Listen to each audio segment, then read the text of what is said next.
Nate we had we Mr. got Miyamoto dropping by. We had and, we showed games that weren't even on the show day. We had so much content, just a really big day. And to top it off, we also had Mr. Miyamoto dropping by. We had we showed games that weren't even on the. I know that both of you guys were there, and just a really big day. And to top it off, we also had the Super Smash Bros. Invitational, which was just huge. I know that both of you guys were there. Yeah, actually, I was there. So he was there when we were hiding out. Everybody had to do the vote for the final tiebreaker between Mario and Pikmin. The theater, he got to hear all the cheers for two of his favorite characters. It was awesome. Everybody so loud. The crowd. To hear all the cheers for two of his favorite characters. It was awesome. So loud. The crowd got so rowdy. A little froggy. I blew my voice out. You might need that voice today.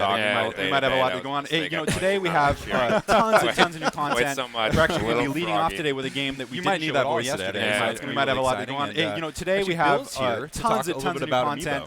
We're actually going to be leading off today with a game that we didn't show at all yesterday. The only thing I'm disappointed about right now is the fact I can't play with them myself. That's right. The only thing I'm disappointed about right now is the fact that these amiibo are in a case, which means I can't play with them myself. But I wanted to bring them out and let people get a look at the detail. Obviously, we've got Link, Peach, Mario, and Star Fox here. The Star Fox amiibo is just fantastic. The detail on that is amazing.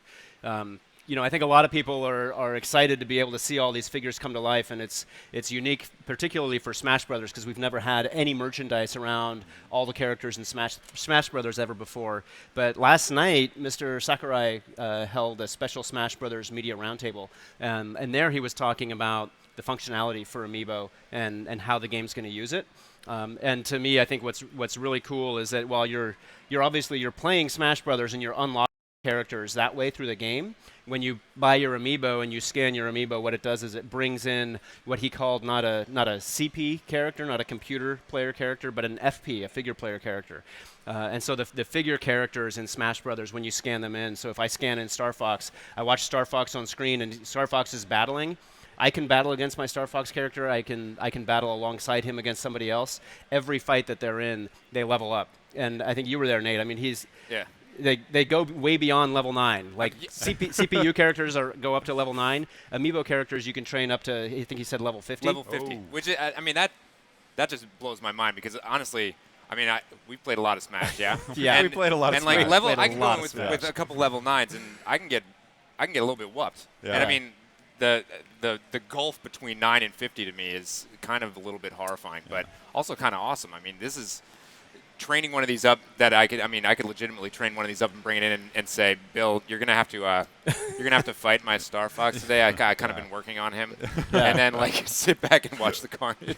Yeah. Well, can't wait to see that. The other thing that Mr. Sakurai talked about that was really cool is that the figure characters, the figure FP characters, when they're fighting your amiibo characters, they will gradually change the way that they fight based on their opponent.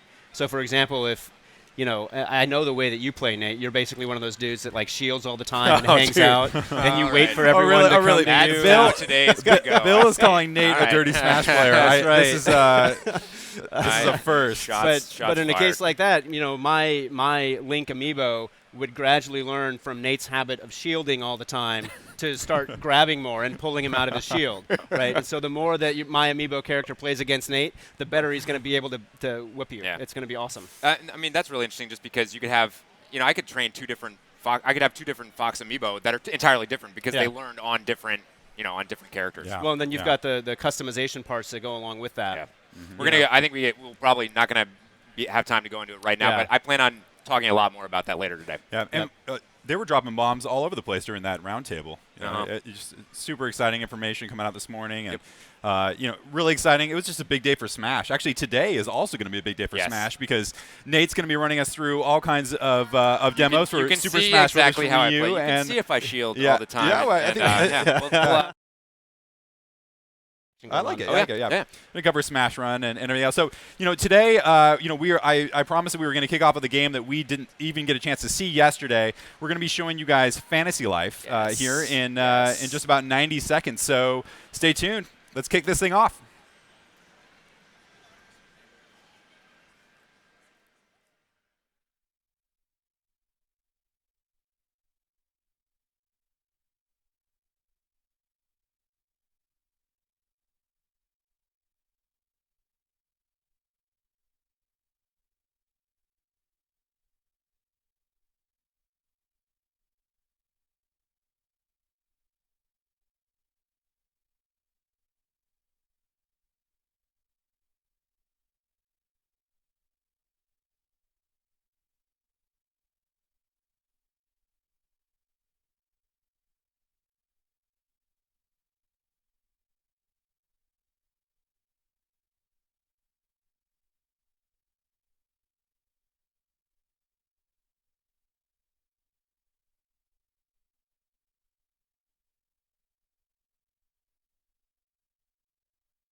Hey, morning. Welcome back to Nintendo Treehouse Live at E3. I'm Sam from the Treehouse, and joining me up here, I've got Ed and Audrey. Hey. And right now, Hello. we're going to be showing you a game that is a 3DS exclusive. It's Fantasy Life.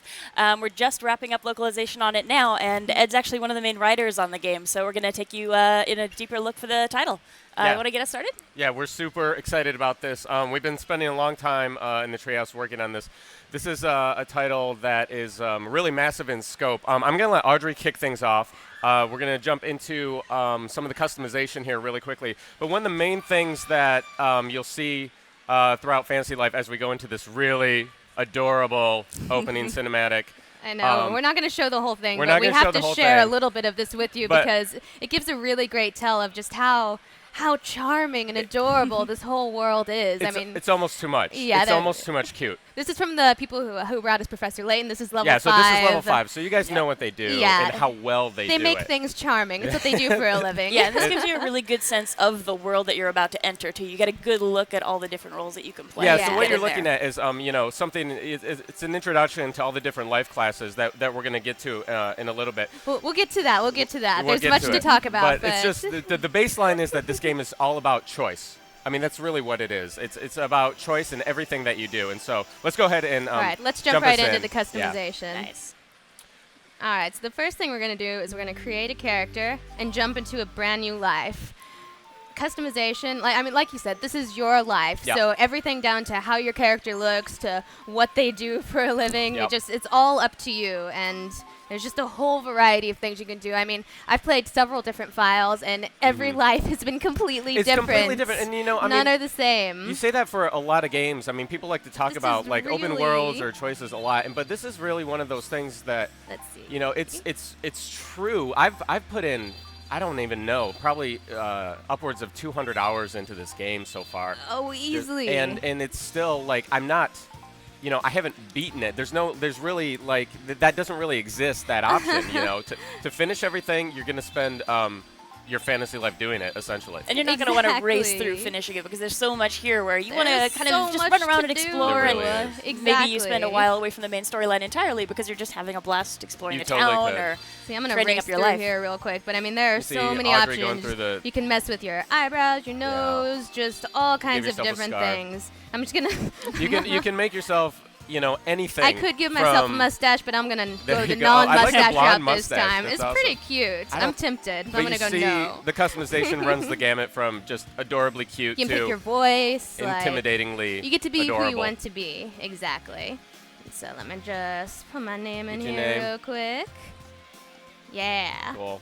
Now we get to choose our life. Nice. There are 12 to choose from, so let's see. I think I'm gonna start with Paladin this time, but So see. you got the run through of the different life classes here. Yeah, we've got Mercenary, Hunter, Wizard, Cook, Angler, Woodcutter, Miner, Blacksmith, Carpenter, Tailor, and Alchemist, and all of them, they have different story elements. They have different skills you can use. Yeah. And Different trainers, too. Yeah. Which I Yeah. love some of the trainers different that you get as different going life through these masters lives. throughout that each one has their own unique storyline. And their own you can personality. follow. Like Totally, I love yeah. in the middle of a life you can actually switch to a different life and you'll keep all of Mm-hmm. your skills. But when you meet the new new life masters, they all have such different and distinct personalities. Mm. Totally. It's like it's such a full and vibrant world full of all these different characters. It's just That's- wonderful to explore. Yeah, I mean that's something that obviously level 5 does a great job. Like you said, of sort of injecting charm and just imbuing these things with such a wonderful nature about them. And that was something that we worked really hard in the Treehouse to capture, to be able to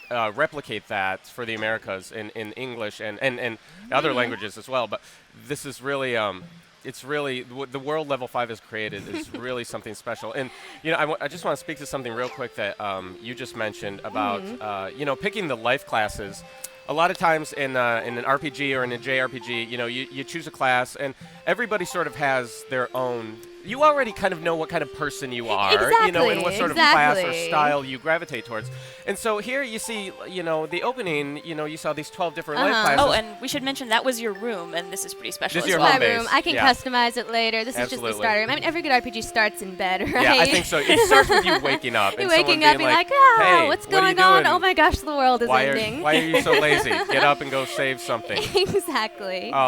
But everybody has their own style that I think we naturally gravitate towards exactly. in RPGs especially. Like we spoke about this. Like I started as Paladin because I'm like, I want to get in there. I'm gonna chop things up. Yeah. It's gonna be great. I started out as a mercenary. Like, I'm probably gonna stick as a Paladin. But when you're in there, it reminds me of like a Zelda-esque world where you're exploring this world and you see all these things and you're like, oh, there's some trees, but I can't cut them down. I don't have the woodcutter skill yet. You know. Oh, some fish. I can't get those yet. I have to learn the angler skill. And that's the thing, because it's like initially you're looking at these and you're like, well, what is a woodcutter? I mean, what is an angler? Like, I don't necessarily think of myself as, can I save the world as an angler? I'm not going to go out with my woodcutting axe in hand and save Riveria.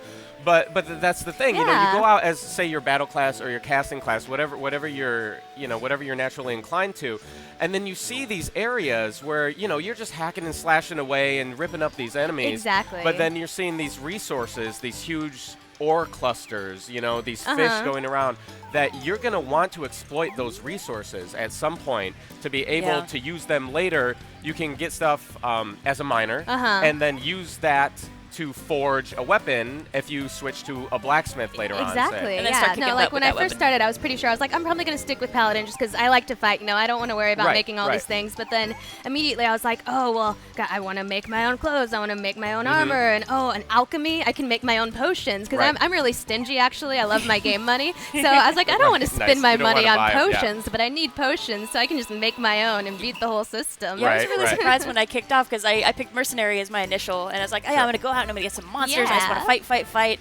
And when I first booted up the game, I was like, I totally want to go find some monsters and fight them out. But then I got here into this town, and there was so much to do that I spent so much time running around, talking to people, finding out where things were. And at some point, it was like, I was going to kill some monsters at some point. I guess I probably should go do that. Hours exploring, and you can spend like 10 hours before you realize, I should progress the story probably. I've just been talking to people. Maybe I should learn how to fight. And collecting. But that's the thing, you can play like that. You can totally, that's totally valid. And I mean, you can get lost in all these side quests because there's just, to say there's such a ridiculously large amount of awesome content in this game that it's just, it's unbelievable. And this thing, it really feels like your life because of that. Like, it sounds cheesy, but like you really get to choose how you live. Every decision you make just affects how your character grows and what they can do. I think this is one of the most apt titles I've ever seen. Yeah, looking at this location, we should probably touch on that a bit because this is a very important spot. This is your spot where you're gonna go back. If you ever want to change life classes, this is the spot you're gonna go to. Just another quick point. It's like, because this game not only you see the trees that you might want to exploit as resources. You see the fish that you might have to use as a cook later on. These beautiful shiny clumps of ore. Yeah, you want them. They look so tasty. Yeah. But one of the things is that you are not punished for changing life classes. In fact, the game sort of really does a good job of encouraging you that's cool. to It's like, because for anyone who loves RPGs, and RPGs are like my bread and butter, I love them. It really is. But it has all those traditional RPG elements, but it's really evolved because you're not stuck to one life system. You're not stuck to one class. Like, it really is your life. So if you learn, say, the woodcutting skill, you take that with you. Even if you switch classes, you're not going to forget all the things that you've already learned. Let's jump into after we have this is our butterfly. I love butterflies. You're gonna so much. really this is gonna be your yeah. And I want to make a quick note that I'm dashing through all of this text real quick, but all of the text is just for the purpose of the demo because all of this text is so charming and funny. I will literally laugh my head off just reading it. That's it's just awesome. you're not gonna be able to bring yourself to skip past it when you're playing because it's all just so funny and charming. That's awesome. And there's quite a volume of it here as well because I know working on the text, localization, this is a big game when it comes to text. I mean, the reality is that if you transpose, we crunched the numbers, and if you transpose all the text in this game over into prose, it would be the equivalent of about a 21,000-page novel.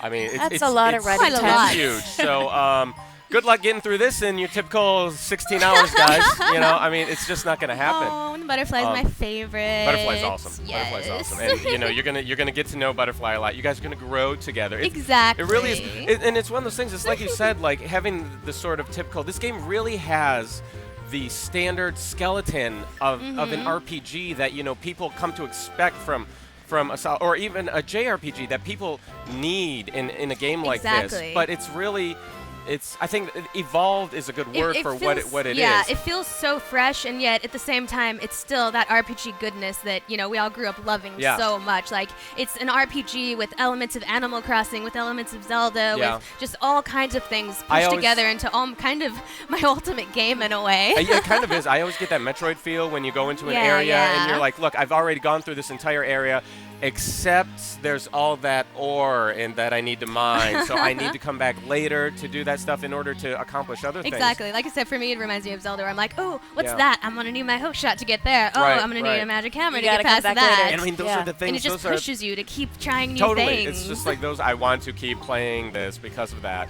Exactly. And it's really, so I mean, I guess my my point is, like, don't get caught up in just how adorable. Don't let the cute fool you, basically, because this this game is real. It's charming on the top, but inside it's an incredibly deep RPG. Like, it's a there's creamy something core for everybody. of RPG. If you're a hardcore RPG player, you are going to go crazy on this game. So. If you're an OCD gamer, you are going to just go crazy trying to collect everything. And even if you're new to RPGs, like, it's sort of that you can play more casually too. You can sort of just relax and talk to everybody. It's just something for everybody. It's really special like What's that. actually surprising here, I think, coming back to the fact that this is level 5. Yeah, I'm going to jump into and they've mine got here. Ni no Kuni Wrath of the White Witch and Dragon Quest IX, so these are folks that are really good at an RPG that looks really cute and adorable, and it's a really engaging world, but then you get in there and it's like, oh man, this is going to go ahead and switch to Ed's file. Yeah, we're going to switch to a couple of my files that I've brought here on our other DS here, on our other 3DS. And you're a little further along in your life here, so we're going to see someone who's a bit more I just wanted developed. to, give people a taste of the opening here. And so I'm going to go through, and if we could kick it over to the other 3DS here. That'd be awesome. Looks like we're just about there. Thank you. And worth mentioning while we're getting this kicked up, not sure folks at home watching the stream if you can pick up on this, but the music in this game is really fun. And for what reason, Sam? Oh, well, this is one of my favorite things about this game. The composer of the music, Nobuo Uematsu. And he's a little bit well-known, I think anybody watching, maybe you don't know his name, but I can pretty much guarantee that folks know his work, because he's responsible for this incredible wealth of Final Fantasy music. He's probably made you cry before. Yes. So many scenes where it's like the music makes it for you, and here it's a complete soundtrack, and it's all his work, and it's so beautiful just to run around and listening to the sounds. Every once in a while, you just want to kind of chill out. You're walking around talking to people, and it's totally worth it when you pick up this game. Play it with the sound on, because you do not want to miss all the different sort of music there's, like running around town and battling. Just so much different kind of music that just perfectly fits the mood. It is so it's just good. so good. I love it. Here we go. So I really want the soundtrack. Tell us about your life, Ed. Well, okay, so I'm a blacksmith right now, because there's really, things are broken down into 3 different classes. There's your battle class, your crafting classes, and your forging classes, I guess we call them. Yeah. And so I'm currently a blacksmith, but I have been, I spent a goodly amount of time as a paladin. So I have a good amount of battling going on. And see, all right. And now you're going to need it. Watch out. So, I mean, I'm going to go ahead and, because of the time that I've spent as a paladin, I'm able to be not too terrified of these guys. Bounty. Oh, check it out. Not too terrified. Oh my God, don't tell them about the bounty, Audrey. So what he just did there is he made that enemy go away, and he left behind this bounty box. What you're going to do is you're going to collect that box, and it's following behind him. You have to protect that bounty from enemies. That's your precious treasure. It's got Dosh in it, which is the in-game money. It's got special items in it, possibly. So you need to make it from wherever you got the bounty all the way to the guild office, or to wherever the closest place to cash it in is. And if it gets messed up by an enemy, or even you can destroy it yourself. And if that happens, then you're going to be really sad, because you lose out on this prize. The first time I played this, everything was still in Japanese. And so it was definitely like one of those things. I was like, oh, the boss just turned into a box. Well, he must still be alive in the box. Let me just destroy the box. The same thing happened to me. I was like, ooh, box destroy it. Exactly. I was like, don't do that. And then I talked to someone who told me about bounties. I was like, oh, I destroyed like 3 bounties. It's like, yeah, you just made it so you can't cash that in for a bunch of bonus items. Good job. And here we can see some of the ore. Yeah, and so check this out. It's like, I'm in this area. It's a very open world, obviously, but I'm in this area, and I'm not a miner, so I can't access any of this stuff. But I've got don't get me wrong. I got stuff to do in this area. You know, like I got lizards to destroy. Yeah. And so I'm gonna have to come back at some point as a miner. I'm gonna have to remember that all this is here. Yeah. I'm gonna do a little special something here. Well, I mean, Bam! That's the cool thing about this game is I was running around for a long time as just a paladin before I had switched to my second life class. And by now I've had on my main file, I've had 6 different life classes. I'm addicted to switching. But I noticed I was collecting all of these things, all these little different items, and I had nothing to do with them. So eventually I was like, well, I want to do something cool with these. And so, I switched to an alchemist, and there are all kinds of things to collect. And if you want to do something with them, and you will, then you have to try all the different life classes. And I mean, that's the thing. It's like we've been saying that this is pretty much a completionist's dream or nightmare, basically, because you can really get caught up in everything. I know. I go overboard because I can't pass up a tree without apples. I'm gonna get the apples. I can't pass up an enemy, even a cute little sheep. I'm like, oh, you're sleeping. You have to die. Slash. I'm sorry. You might have an item. You know what? I really need this dandelion fluff right now. Yeah, exactly. So I don't have enough dandelion fluff. I'm gonna grab this. That's good. I mean, cute monster, but not cute enough to save him. Not cute enough to pass up the dash.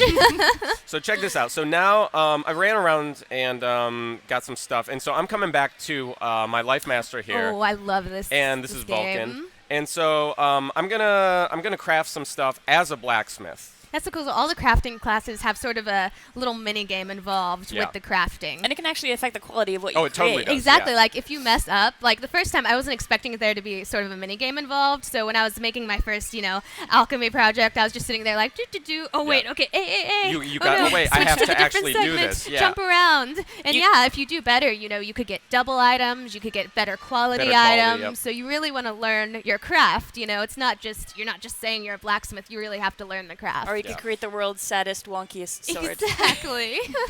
Your mom will love it. Give it to her. There you go. Right. So let's see how you did. Bronze sword complete. Sweet. And this is a sword that you can now fight Good with. quality. Yes. Nice Good job. All right, let's do. We'll do another one here. And this is just. I mean. Is it stupid to say this is just so much fun? I love the crafting stuff. It's really is I think it's cool. a and it's great fun. part It just of the makes game. you feel like you're really doing it. It's it's an awesome change-up. It's like fishing. Like when I switched to the angler class, I was like, oh, I want to get. I switched because this cat asked me for some fish. I was like, I can't say no to a cat. You just can't say no to the kitties. Yeah. They're so cute. And so I learned to be an angler, and then you have to have the little game where you have to press A at the right moment when the fish bites, and then you have to reel it in, but you have to make sure the tension doesn't get too tight, and you have to don't do it too fast, don't do it too slow, and it's an art, it to all really of these is. crafts. It's really fun. And this is the thing, you see, I've got a bunch of plains iron here, and so I'm turning those into iron ingots, which then I'll be able to use for either swords or armor. But I'm going to have to craft those as well. And that sort of pushes you to... you got an extra one. Oh, and see, I completed one of my quests there, Iron Basics. Nice. Because there's just tons of these. All the different life classes have their own complete set of quests on top of the main story quest. Yeah, so if you switch to all the different classes, you're going to have so many different quests that you can go and try and do. And it lets you level up the whole time while you're doing this. Exactly. You're leveling up, and here, you're a blacksmith, so you're like, oh, I want to, make this weapon because it's one of my quests. Oh, well, I'm going to need this item, which means I'm going to have to go over here and get this from this enemy, which means I'm going to need this skill to go and defeat that enemy. It's really layered and complex. Everything world. is really, it's so it's connected.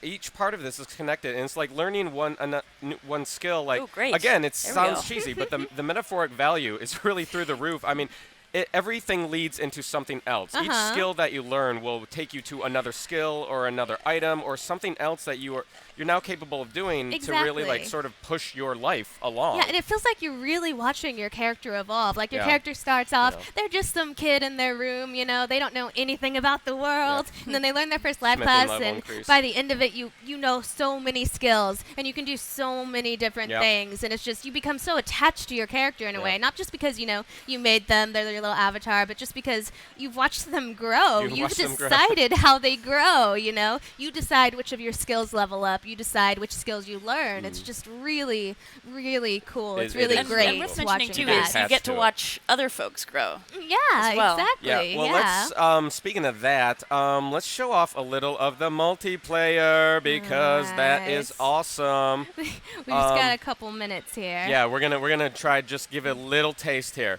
Yeah. So I'm going to jump into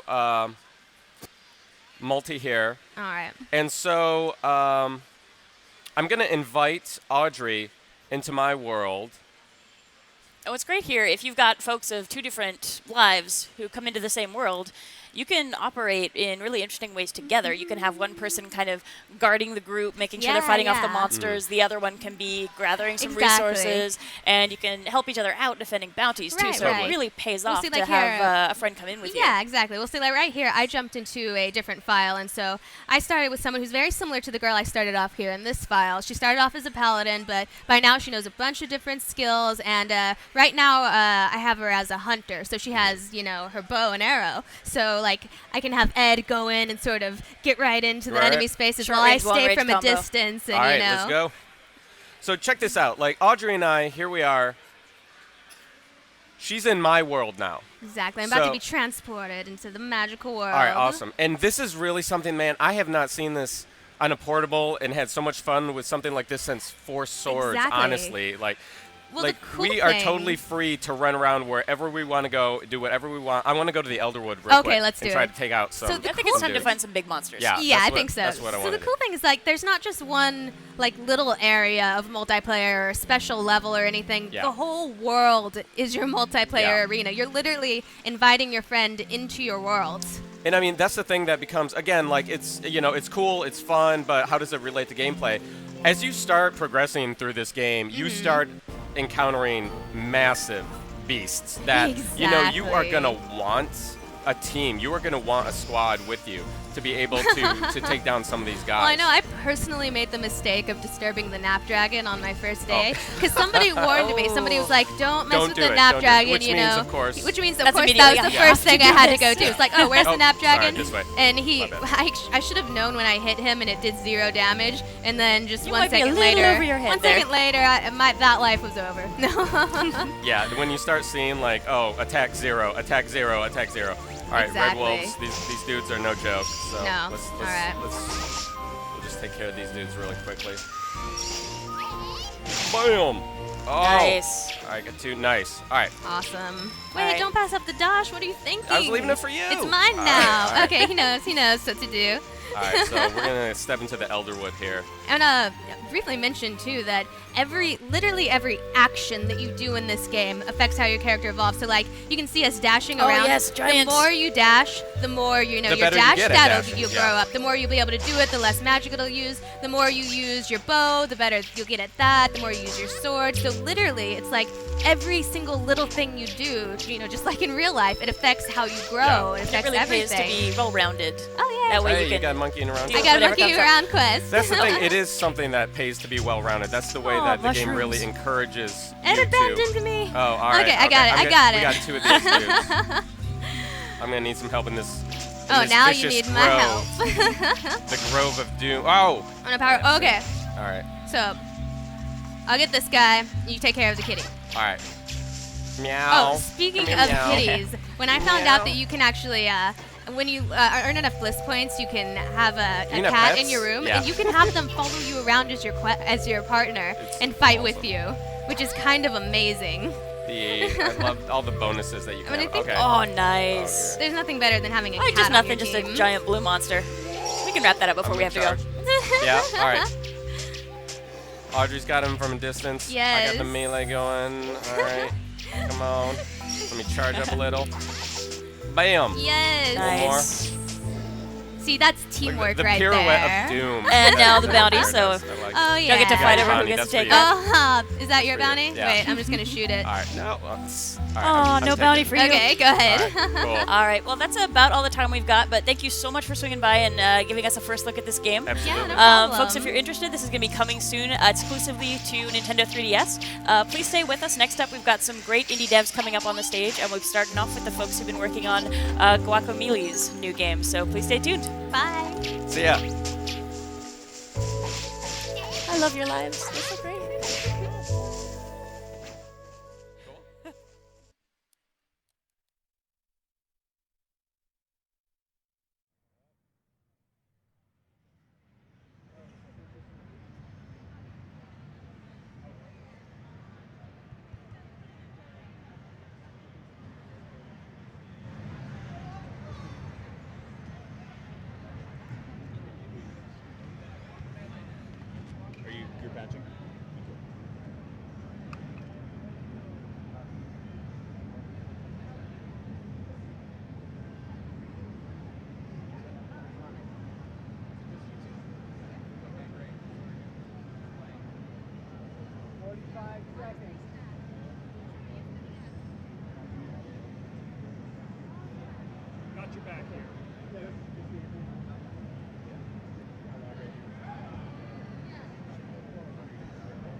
Hey, welcome back. We're here for Guacamelee Super Turbo Championship Edition. Folks, if you've played the original Guacamelee game, there's a ton of new content here, and we're here with the Drinkbox folks who are going to take us through the game. Guys, want to do a quick introduction, let folks know what you've been working on? Sure. I'm Chris McQuinn. I'm from Drinkbox, and we've been working on Guacamelee Super Turbo Championship Edition. And I'll let Augusto introduce himself. I'm Augusto. And I worked in Guacamelee. Yeah, so we want to show what we have coming to the Wii U. It's pretty awesome. So I'm going to be Tostada. Yeah, and I'll be playing as Juan. So essentially Guacamelee is the story of Juan. He's, starts off as just an agave farmer, just living his life, not just being normal. And then through serendipity, he gets thrown into the role of a hero. And he does this by finding a mask, and it makes him into an awesome fighting luchador. The game itself is a Metroidvania-style brawler. So you can see here, me and Augusto are just destroying some of the undead army. So the nemesis in Guacamelee his name's Carlos Calaca, and he's trying to bring the world, he's raising an army of the dead, and he's trying to bring them into the world of the living to basically cause mayhem and take over, what all good villains do. So this is one of the new areas in this edition, in the Super Turbo Championship Edition, and it's based on an area in Mexico called Xochimilco, which has these beautiful canals with all these flowers and stuff. So we're inspired by that for one of the new areas. Oh, sorry. You want to get a costume? Yeah, I want to get a costume for us here. Oh yeah, some of the new costumes are fantastic. So I'm going to unlock a new costume. Wait, you want Tostada? Let's see. Yeah. There we go. It should be unlocked for you. I want this one. You want that one? Yeah. You should just take what I give you, Augusto. You know that? Oh, I didn't change it. Here, hold on. And worth mentioning for folks who've never had a chance to check out this game, when you play it, you really want to pay a lot of attention to what's going on in the backgrounds, because there's just so much fun stuff tucked away in there. I know when I was playing back in the day, just looking at all the little details as far as like what's on a poster, what's going on in a building. But it's a real blast to take your time browsing around. Yeah, okay, so here we go. We finally got ourselves together here. Oh, you want to talk about this?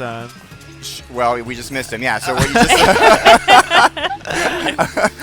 just so you saw there quickly was one of the new bosses we have for the game,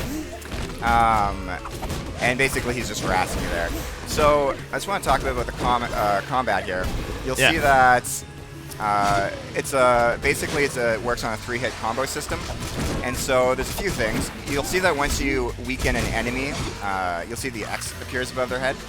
And so what that allows you to do is grab the enemy into a grappling move, so a wrestling move, and essentially you can toss the enemy. You can do various grappling moves on them, so you can throw them at other enemies.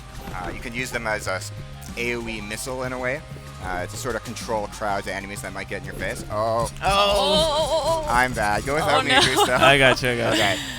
And when I say the game's a Metroidvania, what you just saw there was a red block. And in Guacamelee, red blocks are only broken by a super uppercut. So as you go throughout the game, you'll gain super moves. And the super moves will allow you to break certain blocks, which will allow you to access new areas. So you might be in an area and see a block and not be able to get past that block, and you'll have to come back later in the game once you gain an ability. That'll allow you to get by that block.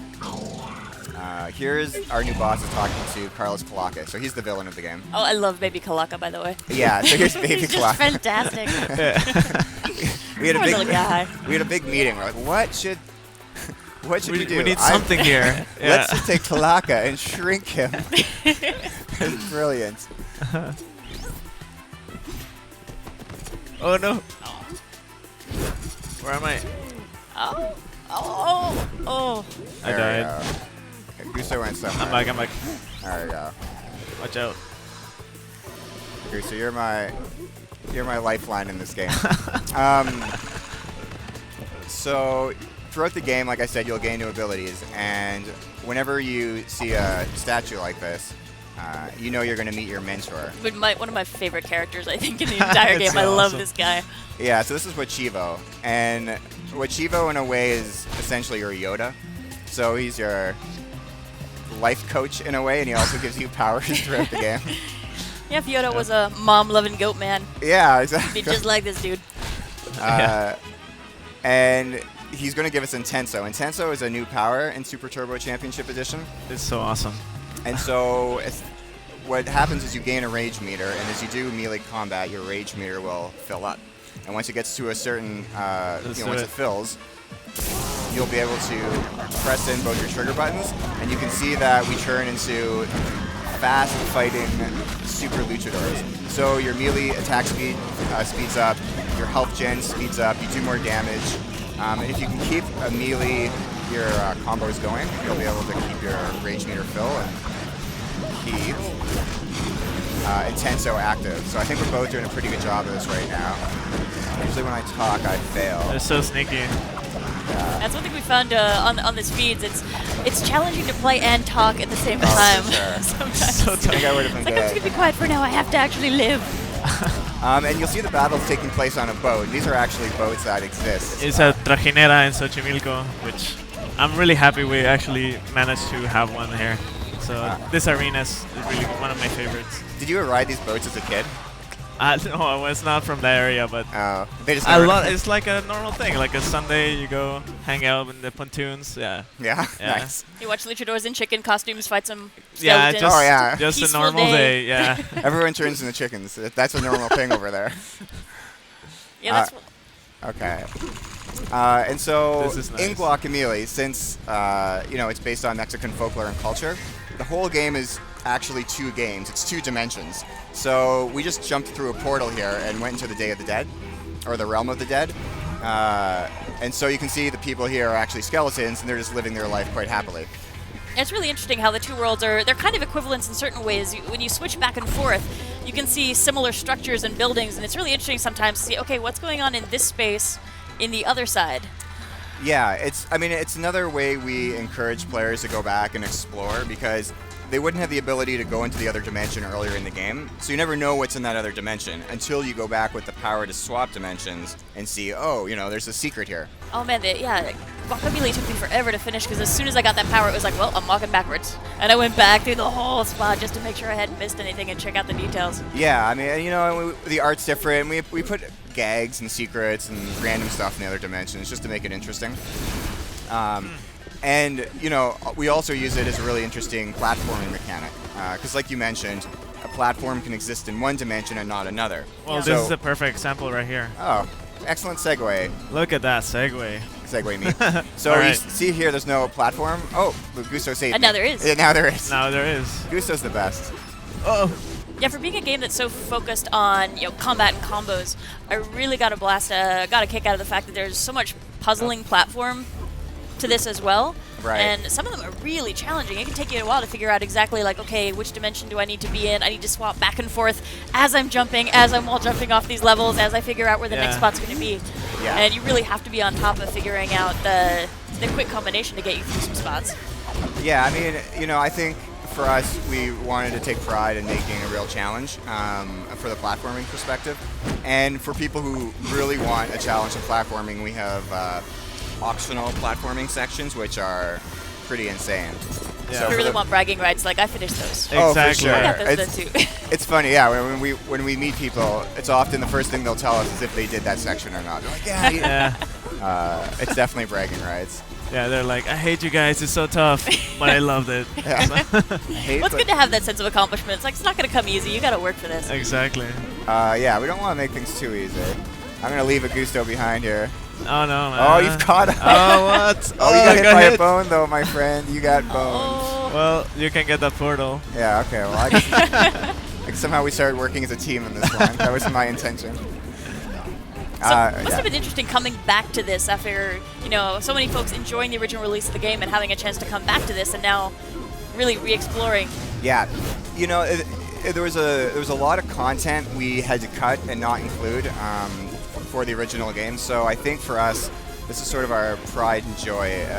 It's everything we wanted in the original game and just it's like Guacamelee Director's Cut. Yeah, it's true, and we're really happy with how it turned out, and we're honestly excited for Nintendo players to have a chance to get their hands on it, because it just plays so well on this too, and it looks great on the gamepad, I have to admit.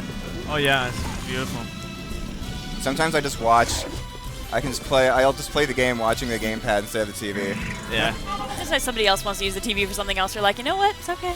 Oh man, that happens all the time at my house too. Yeah, we have a lot of friendly fights / discussions over TV time. I think a lot of times. Friendly fights, is that what I call it? We try to keep it civil. Yeah, right. At a certain point, someone's got to win. So this is the final arena here. And this is a good demonstration of how Intenso can really help you out when you're in a jam. So if you get to a spot where... I really love this guy. This guy's a bit of a joke. Yeah, the game's pretty goofy, I will admit. Although the fighting and the platforming serious, I think like Juan and Tostada are the only serious characters. Like he's so focused, but then the rest of the cast is just bonkers. There we go. So yeah, if you ever get to a place where you start dying or having a tough time, Intenso is great just to... Nice. I used my Intenso before. I need to charge it up. There's so much chaos on the screen. Just roll, man. Just roll. Yeah. Just keep punching. Oh my god. Oh, wow. Nicely done. All right. Yeah, it's almost as if we've played this before. No. Oh, first time, right here. Gusto, don't die. I need you. Did you die? No. Oh, okay. I just need you in my life all the time, is what I'm saying. There we go. Now we just have this big guy to dispatch with. Sometimes it's easier just to deal with the small guys at the bottom, and then this Joker is going down. Nice. Good for us. Good job, man. It'd be kind of awkward up here. It's like, yeah, next time we'll finish that guy off. Yeah, the only thing I want to show you what it looks like when you die. Yeah, I wanted to show you the death animation. Totally planned, right? Yeah. And this is sort of our final little wah wah wah. What happens next? Yeah, so we actually flew through that pretty quick. Let's chat a bit more about some of the other stuff that's in here. Because on top of, we got new costumes, new moves, new bosses.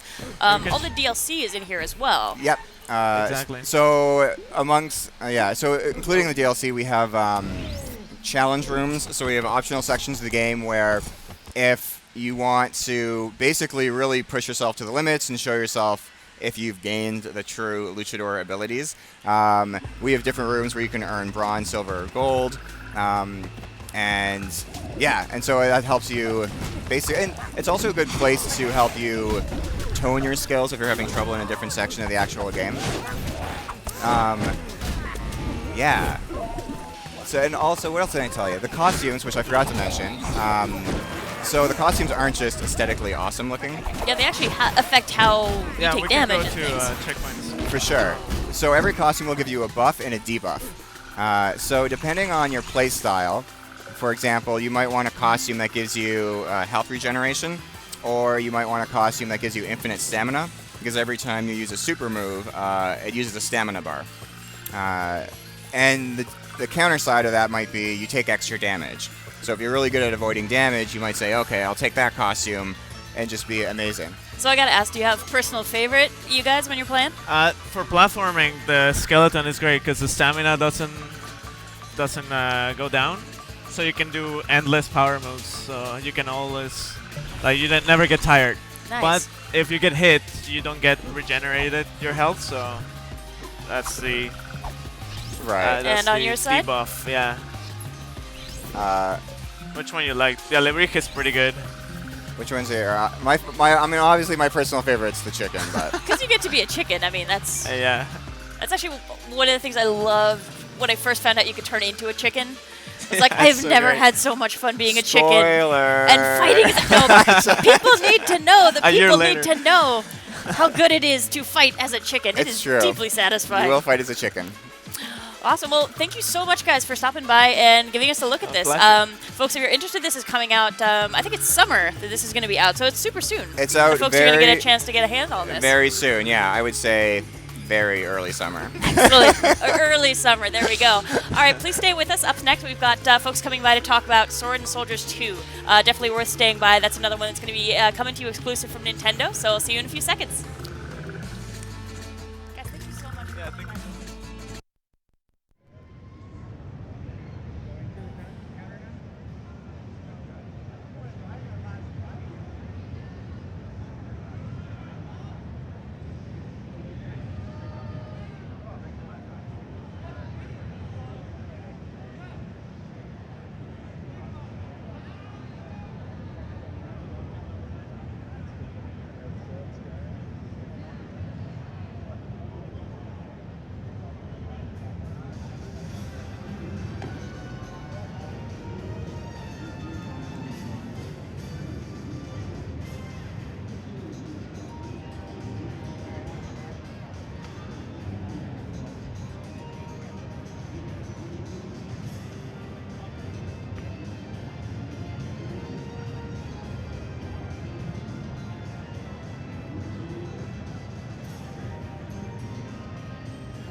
Hey, welcome back to Nintendo Treehouse Live at E3. Up next, we've got another great indie title to show you. This is Swords and Soldiers 2. Ronimo couldn't be here to show off the game themselves because they're actually back home hard at work finishing the game. So they've asked that Tim here from our European office comes over to help out with showing off the game because he's been working with them closely, and we're really excited to take a look at this. This one is exclusive for Wii U and will be out, I think, fairly soon. And also, I've got Scott Cardenas here. He's going to be helping us out through the demo, and he's also from our U.S. office. So, guys, we'll take it away. All right. So we're looking at the sequel of Swords and Soldiers that was originally released on Wii in 2009. So that's 5 years ago, and it's been a long time coming. And the fans have been waiting for this one. And as a fellow Dutchman and fan of series, I'm happy to show the game. And the developers are actually watching right now. So hey good luck finishing the game, guys. All right, so we've got the campaign mode up here, the single player. There's going to be an overall map that sort of, when the clouds dissipate as you progress, that will show paths and hidden features. And we'll just be showing this demo 2 levels that to show the gameplay and some new features of the game. It's a sequel, so there will be some similarities, but there's going to be a lot of awesome new things to see. Yeah, and I think folks coming back from the original game will be really happy to see the Vikings are back because they're such a blast when you play the original. Yeah, the humor is great in this game. I mean, that's the big key kind of hook. Is that you know, not only the strategy behind it, but also the humor that comes with it, and fans will remember that from the original and see it here again. Yeah, we're actually fighting Blackbeard again. So if you played the first one, Blackbeard is the infamous enemy of Part 1. Yeah. And Redbeard will be pummeling him. Yeah, and this is brand new right off the bat, seeing the mobility of your base. Yeah. So it's a strategy game, side-scrolling 2D strategy game, where you collect resources and you build units, and your goal is to get to the other side of the map that's now covered in fog and destroy your enemy or protect barbecues. Yeah, and along the bottom of the screen there, you can see roughly how far you are through the level. So you can see there's a lot ahead of you there before you're going to finish off this stage. Yeah, exactly. Hey, one of the new features here is that these units walk automatically when I create them. But actually, one of the new features is that I can now also set waypoints. So you see here this pile of gold. I can actually set a waypoint for the worker, and she'll go collect it, which adds a new layer of depth because you can actually control some of the movements of your units. But you have to watch out because you have to protect them as well. Yeah, and that's really where the challenge comes in, because you're not just creating the units and allowing them to kind of progress forward. You have the ability to scroll, and you also kind of, you know, through use of, as you kind of build the economy and you're building your units, you're able to watch them moving forward and assist them through the use of spells. And we'll be able to show one of those here shortly, just how that helps out. All right, so we got some units. berserkers out here. We've got an axe thrower down there as well. Yeah, I'm starting my attack right now. Excellent. I'm also going to build this mana tower that will help us collect more mana to cast more spells throughout the level. So each one of the units has, you know, its own unique characteristics. So your berserkers are, you know, kind of your front line hand-to-hand combat, you know, very strong but slow. Then you got your axe throwers right behind that are much more quick, but they're a little bit more fragile. So you're going to need to, you know, kind of have them hang back a little bit. Yeah, figuring out the strategy when you're setting out your units is such an interesting challenge here. It's so painful when you see, I've got one axe thrower out in front. That poor little guy doesn't stand a chance against all the guys who are coming over on the other side. And at that point, maybe just supporting with spells until you're able to get some other crew out there to back them up. Yeah, there's a lot going on at the same time, as always remembering that you got to continue to release those units as that currency and that economy continues to build. So you're watching all sides of the screen at the same time. Yeah, and taking time to step out and upgrade your units as well, because you can swap over and say, okay, now I need to start building up this type of unit. I need to get that started before I can actually bring them out onto the field. Correct. I'm going to be building another tower here. Take a look. See the animations there. It's this brand new engine in this game, hand drawn everything, frame to frame animation, and it looks gorgeous on the HD screen. The first game already looked good, but this they've done a really great job in taking advantage of the higher resolution. Yeah, of the just thinking that all of this was hand drawn, that's an incredible amount of work. That's kind of intimidating. Yeah, not only the sprites, but even these spell animations, all of that completely hand drawn. And you know, people who are familiar with the original, we just released the HD version actually back in May, and you know, that was kind of an upgrade to the original WiiWare graphics. But this one, you know, fans that have played that one will notice right away this is brand new art, beautiful, you know, looking, and you know, works really well. And so one feature on the battlefield that we can see here is there are two different paths that your characters can take. And it's really easy to swap back and forth. You tap, you have the sign adjust, so you can choose which way to go. But it's an additional strategic challenge figuring out how you want to split up your units between those two paths. Because on the one hand, you know, there's a lot of enemies there that need to be cleared out. On the other side, there's all this loot down at the bottom that you want to get. Oh no! Look out! The barrel, look out for the barrels. Explode. Okay. We need some spells. To go straight. I'm spells. falling behind Time here. to bring down the lightning.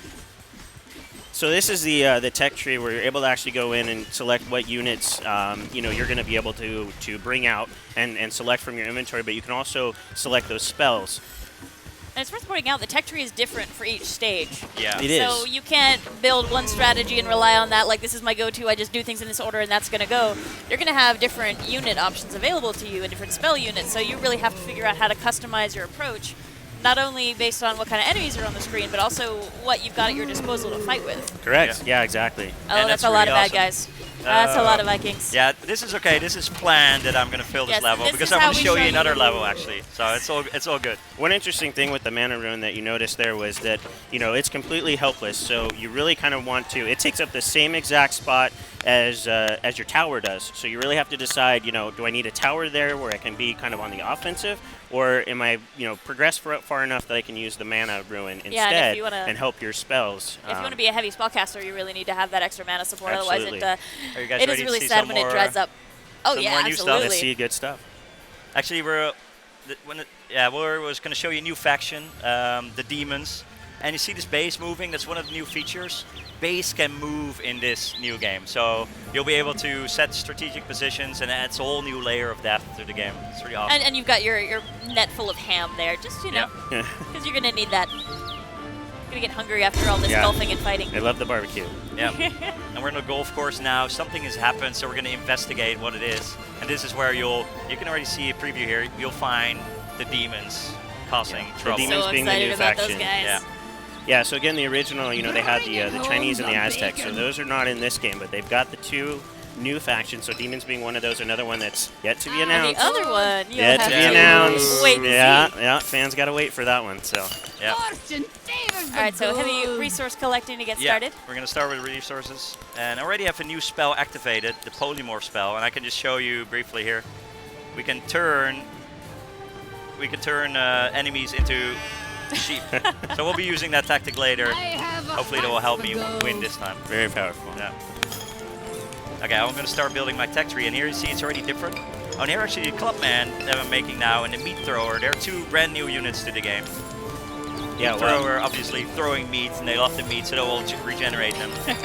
Yeah, so they're one that's very valuable at the back end of your unit, where again they can't really fight for you, but they can definitely continue to replenish the health, keep your unit healthy. Yeah, so I'm going to try and send out 2 Clubmen and some Meat Throwers to boost their health and see what that brings us. Little lamb chops in his hands there. Alright, shall I turn this little guy into a sheep? Here, let's do it. Boom! Defenseless. Oh, so cute. It's but not tested with real animals. This is pure fiction. He's not cute enough that he's not worth killing. And some of these demon units, I love the design on these guys. Yeah, they're definitely vicious. There's a lot of new enemies. You've got a larger guy there, more hand-to-hand combat. So everyone kind of has their weaknesses, but you see they got their portal there, which can allow their units to warp up closer. So they've got kind of an advantage by having that portal. You want to get rid of that portal before you can progress further on toward their base. Yeah, I really enjoy the challenge where you don't know what's going to come through that portal, and it could really be anything coming. So you don't really know exactly what you're planning for as you're coming up to it. You could have a whole bunch of guys just suddenly plow on through it while you're trying to destroy it. I need to destroy it before something big comes out. You never know. Yeah, exactly. Nice. Waiting in the wings. We destroyed the portal. Oh, their base is moving in. So again, you got another little demon hanging out on a barrel there right in front of the barbecue. With the barbecue. That's very important. We're going to protect them. You gotta save the barbecue. Yep. Gotta get to the barbecue. Okay, so on the barrel though, I was about barrel. I had to blow. So the best way to get rid of the barrels is if you can utilize the lightning spell. That will take them out. So if they're right in the middle of their gang and you use that lightning spell on the barrel, please take them out. So I'll create a healing spell to help me out too. So I'm using a few more spells in this game. Hopefully that will help me out.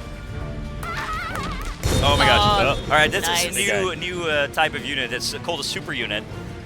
Every faction has a different one. This one is extremely heavy and powerful, and it can even sling his own guys to hit me. So you can only have one of these guys out at one time, so yeah, we have to pull kind our of a big deal. Yep. Okay, here we go. Okay, we don't stand a chance against a super unit, so we need our super unit. So, as Tim mentioned, definitely the super units, there's, new ones that they're introducing, and every super unit has kind of a super spell that comes with it. So, not only are they powerful in certain ways, but they, with the use of your mana, you have a different spell that will make them even more powerful. So, we'll try to see if we can't get our super unit out here. And here comes O'Larry. This is our super unit. The meat is on the grill. This guy's awesome. Yeah, and he'll be able to do an uppercut. Here we go. Go, Larry, go! Go, go, go. So by pushing the A button, you'll be able to take out your enemy. Nice. And you can actually juggle them in the air, so the more you hit them, you can knock them all the way back. That will hurt him. Well, Larry's a good guy to have on your team. So now it's time for my comeback. Don't forget another barrel. Keep your units going. Oh, so you got a good batch coming out though. So you'll be set in a couple seconds. Yeah. Yeah, protecting that barbecue is big deal. So the other thing as you're building those mana ruins is that it's again helping that spell increase. Those gold stacks that your fair maidens were collecting in the beginning, you'll see those turn into kind of the mana cubes, and they'll be also able to collect those. And as someone who likes to spam lightning, I am definitely a fan of stocking up on the mana. Yes. Our spells again come in great handy. So here's Larry. Yeah, we need him. He just looks so happy to be alive. And he doesn't spill a drop. Doesn't skill right there. The whole time. That's yes, great. I think I took down their super unit. I think we're good to go now. We're going to take over their base. Nice. Oh, another new feature of this game in skirmish is you can play against another player where each player has his own screen. One player can play on the gamepad and one on the TV, which is an awesome new feature. Yeah, it's nice you can keep your approaches totally secret that way, so I can be like over on the other side of the room with the gamepad.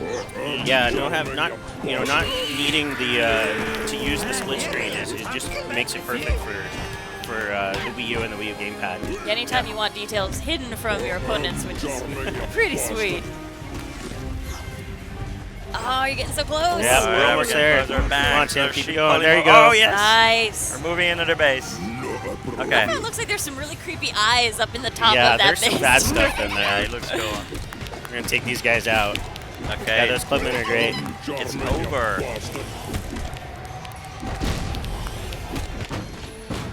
Nice. Yes. Awesome. Way to go. Good job, buddy. Yeah, thanks for your mental support, too. So I'm not sure if we mentioned it, but actually the first game, Sword Soldier 1, the HD version was re-released on eShop the other day. So everybody that likes this, go get the original and then, get ready for the sequel for later, the end of this year. It'll hold you over until these guys get this game finished. Brush up your skills so you can really do some damage when you get into this one. But yeah, absolutely. And it's worth pointing out, like this sort of like fog you see over here, it recedes as you go too. So there's a lot more stuff hiding under there. Yeah, so these are just a couple sample, missions that are, but the world will definitely open up as you continue on, progress through the story, and then again, every mission, every area that you're going into is unique. It's different. The tech tree, like you mentioned before, is going to be completely different. So your strategy is always going to be changing as you progress through the story, and then making that two-player skirmish also an option. Yeah. It just throws it, another level. Yeah, it's content packed, and we only saw 2 levels today, but there will be tons of levels in there, and it's going to be beautiful. So and also the challenge of playing as other factions as well, which really looking forward to playing with the their own Demon unique faction. units and everything else. Yeah, a lot of new stuff in this as well. Cool. Well, thank you so much, guys, for swinging by. And I know the dev team's watching, so hi, guys. Thank you so much for sending us such awesome content. Good. And we're looking forward to hanging out with you guys soon as well. Folks, please stay with us. In a couple of seconds, we're going to be showing you Affordable Space Adventures. You don't want to miss that. So hang with us. We'll be back in a few seconds. See you soon. All right, take care. Thanks. Nice job. You got it. That was great.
Hey, welcome back to Nintendo Treehouse Live at E3. I'm Sam, and I'm super excited to show you a special look at Affordable Space Adventures.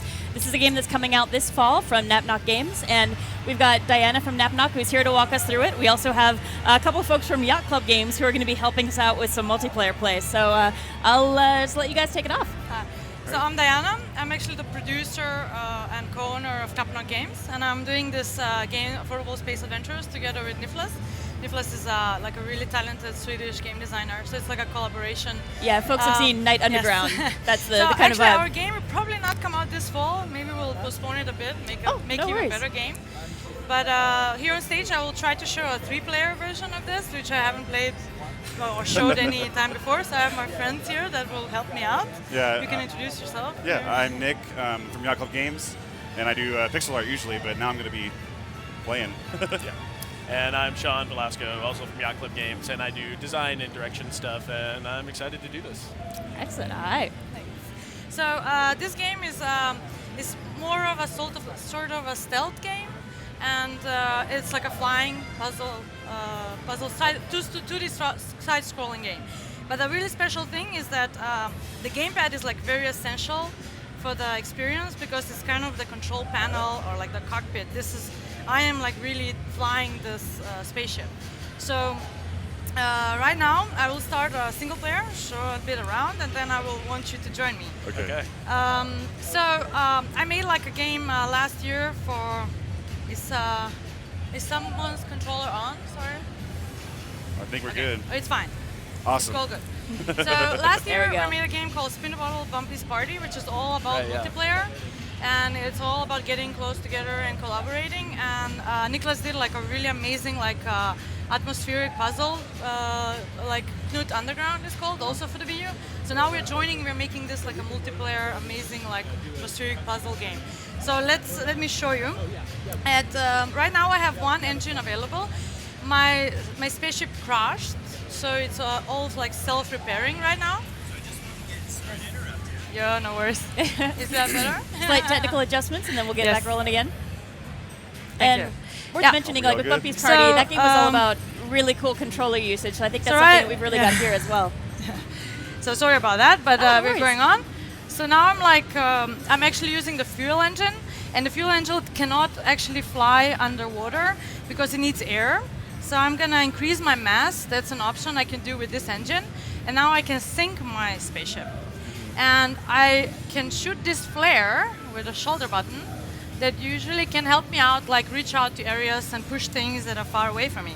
So now I'm gonna go slowly up, and I have a door to open, and to open the door I have to shoot this little flare. Yeah. Oh. So here you go. Then I see. I open the door. So I can go speed up there. Yes. And that is it. So the mass generator helped me in this one. So I have this fancy like flashlight that helps me a lot with the puzzles, so I can see where I'm going if it's too dark.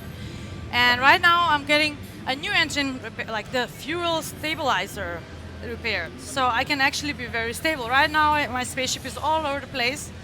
And with a stabilizer, if I increase that, then it's super stable. Oops. That was not a... Okay, so here we go. So now I'm super stable. I see.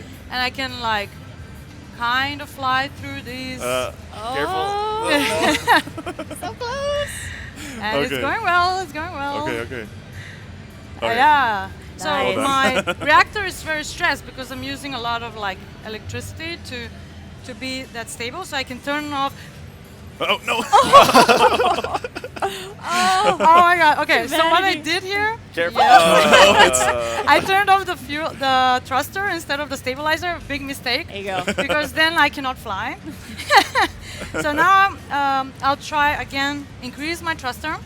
My stabilizer, and try to go around here again. Okay. And there's that button there that I have to hit to be able to. Oh, that was a missed shot.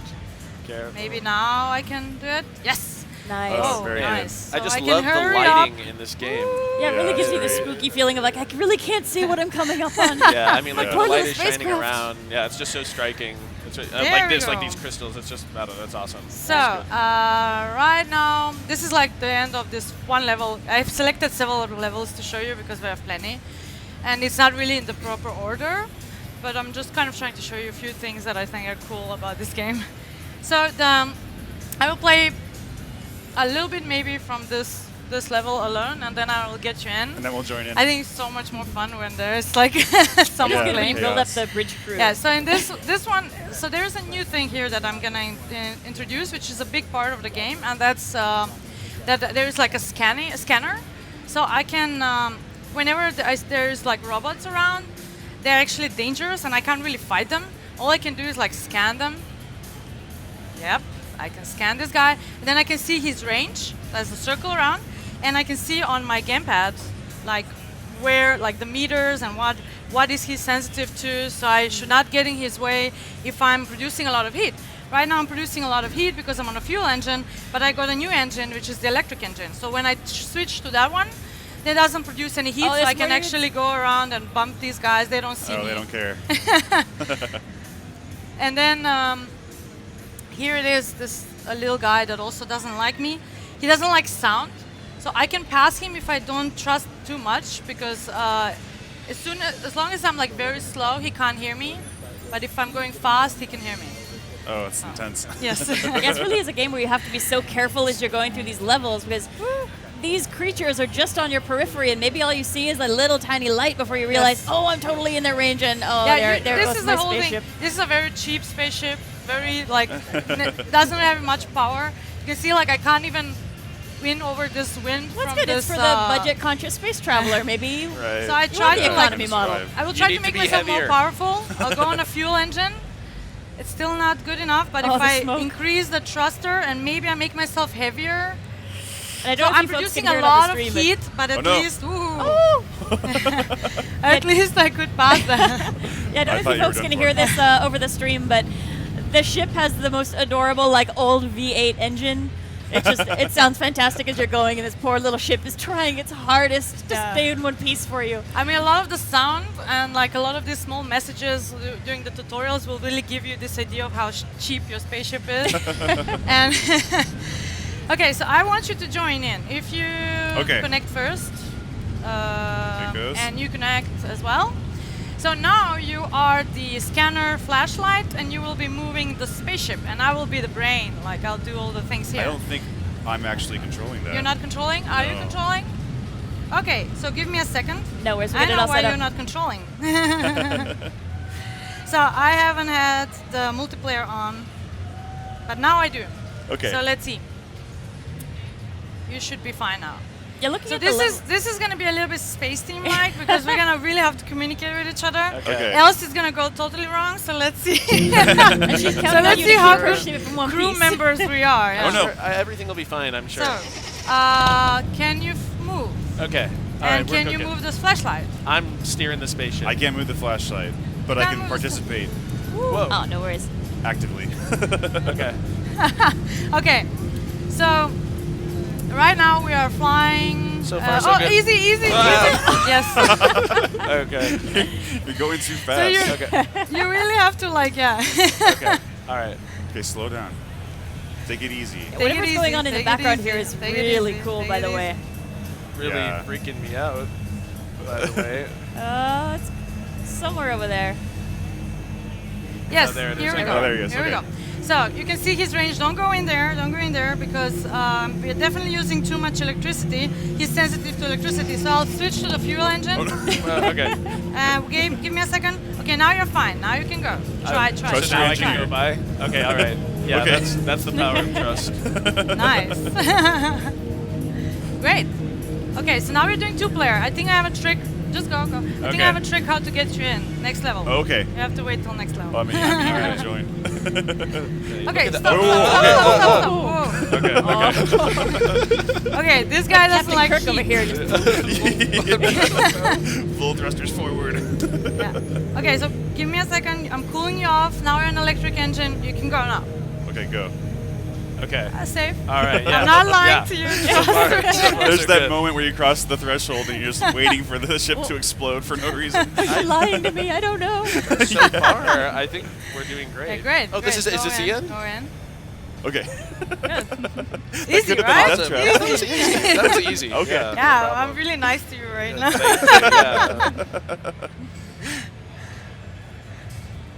Well, try to maybe take the battery off very quickly from the... Oh, okay. I think this is really the trick. So if you take the battery off for a second. The battery? Like, just take one battery off. Okay. Like, just take it off.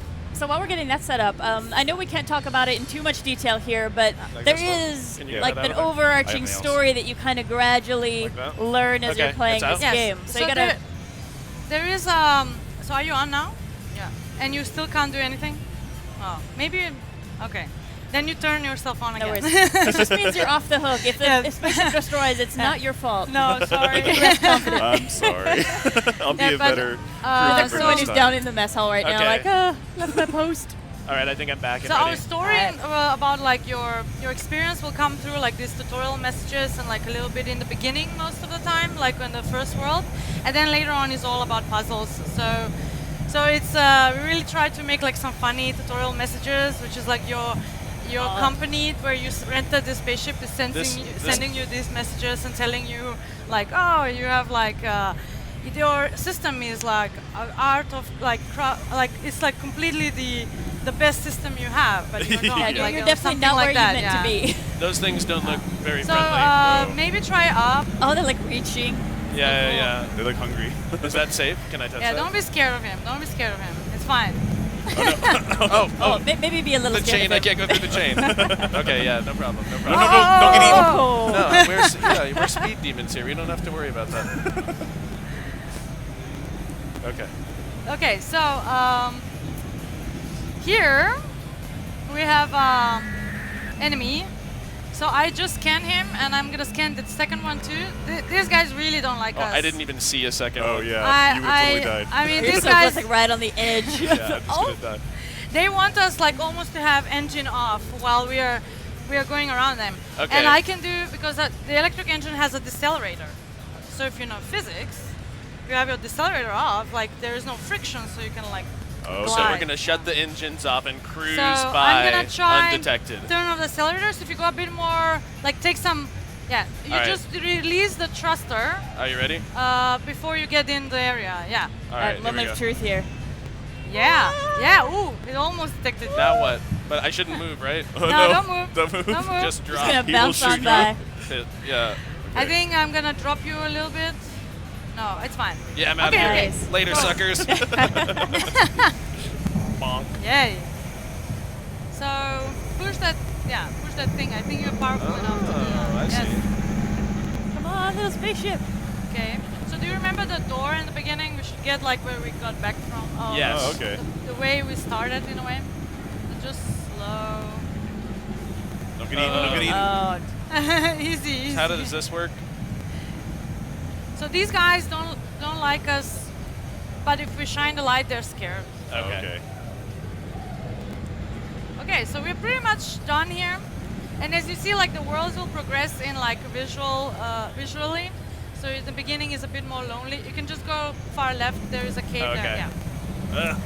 So visually it will be like you're from a little bit more lonely part of the planet. You're getting to the really kind of techie part of the planet. So here is the door. And now it's open. And we can pipe out of here. So we're really trying to make like beautiful worlds that you kind of feel exploring. Yeah. So because some of the puzzles will not be that hard, so it's gonna be all about looking around. Yeah. I really like the idea like that's really organic, and there's a lot of just like things that are alive trying to get you. It just makes it really mysterious. So this one is tough. So I have landing gear, so I can like turn on some landing gear, so you can pick that thing up. Okay. And I'll give you a fuel engine. It's more too powerful. heavy. Oh my so gosh. You're smoking a lot there. Try. I got to drop it in front of this thing. You can do it. Yeah. Okay. There. That's Okay. That was So now clean dismount. Very nice. Perfect. this level has awesome ambient sound. We can't hear it. Oh, wait. Oh, he's watching. Yeah, thank you. Sorry. Okay. That guy's got a heck of a range. He doesn't like heat. I'm gonna go on electric engine. He doesn't like electricity either. So I'm gonna try to give me a second. Try to like play around with the controls. Okay, now you're fine. So now you're on a very low thruster and the decelerator. Okay. How about so this you're one? gliding around. How about this one? Are they the same? Okay. Yeah, it's okay. I can scan him, but they should be the same. Turns out you didn't get shot.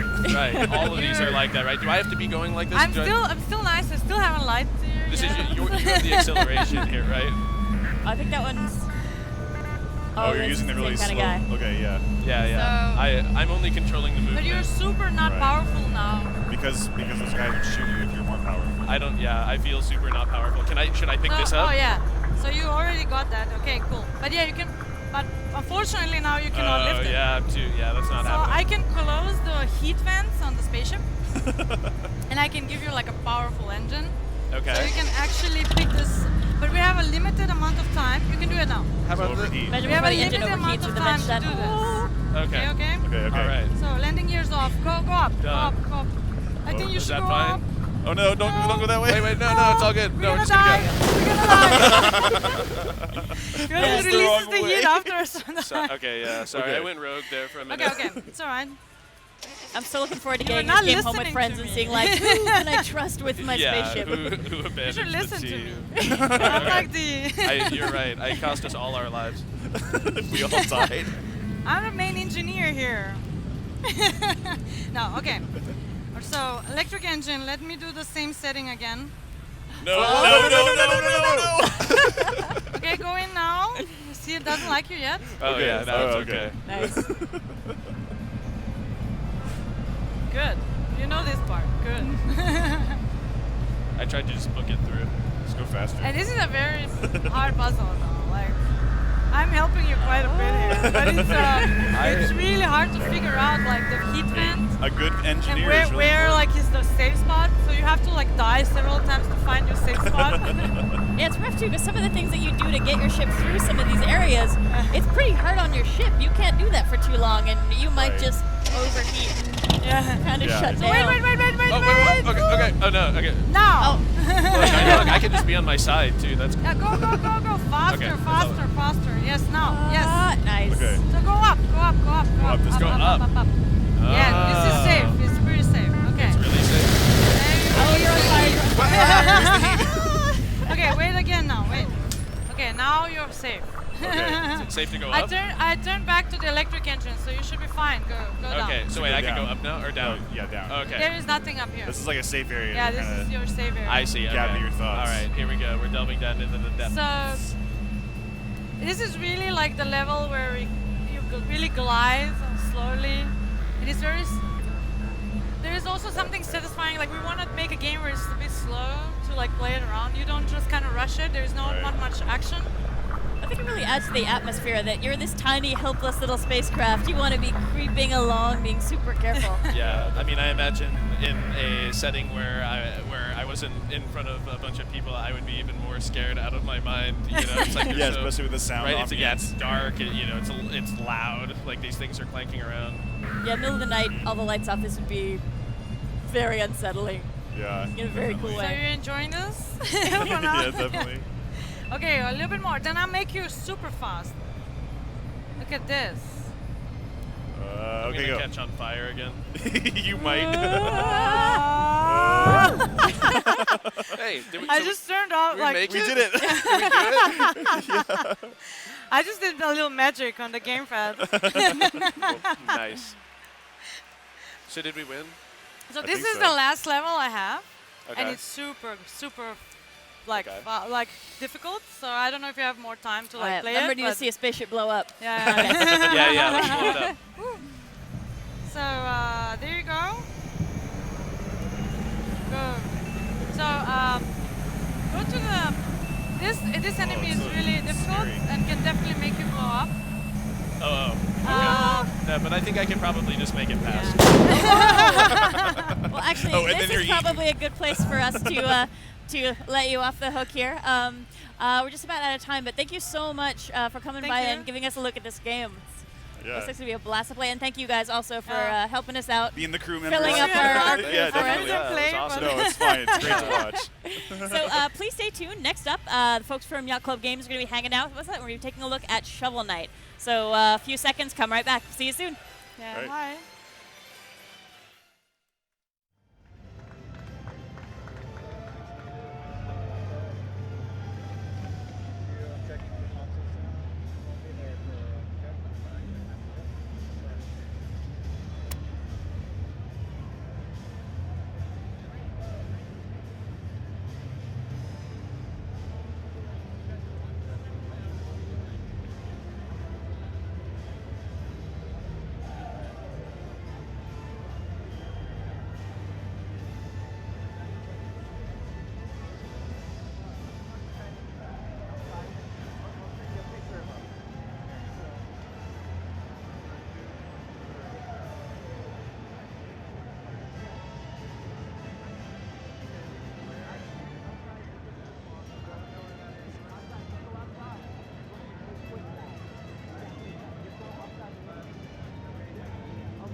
folks. Welcome back to Nintendo Treehouse Live at E3. I'm Sam from the Treehouse, and I'm joined by the intrepid crew of Yacht Club Games, who are here to show off a game that I know you guys have been really excited about, been waiting patiently for. We are going to be bringing this to you on June 26th, so the day is almost upon us. And this is going to be an exclusive for home and handheld consoles for Nintendo. We'll have it on Wii U and 3DS. So if you guys want to do a quick introduction, we'll just jump right in. All right. Yeah, I'm Nick again. Most people call me Waz. I do the pixel art on Shovel Knight. My name's Ian. I'm a programmer on Shovel Knight. And I'm Sean Velasco, and I do design and direction on Shovel Knight at the Yacht Club. So yeah, we're going to take a look at the game, and we're going to show off a 3DS exclusive feature called the Street Pass Arena. So, I mean, obviously the 3DS has Street Pass. We're just going to do a quick name registration here. And we're going to show you guys this new feature. We're going to play a new level that we've never seen before and just kind of have an awesome time. I've got to say, I don't think I've seen anybody use Street Pass like this. Yeah, it's a little very different. It's cool. I mean, it's a little offbeat. It's a little bizarre, but I don't know. I think it's pretty fun also, even though it's just crazy and weird. So yeah, this is our world map, which is the first time we've ever shown this. As you can see, there are different nodes that you can go around to. Shovel Knight moves on the paths, and in addition to regular stages, there are bonus stages. There are villages. There are little wandering encounters that appear. But on top of that, you have the Street Pass Arena. So let's go ahead and head in there. So let's just get acclimated to the controls real fast. Shovel Knight, as you can see, is a side-scrolling 8-bit style platform game. You can jump, you can shovel, and then when you're in the air, when you press down, you can do a shovel drop, which is like a downward stab that you can use to break through blocks, defeat enemies, do all sorts of stuff. So yeah, that's a quick recap on the controls. Let's talk to the Pass Master and get the battle started. I adore this guy's design, by the way. Yeah, giant cookie skeletons. Yeah, he's hilarious. Well, and we've been talking in his voice the entire time. You know, it's like, welcome to the Street Pass Arena. So here we go.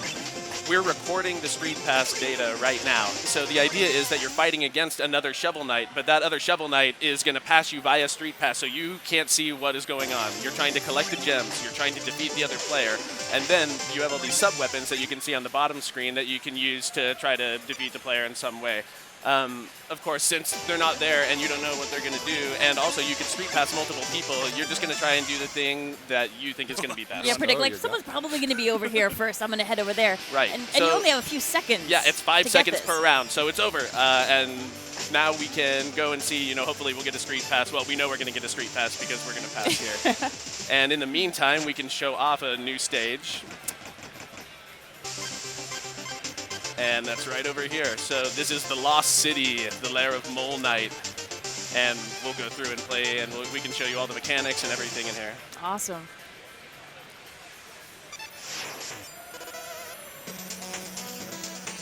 So yeah, I have a lot of sub-weapons I can use to dispatch enemies at my command. I like the wand a lot. I think it's really versatile. I can just like shoot a projectile and get the guys out of there. There's also one of my favorites is the coin.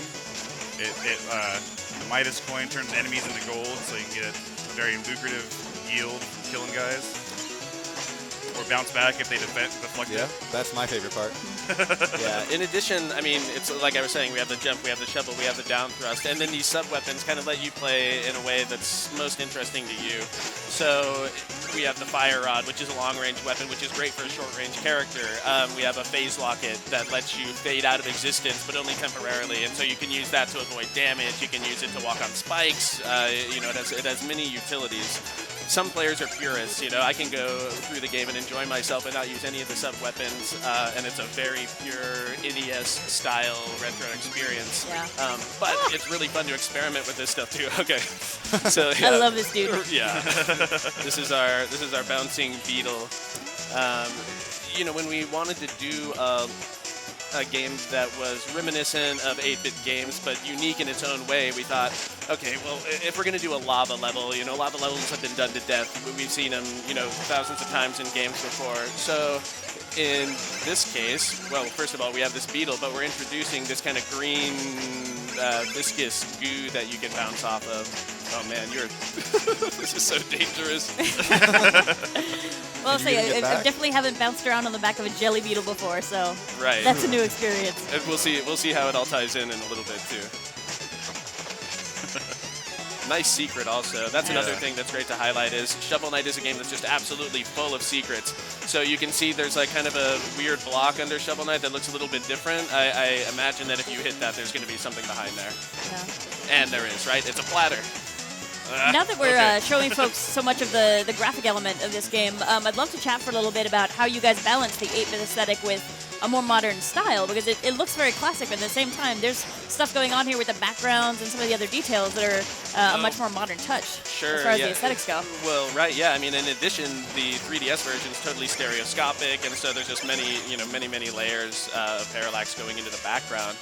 We tried to stick mostly with the NES palette. So the NES has a 64 color palette, and we have like a 66 color palette because we just needed to cheat with the color. Couple of cheaters. Yeah, just here and there. Our animations are much more intense. Like I was saying, our backgrounds are layered and varied, and you couldn't do parallax backgrounds. But our sound is totally 100% good NES style. We're using at least a simulated VRC6 sound chip, which is the same one that they used for the music for Castlevania 3. Yeah, the audio just gives you this warm, fuzzy, sort of back to your childhood feeling. So that's just what I love. Yes, it's very, we're trying to invoke that nostalgia, but kind of like the rose-tinted version of it, like the game that you saw in your mind as a kid, as opposed to the one that was actually on the screen. But and on the subject of audio, you got some pretty sweet other details going on with the music, I believe. Yes, absolutely. I mean, first off, we have Jake Kaufman doing our music and sound design, and he's just an incredible talent. He's prolific, and he's amazing and wonderful. And, we love him to death. But it's also extremely special that we have Manami Matsumae. That's kind of crazy. The original creator, the sound designer, Mega Man, both the sound and the music, UN Squadron, and now she's working on Mighty No. 9. She's doing even more stuff. When we got that email in our inbox, it was just totally getting trolled. Yeah, we didn't even believe it. It's like, yeah. This can't possibly be true. Sure, right? you want to do music. Yeah, but sure enough, it was true, and the tracks are absolutely amazing, and it just, it makes my heart swell just to think about it. So things are progressing smoothly here. Yeah, hopefully they'll you haven't died yet. Oh, no. It's like you want to use that shovel so bad, but here you can't. This is great because you have all those weapons, and you could use it to your advantage in that situation. I gotta wonder with the weapons, how much you guys spent just playing around with shovels you picked up at the hardware store. It's like, okay, how is this attack really gonna look? We do actually have a shovel at the office for just such occasions. How often have you whack each other with it? We're just like, I gotta know what it looks like to get hit with a shovel. Come here. Right, I need to check this animation. This is research. Yeah, here, come over here. I just need to smack you. Okay, so here's that lava and goo mechanic that I was talking about. So this lava ball that you saw we were bouncing on earlier, you can knock it in to the lava, a goo ball rather, and then it turns everything gooey and bouncy. So in addition to a lot of action elements, Shovel Knight has a couple of slightly puzzly things, but nothing that should break it up too much. Here, you have to knock it onto this platform and then do a death-defying leap to try to get over. Oh god, dude. Death-defying bounce. Okay, alright, yeah, that should be fine. Here's another example. So we have a lot of checkpoints in this game. It's something that should be easy for younger players or for newbies to get into and kind of enjoy themselves, but maybe not get all of the secrets or maybe not kind of unlock all of the potential that the game has to offer. Yeah. The reason I say this is because we just put you through gauntlets, over and over again of increasingly difficult things, but we're trying to teach you all of the mechanics through the game itself. Yeah, it's nice to have it. It's show, don't tell. So you're going to have a chance okay, first up, let's get you through this. Next up, you're going to learn another skill, and it gradually builds on itself. So it's not like you're just suddenly thrown into okay, here's everything you have to know all at once. Good luck. Right. Yeah, absolutely. Well, but then it does build up, and by the time you get to the end of the game, it's a very, well, when you get to the end, you won't believe that you're able to do the things that you can do compared to what the beginning was like. Nice. Good work. Yeah. Speaking of, thrash in the mole minion.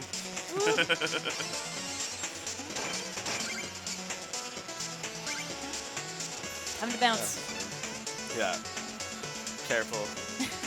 So Waz has a lot of sub-weapons here, but depending on the orders that he tackled the level, he probably wouldn't have most of these. Yeah, he would not have a lot of these, so he's decked out for the purposes of this stage.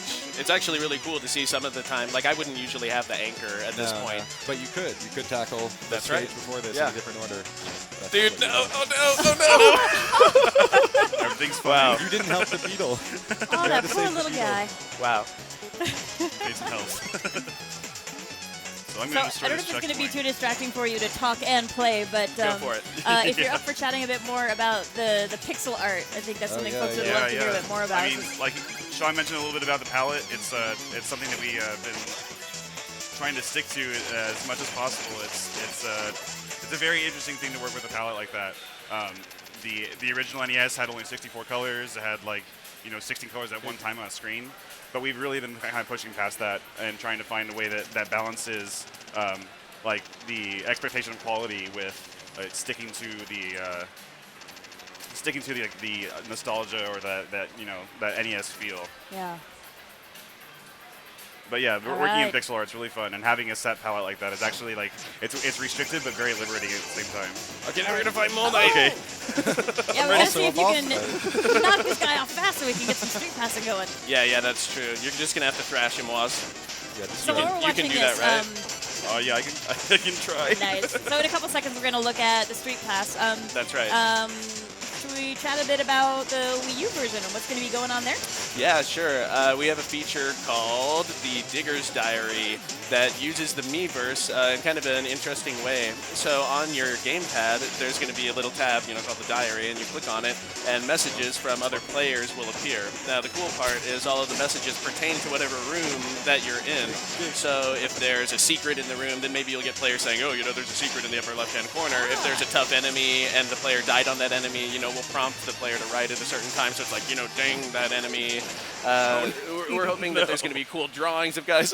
You They kind of reminds me of like, oh no! You just got to back out. I guess we can show up the Street Pass. It kind of reminds me in like Dark Souls, say, where you hope people are being honest with you, but they might not be. There might be somebody trolling you in there who's like, oh yeah, this is totally what you do. That's There's a secret area over there. Just keep hitting it, and you'll find it. Right, It'll crack open eventually. Try jumping off.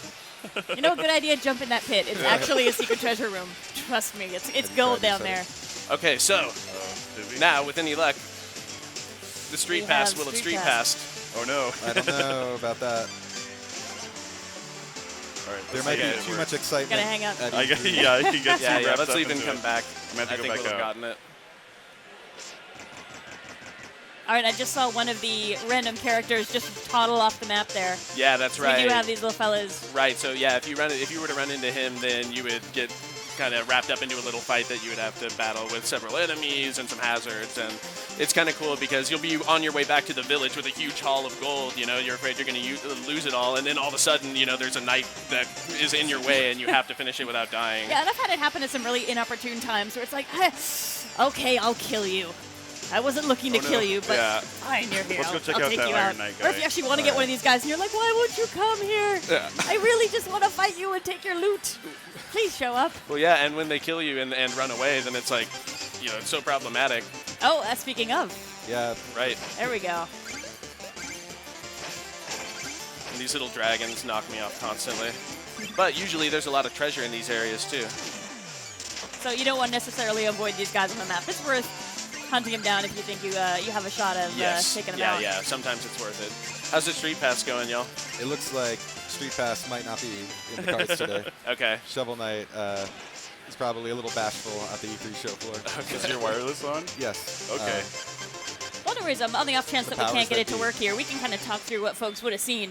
Well, yeah, I mean, basically, basically the data that we showed of the one Shovel Knight jumping around, when the other player Street Passes, they have another set of data that they didn't. So both players will battle together, and you'll just see how it plays out. So it's like sometimes an attack will happen, and it'll just totally whiff. Sometimes they'll be fighting, and they'll just be going back and forth in each other, and it's just totally ridiculous. And it's really fun when you see some of them where it's like you're just bouncing around at opposite sides of the screen. It's like, oh, yes, yeah. I have to predict this better. But if there's somebody that you Street Pass with pretty reliably, and you're like, yeah, okay, I work with this guy, I know I'm going to run into him. You get a sense for his play style and his patterns. You're like, okay, I know exactly what you're doing. Let's go for it. Yeah, you can revise your strategy, and so it's just cool. After multiple street passes, you can start to develop kind of an interesting back and forth with your friends. Let's call it a draw. Let's part as equals. We'll say that the best man won, and we'll let you interpret that however you like. Awesome. Well, thank you so much, guys, for bringing this by and giving us a deeper look at it. I know this is a day one purchase for me, and I know a lot of other folks are going to be super psyched too. So again, that's June 26th, Nintendo eShop. Check it out. And please stay with us. In a few seconds, I believe Reggie's going to be stopping by to check in on us. So we'll see. Hopefully he thinks we're doing a good job up here, and we're not going to get in trouble. Be back in a few seconds. See you soon. Thank you. Guys, thank you so much. Yeah, that was awesome. Sorry that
So, is it there?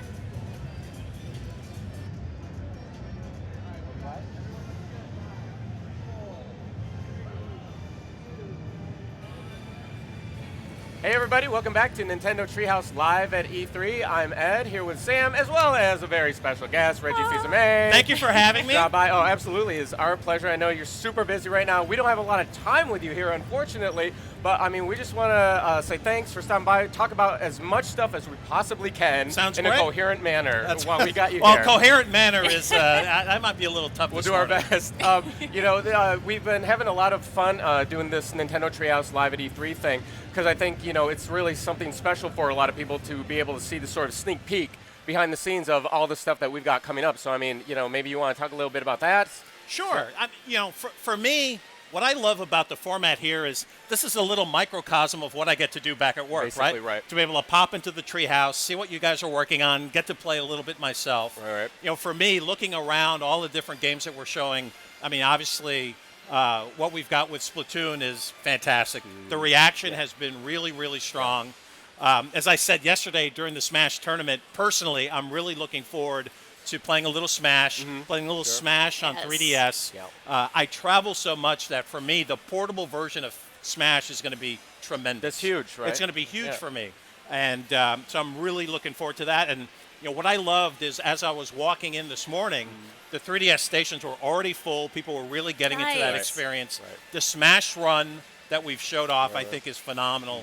So I'm really excited about that. Yeah, that ability to level up your guys, I mean, that's going to be amazing. Exactly. Yeah, and the tournament last night was insane. I mean, I don't want to spoil anything for anybody who hasn't watched it yet who wants to, but the ending was super tense. It was like right down to the wire. It came down to the wire, came down to some fantastic moves. I think the guys are around here somewhere. They're here. We're going to try and get them on from what I understand, but it's things are going great. And I know you were there watching the tournament with us and maybe picking up a few pointers, getting into Smash. I'm trying to pick up as many pointers as I can. As I said publicly, I am personally not the best Smash player, but that's why the 3DS version is going to be so great for me. Right. My opportunity to play a lot, really work on all of my moves. I want to play as a Reggie me. Yes. I got to say. Got it. And so I'm really looking forward to it. Do you think you're going to be a sword-wielding Reggie, or are you going to be I think I'm going to be, the arm gun The gunner? Reggie, Okay. the gunner. Nice. Nice. So next year we're going to come back, and there's going to be, insane action going on. I'll be able to do all of these great gunning moves. I'll optimize my character. It's going to be great. Very cool. We've got a lot of people have, you spoke to Splatoon. A lot of people have been so excited. That's personally, I think, the thing that I'm most excited about. That's the thing I've been like every second I can, I'm slipping over there to try to get in, because that's what I need practice on, honestly, because I am not naturally an FPS guy. I'm not naturally a shooter. My gaming muscles always just sort of gravitated more towards platforming naturally. You do the puzzle thing a lot and too. Puzzle things too. And to see this Nintendo take on the shooter is so like the light bulb has gone up. My third eye has been squeegeed open. The thing that I love is, yes, it has all of the fun aspects of a shooting game, but it's so much fun. It's so sociable. The various powered up weapons are really cool, but it's got all of that same strategy element, right? This thought of I can see the paint, so I know there's another player over here, right. Yeah. so I have to be careful. I'm going to turn into the squid. I'm gonna pop up next to them, turn around, fire them with ink. It's a really cool game playing mechanic. Yeah. So I'm very excited. And it's cool that it actually pays off to work with your team. So saying, okay, you're going to stay here and guard the base. You're going to go out and run point and try to cut them off before they get here. And being able to bounce back and forth, you just tap on the gamepad and suddenly you're like, okay, I got to jump over to help you out because things are getting a little ridiculous in an area of our map. But being able to communicate with your teammates as you're all like sitting around trying to knock out this other team, it's really satisfying. I know we've been playing around at work trying to figure out some strategies. Like, okay, some of us are really good, and some of us, myself included, we're trying to catch up to the folks who've been localizing who've been working this game. on the game. Right. It's a little bit of an unfair advantage, so strategy is really kind of helping us out a little bit. Well, that was a cool thing, seeing Nate and Morgan kind of do play-by-play of all the Splatoon coverage and being able to talk about all that strategy and stuff, and even talk about sort of the, I don't know, you call them cheap, you call them brutal, vicious things, when like someone can just like plop a splatter of paint down and then just hide in that and then just watch everyone go around them, pop up at that one moment, and then bam. Well, it's funny because when I did my demo in the Treehouse of Splatoon, Morgan was the guy who was showing it off. Right. And so he was showing that mean streak even back then. So, I have to say I'm working on picking up some hits and tricks, trying to figure out the right way to play. I'm going to be real close to Morgan and watching what he's doing. I think like Morgan and Eric are our two ringers. You go up against them, and it's just like, oh, please let me be on your team. It can be so brutal. I mean, and that's something that I think maybe a lot of people don't know about you, about us in the Treehouse. It's like you're a busy guy. You're a busy guy, but you're around. And so whenever we get these new games in the Treehouse, like part of our shtick is like all right, well, let's look at this. This is a lot of fun.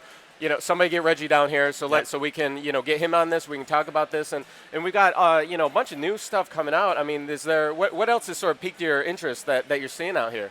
For me, a couple things. I really love Captain Toad. I think that game mechanic. I love super cute. I love what we were doing in 3D World. Having that character have his own game, own fully featured game, for me is really exciting. That's a holiday release. So that's going to be really phenomenal for us. And I'll tell you, the other game I'm loving to play is Hyrule Warriors. Yes. And for me, the whole Dynasty Warrior gameplay is not something that I grew up playing a lot of. Sure. But seeing the mashup between that and Zelda and the Zelda universe is really fun. It's huge. The different characters that we've exposed, people are really loving that in terms of the gameplay. Playing Midna, people are...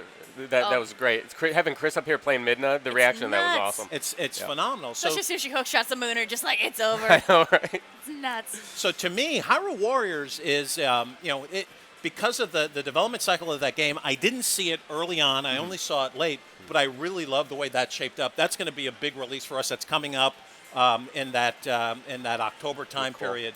So it's going to be very exciting. Very cool. Very cool.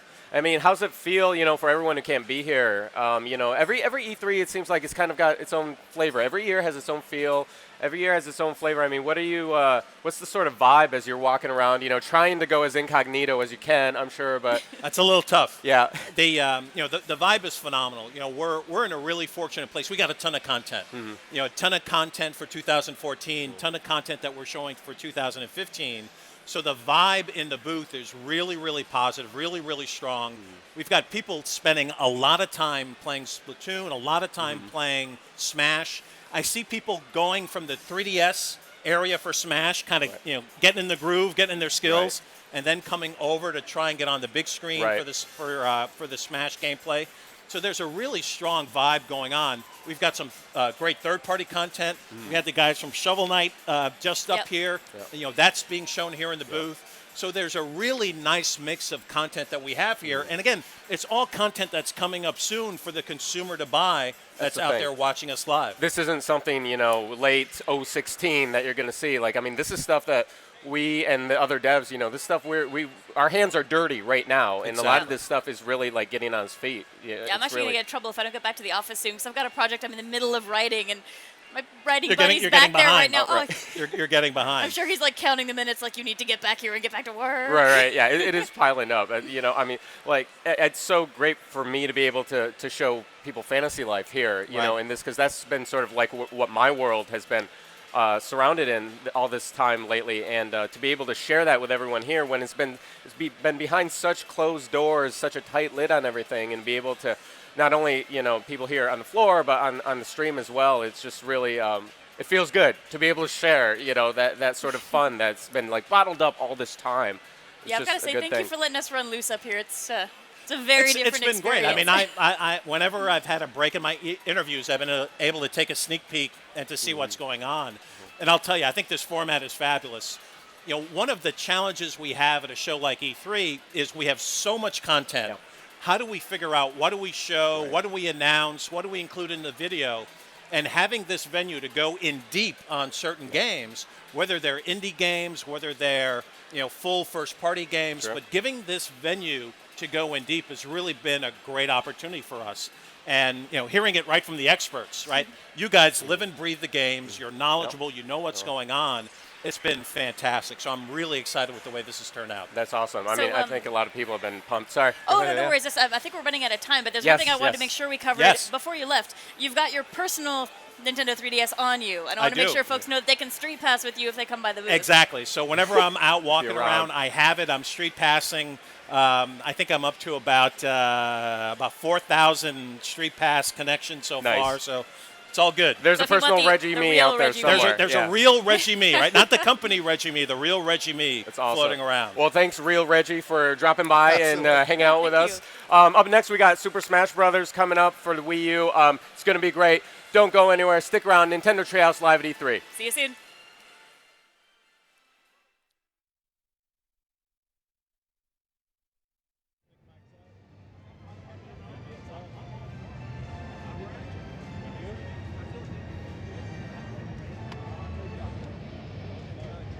I got it.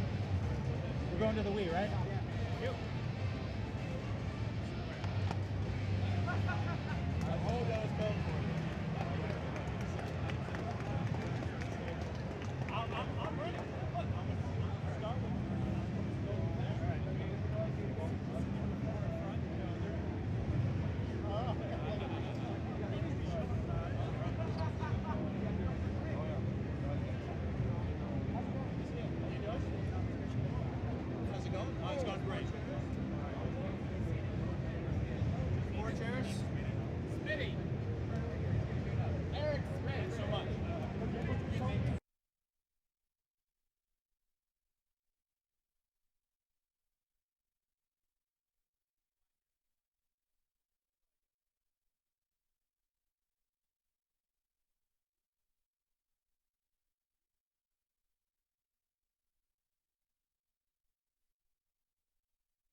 Hey everybody, welcome back to Nintendo Treehouse live at E3. Next up, we are getting our first look on Nintendo Treehouse Live at Super Smash Bros. For Wii U.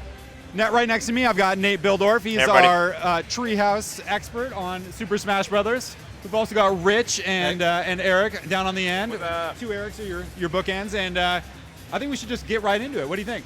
Yes, I can't believe actually we didn't do any of this yesterday, but I guess we wanted to keep it cool for the tournament. We were gonna be seeing plenty of Smash anyway, so. And people were hyped for that tournament. It was a huge tournament, but I think that this is a great opportunity for us to really go deep into these characters. Nate knows all of these characters inside and out. He knows everything that they can do, all their moves, and why don't you break it down? Show us what you got.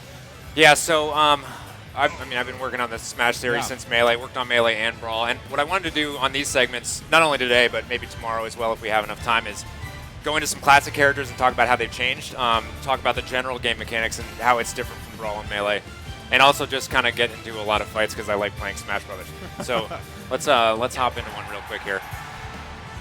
Now I'm going to try to show off some of Link's new moves, but at the same time I'm probably going to have to play defense against this guy because he has been playing Villager quite a bit in the Treehouse. He is, and he's got to be extremely irritating. Yeah, this is easily the best. Taunt. He's taunting. Yeah, of course, he starts the match with a taunt. The gyroid is the hardest part. Yeah. As a matter of fact, why don't we talk about Rich's play first? Because the Villager has a new character. People probably won't be familiar with a lot of these moves. There's Lloyd, the Lloyd rocket. You can fire that with side B. He can also ride that, and I'm sure you're going to see him, do that. He's also deployed a tree there. Basically, when he does his down B, he'll plant a little seedling. He has to do down B again in order to to water it. Don't water it while I'm on it. Nope. Come over here. Come here. If I'm standing on that when that thing comes up, then really bad things happen. See you later. Additionally, when he's got the tree deployed, right, you can see he's actually taking a little hack out of it with his axe. If he's doing his down special again while the tree is out, no matter where he is on the map, he's basically going to be whipping the axe out. If he chops the tree down and you're standing in front of it, it is extremely, extremely powerful. It's pretty bad. And I'm totally going to show that off in a second. Well, Bowser is also a serious threat. Yeah, and Smitty's been practicing quite a bit with Bowser. Bowser, to be honest, in Brawl, you can really work him over because he's a big character, he's a strong character, but he's also really slow. And he's really been... you just got beetled. In this game, he's still slow, obviously. He's a huge character, but they really buffed his attacks to be strong. He's got the strength to match now. And he has a lot of moves that just basically ignore what's going on around him. So he'll be winding up to hit somebody, and you'll come in and punch him in the face, and he just... he'll take damage, but he just flat out ignores it. He doesn't flinch at all. And as a result, he'll follow through and just totally cream you. All right, I got to concentrate for a second on enough of this talk. These guys are... over. So let me talk a little bit about Link, because... actually, I'm gonna play Link in the next match because we're already gonna run out of time for this. All this talking, man, I'm totally not gonna win this, and that really fills me with general. It's fine. It's great. This is what happens when you're trying to talk. Yeah. Rich and Eric are like beating on you. Yeah. At least I gave you a little hook shot there at the end. What? How did I didn't even make the sudden death. Oh, thanks. Thanks, buddy. That was great. Yeah, that was sweet. Little camera malfunction there. Anyway, so just to close the book on the Villager, because I don't think I'm going to let you play him again. Really innocent-looking character, but I mean, in the right hands, it's really one of the most nefarious characters in the game, because you can essentially be planting these little trees everywhere, and people will forget that there's a seedling there, and all of a sudden you water it, and something pops up. And also, that cuteness is what enrages me every time I play against him. It's just like, how dare you, be so adorable and also be destroying me. I love the little look in his eyes when he swings the axe, too. All right, I'm doing Link again, and this time I'm going to talk about Link, I swear. You guys play whoever you want. Because I do like the Villager. All right, fine. Just don't hurt me too much while I'm talking. Clearly, I can't multitask. All right. I'm going with my friend. Oh, yeah, we fit train. All right. Let's do something relatively stable so that I can't do a dynamic stage or like things are going to be dropping out from under me. All right, so Link was one of my favorite characters in not only in Melee, but I really love Link in the original Smash Brothers on 64. So one of the things that's been super powered up is his jump slash, his dash slash. You can see this little move that I'm doing right there. Really strong. You saw I just did 14 damage, but it has really good knockback, so it's a good KO. I think I've got something crappy. Spin attack is still there. His slashes come out really fast. Special attacks are basically about the same as in Brawl. You have the boomerang, which you can control directionally at different angles. Bombs, of course, still in effect. Arrows, good projectiles. No, get away. You shoot it fast, they come out, but they're a little bit weaker. You charge it up, they go a little bit farther and they're stronger. I love this. Look at his new jump slash animation, his up slash. Kind of kicks his legs out. You can see, you really feel the effort that he's putting forth. You can really feel me getting KO'd while I'm turning to talk to you. That's really awesome. Additionally, let me see if I can. Oh yeah, I'll just run into that. I'm not avenging him at all. These guys are not helping. No, they're not. All right, here, Smitty, come here. Here, I'll bring him over there. Yeah, let's throw him out here. Oh, that was not good. That was awesome. That was peak, bro. So what I'm trying to demonstrate here, there's the jump slash. Is Link now has. Here, I'll get into position over yeah. here for you. The first couple frames of his down spike right there is actually now a meteor smash. So if I can get somebody out over the edge, yeah, thanks for holding him. If I can get somebody out over the edge and get him with those first couple frames, it's a meteor spike, which for me, if I'm going to main somebody, they have to have a spike. I'm exactly the same way. You know that I'll do anything to go out for a spike. That's great TV. That's awesome. Yeah. That's what it's all about. You got to humiliate your opponents and just shame them. Ow. I'll just give him another jump slash. It's all right. Oh, actually, here's we got a smash ball in play. Are you gonna not only that, but we have a cuckoo. So not me. Oh, how did I miss that? So if you hit somebody with this, all right, go for it. now the cuckoos are basically going to be obsessed with the Wii Fit trainer for the rest of the duration this time. Basically, I mean, anybody who's played the Zelda series knows how incredibly obnoxious and lethal that is. They are pretty lethal. All right, let's play a little more. I'll switch off of Link. Let me get into one of the new characters here. I've been doing a little bit of practice on Greninja, who is obviously new to anybody in the series. This is an extremely devastating Pokemon, and normally I'm a pretty straightforward Smash player. Like I like running up and just wailing into people. Greninja is a lot sneakier than that, and he's a subtle character. So I'm not amazing at him yet, but let me try to walk you through what makes him special. Let's go. Where am I going to be able to show this off well? We'll go here to the Coliseum. Coliseum is new to this series. It's from Fire Emblem. Rich here has worked on many Fire Emblem games. Oh yeah. Coliseums are generally places of pain and glory. All right, so for Ninja, you guys go over there. You go fight over there. So he's got obviously really fast, great ninja sneaking animations too. Look at this. Oh, it's so awesome. Neutral special is this giant water-based ninja star. All of his moves are water-based, water Pokemon. This move I love. This is Shadow Sneak. So when I better not Shadow Sneak into that Oshawott out there. So when I do a side special, like so, you can see his shadow kind of pops out, and it's probably, I don't know if you can even see it on the feed, but it's a really subtle effect. His shadow moves out in front of him, and then when I let go of the button, he appears and does sort of oh, nice. Yeah, good punch. I just charged that. I didn't break it. I didn't want this is a devastating level for Little Mac. I mean, this is. Oh yeah, because there's no edges. Him having no air game doesn't matter. Worries by air game. Do you see? No, don't worry about it. They can see it. So you see I pop out with this little dual kick just out of nowhere. Really good for surprising opponents.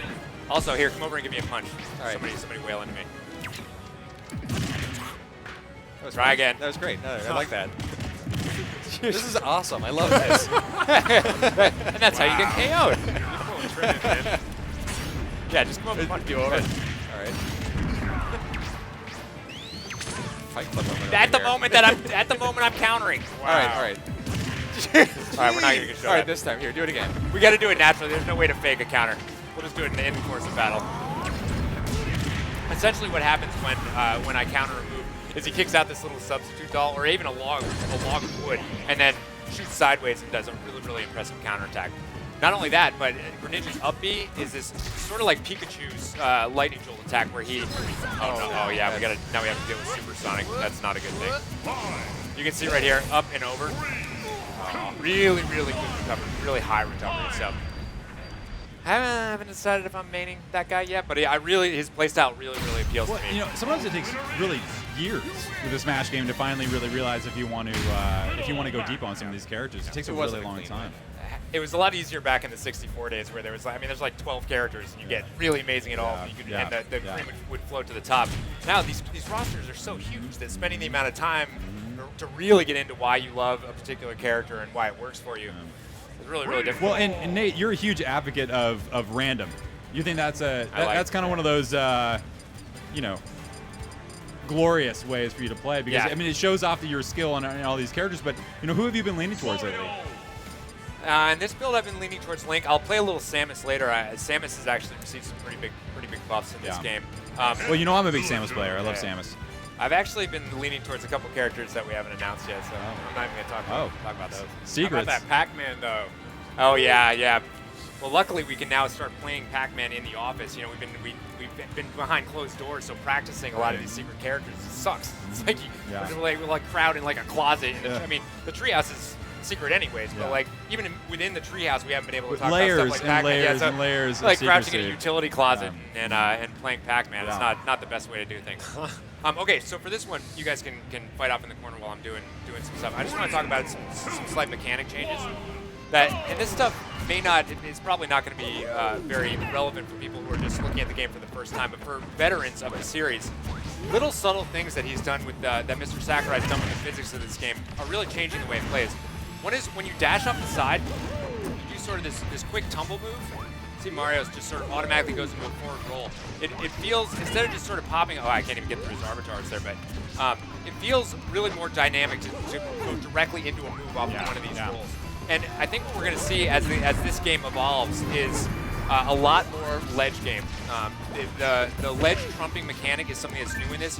It's really evolved over every game of the series, but in Melee, you basically can just totally edge guard. For all the edge changed, and the feeling of the edge changed quite a bit. Oh, let's see the well, and that's really where all the excitement happens, right? On the edges, and that's where the top action is. Oh, thanks. So you can build a house. I mean, this is Dream Home, which is the villagers' final smash. Calls in Nook and the Nooklings to build a house. But let me why doesn't one of you come over here? Okay, I'm obviously on my way. I want to show a little. Good luck trying to have these guys follow any instructions. So come over and grab this edge with me. So you see how he sort of popped me off there, and then here I'll try to pop him off. So as somebody else lands on the edge, it automatically kicks the player right off that edge into a little spot on the side. And obviously you saw that we were just rolling with that. Whoever's popping up, you're not even attacking them off the edge. Nobody's taking any damage in that. You're basically just scooching them off, trumping them. And so I think it's a little too early. Once we get these guys who are winning tournaments really getting a high-end edge game, I think we're going to see some amazing stuff on the edges. Who do you think has the strongest edge game right now? Oh man, I don't even know. Honestly, I don't even know. At this point, I don't think any of us are good enough at the game to really just to have that. I mean, we're really just scratching the surface. Yeah. All right, I've had enough talking. Can I play one and you talk? Yeah. So I can. I want to have a real match so these guys can see what it looks like when we actually go at it. I'm sticking. That by the way, is one of my favorite stages. Skyward Sword. I mean, it's probably I have a deep love for that game, and I love that stage. And it's hard to notice when you're in the feed of a single match, but that stage changes every single time you play it. Essentially, there are locations that you land at, but the way you get to them is totally random. So every time you pull up into the sky and start floating around, you have no idea where you're going to land next. You might be on the statue of the goddess. You might be down, in the actual Skyloft village. You don't even know. All right. Sass, I'm not going to talk anymore. All right, what's happening here? You're not doing one-on-one? No, we're gonna do a. This is the end of the day in the Treehouse every day. Yeah. And except probably with less swearing. Well, we should talk a little bit about Treehouse rules. Probably. Hopefully with less swearing. Fingers crossed. Yeah. Okay. So Treehouse rules normally we play stock, and there's generally a code of honor in place. Now you got me talking yet. I'm not talking. We'll talk about that later. I can talk a little bit about the code of honor. Essentially. We call it science book, and anytime that one player is down on stock and the other two player are up, there's sort of a general agreement that we're going to team up against the player with the highest amount of stock because we want to have the most exciting game possible. And some people have a harder time following directions and following honor and playing honorably. Now we know that it's a weird way to play, but it's definitely it's our tradition and. I don't know. There have been more than a few verbal arguments that have been raised about people being able to follow this deep code of conduct, and it seems to have been degrading over a period of time. People seem to be having a harder and harder time with that. It's all these young, these newbies. It's the young bucks. It's the young bucks. Of which I would. I just hit you with the bat. Come on. Another thing that's always fun is somebody grabs a powerful item like a bat and everybody immediately teams up on that player just to get it out of their hands. Oh, I lost it. It's really, really irritating. I think this stage is giving me vertigo. Oh, that was smart. Yeah. Why did we do that? I'm fine. We're fine here. Everybody's fine. Let's do this. I keep your Lloyd. Oh. Smash ball in play. Okay, right, here's an okay. awesome example of Samus's smash. His final smash was brutal. Not a good fly out of there. Yes. Yeah. Another change here, Samus is not transforming into, Zero Suit. Yep. On that final smash. So. Sleeping. Why would I sleep right there? Oh. There's 18 seconds left. Oh no. There's I don't want that. Rich land those gyroids. I thought I could get that one in while they were in the air, but nope. Ooh, it's gonna come down 5. Oh. This is going sudden death. Samus's screw attack is really nasty now. Yeah, she's got a Sudden really death? good pop at the top of her screw attack now. It's actually a really viable vertical KO. Yeah, it just Samus. Strong win. See, no talking. I'm not gonna. All right, we're gonna any segments that we have from this from now on. I'm just not gonna talk. I don't need to be humiliated on the internet. Well, I think that's gonna happen to us all. Yeah, actually, There's no that ship has sailed a long time ago. Now, Nate, why don't we have Eric and Rich play a game? Okay. And we'll talk a little bit about what's going on. Yeah. Let's do. Who do you want? Oh yeah, do your pit. You got a good pit. I don't know where I'm going to go. I've been doing Killager so much, I kind of want to change it up to someone I really don't know at all. Do What do you think? DK? Do you play DK at all? Yeah, do some DK. We'll check it out. We can we'll at least talk about how awesome Pit's moves are. Yeah, actually, I gotta bail out. Oh yeah. We'll redo that. Part of the reason why I wanted to do a one-on-one match here is this game changes so drastically. When you change the number of players, and we saw that last night in the tournament. Where we have all these 4-player matches, really high intensity, just craziness on the screen. In that grand final, one-on-one, I was like, gripping my chair as I was watching it, just really tense, really crazy. And you can kind of see a lot more of the art of movement in those one-on-one matches where you're really trying to dodge and. Yeah, strategy is totally different. Mr. Sakurai actually talked about that quite a bit in his roundtable last night in the QA section. One of the challenges of balancing a game like this is you have characters who are really, really strong in one-on-one matches, and you have other ones that are really, really strong in 4-player matches. I regret not going with the strong guy. Balancing those things out is something that is a huge challenge. Well, in addition to hundreds of moves and all the characters and all kinds of crazy stuff. So Pit, some of the changes that Pit has, his side B right there is his upper dash arm from Kid Icarus Uprising, which if people haven't played it, I feel bad for you because then you need it's to. really, really amazing. Really, really strong KO move. I think that Pit felt in Brawl. He was a good character at dealing damage, but didn't really have any strong KO moves. That's a really strong KO move. He can't glide anymore, but his up air recovery is. I'm going to regret great. this. That you don't really notice. As you'd expect for a character with wings. Yeah, well, exactly. Ooh, he does a lot of lamenting. Oh wow.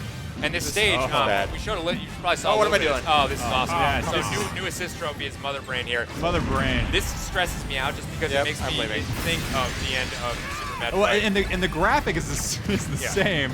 Shooting out the awesome. little rinkas that are flying around. Those things would always spam you while you're trying to fight that didn't work at all. The little Rich is just. I really should have gone with the character. Rich is having a tough segment here. Oh, that's all right. It's good. There you go. Slap around a little bit.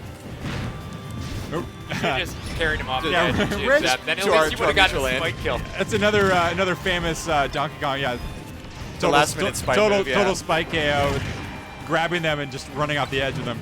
DK has a couple good buffs as well now. His down special in midair is actually a dunk now, so you can jump up and instead of slapping the ground, you just slap the player.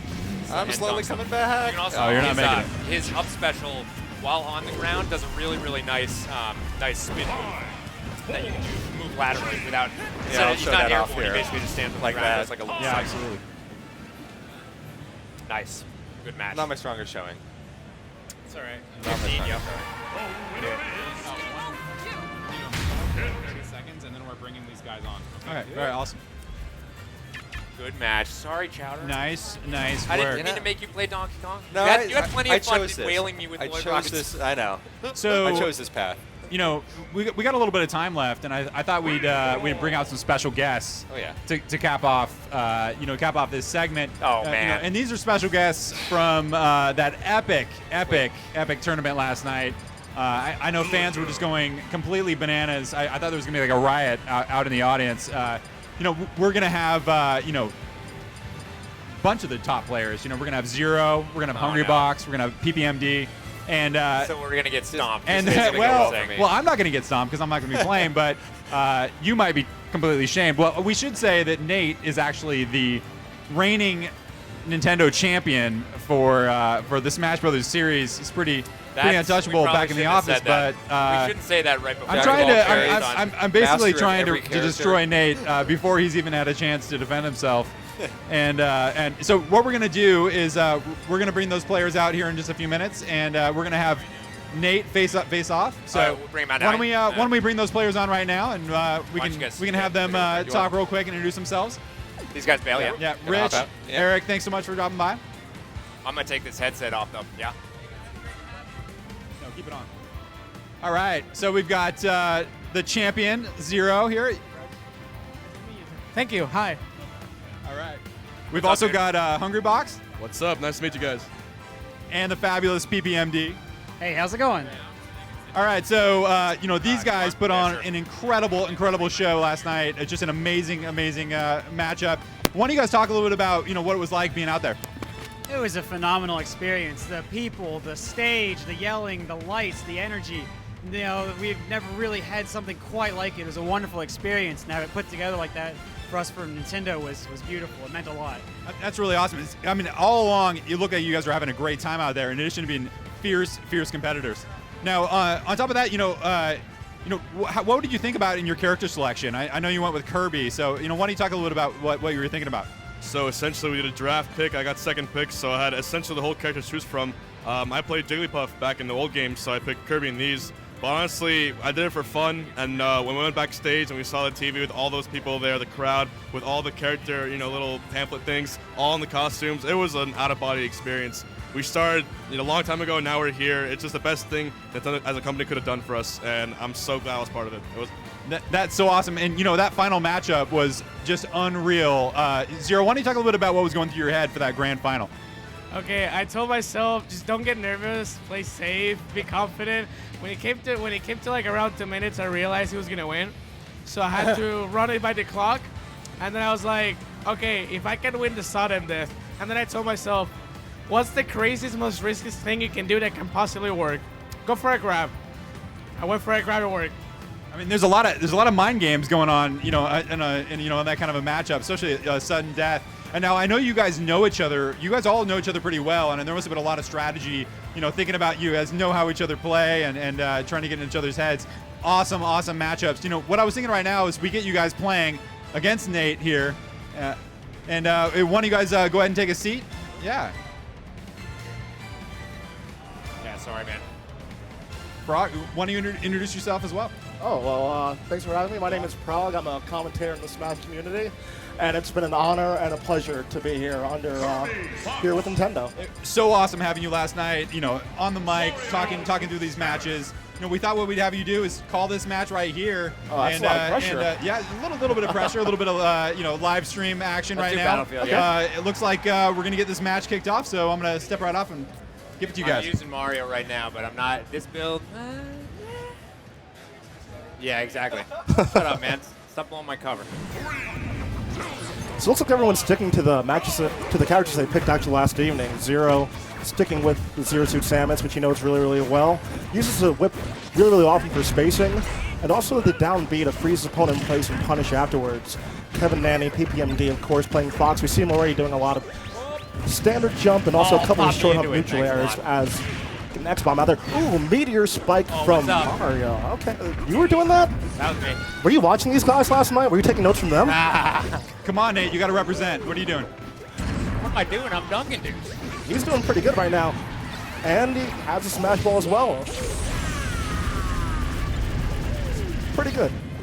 You pick up kind of fast, I see. But of course, Hungry Box with Kirby. It's going to be jumping around, using a lot of those aerial approaches. You already see him going for that down air near the ledge, trying to poke underneath and start that edge guard game going.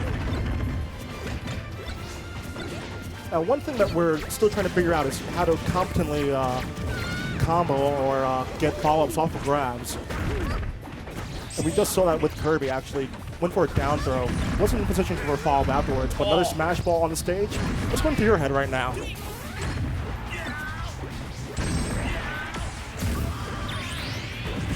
Ooh. No, I did not need to be in the middle of that. That was bad.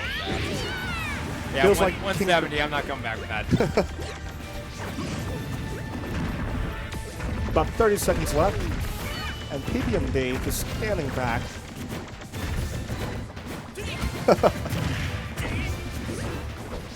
No one opting for the box or the capsule. That's why you don't opt for the capsule. You never know what's inside.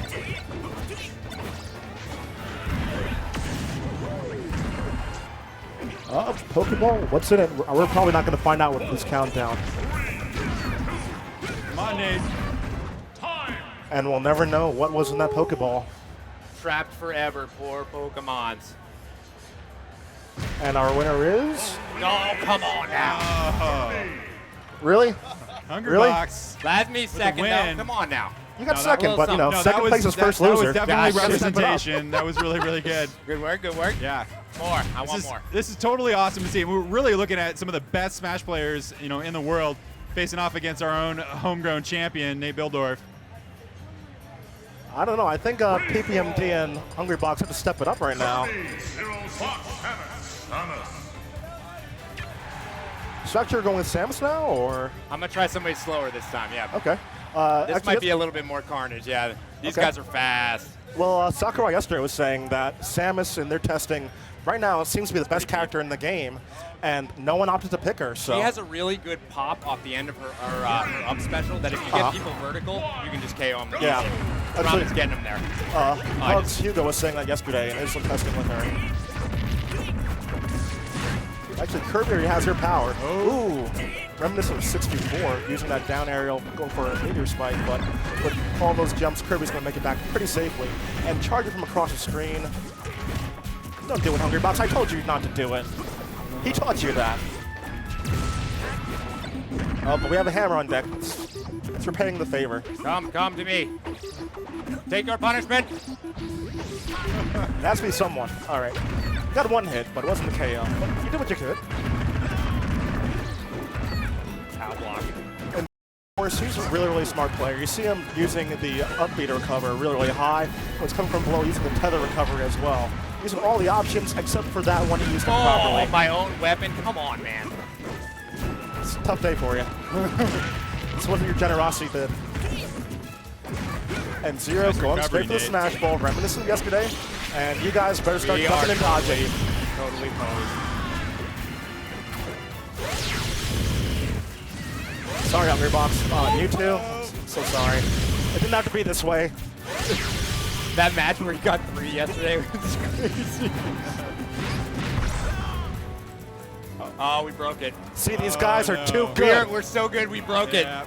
I think it's probably because I was winning. I'm pretty sure. I was keeping track in my head, but I'm pretty sure. I think you were ahead. This is part of what happens when you're working with pre-production software. Yeah. You know, this game's still in development, so we'll work on that real quick. But put all these really, really talented players on at the same time because clearly the game can't. No, the game, you know, just too much action. Yeah. We're gonna go ahead and get that game, you know, restarted here. We're gonna reboot in just a second here, but you know, in the meantime, you know, what was happening while Nate gets that rebooted real quick. You know, one of the things that was just so awesome here just a few minutes ago is we had you guys facing off against the People's Challenger, and you know, anytime that we have these guys playing, you get a huge crowd going on. Definitely. And you know, we had a massive crowd here in the booth. Why don't you guys talk a little bit about that match? Yeah, so I got to play the People's Champion in 4-for-all Little Mac. We all went Little Mac just, like for fun. But he's a great sport. You know, he earned it. He has great cosplay going with the boxing gloves. And, you know, he's really happy to be here. So I'm really proud he came, and I'm really glad Nintendo gave him that opportunity. So good for him. You know, he seemed like a pretty good player. You know, I was watching that. What was going through your mind during those matches? Well, I'm actually really glad he won because when I watched his video, he was really awesome. He's a Reddit user. And I'm just proud of him for making the video, making it all the way here. So it was just a pleasure to play him, and I was glad he came all the way here with the cosplay. So I'm just happy, really happy. Yeah, absolutely. Now, I would love for you guys to get your hands on the 3DS version of Super Smash Bros. Have you had a chance to play that yet? I have not, but I'd love to do it. You should definitely get over to the booth, check it out, and everyone at home, and take a look at the new Smash Run mode. And I think that'll be a mode that you guys will have, a lot of fun with. I was actually going to say, I play a game called Kirby Air Ride. It was released back in the day, and I'm pretty sure the Smash Run is really similar to City Trial. It's to the exact same mode. You get power-ups and stuff. It's really exciting. Yeah, all right. So, we're got this game started backing in here in just a second. We'll get at least one final match for you guys. Although I think, in the sake of fairness, in this last match, we're going to go all random. Oh, man. All right. Yeah. All right. Can you guys handle that? Yeah, I'll do it. Yeah, all right. Let's do it. Let skill decide is what I say. All right. All random. Who's your money on, Eric? Well, I gotta go for my boy. I gotta go for my NOA champ. But at least that's what I'm pulling for. I can't lie, but I don't know. We'll see. All these players Hungry's on a little bit of a run here. Yeah, I mean, all these players only had a couple of hours to kind of finagle their way and figure things out. So we're going to see how quick they can adapt, especially they've been playing the same character all day yesterday and today. Let's see what they can do when they're put on the spot. Nate's had a little bit of an edge on that front. But we're going to have a Zero Suit Samus and a Kirby. I hope that none of those guys got their main already. I know. Nate, who you playing on this match? Nate's on the Zero Suit. It looks like you're actually using her up B offensively, which we didn't really see too much of. Yeah, and it's going to be interesting to see what you guys do with that, because it's actually a really, really good KO move, but obviously you go afterwards you're left a little bit vulnerable. I'll see if I can pull it off again. Zero, take notes. This guy knows more about it than you. You may have won yesterday, but this man will teach you what you don't know. And I really like Rosaline and Luma, especially that air-to-air game, and also the air-to-ground game. Really fantastic stuff. Oh, why would I jump into that? I feel like Rosalina and Luma have such a high learning curve because they're trying to figure out how to manage Luma. It's kind of that puppet character archetype. Yeah, absolutely. The people who get good at it, though, are going to be But yeah, it's scary once people get good at it. Oh, see, I didn't land the last heal. Smash ball. Oh, I don't need this. Don't need this. I'll just taunt on the edge. Oh, come on, that was taunting, man. You can never put your guard down. There are 3 other players, and they aren't amused by your taunting. Oh,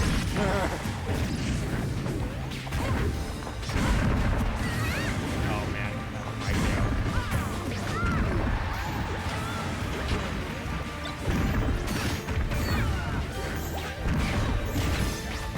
So one thing we were really looking at was Sonic and his changes from the previous iteration.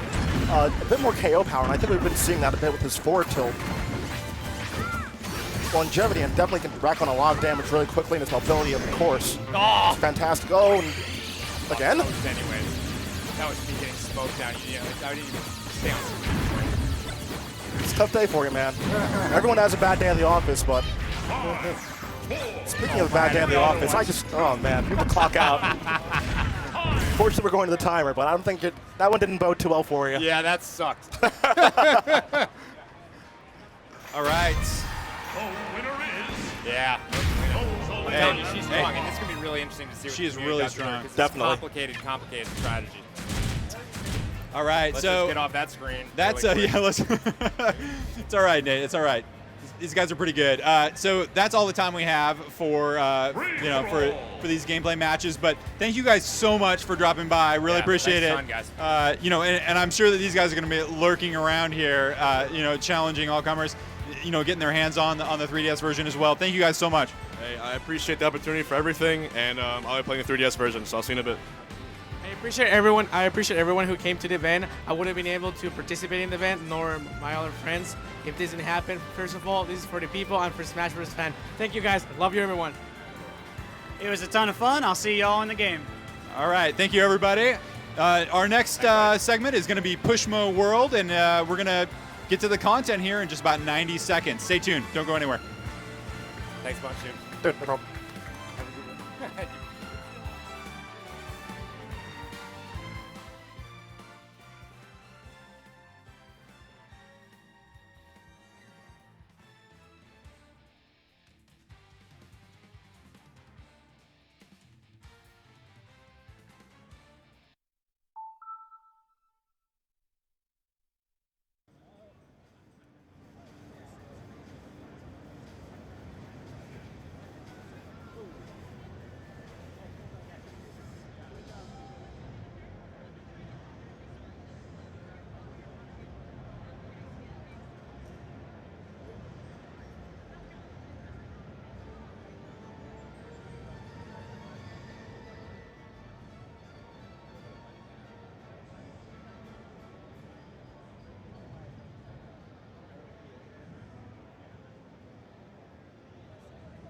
Hey guys, welcome back to Nintendo Treehouse Live at E3. I know it feels like just seconds ago you were watching me get completely mopped up by some of the best Smash players in the world. But let's move on to something a little bit more friendly. We're going to take a quick look here at Pushmo World.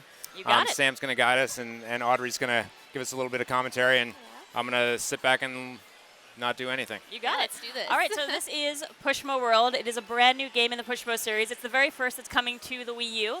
And just in case folks haven't had a chance to check out Pushmo before, at its essence, it is an action puzzle game. I'm in this huge theme park that this fella named Papa Blocks has built, and there are all these really cool creations that he's made called Pushmo. I'll just start us off on a really simple one so I can give you a basic sense of the gameplay. So what we've got here is these huge structures made out of blocks. And I need to, look, I'm so cute. Little HD He's Mallow. so puffy. He looks like you thought he looked adorable before. He's even fluffier. That's Mallow, in yeah? HD. This Yeah, is that's Mallow. Mallow. Papa Blocks over here. So I've got these courses, and I'm pushing, pulling blocks to find a way to climb up them. My goal is to get to that flag there. And there we go. So that is the super simple version, but it gets way harder than that. It gets way more complicated than that. Yeah, I was obsessed with the first 2 games in this series on 3DS where, I mean, I was completely obsessed with them. Oh yeah, Push Mode and Crash Mode. The ultimate travel game. Exactly. And the And cool so thing this is is that just a once you few make your way through courses. all of the levels, you can actually create your own. Oh, whoa. So we gradually get harder. What's nice about these early courses is they give you a chance to figure out the mechanics, get used to how you're looking around, and also how you can check out the different courses. And this is really important, especially when you're playing a larger Pushmo, because I'll show you in a bit, they get big, and you want to be able to see the whole shebang. You want to see where you're going, where you're going to need to head next. And do-do-do. You've already confused me. What is? Oh yeah. All right, I got it. I got a game plan now. I've never played these while talking, so this is going to be interesting. We'll see how I hold up. This is a game we're working on with Intelligent Systems, and they're always a blast to work with, and they work with such a cool range of titles. So it's been really fun to have a chance to work with them on this series. Pushmo and Crashmo both for the Nintendo 3DS. So this is our first shot to introduce Mallow on the Wii U. And it's actually coming out, I want to say mid-June. It's real soon, so this is going to be out in the eShop before you know it. Oh, right on. There we go. So I made it up to the top.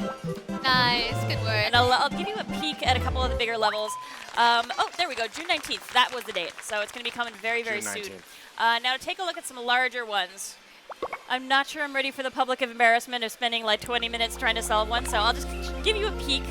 We've got these cool levels that look like different critters, different objects. Yeah, We've it got looks some really larger ones exciting. here. Yeah, and the and great folks thing who is played that the original game will know that there are a lot of special gadgets that you find in levels. Different kinds of switches that pull and push out blocks of different colors. Little manholes that let you climb around inside the puzzle. All those are back here, and we've also got some new devices coming in as well. And here's Papa Blocks. Oh, Papa Blocks, My favorite little puzzle designer. Well, the so good thing here is he's players actually won't showing have us. to wait too long to play this game because Pushmo World comes out June 19th. Oh, yeah. So Yeah, for a it comes much out real larger soon. course. And here he's showing me a few of the different ways that I can look here. So I've got R and L that I can use to move around and take a better look at. Here you can see it's a really big one. And this is not the biggest. There are much bigger ones in the game. What is that hard? What was that? Oh, that little guy, that was a pull-out switch. So if I jump on that, all the blocks that were its color, which I think was black. Yeah, that little guy, the black one, it'll pull out all the black pieces. This is the part where my brain always freezes up, where it's like, I know, they're just you so take that, I'm like, huge. I have no. Sometimes these things get really, really intimidating. Yeah, and there's a lot of strategy involved here. What's nice is this is really a game that's here to test your brain. You don't have to stress out about a timer. There's no clock on you. And there's a lot of ways that you can bounce back if you do something wrong. So say I've totally botched this. I want to restart. I can just hop over here to the reset switch.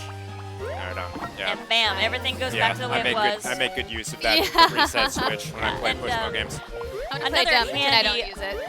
detail here is if I hit a level that's too hard for me, I can skip it, I can move on. If I want to be the perfect completionist and save all the children who are trapped in these Pushmo, get a perfect score, I'm going to have to go back and try them out, but I don't have to worry about being stuck there forever. I can move ahead, try the next one, take a break, and come back. Yeah. Also, say I made a jump I didn't want to make. Oh, yeah, there we go, rewinding. So I can go back. So it's nice that it's very forgiving. So you can try some really, really challenging courses and not worry that you're going to hit a point where you're just, I can't progress through the game. You're always going to be able to move forward. And I know we've got a very limited amount of time here, so I want to show you a couple other features real fast before we head off. Okay, this folks will remember from the original game. This is Pushmo Studio, and this is a place where you can create your own content, and it's really intuitive. There's a ton you can do here. Basically, whatever you see in the game, you can create your own version here. So this is a quick look at the palette. I've got all these different tools here, a lot of colors, other color options that I can bring into my palette. Whoa. So I can say, draw a little one there. And I'm sorry, this is going to be the most simple thing ever imagined. Grab my little gold flag, bring it over, and then give it a go and see how it plays. It's beautiful, Sam. And you can bounce back and forth. And the studio just looks so cool, too. A great thing about this game, because in a second I'm going to get into the way you can share content, you can't share a Pushmo unless you've beaten it. So when you're checking out Pushmo that other people have created, you know you're never going to get stuck with something that just cannot be beaten, because they can't share it until they've been able to beat it. It's actually pretty unreal in this series how much that extended the longevity of the games. I mean, these were both Pushmo and Crashmo were big games. I mean, it took me a long time to beat them, but the community then got a hold of them. And I mean, if you go searching for QR codes, you can still I mean, you literally you can play forever. Creativity. Exactly. You can play that game forever. And people came up with some. This is my E3 2014. It's crazy. Oh, nice. Yeah, no, I thought I was good at making Pushmos, and then I looked online. It's like, oh, I don't even know what I'm doing. People make such intricate designs. They make their favorite Nintendo characters into a Pushmo. I just love watching him run around. He's so darn cute.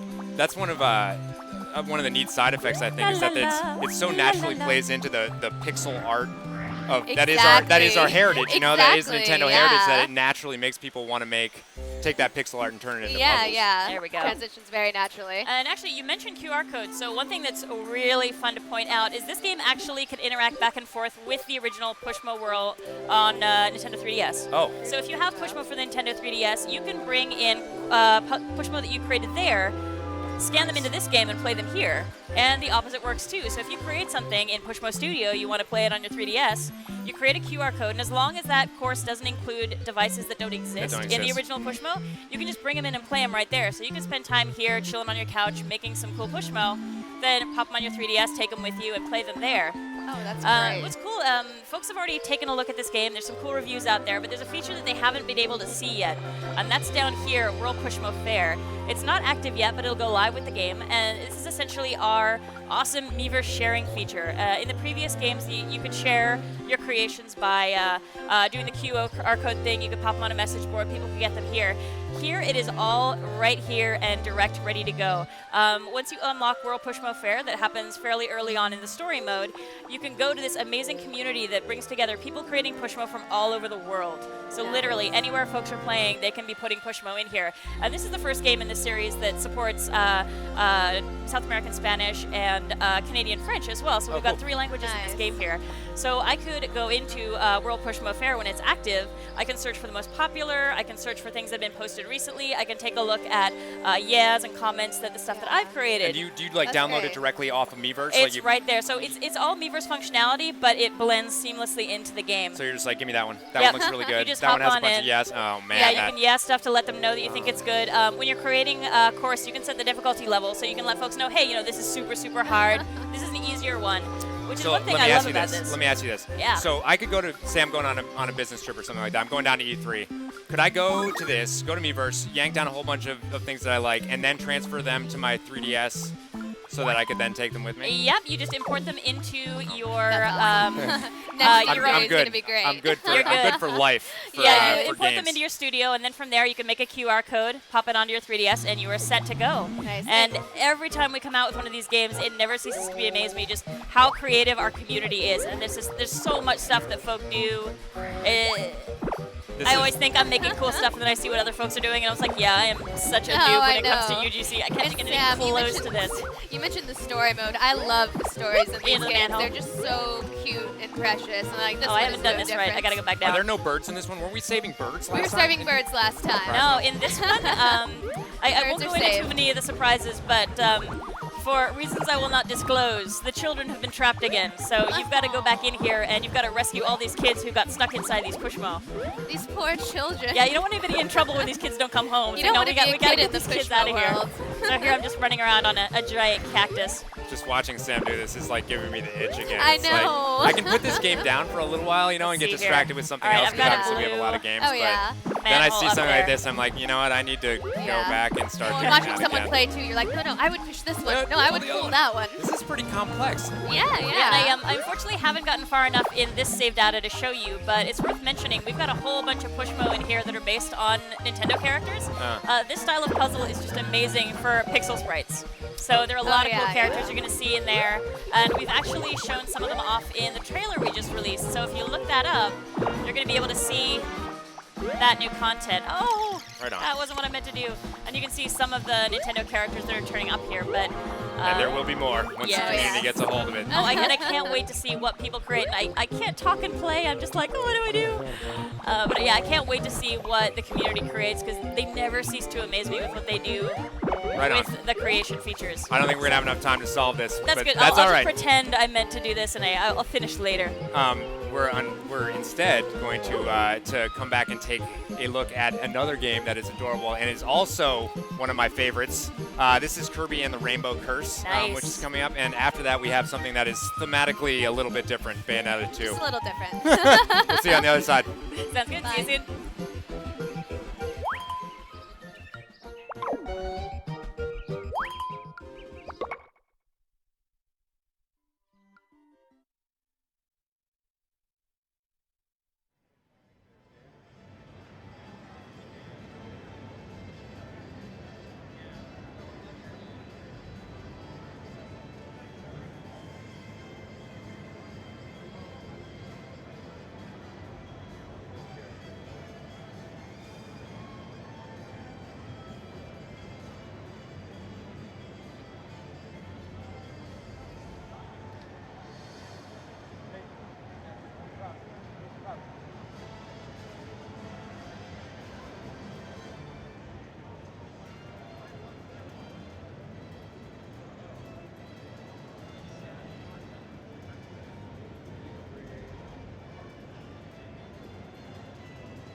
Hey, welcome back to Nintendo Treehouse Live at E3. I'm Sam, and I'm joined for this segment by Rich and Audrey. Hey. And we're showing you a brand new game that we're working on that I believe is going to be coming out in 2015.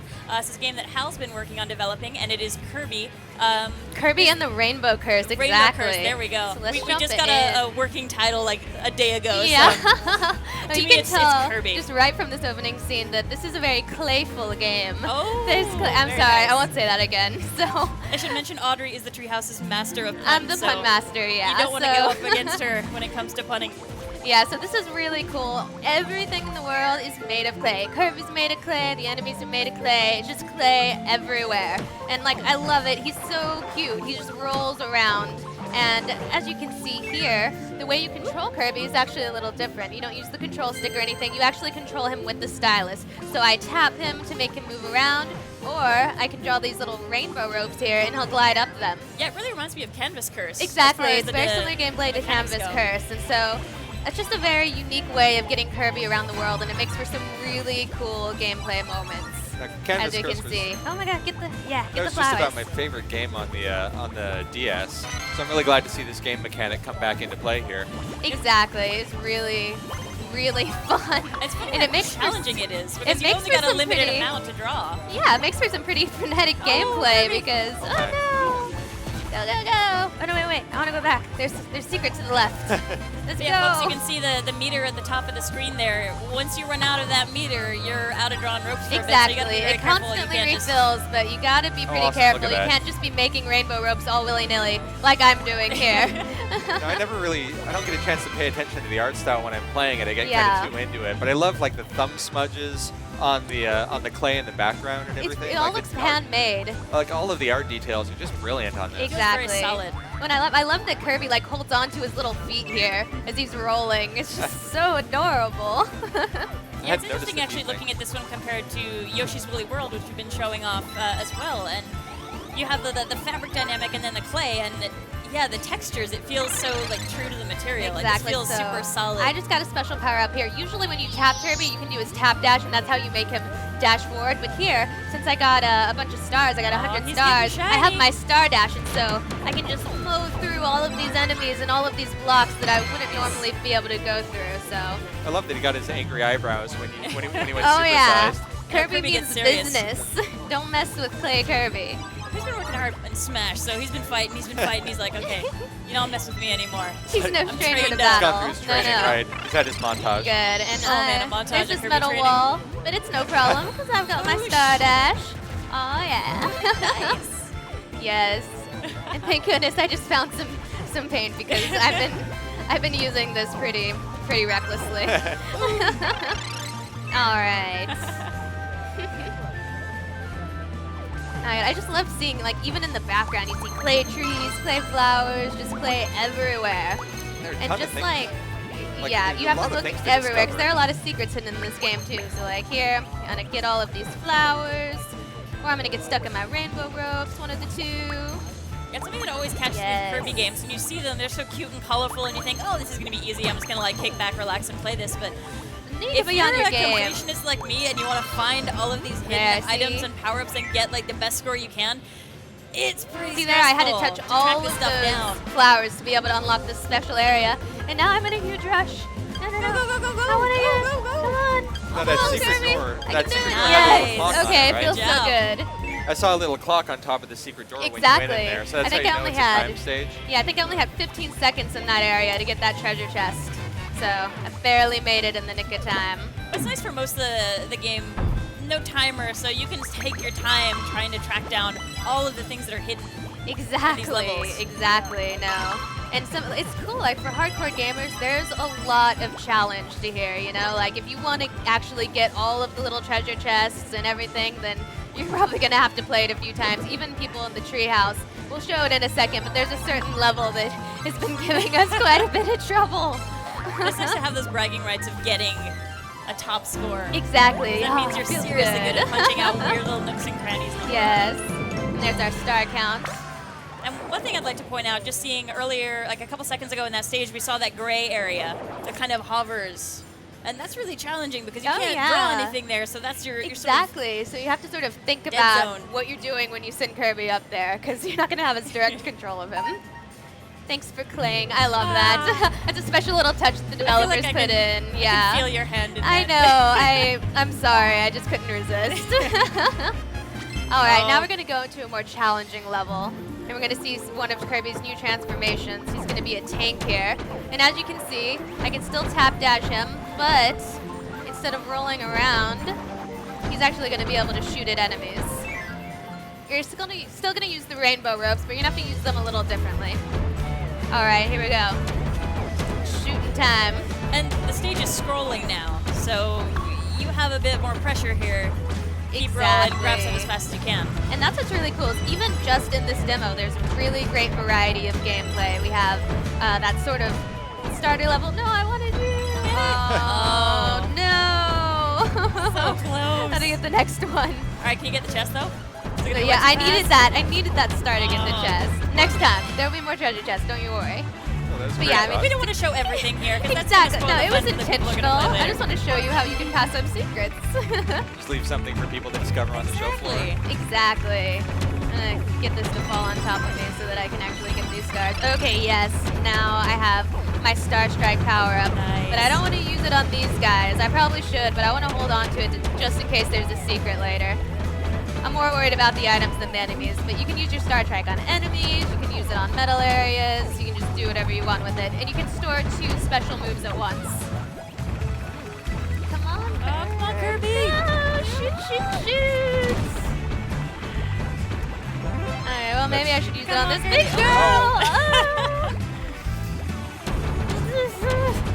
Come on, you're so cute and yet so deadly. Savage. Oh, yes, yes. Kirby in a nutshell. So cute, so deadly. Okay, good. We're in business again. I got another Star Strike. Oh, I've got him on a little rainbow rope. Come on. Go, Kirby. You gotta be careful with every little line you draw because it could help you or it could you could get in your own way. I had a couple times playing it at work and I'd accidentally just, this looks like it'd be useful, and I just blocked my path. And then you're stuck. I'm just gonna and then wait you get for hit. this to settle down. Glorious Maxim Tomato, thank you. All right, now I'm gonna free this one up here with my Star Strike attack. It feels really good.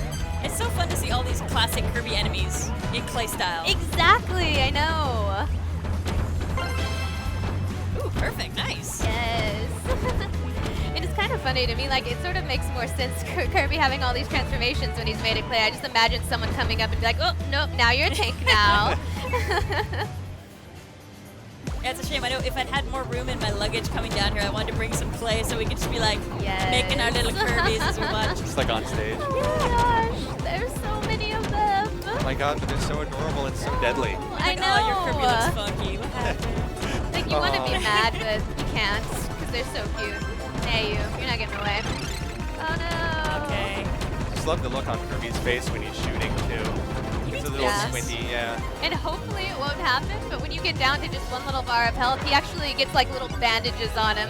It's cool. It's pretty cute, actually. If we show it, it's because we meant to show it. Yeah, I might decide to show totally you guys on in a bit. Yeah. Oh, yeah, go right there. Come on, Kirby. I'm gonna let them live because I'm a pacifist. That's good.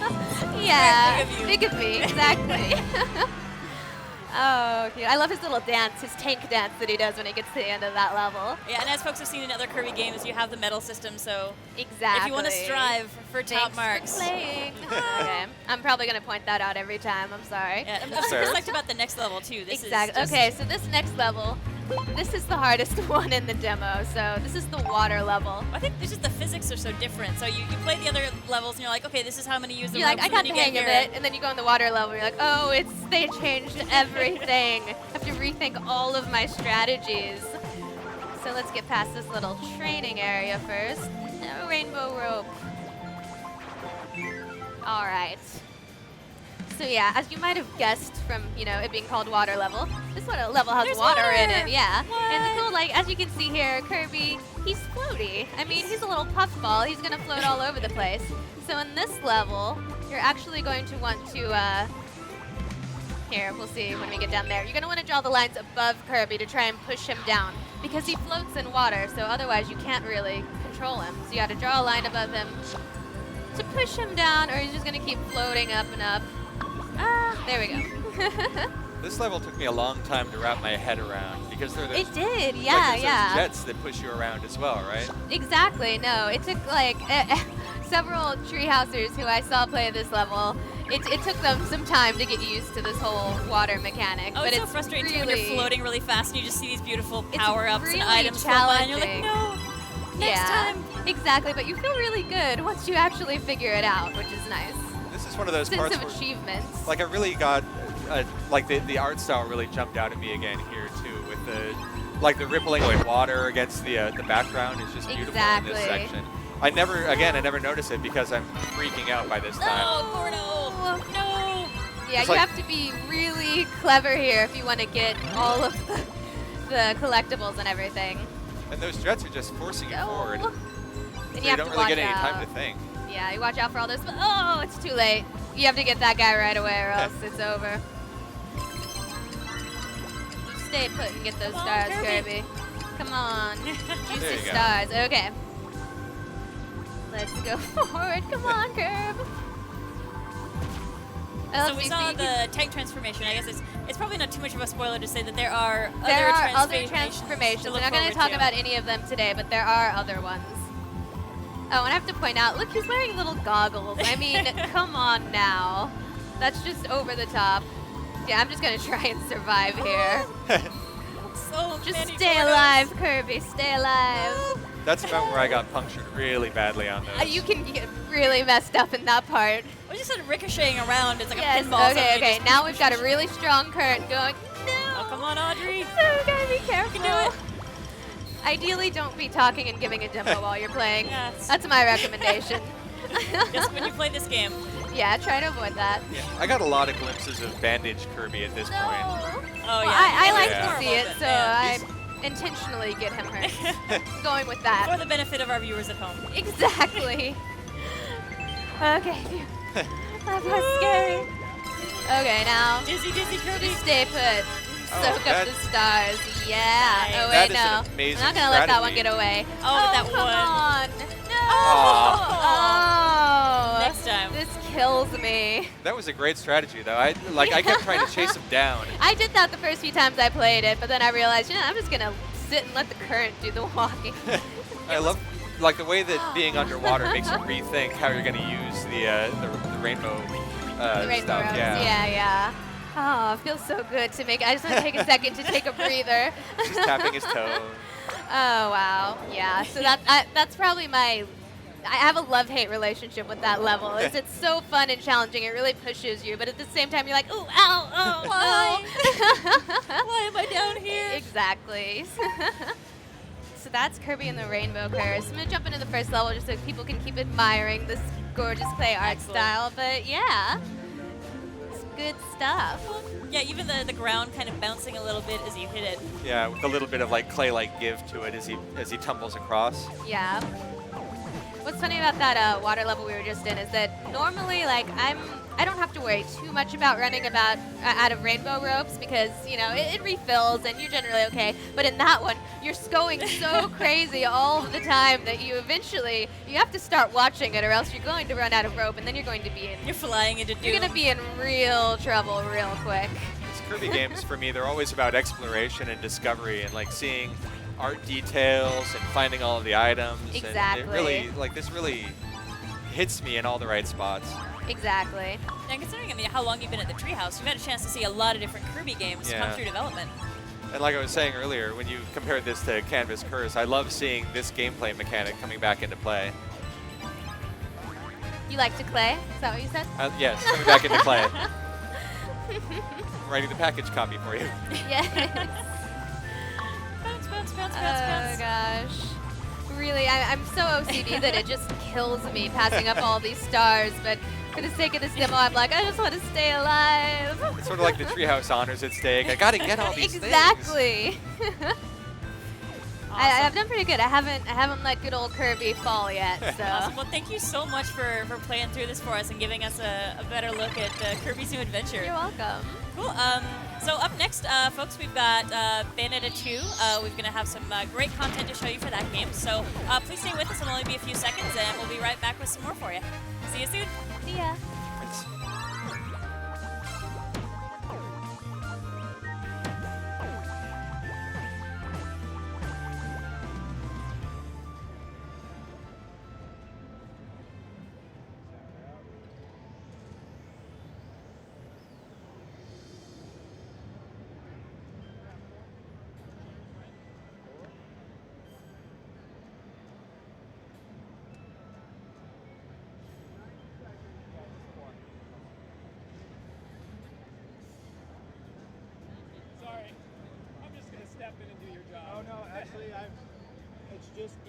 When we put that, it's awesome to hang it on the back of the chair because it's like you did.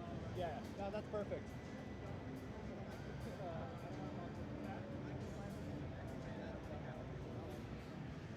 Oh, we need stick? We don't. No, we don't need. Oh, cloth. Do we have a cloth? Oh, right there.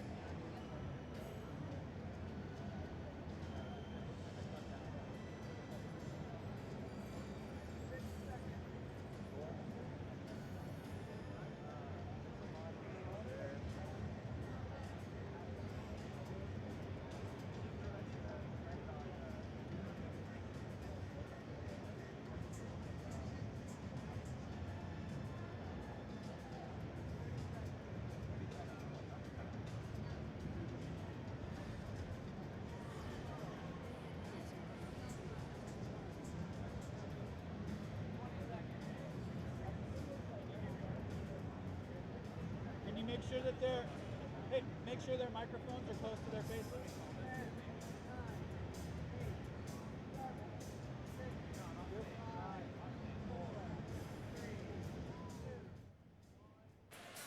Hey there, welcome back to Nintendo Treehouse Live at E3. I'm Sam, and joining me we've got some very special guests. These are developers from Platinum Games. They're here to talk about Bayonetta 2. It's going to be coming out this October, and those of you who've been paying attention to the news we've been sneaking out over the course of E3 will know that this is going to be bundled with the original Bayonetta, so it's going to be an amazing package to pick up. Also joining me, I've got Raymond from the Treehouse, who's going to be helping me out with translation, and if you'd like to introduce yourselves, we can jump into some gameplay. はい、ベヨネッタ2ディレクターの橋本です。よろしくお願いします。My name is Hashimoto. I'm the director of Bayonetta 2. ベヨネッタ2プロデューサーの黒田です。よろしくお願いします。My name is Kuroda. I'm a producer for Bayonetta 2.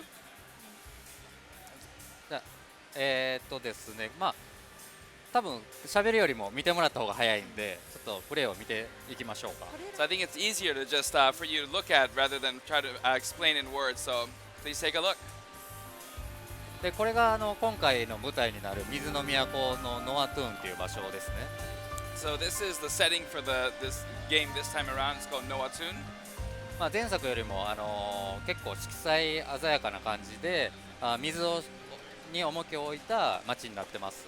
So compared to the last game, there's a lot of color in this setting here, and there's a lot of water in this town. でこれが今回のというか、まあ、主人公のベヨネッタですね。And this is, as you can see, the protagonist, Bayonetta. でですね、今回前作よりもものすごく髪を短く切ってイメージチェンジしてるんですけど、みんな髪を切ってってよく言うんですよ。でこれ実は髪を切ってるのではなくて、彼女は自由自在に髪を操ることができるんで、まあ、服も紙でできてるんですけど、短くスタイルも自由自在に変えることができます。So first thing you probably notice is that she's got short hair, and actually a lot of people think that she cut her hair, but actually since she's a witch, she's able to control the way she looks as she sees fit. So basically her clothes, as you may or may not know, is made out of her hair, and so she has the ability to make her hair appear short like this. And this is the style she's going with this time. じゃあ、アクション部分に説明していきましょうか。Alright, so let's get into the action here.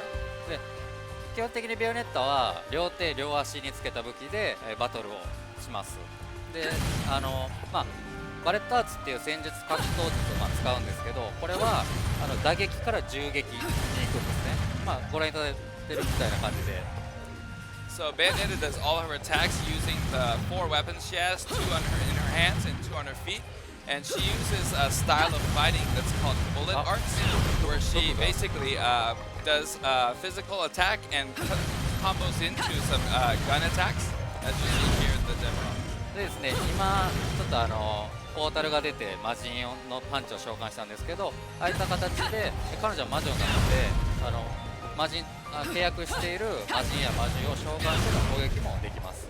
And so basically when she attacks, as you just saw there, a portal opens up and she can summon demons that she's made a contract with to do some finishing moves.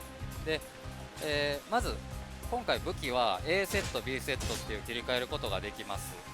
And so in this run she has 2 sets of weapons, set A and set B here. で B セット、まあ、これ前作にもあったんですけど、A セット B セットの切り替えはでも今回は初めてお披露目になるんですけど、手は B セットに装備しているのは弓矢ですね。これ今回初になります。I love how that bow looks. Yeah. So basically, this feature to change sets of weapons was in the first one, but the weapon she's using right now, the bow and arrow, this is completely new to Bayonetta 2. これが足に装備しているムチです。And then she's also has some whips equipped on her feet. このムチはですね、敵を巻きつけて叩きつけることができます。And using the whips, she can kind of grab the enemy and slam them down onto the ground. で、彼女は魔女なので、豹に変身して、今こういう形ですね。これに高速に移動することができます。And so because she's a witch, she's also able to transform into different beasts. Like you saw earlier, she turned into a panther, which allows her to travel very quickly. で、地上では氷に変身したりできるんですけど、水の中ではこういったようにヘビに変身してですね、水中を自由自在に動くことができます。And on ground, she can turn herself into a panther, and underwater, as you see here, she can turn herself into a snake to move freely about underwater. それではちょっと本編を見ていきましょう。何か？変身するとやっぱスピードがすごい上がるんですね。はい。ゲーム的にここはこう例えば歩いて走ってっていうところをもう氷で一気に行きたいっていう風になるともうこれでババッと行けるっていう感じですね。So for people who don't want to walk and run everywhere, they can turn into a panther or they can turn into a snake and just breeze through all of these areas. じゃあバトルの方進めてもらえますか。Alright, so let's get into the battle here. I gotta say, as much as I love moving quickly, like the Panther transformation especially has been super fun to play with, I can't imagine wanting to rush through these areas. There's so much cool like level design to see here. いやでもそうやって早くエリアを通りたいのは分かりますけど、この背景がすごい美しいので、やっぱ少し見ていきたいところもあるんです。So here a new character who we teased last year's E3. で去年発表された新しいキャラクターですね。このキャラクター新しいキャラクターなんですけど、なぜ天使に追われているのか、またベヨネッタとその天使が戦っているブルガトリオっていう次元で、同じところに存在してるんですね。でこれが今回のストーリーの実は結構キーになる部分です。So this new character, he exists actually in the same dimension as Bayonetta and the Angels in Purgatorio. And he's for some reason being chased by the angels, and he actually plays a very key, important role in the storyline. Yeah, I feel like this is one thing we learned from Bayonetta, the original game. It's when you see a child character turning up, they're probably pretty important. いや前作でもそうですが、やっぱ子供キャラが出るとかなり重要なキャラなんでしょうね。そうなんですよね。 Yes, 鋭いですね。で行動を共にすることもあるんで、そのあたりもインタラクティブになってるんで楽しみにしてもらえればと思います。 And there's certain times where you'll be traveling together with this character, and that's also in an interactive way. So that's also something that'll be that we'd like you to look forward to. じゃあバトルの方行ってみましょうか。 Alright, then let's get right into the battle. ベヨネッタの基本的な部分なんですけど、敵の攻撃をギリギリでかわすとウィッチタイムというのが発動してチャンスタイムがあると、今みたいな感じですね。 So this is kind of the fundamentals of Bayonetta, but dodging an enemy right before they attack activates what's called witch time, which gives you opportunity to attack because everything else besides Bayonetta slows down. はい。ではどんどん攻撃バトルを進めていきましょうか。 Alright, so let's get into the actual fighting here. で左上に表示されているのが、体力バーと下についているのが魔力ですね。 So the gauge on the very top left is the life gauge, and underneath that is the magic gauge. で魔力ゲージを貯めると、今回から新しいシステムなんですけど、アンブランクライマックスというシステムがあります。これですね。 So once you have enough magic, you can activate what's called a new feature in this game. It's called Umbran Climax, as you saw right there. これはどういうものかというと、魔人や魔獣を召喚しながら広範囲に敵を攻撃することができるということです。 So what this lets you do is basically summon demons as you're attacking to really expand the area of attack. Yeah, I love seeing, especially Madame Butterfly when she comes in and steps in to help you out. And it's awesome. It looks so cool. マダムバタフライが本当に入ってくる時がものすごいかっこいいですね。そうですね。初めてですね。前作では全身が見えることはなかったんで、やっと全身を見せることができてちょっと嬉しいです僕自身。 So this is actually I'm really excited with this because in the last game we weren't able to we didn't really show all of Madame Butterfly, but in this game you see her entire being. でですね、これが前作にもあった拷問器具を召喚して敵を倒すっていうトーチャーアタックですね。 And so this was in the last game as well, called torture attacks, where you basically summon a torture device and are able to defeat a single enemy instantaneously. Just brutalize them. すごいですね。で、前作にもあったそのトーチャーアタック、敵を単体で倒すのか、先ほど紹介したアンブランクライマックスですね。あれを使って敵を広範囲に攻撃するのかっていうところがバトルのユーザーが自由に選べて緊張感を高める爽快感につながる部分だったりでですね。はい。So with the addition of Umbran Climax, the player now has to make a decision with the magic that they filled up. Basically, do I use it to defeat one enemy using a torture attack, or do I expand my area of attack and try to defeat multiple enemies at once? And that's sort of a feature that we implemented so that it increases the intensity of the battles. しかも装備している武器によって召喚する魔人や魔獣が違うので、より例えば手にまた違う武器をつけて足にも違う武器をつけると、じゃあどんな組み合わせが出るのかっていうところも楽しみの一つですね。So another thing to look forward to is depending on what weapon you're equipped with, you summon different demons. So equipping different weapons for your hands or your feet can result in different effects. Yeah, it's really interesting how the combos line up too. Depending on which weapons you've got equipped, you could have a very different experience when you're fighting. That's one thing I really enjoyed with the first game, was mixing around with that and finding out, okay, what kind of style works for me. But you get so much flexibility there with having the other options. 武器と武器との連携でいろんなコンボが作れるので、いろんな武器を合わせていろんなコンボができるのがすごい前作でもすごい楽しかった要素だと思います。そうですね。今回もそれにさらに加えてアンブランクライマックスを使うとどういった効果があるのかっていうのはまたもう一段違う楽しみが一つ増えてますね。And I think with the addition of the Umbran Climax, we're able to add another step of joy and satisfaction to the combos that you're seeing with different weapons. It does feel really good when it's just suddenly like, I'm raining down destruction on my enemies. そうですね。召喚できるとすごい快感がありますね。そこだからね、僕ももっと作りたかったんですけど、結構スタッフからもういいやろみたいな感じで求められた部分もありますけどね。So actually, I wanted to add even more summons, but the staff was like, "All right, that's probably enough." でも詰め込めるだけ詰め込みました。But we packed it as much as we can. はい。ではですね、続いて、今回 Wii U で、ベヨネッタ2を出すにあたって Wii U ならではの特徴であるタッチ操作についてちょっと説明したいと思います。So I'd like to get into a new feature exclusive to the Wii U, which is the touch controls for Bayonetta. これはですね、ゲームパッドで手軽により気軽にゲームを楽しんでもらうためのシステムになってます。Basically, this system allows anybody to play Bayonetta very easily and very casually. 簡単に説明すると、タッチを敵にするとマーカーみたいなのが出るんですね。あれにするとベヨネッタが普通に攻撃してくれます。So how this works is when you select an enemy, you see there's a little marker that appears, and Bayonetta will automatically attack that enemy. で横に回避ですね。敵の攻撃を回避するのは横にスライドすると回避行動を行います。And then for evasion, you can just swipe across the screen, and she'll do the evasive maneuver. これがね、結構シームレスにこういう行動をしてて、それからシームレスにちょっと疲れたな、タッチ操作しようってシームレスに行うことができます。And what I really like about this is that we made it so that you can switch between controller and touch controls seamlessly. So if you're using the controller and feeling, oh, I'm a little tired, you can seamlessly switch to the touch controls.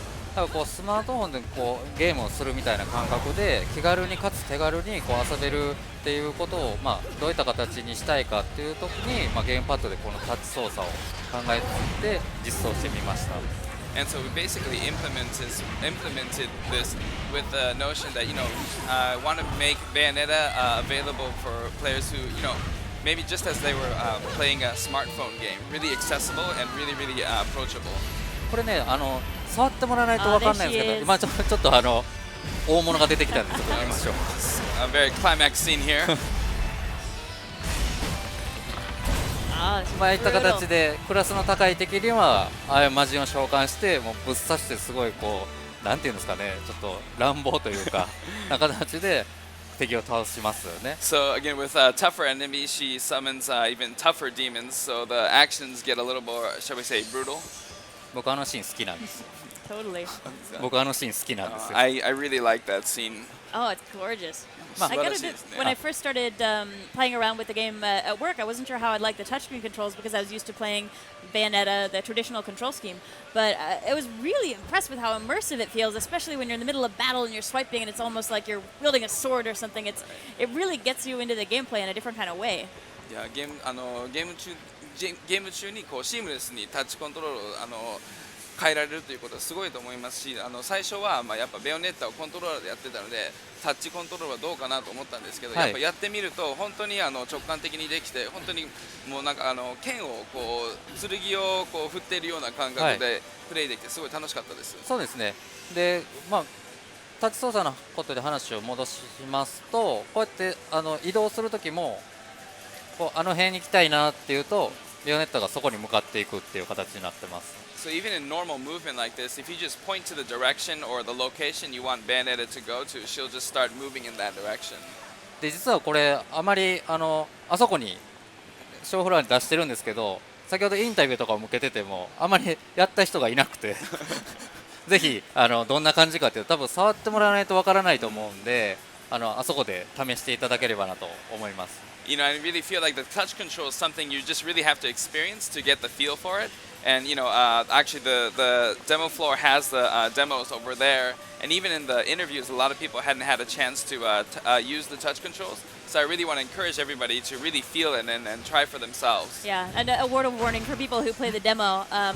I've had a chance to play around with it a lot, and there were certain points that I realized I was forgetting to breathe because I was so caught up in the intensity. I was just like, ah. Yeah. So deep breaths, stretch, please remember to breathe.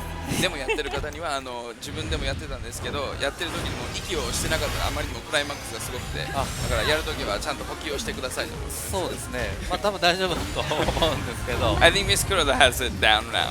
うまいんですよ。She's very good. 彼女すごいプレーがうまいんですけど、この E3 前の期間中にやりすぎてちょっと手を痛めたりするんですよね。She's really good at playing Bayonetta, but she was playing so much of it before E3 that she actually injured herself playing. でもなんで今はタッチ操作なんで楽に So that's why she's using the touch controls. できてますね。そういった形でこう疲れたけどでもベヨネッタしたいみたいな時にちょうどいいと思います。So even if you're so tired, you really want to play Bayonetta. This is the kind of demand that we were looking into when we added the touch control. Yeah, and it's soft TV as well. And you can, lay back and start playing it as much as you want to. では続いて、本作の売りであるクライマックスシチュエーションですね。シチュエーションをご紹介したいと思います。And so the next thing we want to kind of introduce was the climax situation that was also available in the previous version of the game as well. で今回ですね、前作でもクライマックスシチュエーション映画のクライマックスシーンのようなシチュエーションの中でよりインタラクティブにゲームを楽しめるかっていうことを追求していったんですけど、今回ですね、前作でもっと入れたかったなっていう部分を今回がっつりもうクライマックスのシチュエーション怒涛に押し寄せるみたいなシチュエーションの連続を用意してますんで、その辺のちょっと一部を見ていただこうかなと思います。So with the last game, we added a lot of climax scenes where it's like basically taking a scene right out of a movie and making that playable. And we were able to do that last game, but I wanted to add some more, so we just jam-packed this version, this Bayonetta 2, full of all of these, and also make it seamless and very fluid in terms of controls. So I want to introduce that portion. これ電車で乗りながら天使とバトルしてるような形なんですけど、こういったシチュエーションがどんどん流れによって変化したりっていうような、後ろの方ももう橋が崩れまくってるんですけど、その中でもストレスなくいかにインタラクティブに楽しむことができるかっていうのを追求してます。So as you see here, you're fighting an angel on top of a train. If you look behind, the bridge is constantly collapsing. The train's getting beat up. And this is kind of an intense moment where you don't know, it's hard to keep up with what's going on. But even then, we try to make sure that you're able to really play. It doesn't sacrifice any of the playability and the control scheme that is just right. And when you're playing and you're deep in the action, you might not realize this, but when you're just watching the game, looking in the background, there's such detail there as far as this whole city skyline that's rushing by as you're on top of a moving train fighting a giant angel. こんなクライマックスシーンでプレイしてるときは気づかないかもしれませんけど、本当背景もすごい美しい背景になっていて、すごいディティールがありますよね。そうですね。これ例えばプレイしてる人だけじゃなくって、やはり一緒に見てる人が楽しめる内容のシチュエーションどうするかっていうところに注目してもらえればなと思います。Yeah, like you mentioned, I'd really like to encourage people who are just watching or aren't playing to really enjoy the detail that's been put into all of the background. で今回ですね、よりオンラインでみんなと楽しむための協力プレイっていうのが入ってるんですけど、それをちょっと今回はお見せすることができないんですが、雰囲気的にこういった感じだよっていう風な、これだとベオネットと、親友のジャンヌが2人で敵を倒すっていうのも、大体協力プレイっていうのはこういった形のプレイを想像してもらえればなと思います。So in Bayonetta 2, a new feature is the ability to play co-op online, and unfortunately we're not able to show that today at this Nintendo Treehouse Live at E3. However, we wanted to show this portion of the game because this is what it sort of looks like, where you're battling an enemy with 2 different characters on screen. And it's great to see Jean back here as well. She's got a really cool redesign going on as well. いや、ジャンが戻ってきてくれてすごい嬉しいですね。そうなんです。僕ベヨネッタのショートヘアになったんですけど、ジャンヌのその髪の毛長いジャンヌが大好きなんですよね。You know, so Bayonetta, she obviously has a short hair look now, but I really like Jean's long hair look too. I feel like this poor monster doesn't stand a chance. I feel bad for him a little bit. モンスターが気の毒にそうなんですよね。思いますね。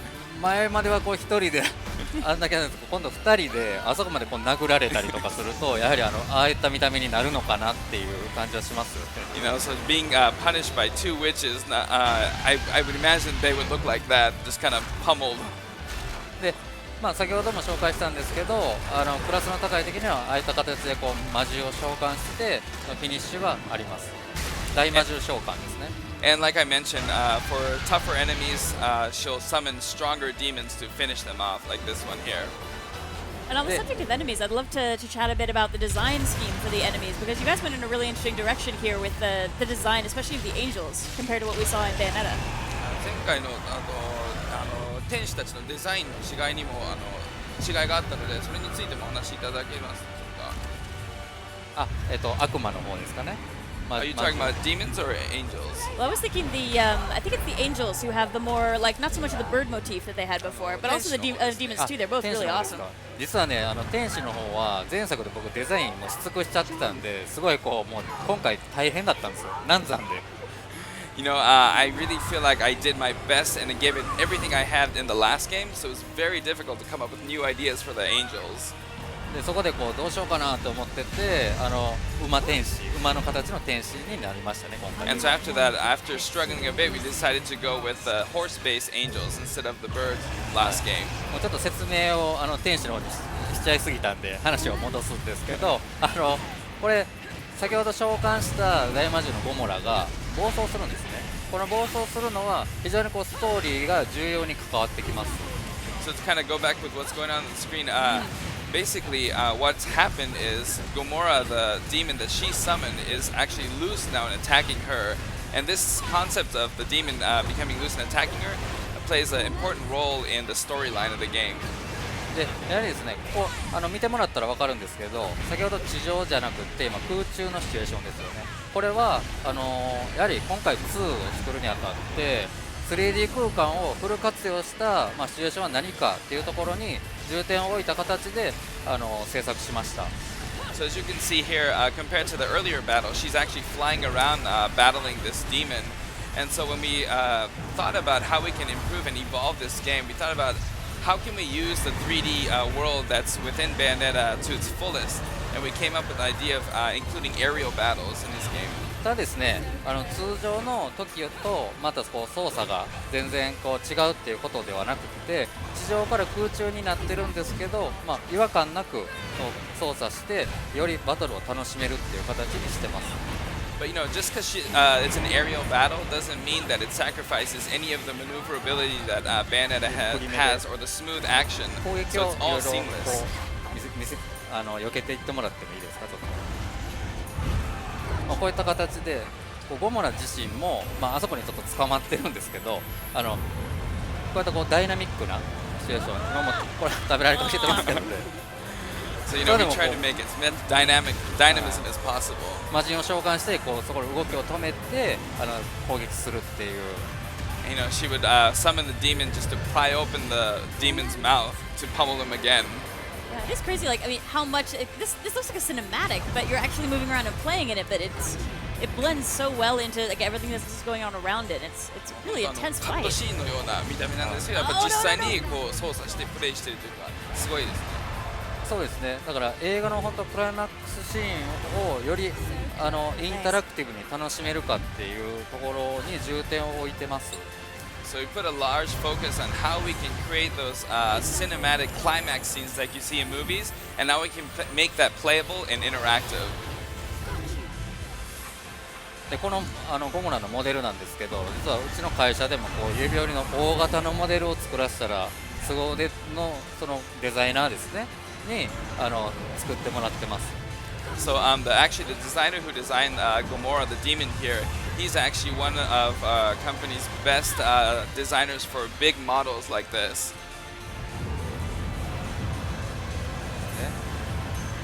Oh, he just looks so creepy. いや、 So cool. 怖いですね。怖いですね。ここ僕まあ好きなシーンなんですよね。And this is another scene I really, really enjoy and like. まあ全部好きなんですけどね。I mean, I like all of them, but you know.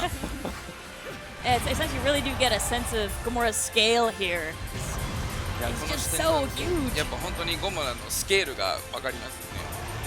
そうですね。で、やはりこれがきっかけで、まあ、どういった形でストーリーはどうなるのかっていうところも、まあ、興味深い部分なんで、その辺も楽しみにしてもらえたらなっていうのと、まあ、これ空中になってるんですけど、空中でもアンバランクライマックスを使って攻撃することができるんですね。And yeah, not only the scale, you know, what happens here within the Gomorrah fight scene plays, like I mentioned before, plays a really important role in the storyline. So that's something that I really like the audience at home to really look forward to. And like on the ground, she's able to use Umbran Climax even when she's flying. これみんなゴモラ口だけになってると思うんですけど、頭が実はあそこなんですよね。So you might not notice, but he has a big mouth, and his head is actually just that white portion on top. はい。まあ気づいてる人は少ないと思うんですけど。I don't think a lot of people really notice that. Oh, the little glowing eyes are super creepy. 光ってる目が怖いですね。そうですね。じゃあバトルの方行ってみましょうか。Alright, so let's move forward with the battle. And I don't know if folks noticed what we were doing an earlier battle here was the poor angel was getting his butt kicked, and I don't know if folks had a chance to like see him too still, but his face was actually in his sword. And some of those little design details, like I love these guys all feel very unique, and you get a good sense of a very diverse world. Even like you may be a demon, you may be an angel, but even within that, there's such a stretch of the different kind of looks and some really creepy stuff in their designs. 先ほどの天使のバトルでもご覧になってる皆さん気づかなかったかもしれませんけど、顔が剣についてたりとか、いろんな天使と悪魔であっても魔獣であってもみんな一人ずつこの個性みたいなものがあって、すごいいろんなバラエティーがある。そうですね。やはりデザインの部分でもこう一度見たら忘れないっていうようなところには結構気を使ってデザインしてる部分ではあります。So in terms of design, we really try to make sure that all of these monsters and enemy characters are ones that you look at it once and you won't forget again. Yeah, you wouldn't forget that anytime soon. Yeah, 忘れられない。そうですね。まあデザインも込みなんですけど、このクライマックスのシチュエーションを例えば画面写真をパッて雑誌とかで見た時もわっすごいっていうようなで見ても面白い、こうやっても面白いっていうところは非常に重点を置いてるところですし、さらに動いてるシチュエーションを見るとよりおってなるっていうようなところにはクライマックスっていうシチュエーションを作る上でものすごく気を使った部分ですね。And like I mentioned before, we really try to emphasize the fact that this game is really fun to play as well as watch, and so we put a lot of attention into all the climax scenes, so that really, if you were to take a screenshot or if you were to see a screenshot in say a magazine, it'd still be taken back by it.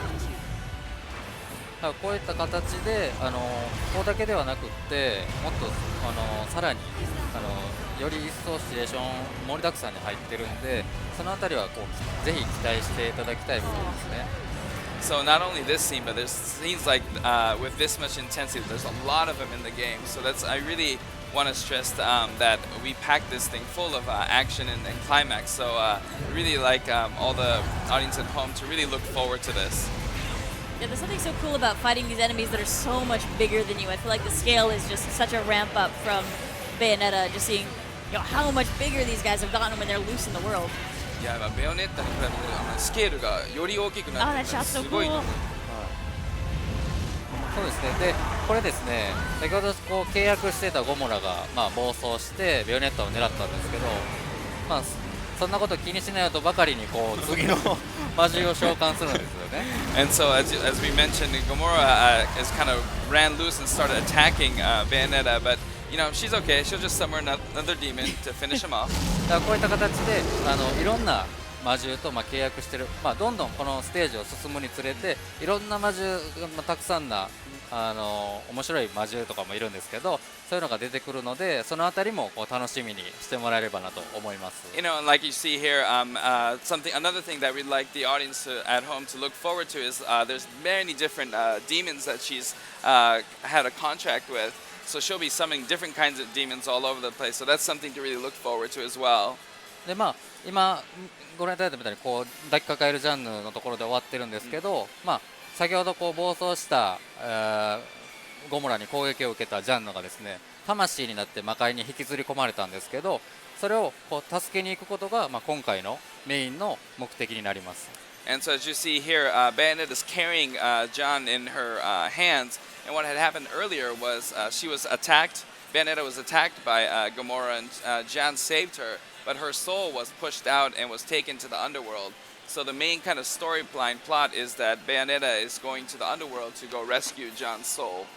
Yeah, I think anybody who checked out the digital event saw the trailer content there. The underworld looks just awesome. I'm so looking forward to folks running around in there. デジタルイベントで魔界の映像も少し出てたんですごかったんで、多分皆さん楽しみにしてると思います。じゃあ今トレーラーの話が出たんで、トレーラーを見てみましょうか。Okay, well since we brought up the trailer, maybe we can watch the trailer right here. Sounds great. See if we can get it lined up. In the meantime, just talking about the underworld, it's got to be so cool to design that when you've got, we've seen Purgatorio, we've seen the real world, but the underworld is somewhere that we've only really gotten hints at as far as like how vast and cool that place looks. Oh, here we go. These are the gates. Whatever your friend did to get on the other side of these, let's just say she's not having a good day. So this is the first glimpse into the underworld. Welcome to hell, I'm not and one these are of the not pets who angels, don't but listen demons to that their live. masters.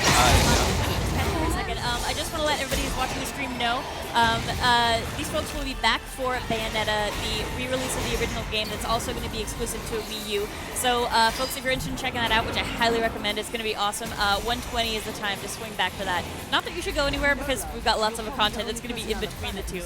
But sorry, just want to make sure folks knew.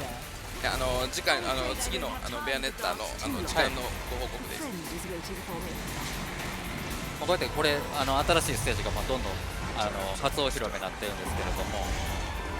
So a lot of the stuff on here is seen for the first time with this trailer.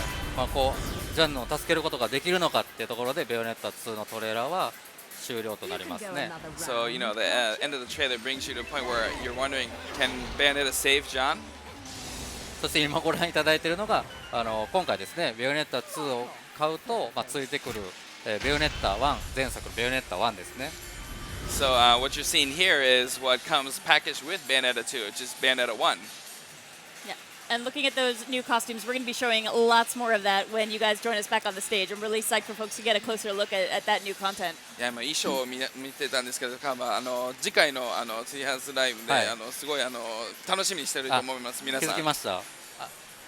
この後のですね、ベヨネッタのツリーハウスライブが昼からあるんですけれども、そこでは先ほどお見せした衣装だったりとか、さらにこう新規要素だったりっていうのをお伝えするので、ぜひ次もよろしくお願いします。That's right. We'll be sharing a lot more detail on the costumes and the features of Bayonetta 1 later on. Awesome. Well, thank you so much for joining us. I look forward to chatting with you again a little bit later on.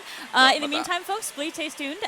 We're going to have Yoshi's Woolly World coming up next, an in-depth look at that new title. So please don't go anywhere. A few seconds. We'll be right back. See you soon. Thanks. Thank you so much for showing us all that content. It looked great. Yeah.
Let's get their microphones.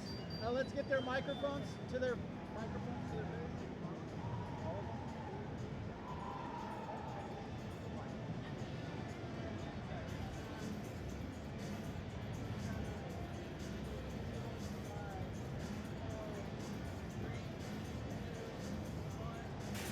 Hey there, welcome back to Nintendo Treehouse Live at E3. I'm Sam, and I'm joined up on stage here by fellow Treehousers Ed and Audrey. What's and up? We're going to show you a more in-depth look at Yoshi's Woolly World, which is an excellent game Goodfeel's developing right now. It's going to be coming your way next year. Audrey, I'll let you take us into the game. All right, let's jump into this very woolly world, Sam. So I'm going to play through the first course with Ed here. Woohoo! Yeah. So, obviously the first thing you notice is this. Everything in this whole world is made of handicrafts. You know, the background, Yoshi, everything has sort of a knitting theme. You have knitting needles in the background. Oh, and already all swallowing kinds of your things. companion. So that's another thing I should mention. Obviously, this is the first Yoshi game that you can actually play cooperative multiplayer with. But I mean, you don't really have to cooperate if you don't want. You can also turn your friends into little Yoshi balls and throw them. It's a two-way street, though. Oh, that's cold, Ed. Come on. Get out. Okay. Get out, Piranha Mouth. Oh, no. A friend in need. There you Okay, go. There see, you go. and you can use each other and abuse each other to get through the world. It all depends on how fair you want to be about getting the highest points in the game. If you want a high score and you want to just toss your friend on the other side of the screen, you can do that. Exactly, You could exactly. play nice, or you could play for keeps. And you're trying to collect beads, and so at the end of the level, you can actually see who collected more beads. So it's cooperative, but there's also a little bit of a competition. And as always in a cooperative game, you can be as much of a jerk as you want to be. It's the best multiplayer That's like a game. tagline. Exactly. As much of a jerk as you want to be. We still do call it co-op mode, don't we? Or you could be Optional a woolly in boy. theory. There you go. Oh yeah, there. Ed just got a piece of Wonder Wool. So this is one of the new. Oh, what? Thank Hey, you, Ed. no. How very. sorry. I'm so sorry. How Oh, very, my very goodness. helpful Oh, of my you. goodness. Well, now I'm not good. Goodness gracious, right, man. So There we go. let's see what. Turn me into an egg at least. Come on. There you Okay, go. now I'm gonna run away from him into this hidden area because I don't trust him. I'm done. Not as far as I can throw him. Speaking of throwing things, here we have these little wire platforms. You can't jump on them yet, but if I throw wool at it, it'll turn into the color wool that I threw it.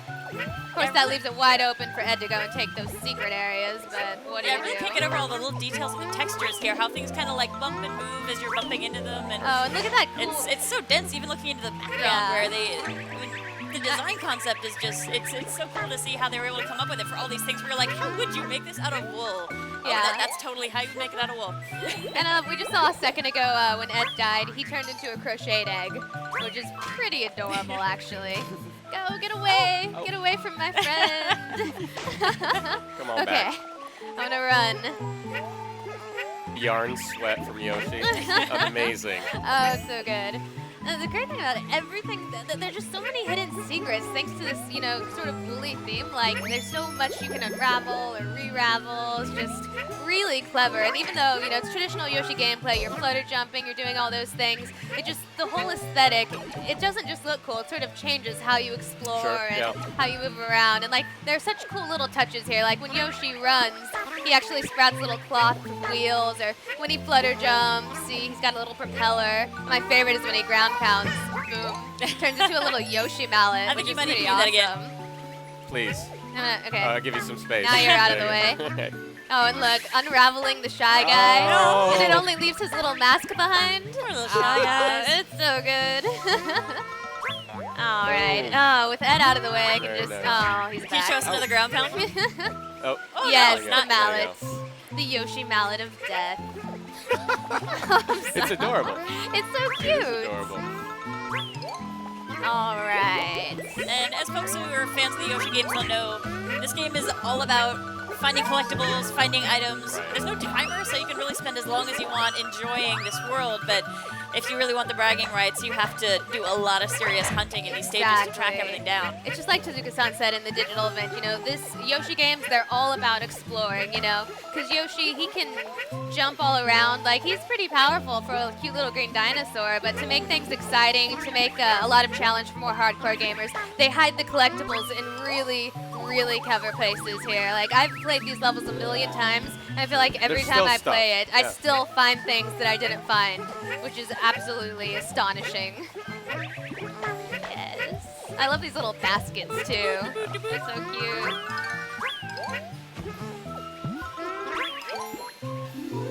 Oh, I think I saw some Wonder Wool back there, too. Yeah, so there's the, I think that might be our, we got our third piece of Wonder Wool. Yeah. Now, in the full game, if you collect all 3 pieces of Wonder Wool, it's going to do something pretty cool. So we'll have to wait and see what that is. Goosh.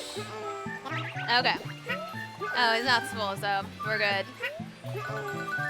I gotta admit, I feel serious jealousy. I found out Trinan actually has a real yarn Yoshi in his office. Oh, it's no, so real. Are you serious? Yeah, no, he's got a real yarn I didn't know Yoshi. that. It's like the ones you saw in the digital event, right? So now we have to find a way to break into Trinan's office the next time he's in Japan. Exactly. I feel like we can make this happen. We're gonna Twitch stream that next year. Yeah, Emmy, who worked on the game, actually made that for him, and we're all That is so super cool. jealous. I actually told him I wanted it, and so he put it out of my reach in his office. It's really cold-blooded. Bill is smart. I think that it's not fair to those of us short no, people. watch That's out. just I'm gonna not help right. you out, Ed. Boom. Nice. I like that move. I haven't seen you do that yet. Exactly. I like that. That's awesome. So adorable. Yay. Yeah, I mean, the digital event, when they were going through this, it was just like how do you stack falling up? in love. We did good. Oh. I got more Very beats, nice. but that's okay. You were Hey. too busy antagonizing me. Also, I picked up some Wonder Wool, so, you know, I just want to make sure true. everything We're was sort good. of pulling yeah. your weight, Supposed to I be guess. antagonizing, but also a little bit of collecting. All on the right, side. we're going to jump into the second course. This one really requires cooperation. Hey, we to can get bring through. Pranger back if you really Oh, no, want to be please antagonized. Please don't. We need I someone take it who's all gonna play back. nice up here. All right, I'm with you. All right, so one of the cool things about, well, Mario games, but Yoshi games as well, is that they sort of reward the player for going as far left as they can. And in this case, it's quite literal. But what that means is that it rewards the player for exploring, you know? Always go for just going out of your way to look around in a level where you wouldn't even think that there would be something hidden. There's probably going to be something hidden there. Yeah, and sometimes it's as much as noticing a stray bit of yarn, and hey, that's sticking out. Oh, that looks a totally, little weird, and then you grab it and you realize, Give it a oh, this is yank. going to unravel a whole sequence of blocks for you when you get into something. Like, look, we have this big little knitted ball here, and it actually pushes down on the cloth. You know, when I'd it goes take on a top knitted one it. of those too. If I can't have Trinan's Yoshi, I'd settle for one of those guys. I'd settle for anything. It's all so cute. I kind of want to live in this world. Yeah, we need to find somebody who knows how to knit. That's the main step. And of course, yeah, leave nothing unexplored. Oh yes, sweet, sweet bees. Oh, come on. No, I got them all. that's Don't you worry you're about good. it. All right. I'm not gonna Bam. save you, collectively. I'm just gonna do that all day. Oh, I Oh. deserved that. I took all those beats for myself. Okay, I had that Cocky, coming. Audrey. It's like going. All right. So I'm gonna try and sort of race through this so that we might have time to show something exclusive. Oh, yeah. But yeah, let's just run right through here. So here again, Ed, cooperation. Oh, yeah. Exactly, Ed. All about it. They're going to be mad at you if they can't see that exclusive. Oh, no. I'm sorry, boobada is an official term when you're playing Yoshi. Come on. Okay. Oh, and you're out of yarn balls now. Yeah. Yes. Oh, no. Need some yarn balls. Wait. Okay, now I've got plenty. Take me. That works. Take me home. Oh, gosh. Oh, he was just sleeping there. Oh, it kills me. Minding his own Don't worry, he business. deserved it. It kills me That running shy guy past might have had children those waiting at collectibles, but I'm going to do it anyway, just for the sake of this demo. Oh, but that flower's right there. I'm going to get that flower at least. You seem ashamed to miss it. It'd be shame. It's so smiley. Can't just leave it there. Oh, look, he's just sitting there all innocent. Gone. Now he's a yarn ball. Yarn casualty. Oh, I love wrapping up the piranha plants in the yarn and then just squish. I sound really violent, actually. I swear I'm not. But you can get away with it because of the aesthetic that we're It's so that we're cute. in right It now. doesn't really It's matter. not violent. Look at it. How could it be violent? Oh. Yeah. And they don't really. They get unraveled, but their spirit's still around. They shall return. Exactly. Oh yes. Let's squish these guys. This is gonna feel so good. These guys get on my nerves. Nice done. Yes.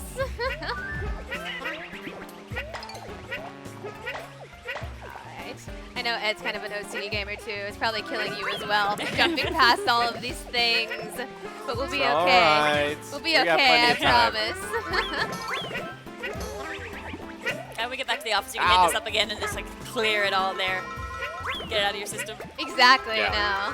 no. It'll be okay, I promise. There we go. Boom. Après-vous.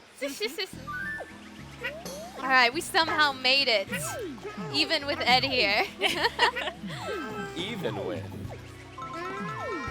There you go. Spit me. Yay. Beautiful. I love throwing you And through this is that good. We thing. have a It's little so bit more time, fun. so we can- place that you can see this. Yeah, It's we're actually a boss level. Excellent. And worth pointing out, though, the game, we do have demo content on the floor, so folks who are here at the show want to check it out. Should totally hit up a station and check it give out it a if you try. get a chance. Exactly. You can go and get all these collectibles we passed out. Do us a favor. Yeah, come up and tell us how much better your score was than ours. Exactly. All right, so now we're going to go to that little secret area down there and play a boss battle. Okay, now, the thing about this boss is that he's ridiculously adorable. That is the thing about it.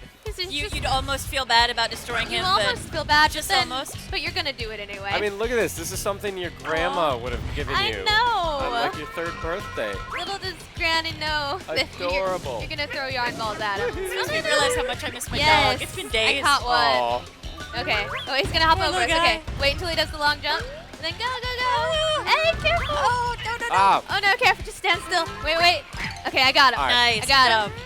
I got nothing. All right. Okay. You're just going to hang out back We there need and these hearts. guard the Come rear. I get needed the heart. to move. Oh, no, it's gone, so I'm going to take it. All right. Oh, no. Okay, I have to stay alive until Ed comes back.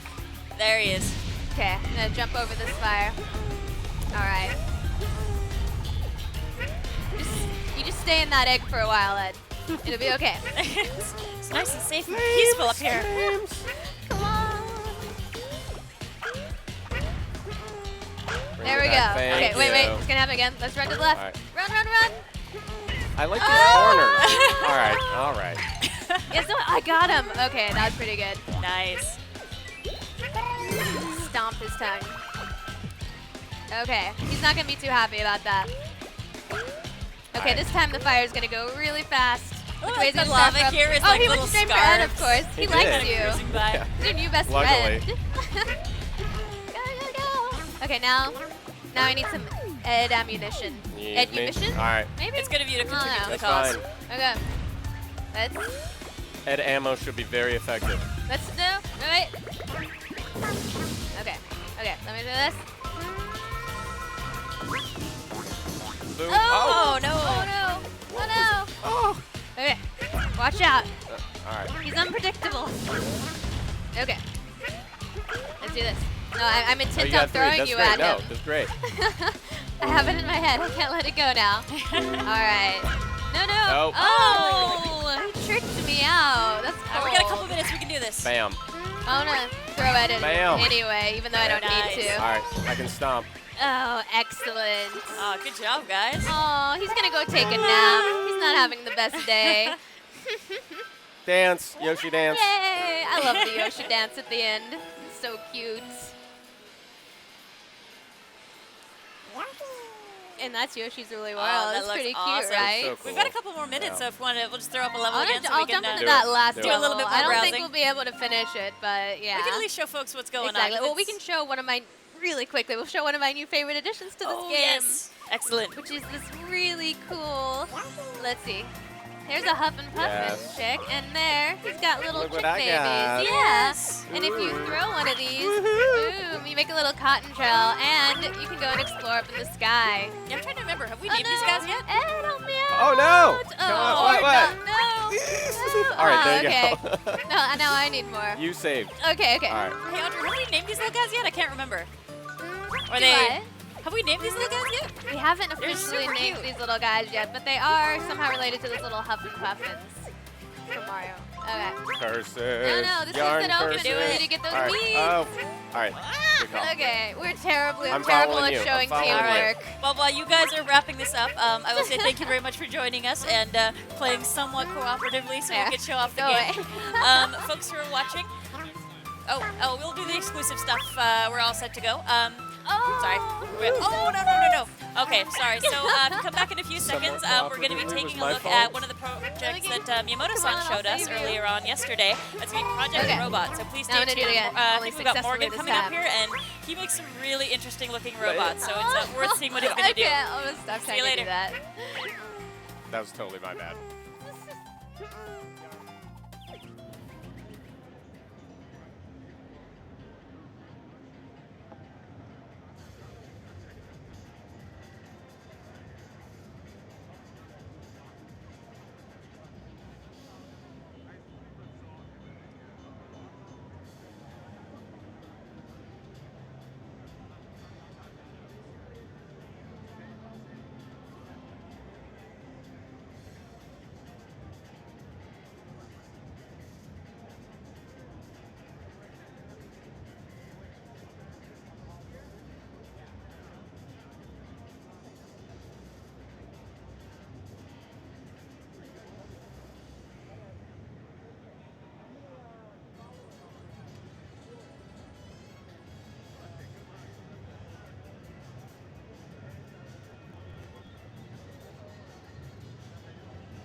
We are back at Nintendo Treehouse Live at E3 with some amazingly intense robot-on-robot action. We're going to be taking a look at Project Giant Robot. This is a game that Mr. Miyamoto dropped by just yesterday to show us for the first time, but we thought we'd get a little crazier with this next segment. We're going to get crazy. Crazy robot action. And build some robots. But the first thing first here, I think Morgan's going to kind of I'm just going to get up here. Explain things a little bit, and then before we get too crazy, and then I think he's going to challenge us to, this is fight really with fun. some of these robots. It starts with this robot lab. I'm just real quick, I've got 3 preset robots, and just to get everyone seeing this for the first time, I'm just going to go ahead and jump in with one of these standard robots. Because you don't know what crazy is until you see sort of what the base level is. I think we're going to see what crazy is here in a second. So this game's kind of amazing. I'm using like the left and right button on the gamepad to move forward and backward. each of the analog sticks is one of my arms, and then the gamepad is like my torso. So like the moment you start playing this, you feel like you have become a giant robot. There's something about this game that just cracks me up every time. That gyro is that's the upper body, yeah? Yeah, I like to throw the arms up too after a little win. You gotta raise your arms in victory. So I'm gonna get, that first guy, he's just like a bunch of cardboard boxes, so not a big deal. I'm gonna go ahead and what kind of an enemy is that? Not a threat, not really a threat. Bunch of cardboard boxes. Let's get on. This is gonna be a little bit more of a formidable. This looks more serious right now. Oh. This is what's awesome about all the enemies that you're gonna face in this are created with the same customization that you're gonna get to do your own robot. Oh, Morgan, come on, buddy. Come on. That gives you an idea of how crazy you can get creating your own robot. I think I saw that in my dreams last night. It's pretty terrifying. Is that like one of those little Russian dolls that have other Yeah, it's got like a Matryoshka head, and then, okay, let's Wait, go back to with scissors for arms? I'm going to go back to the robot lab no and big show deal. you like how, for example, that robot I just fought was made. So by tapping any part, right here I'm on the torso, and then I can scroll up top here and pick a whole bunch of different parts. So, for example, I'm going to go with, here's a crazy spring thing. That can be my be my chest. That looks really practical. It looks really practical. Here's that head. I can make that my chest, but actually I'm gonna make I think that would make good legs. And I'm gonna go ahead and make those wider too. So now I've got giant head. Those look really functional. Now is that gonna affect how you move having giant? Well, yeah, because you want to make a robot that's not too top heavy, not too side heavy, but that's not really very fun. So that's what we're about right now. I'm gonna go with giant. We're pushing the boundaries. So I'm gonna use my torso. We're breaking down barriers. I'm gonna use my torso as my head. We're gonna get crazy. Instead of my head, there's that little Matryoshka head. I'll put that up top. That's really terrifying. Nate's playing this one. And I want these arms to be nice and long. Yeah, I am not maneuvering that anywhere. But this is Nate. This is all Nate. Let's go with that crazy spring there and. Oh no! What? Crazy drill arm. Segment. This is and actually, I'm gonna change that head out to a spring hat. So now it looks like my head is. My head's actually my torso. You could design me a good robot to. No. I'm gonna have Nate take a shot with this robot. That's not what this is about. This is about making Nate play crazy robots. You can get. Go ahead, Nate. You can take a shot with that. This is better because we can't let Nate talk during. Oh man. So he's now because he's so his torso is so heavy. That's so great. Well, those arms are terrifying. But you can use those arms to your advantage though. Yeah, there you go. Yeah, he's got some reach. Oh, there you go. Yeah. Yeah, get those arms up. After you win, you got to get those arms up. Yeah, exactly. This is amazing. All right, that was just a pushover. Come on, Nate. Show us what you got. And what's fun about this is each new stage, it's sort of a different. It's gonna be a different guy every time. So this is the Robrigade Rampage. Well, in terms of gameplay, like every different robot that you're building is gonna play different, just based off of the physics alone. It is, and my favorite thing is that you really feel like a really big, unwieldy robot. You've got that, you've got that movement. See, look at Nate. He's like, Nate, come on, come on, Nate. I think you lasted 5 seconds. Come on. Take one more shot at it. There's no excuses. You just that was a complete fail. Go on to the next stage. All right. I guess we maybe gave him kind of a robot challenge. Beatdown. He's got to fight the robots. There's you know two what? of them. I don't think that he's going to defeat the robot. See, Nate's torso is so unwieldy that he has to do it. If he doesn't, he's already backing look up. At that. He's not even. He's untouched. Untouched. Oh man, he didn't even go forward. I think he knew he was going to retreat. All right. Now Nate's telling me he's gonna design me a robot. Bring it on. Let me design the Eric awful bot. Come at me, bro. What do you got? All right, spin that. Okay, use it. Okay. Gonna give that. Oh no. And why don't you go ahead and hit the preset button? That'll preset you Oh back. yeah. So Preset. Morgan, from scratch. what were some of the most terrifying creations that you've made? Well, I've seen somewhere. I've seen some robots where people will, like, you can make the legs the entire height of the robot. So you can basically shrink everything down so that you're just two big walking feet with nothing else there. Now, I suspect here that Nate is crafting something that is specifically the most difficult possible. It looks like he's making the most top-heavy, unwieldy robot. So no, what are you talking about, bro? That's what kind of friend Nate is these days. No, I'm hooking you up. I'm hooking you up. He's that guy. I'm gonna give you some stylish shin guards. Okay. He gave you cool, like some kind of a tin head meat. Well, you know, I mean, so. One of the things about this game, though, Morgan, is that you can use a kind of a standard, more normally proportioned robot, and it's very like controllable. It's to your advantage to be sort of nicely proportioned, everything looking like a toy robot, but it's not really very fun. Yeah. But there's also times like that one that knocked me down. They made the arms like these super long, like sharp tacks, and you can just like walk forward and knock each other down. Because for all the technology of the civilization that has these giant robots, they still comes down to which one can like knock the other one down. This game is so much fun. This is looking good, Sass. It never ceases to make me laugh. I think that looks good. I think that looks good. I'm ready for you, Sass. What? It's time? Okay, hold on.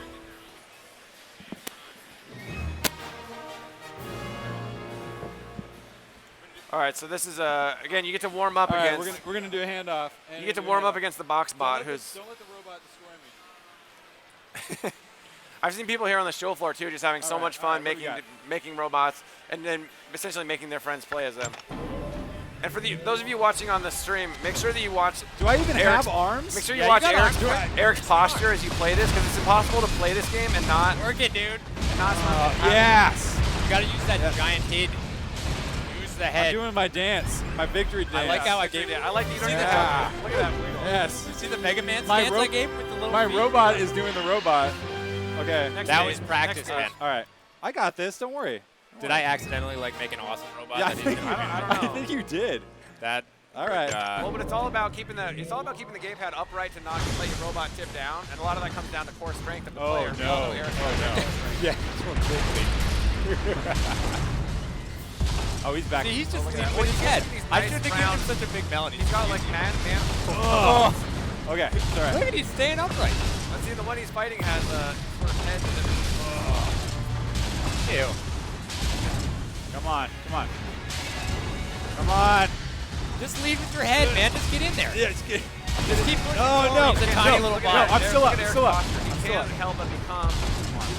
I am part. I think I accidentally gave him good. I don't even have arms by now. How am I supposed to use your Yes. head? You have tiny. Just use your huge head. You have tiny little arms. Yes. They don't even stick out his head is wide. They're vestigial. That's why he's like a Tyrannosaurus Rex. You can't help but get into this game. You got to keep rolling now with this robot. Can I point out that I've already destroyed Nate. Keep going. Next everyone. See how far you can get. All right. Oh, Robo Dinner Party. And again, these robots are created by the same. So these are like that. Why is it a dinner party? Oh, because there's 2 fork bots, table bot. Okay, and I got some this. Like guy eating dinner bot. Did you prep this prompt? Did you work this prompt? Yes. Oh yeah. Look at it, just bobbing. Yes. Look at that. 2 fork bots down. Table bot is this way. And again, dude, you should thank me for making you look good. I made you like the best bot. Oh, yes. Table bot is down. I'm punishing him. Just driving him into the ground. Oh no, table bot's still alive. But see, this is a good matchup because look at that low center of gravity on that dinner table. Sass, get your head down. Come on, head down. Yes. Come on. Oh, he's ran out of time. Look, I still destroed you. With my own creation. Why don't you go ahead? Know what kind of why don't you go ahead and hop hop back in and create a robot for us? All right. Let's see what we can do here. Yeah, I'm gonna need to spend some more time with this because I think that you're absolutely right. Like depending on who you're going after, you really I feel like my instinct would be to make a little like micro robot that could just kind of scurry in and push dudes over. But like no, he's doing that. No, don't. If you make the arms longer, the hands longer than the feet, it goes really bad, really fast. really bad. When we first got this built into the treehouse, I remember Reggie stopped by to take a look at it, and he was so into it because he said it was sort of getting him ready to be Fizamech. He said it really felt like he was in that mode. So that's kind of where he trained. I mean, you got it.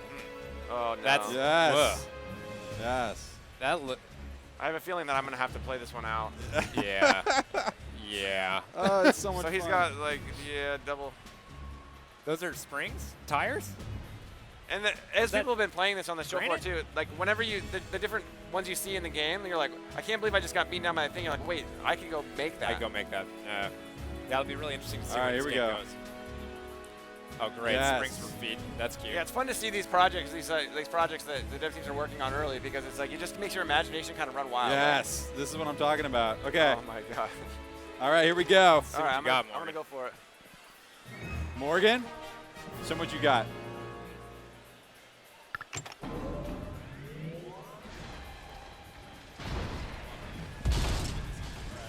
Mike incoming. Looking pretty good, Morgan. There we go. You got some chrome. You got a little bling there. Look at that. You gave him giant spatula arms, man. I know, these arms Look are him really up. He's got paddles. I got totally screwed in this I always try to get the arms up. I had the worst robot by far. I always try to raise those arms up after a big win, but these arms are so heavy, it took me like 3 minutes. My robot wanted to fall down. It was like designed to fall down. You did that on purpose. I think this robot's designed to lay waste to entire cities. It's basically destroying every building. They really, I gotta say, they really captured the feeling of like moving I'm gonna a giant, I feel like you gave me a really powerful. It's insanely fun, and I love the inspiration, which is like monster movie, giant robot action with these guys. These guys seem serious. Morgan, you better. Oh, dude, you baited them into falling down. He just kicked his head. Oh. You better get back in there, Morgan. All right, Come on, Morgan. So what you got? I like to put the arms out real wide and then just, whip the torso around. Oh man, it's so Oh, look at that. Yes. I created a a killing machine apparently. I think you created. This one is kind of in your own image. It's got really buff arms.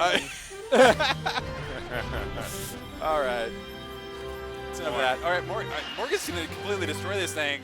Yeah, well, we should have thrown him something really bad because he knows this game inside and out. He's gonna. Yeah, I think it would have been a little bit more fair to us at least to have somebody who wasn't. Oh no, this is my nemesis from before.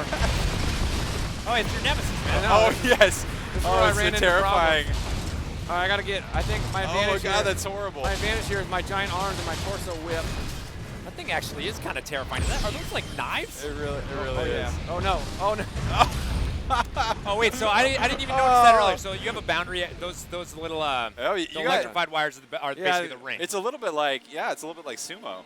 Yeah, it's not clear who sanctioned these robot battles in this city, but they seem to have set up some sort of. I don't know if it is sanctioned. I don't know if that's. I'm tempted to take one more more trip shot. you up if you back into Yeah, the wire. Yeah. Whoever created these rules, it wasn't safety. It wasn't. I'm learning. A lot of safety. I can't let my nemesis take me down here. Oh no. Oh no. Oh no.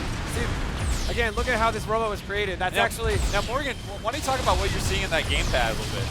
Well, on the gamepad, I sort of have a view straight out of my cockpit. I have a laser, but it doesn't do much. But actually, if you look at this robot I'm fighting, this is one of my favorite examples of. Because basically what this person did is that very bottom thing is like the pelvis, and then there's a tiny robot up top that's created out of like. That's 4 parts up top that are riding now I'm the head. seeing. It's like there's a little captain. There's a little captain riding on it. I thought that was just like a bit. Oh, this is. You He's bet so your match. aggro. Oh no, he's. Yeah, he's done. Oh yes. He boogieed his way off. Yes. You see that? Oh man. All right, I think we got time for me to try. I don't think so. Yeah. You can try, Morgan. I got one more shot out of here. All right, Morgan. This has been amazing. I actually beat it. I made it through all 4 stages. So. Was there ever any doubt that the guy who worked on this thing is going to be the one who you pulls built out the that, victory? man. You hooked him up. Yeah, if you're watching this, if you're here at E3, I guess encourage you guys to it's come on me. Anyway, Project Giant Robot, so much fun, such a creative project. I really can't wait to get my hands on that some more. Next up we've got Bayonetta 1 coming up here pretty soon. Really excited about that. Yeah. And we've got a quick break, and we'll be back with more from Nintendo Treehouse live at E3. See you guys soon. Giant robot.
get them to start talking, testing their mics?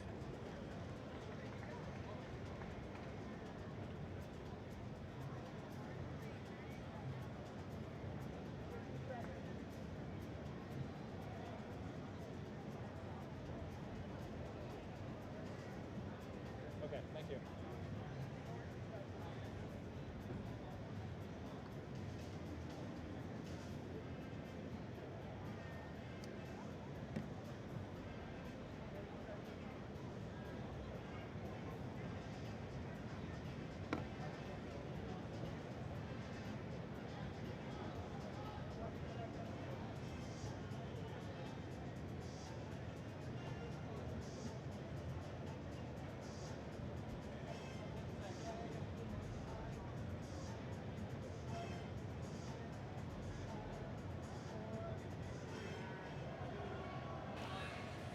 Hey there, welcome back to Nintendo Treehouse Live at E3. I'm Sam from the Treehouse, and joining me once again on the stage, we have some very special guests from Platinum Games. We're here to take a look at the Bayonetta re-release. This is a whole bunch of new content that's going to be unique to this release. As you've probably seen already, it's going to be bundled in with Bayonetta 2, so even if you've played the game before, I'd say check it out. There's a lot of cool stuff here. If you've never played it, this is a great chance to get a feel for the story before you jump into Bayonetta 2, and this is all coming out this October, so super soon. Raymond's here with me as well to do translation, and I guess we probably should start off with another introduction in case folks are tuning in for the first time. まず自己紹介をしていただければと思います。はい、ベヨネッタ2ディレクターの橋本です。I'm Hashimoto, director of Bayonetta 2. ベヨネッタ2のプロデューサーの黒田です。And I'm Kuroda, a producer for Bayonetta 2.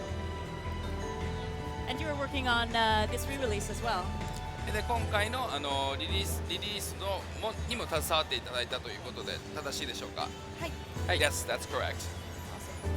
で今回ですね、紹介させていただくのがベヨネッタ2に同梱されている、前作のベヨネッタですね。で、Wii U 版を移植するにあたってただの移植だけではなくて、やはりプラチナゲームズってこう遊び心を入れたがる人間が多いので、前作のディレクターの神谷秀樹も遊び心をこう入れたいっていう風になったその要素を今回ご紹介したいと思います。So this is Bayonetta for the Wii U, and instead of just doing a port for the Wii U version, we wanted to add a little bit of fun, as many people in Platinum Games like to do, including Mr. Kamiya, who directed the previous Bayonetta. And so there's a lot of his input into some of the additional content and features that have been included into this Wii U version. じゃあ紹介していきましょうか。Alright, so let's take a look. 見てもらったら分かると思うんですけど、今回コスチュームをですね、いろいろまずその一つのリンクのコスチュームですね。As you can probably tell already, one of the additional costumes we have here is the Link costume. もちろん持ってるのはマスターソードです。And of course, she has the Master Sword. これですね、ちゃんと任天堂のデザイナーの方に確認をしていただいて、そこでご指摘を受けて、頭のとここう盛り上がってると思うんですけど、緑のポーズとも、それはそうした方がいいんじゃないんですかっていうのをゼルダのデザイナーの方にアドバイスをいただいて、こういった形になってます。So with this costume, not only this but other costumes, we got advice and suggestions from Nintendo. And actually, if you see here, Bayonetta's hat has a little bulge on the top, and that was a suggestion from the designer of Zelda that maybe we should add this. And so we did. Looks great. I love the little details as far as this is really Bayonetta's style of Link costume. It feels like very fitting. It's her style, but also so much influence from Link as well. 本当にただリンクのコスチュームだけではなく、本当ベヨネッタのスタイルが含まれたリンクの衣装になっていますね。はい。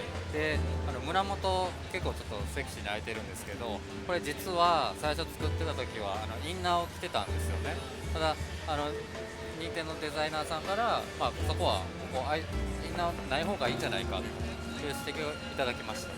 So another kind of a tidbit, initially she had an undershirt under her Link costume, but when the designer of Nintendo saw this, he thought, why don't we just remove the undershirt because it's not very fitting Bayonetta and her style. からそこまでこう逆にやっちゃっていいんですねっていうような。And we were actually like, well, is that okay to do? はい。勇気をいただきましたね。So it was very encouraging to hear that from the Nintendo folks. Oh, that's awesome. それではプレイを進めていきましょうか。Okay, so let's look at some of the gameplay here. What I think is so cool when folks see this costume and also see the other goodies that we're going to be showing later on in this segment is how the attacks are really customized for the costume. It's not just you have a skin and you look different. It really changes how you play, how your attacks go, your combos, and even other details that we'll see as we're watching this playthrough. And love to see if folks can catch these little other Zelda tidbits that are added in as part of this. そうですね、こういった衣装の見た目だけではなくいろんな面で変わっていったり、例えば技が少し変わったり、他のこれから多分見るであろう要素が変わっていったりしててすごい楽しいですね。そうですね、技がこう変わって見えるように逆に工夫しましたね。So we made sure that the special attacks and attacks look different when they're wearing different costumes.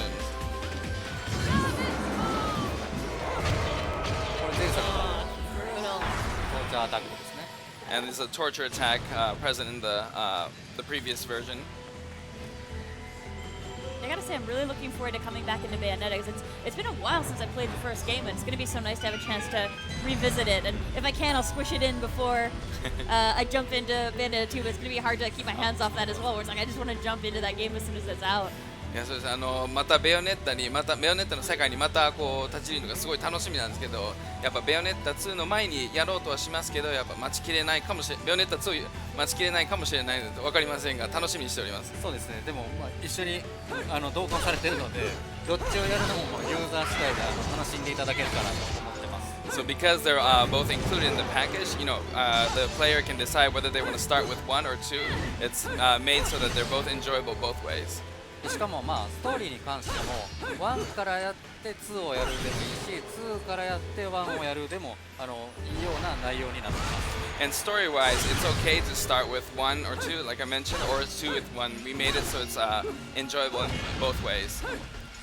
Yeah, I really hope if folks haven't tried the original game, they give it a shot for sure, even if they come to it after playing Bayonetta 2.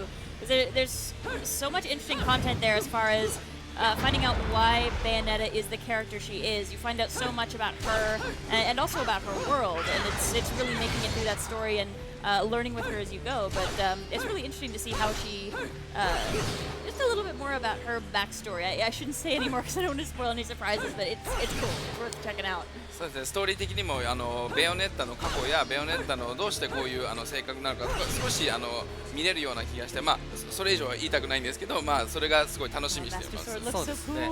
で先ほどちょっと話の間中にちょっと進んじゃったんですけど、鍵をゲットして扉を開ける時などにジングルですねがゼルダのジングルにしたりという、これもう本当ディレクターのこだわりの部分ですね。そういうのも面白い部分ですね。And sorry, I know we went through it already, but when you pick up the key and open the door, the very, very nostalgic, iconic sound of Zelda opening the doors is also plays, and that's something that the director really insisted on having as a part of this additional feature. I think in a few seconds here we'll see one of my favorite new additions that come along with this costume. もう少しで私にとって一番楽しい要素が見れると思うんですが、追加要素が。I think it's in the next area. 次の場所かもしれません。気になりますね逆に。今評価良かったですね。She did very good, pure platinum.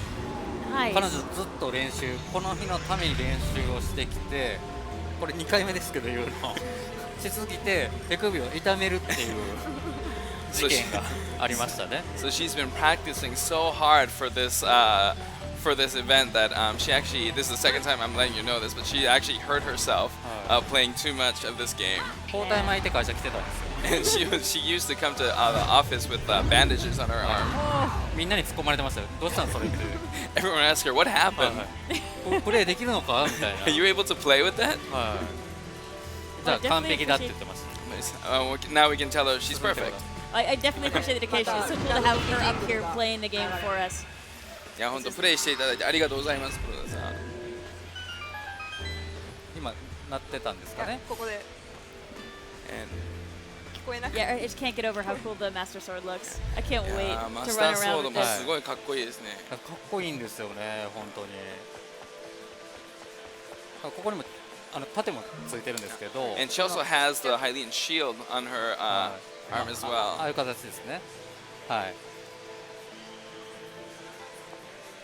これもベヨネッタに合わせて元のデザインから変えさせていただいてます。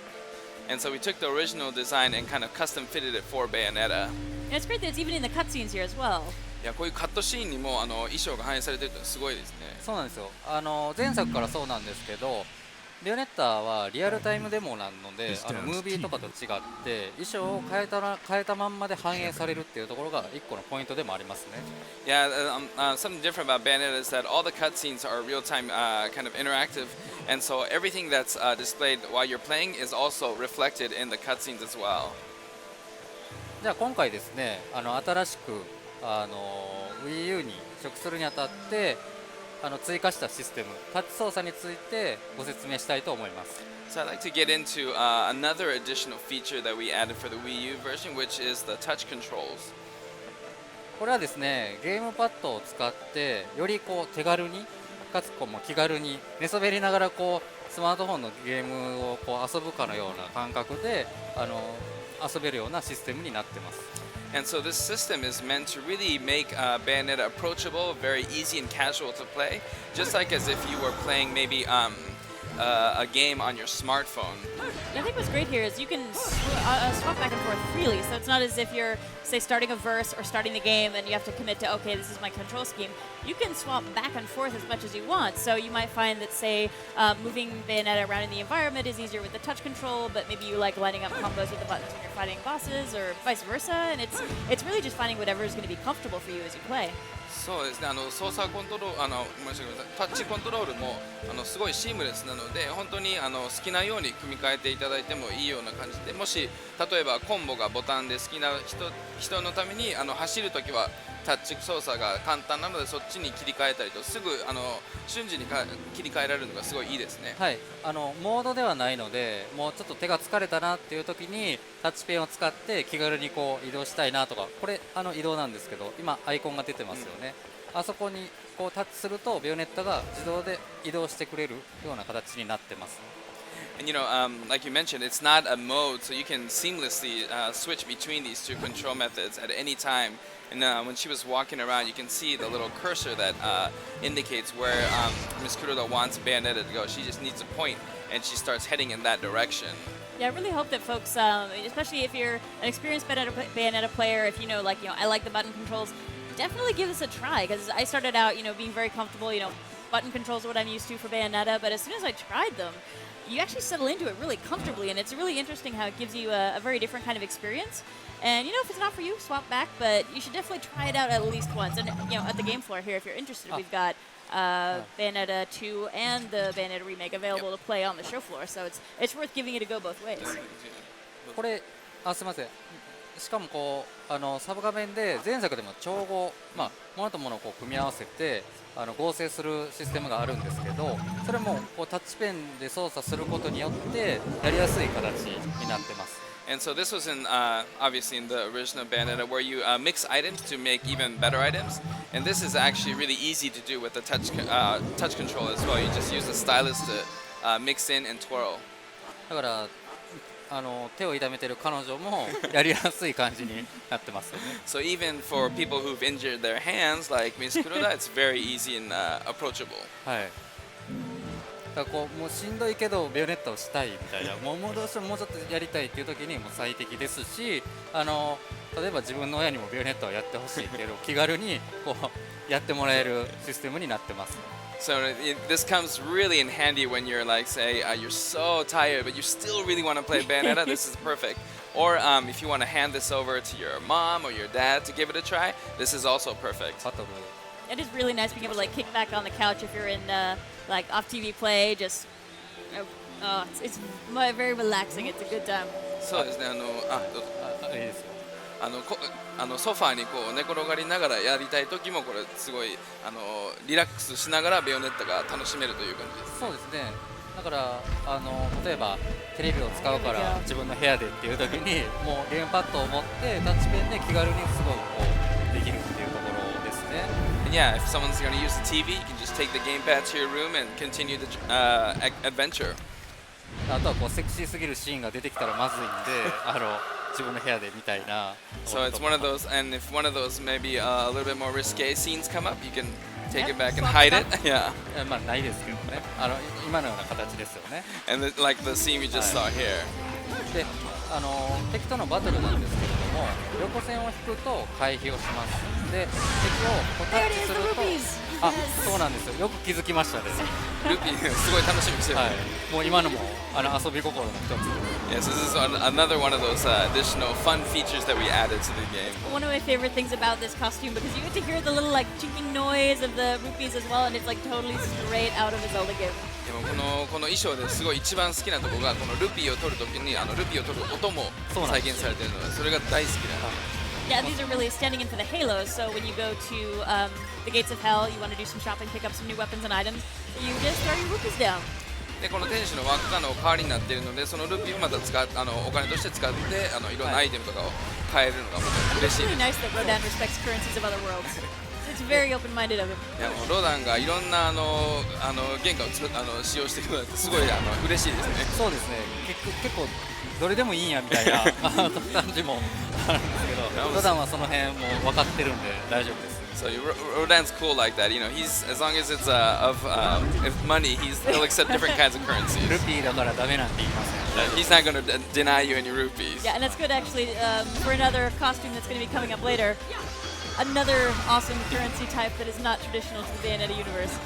いやまた次のこれから他のコスチュームにもすごい役立つサービスですよね。ロダンが提供している。すみません、ちょっと説明が遅れたんですけど、敵をどういうふうに攻撃するかというと、敵をタッチするとその方向にベヨネッタが自動で敵を攻撃してくれます。So as you'll see in this battle as well as the previous battle, once you select an enemy with the stylus, that's the enemy that Bayonetta focuses her attack on, and she'll be attacking automatically.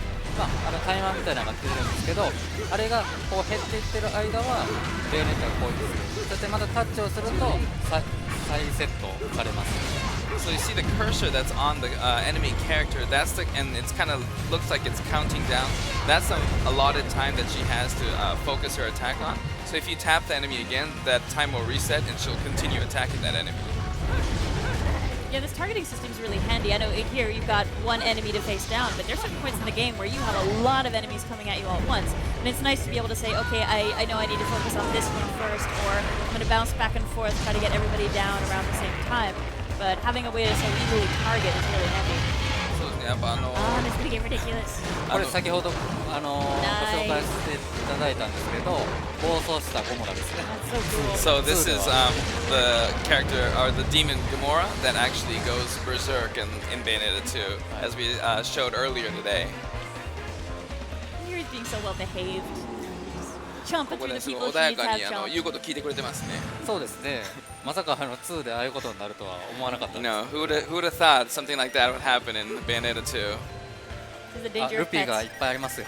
Oh, look at all those rupees. 赤いルピーもあったように見えましたけど。And yeah, there's different colored rupees in there as well. Yeah, no, if you've never played Bayonetta, this might be new for you, but being able to pick up your enemy's weapons is super fun because you get some just crazy gear off of the enemies you fight. あとベヨネッタをやってない方はわからないかもしれませんけど、敵の武器を拾って使うっていうのがすごい楽しい。いろんな強い武器が使えるので楽しい要素ですよね。そうですね。トーチャーアタックで敵を倒すと、その敵の武器を受けて攻撃することができます。So if you use torture attacks to finish an enemy off, you can actually take their weapon and use it for yourself.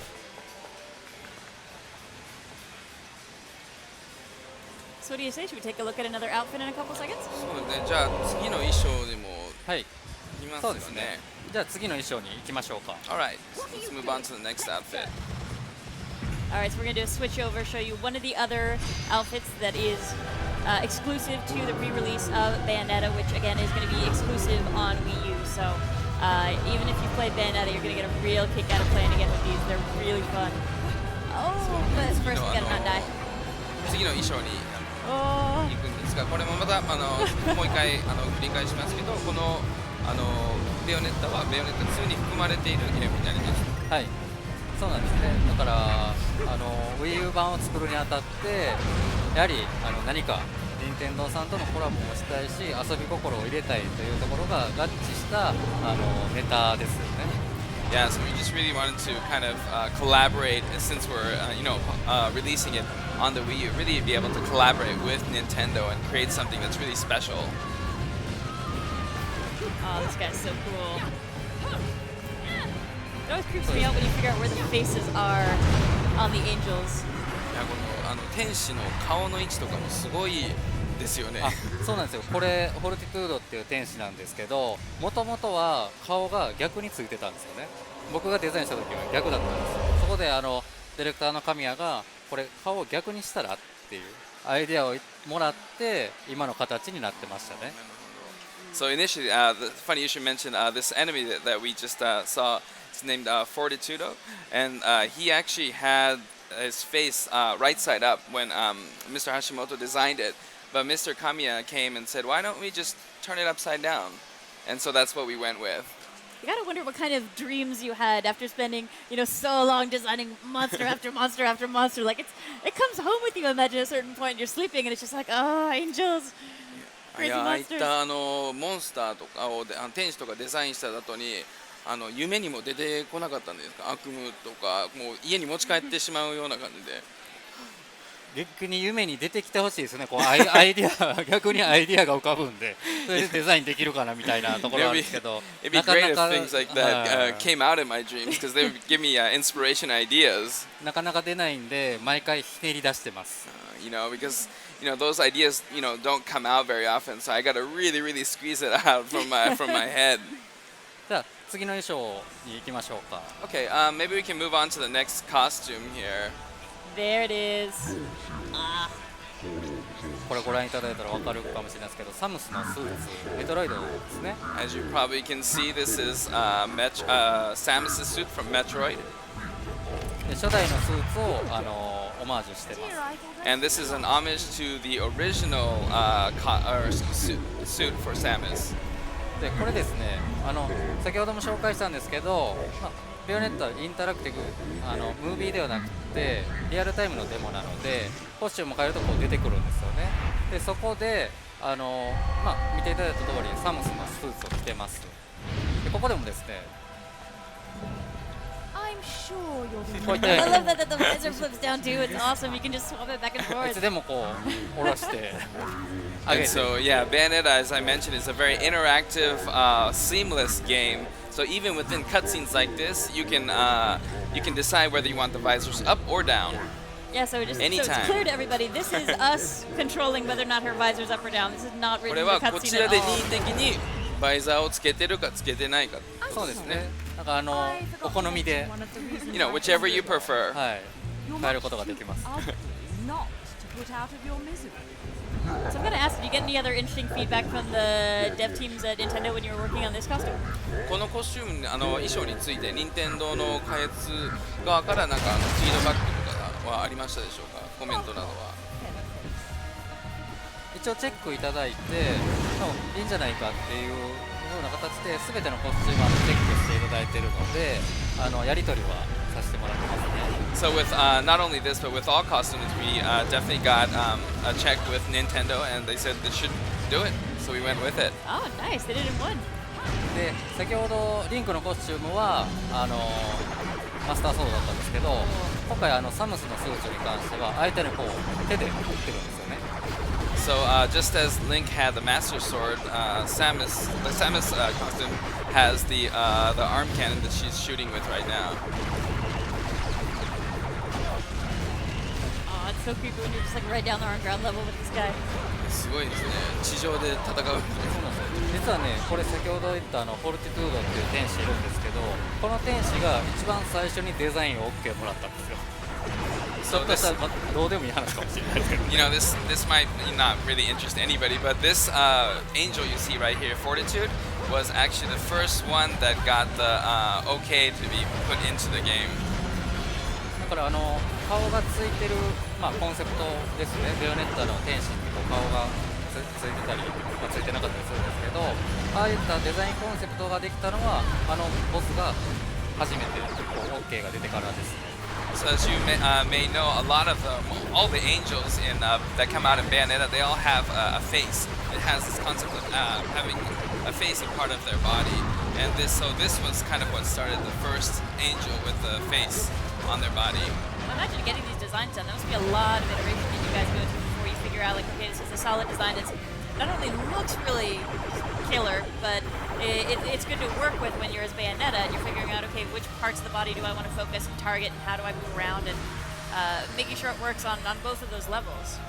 こういうデザインは何度も何度もやり直しがやっぱあったんじゃないでしょうか。本当完璧なデザインを作るためには。いやでも結構ベヨネッタの1に関してはやりたいようにやらせてもらった印象ですね。Well, actually, for Bayonetta 1, I really got the impression that they really let me do anything I want with the design. もうどんどん書いてしかあまり言われなかったです。All they told me was like, keep writing, keep drawing. Oh, this looks so cool. それではですね、次の最後になるんですけれども、最後のコスチュームをご紹介します。So, this will be the last costume we'll be introducing, and we'd like to move on to that one. And worth pointing out, anybody who is actually here at E3 with us, when you're playing this demo here on our floor, you can pick the costume you want to play in. So we've got 4 different costumes available for you in that demo. Definitely worth trying it out a few different ways to see what the experience is like, because I think you're going to really be impressed with how different Bayonetta feels when she's wearing these different outfits. そうなんですよね。あそこに行くとこう。Yeah, actually, the playable demo's right there. It looks pretty busy right now, actually, so you might have a 1 を little や bit っ of a wait. て、さらに横に2があるので、1と2のこう違いをまたプレイして比べてもらえるといいかなと。There's actually the demo kiosk for 1 and right next to 2, so you can play 1 and then you can compare the games by playing 2. じゃあ最後のコスチュームいきましょうか。 Alright, let's move on to the last costume here.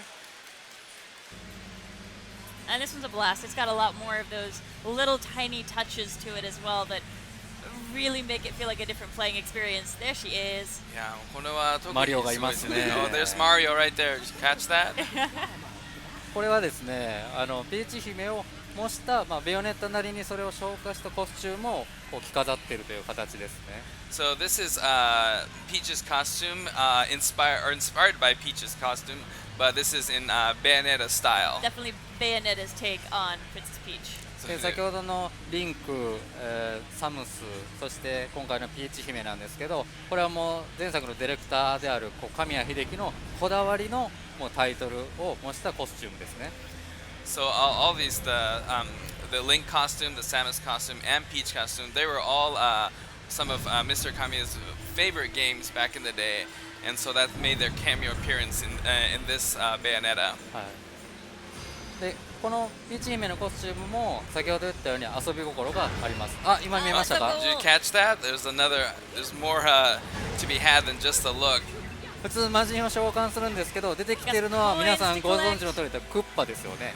So normally she summons demons, but as you probably saw, instead of demons, she's summoning a Bowser. Seems like fair payback for all the kidnappings. Like, okay, now you're going to help me out with it. そうですね。あんだけ誘拐されたので、ここでちょっと低下するのもチャラかな。チャラ。I'm not チャ sure ラ if, かもしれないですね。Maybe it is. Yeah, it comes about even, I guess. I'm not sure if y'all caught that watching that a second ago, but also instead of halos or rupees, now we've got coins. そうですね。あとヘイローだけではなく、今回はコインに変わっているという。先ほど一瞬しかちょっと見えなかったんですけれども、敵を倒すと今回はピーチ姫の場合はヘイローではなくってコインが出ます。気持ちいい音が。That's correct. Not only do you see the coins, but you hear the coin collecting noise, which really feels good. Yeah, there's so many little audio touches with each costume that it's. You might have a hard time here on the show floor picking up all these little details when you're playing the demo, but once you get it home and you have a chance to really crank the sound up, there's so many tiny touches. There you go. 青いコインも出てます。So there's also blue coins as well. Maybe we see a bit more Bowser here before we wrap up. 今手が出ましたね。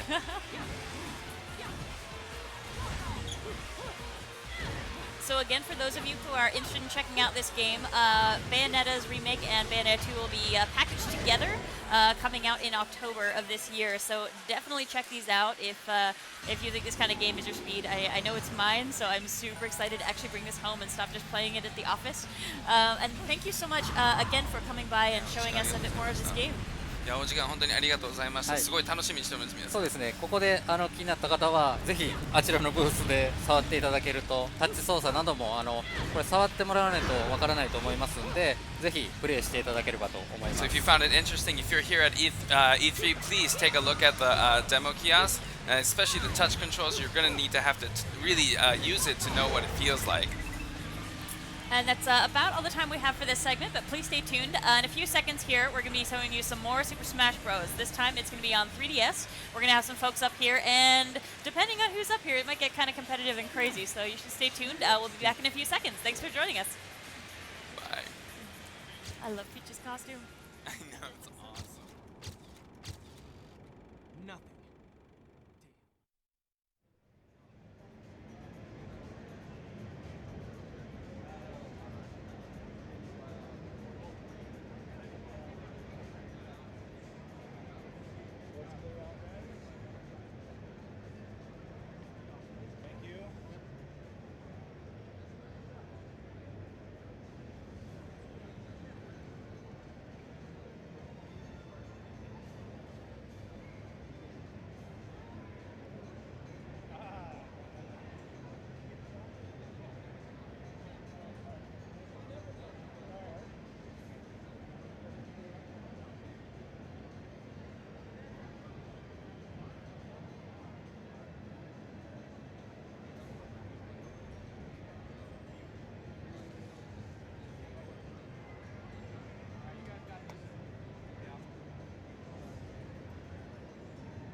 Hopefully it gets there.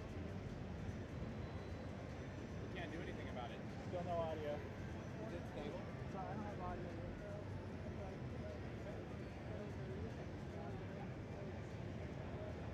okay. Can't get audio because Okay. All right, we are back at Nintendo Treehouse Live at E3. I am Eric. I'm right here with Grandmaster Nate and Smitty on the end there. And we're going to be going through more Smash Brothers, but this time we're going to look at Super Smash Brothers for Nintendo 3DS. Now, this is a game that we haven't had a chance to look at yet on Nintendo Treehouse Live at E3. And I thought we'd kind of go deep with our Super Smash Brothers experts, Nate Bildorf, and he's going to run us through stuff while Eric Smith on the end there is going to be playing for us. Yep. Nate, why don't you tell us a little bit about what we're going to see? Yeah, we learned in the last segment that I can't talk very well when I'm playing, so instead of failing spectacularly, I'm going to have Smitty here play, which is good because he's actually working on this game, so he should be pretty competent at it. So hopefully, let's jump in. Obviously there's a ton of information already out there about Super Smash Brothers for 3DS, and we've talked a little bit about Smash Run, but I want to do some pretty serious talking about it today, like go into extreme depth, just so you guys can get used to the nuances of it.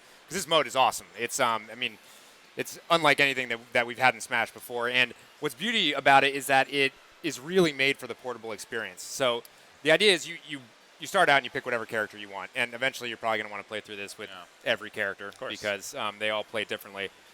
But every single game is 5 minutes long, or five or six. Basically, you're in a maze for 5 minutes, and then you have a final battle at the end of it that lasts for a minute. So it's really ideal for the portable experience. It's like, you get on the bus or whatever, you have 5 minutes to spare. You can you can play one of these matches to its end. But when you talk about depth, I mean, this is a game that, it is on a portable system. This is a Nintendo 3DS game, but this is a full-on Smash game. This is not like, it is not something that's kind of been pared down. Oh, this yeah. is the real deal. Oh, absolutely not. No, this is just a nice chunk of mode that lasts for 5 minutes at a time. Anyways, let's jump into it. We'll talk about it. So here's what happens. Basically, you start out with your character at normal power levels. Yeah. So, he's going to – who are you going to play? Pick somebody out. Go ahead. All right, let's do this. Come on, Smith. Yeah, move it along, Smith. So he's gonna he'll pick whoever he wants here. Let's say take your time, man. It's cool. Luigi time? Yeah, sure. Do Luigi. Yeah. And who he picks is actually important right off the bat. This is a detail that Mr. Sakurai was talking about last night. The larger and heavier your character is, the more stuff they can carry. Lighter you are, you're moving faster, so you have other advantages. Luigi's sort of a mid-range, but you can see down there on the lower screen, he's got a whole bunch of these powers that he's carried into battle. And when you play this for yourself, you're going to pick those out. It's, hand-picked by the player. I'm going to go in here with 4 power bombs, 4 meteor showers, 3 warps, all these, a health recovery. You get to pick your loadout, yeah. Right. But again, depending on what type of character you have, that loadout is going to be small or big. Yeah, I mean, you're playing as a super light character. You might only have 2 slots of stuff that you can carry. So we haven't even started, and the strategy has already begun. Yeah, exactly. So what you see here is Smitty, hey, tap the map real quick just so we can show what that looks like. So you see on that lower screen there is a vast map that Smitty and 3 other characters, in this case, just for the purpose of the demo, we're using CPUs. They're all moving around this map, and they're powering up. He's not alone. Yeah, exactly. And what they're doing is running into enemies drawn from every Nintendo series and a whole bunch of the other companies' characters series. That are populating the area. And as you beat them, they're dropping these little stat boosts. Watch every time you hit somebody. So go, those guys are wailing on them. These ones are tiny. Yeah, those are tiny. Those are actually from Brawl, from Subspace Emissary mode. But the bigger the enemy, the more powerful the enemy, the bigger or more stat boosts they're going to drop when you actually defeat them. Smitty's actually kind of getting worked over here, but we'll see if he can deal with these guys. Come on, Smitty. These guys are working from Kid Icarus Uprising. So you see all those things? Every one of those little icons was a stat boost. So the bigger they are, the more it's bumping up his stats down there on the lower screen. You see those little meters that are going up? And each one of those is, as you would expect, a stat. So the little foot is speed. The more he gets that, the faster Luigi's going to run. And you want to be getting those boosts early because then you can use them for the duration of your run. Yeah, that's sort of pro strategy because especially if you have power bombs, meteor showers, using them in big crowds early on means you get stronger faster. The stronger you are, the more guys. I mean, it's a cascading effect. But better over the course. If you burn through all your power ups early on, you're not going to have them later. Yeah, exactly. I mean, you obviously don't want to die while you're playing this because that's gonna set you back. But also you may run into various challenges, and I'll wait until we actually see one naturally to talk about. But you might run into a room that you need a specific power to really power your way through. Maybe you wanted to save a meteor shower for that. I mean, there's a lot of nuanced strategy to it. And the crazy part about this mode is that the map is big, so you're never going to see the whole thing on every match, but the enemy placement is completely random every single time. So you don't know where they're going to appear. You don't know which ones are going to appear. Did you just use warp? No, warp me. That was an event. Warp you. All right. I mean, you boot this up once, you play it. We're going to play this again a second time. I guarantee you we're just going to see different stuff. He's got a redead there. What that other thing? Oh, man, that's nasty. Yeah, you don't want to deal with that. So you're going to have to alter your strategy on the fly. And, of course, you may be in the maze with entirely different characters each time. Who knows? It really depends on how you're playing. Well, that's Stalfos. Oh, Stalfos. Yeah. I got so this. You can tell that's a pretty powerful character. So, you could run from it if you don't want to take a bunch of damage. But you know that if you defeat something that's a little bit nastier, you're probably going to get a better power-up. Better chunk of power-ups. Those tasty power-ups. Yeah. Come on, Smitty. Get in there. Smitty, come on. Yeah, he resorted to a power bomb. It's smart, though. And you see, so he got stat attributes, but go back over there. Don't leave your goal behind, man. Leaving. Yeah. So yeah. This is every game designed by Mr. Sakurai has this amazing ability to have the game's economy push you from one mode into another. And so that stuff that was just dropping right there, you just got some gold. You're going to use gold in all kinds of modes. I mean, it carries over into different parts of this game. Inside, you're going to see treasure chests all over the place. You'll probably see, all right, so there's items he could use. That's a little snack that he got right there. But you'll find trophies in here. Not only that, but you will also find, like, custom moves. Mr. Sakurai went into this in great depth last night, but customizing your character is a huge part of both Smash Brothers games. And this mode is one of the best ways to go in and find, say, all right, you really want to power up your Samus. So you might go in and play this until you find in like a little bag like that. Go over and grab that bag, Smitty. See that little bag with a wrench on it? Too many goodies, too many goodies. Yeah, get that. You can see down here on the lower screen. Oh, wait, something else is happening. Oh, it's just giving us an update. You can see that little orange bar on the lower screen. Somebody just poached our. Get that other one too. Get that. Come on. That little orange bar basically gives you live updates. So you're gonna get updates on what the other players in the maze are doing. The events. Yeah. And we don't care a whole bunch about it right now because they're CPU players. But if the four of us were playing, all linked up. Nate just got a treasure chest. Yeah, exactly. You'd say, and you need to keep track of that because you'd see that I was just totally kicking butt in the game, and you're going to have to face me at the end with my powered-up character, so it's something that you want to pay attention to.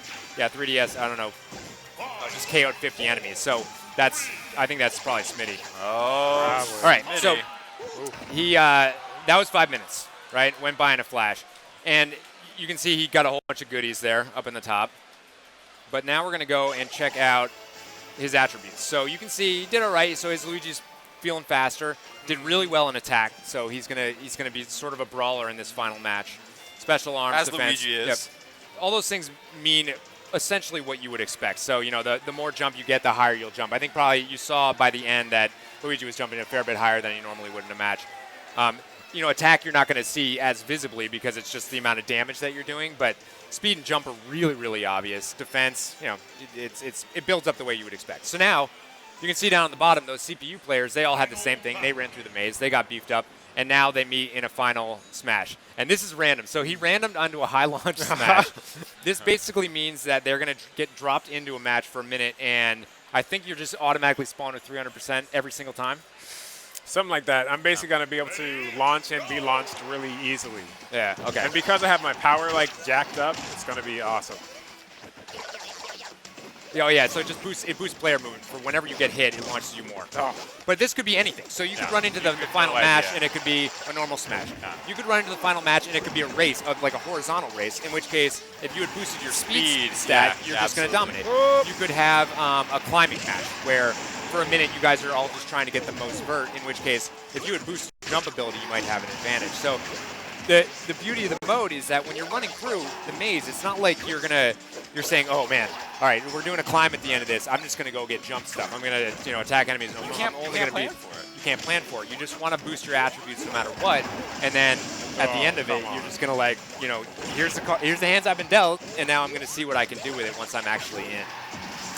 Are you winning? I wasn't even paying This is the time when you're playing with friends. I don't know, it's tight, man. Yeah, well, and I mean, yeah, this mode is amazing with friends, but you can play this on your own with CPUs all the time and just basically be grinding for stuff. Oh, come on, dude, don't embarrass us. Come on, I got this. Come on. Green missile. Do it. Oh. Yeah. Oh yeah. Nice job. Woo. So, right. So he won, obviously, and one of the most important things here is don't hammer through this, just so we can see when it comes up. But obviously he won, so he feels like a badass. But go now. You can click through. You got 120 gold, so he'll be spending that in other modes in the game. And then look at this stuff that he got. So this is stuff that he found in the maze. These are rewards. So he just got a up special charge blaster. He got a Luigi with a Poltergust trophy over there. Level 2 so obviously that is a specific special move for Fox. He wasn't even playing with Fox. So you're in this mode the stuff that you find in classic it is soccer. I mean, you just can't. I mean, exactly. It really feeds back into. I want to play this mode. I got a little bit of time. Why am I not going to play this mode for 5 minutes? I'm going to come out of it with a bunch of stuff I'm probably going to want to use with another character. And the roster is so big, and everybody has 4 special moves. There are 3 variations of each. It's like you can play this stuff forever. People are raging over on our Smash stage, by the way. There's a lot of partying over there. Well, I mean, this is exactly the mode that's going to make me miss my stop on my bus. I mean, you're just going to be like, oh, I got 5 more minutes, right? No. Yep. You need to keep grinding. Let's do another run through the maze just so we can see some variety in who you want. Who you want? Do somebody. We haven't actually shown a lot of. Let's do a 3DS specific character because people probably don't know this, but on the show floor, the Wii U version has a certain roster playable, and the 3DS version actually has several different characters. Like Luigi wasn't or isn't on the Wii U version. Yeah, so let's do another one of those. Let's do people would like to see. Toon Link. Toon Link? Yeah. You want it? Yeah. All right. Yeah.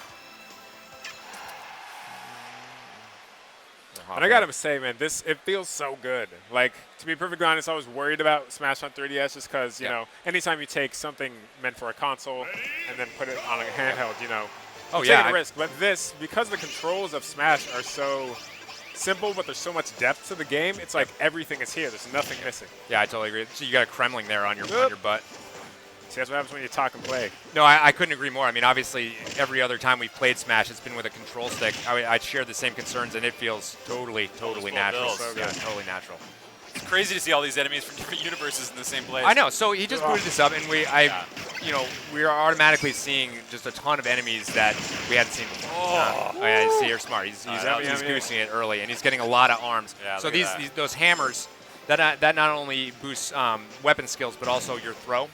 It refers to your arms as well. So your little arms. Those guys. Your little arms. Oh, yeah. Challenge There door. we go. So we didn't see one of these last time, but these challenge doors are randomly placed around as well. And when you go into one of them, there'll be varying difficulty. It's random what you go through. But so you better use power-ups, man. Yeah, so he only has 30 seconds to bust all these. So if he had come in here with no power-ups, he would have been pretty screwed. Completely hosed. But instead, he's going to dump power bomb. He did a meteor shower. Come on. You better move, man. You better I move. got this, dude. I can take my sweet time. If you don't. Oh, jeez. All right. He's going to spend all his goods in here. Keep working it, man. You better. Come on. I'm taking this beam sword. I don't know, man. No, he's not going to make it. I got this, dude. Check us out. Oh, no. Oh, yeah! 11th hour. So he would have gotten like a couple attributes there if he had failed, which it really looked like he was going to do. But since he didn't, he also got this little treasure chest. Oh, come on. He's going to get a trophy there. I don't know what that is. He's going to get some more coinage for his gold, and he got way more stat boost than he ordinarily would. But the time is still ticking. Yeah, so when you're in there, when you're in the challenge door, you're obviously you're working on the challenge, and the timer affects how long you're look in how there. fast I am. Yeah, so look, he's just motoring. Yes. Oh, you're getting pretty juiced up now. Yeah. Something that Mr. Sakurai talks about a lot with Smash Brothers, as opposed to other games in sort of a fighting genre, is the importance of improvisation over memorization. I mean, you have a lot of fighting games. It's like you just memorize button combos, and Smash Brothers is all about reacting to the moment, because since your damage is always affecting how much you move, you constantly have to be reacting to the environment. Especially, I mean, if you have items on, you're constantly reacting to all kinds of controlled chaos that's going on. You just basically have to go with what you got. And this mode really accentuates that, because as your stats are going up, like Smitty is having to learn on the fly what it's like to control a Toon Link that looks like he just like chugged coffee. I mean, it's just like he's motoring, and that's as a player, you're used to the way Toon Link feels. You're like, okay, I'm going to run at this speed, and when I do an attack, it's going to go exactly this far. And you can get that way with Bowser. Yeah. Oh, exactly. Yeah, you can be out here with Bowser and just be cruising. Yeah. Smitty is actually really killing it on this run. He's gotten a lot of boosts. You can see his speed counter is obviously really high up, but look at his D. So you're saying it's basically impossible for him to lose. I'm not. I mean, there's just no way he could fail this right now. Come on, under dude. any circumstances.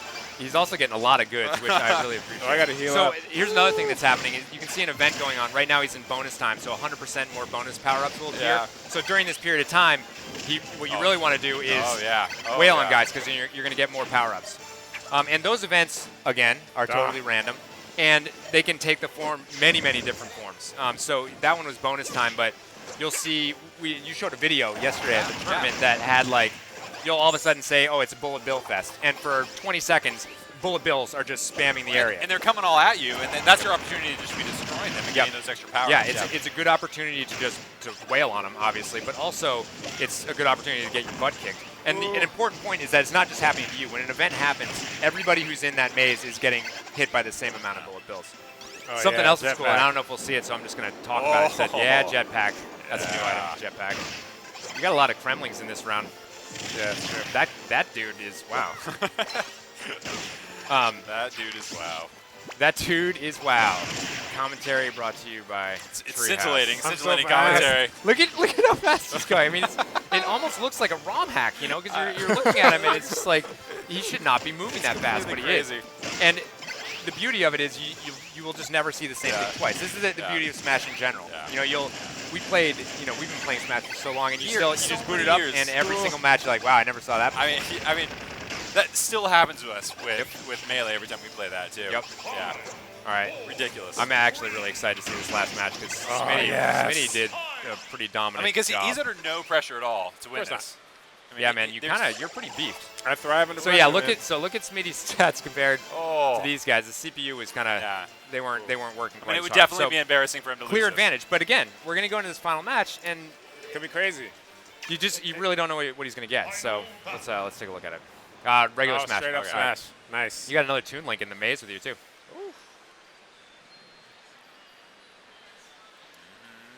Dum, dum, dum, dum, dum. All right, it feels so good at the end of Smash Run when you're just so powered up because you do this thing where you snowball. Like you have to use your powers at first, but then once like you get powerful, you can just wreck. This is so you see how high he jumped right there? I mean, that is just super boosted. It's almost hard to control. Oh, he's really powerful. Yeah, this is almost unfair. This, by the way, if anybody hadn't seen this stage before, this is the Reset Bomb Forest stage from drawing inspiration off the Kid Icarus Uprising game. This is an army going on in the background between warring factions, and gorgeous. It's totally gorgeous. I think I talked about this before, but I'm pretty obsessed with that game. If you haven't played it, you definitely should check it out. But this stage is pretty dynamic. In the middle of it, Buriti comes in and drops a reset bomb on the entire area, and it changes the topography of the map. Well, I think in a minute-long match, I think it stays this way, but in longer matches, you'll see it. The frame rate on this game.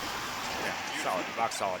Oh, the 3D is so good. I mean, yeah. Some games don't play with 3D halfway. This way, it just cranks. Oh. And we end with reset bomb. I got this. All right, I want to take another look at the reward screen on this one too. But yeah, again, I mean, so we just played those back-to-back, entirely different both times, entirely different. See what you got, man. Oh, I got it. 141 gold. It's not bad. That was hot. And look at all the goodies. Oh, yeah. And what's cool is like these homing missiles. So, let's say I unlock something. I'm like, oh, I love homing missiles. I can outfit my character with that next time I Smash Run, so I'm going to wreck even harder. Oh, right. So that's what we're calling. We're calling those powers. Yeah. So the bags we're looking at are powers. Yeah. And then the first two things there are both special moves. Custom moves for those specific characters. You have a giant blow, and that's. Maybe we want to change the name of that one. And then we got Kirby. We got a hammer bash down special, and then a bunch of trophies. What is that one on the? Oh, that's the Find Me. That's a Dark Emperor, right? This guy. Yeah. So much loot. I mean, I see this stuff, and it's just like, I mean, I'm a completionist anyways, but when I see this amount of loot in a game, and I mean, I don't want to say that this is the only mode in Smash 3DS that drops this stuff, because it's not. You're going to find this stuff in all modes, but Smash Run is easily the best place to find the most of it. I mean, you're doing 5-minute matches, but you're finding more stuff than in the other modes. And it's not a grind because it's different every time you play it. Right. It's different, and I can take these moves and basically, equip my character with them, and then use it in any game mode. Yeah, I can use it in this mode. I can use it on cross-platform sort of stuff. It's I'm telling you, that's the Sakurai economy. Sure. So it all folds back into each other. Can we do one more? Yeah. Because I want to talk a little bit about that. I don't know how many people were able to follow the recap of Mr. Sakurai's roundtable last night, but he went into really awesome detail on a lot of modes in both games. And in particular, he talked a little bit about Smash Run, and he talked a lot about customization of characters.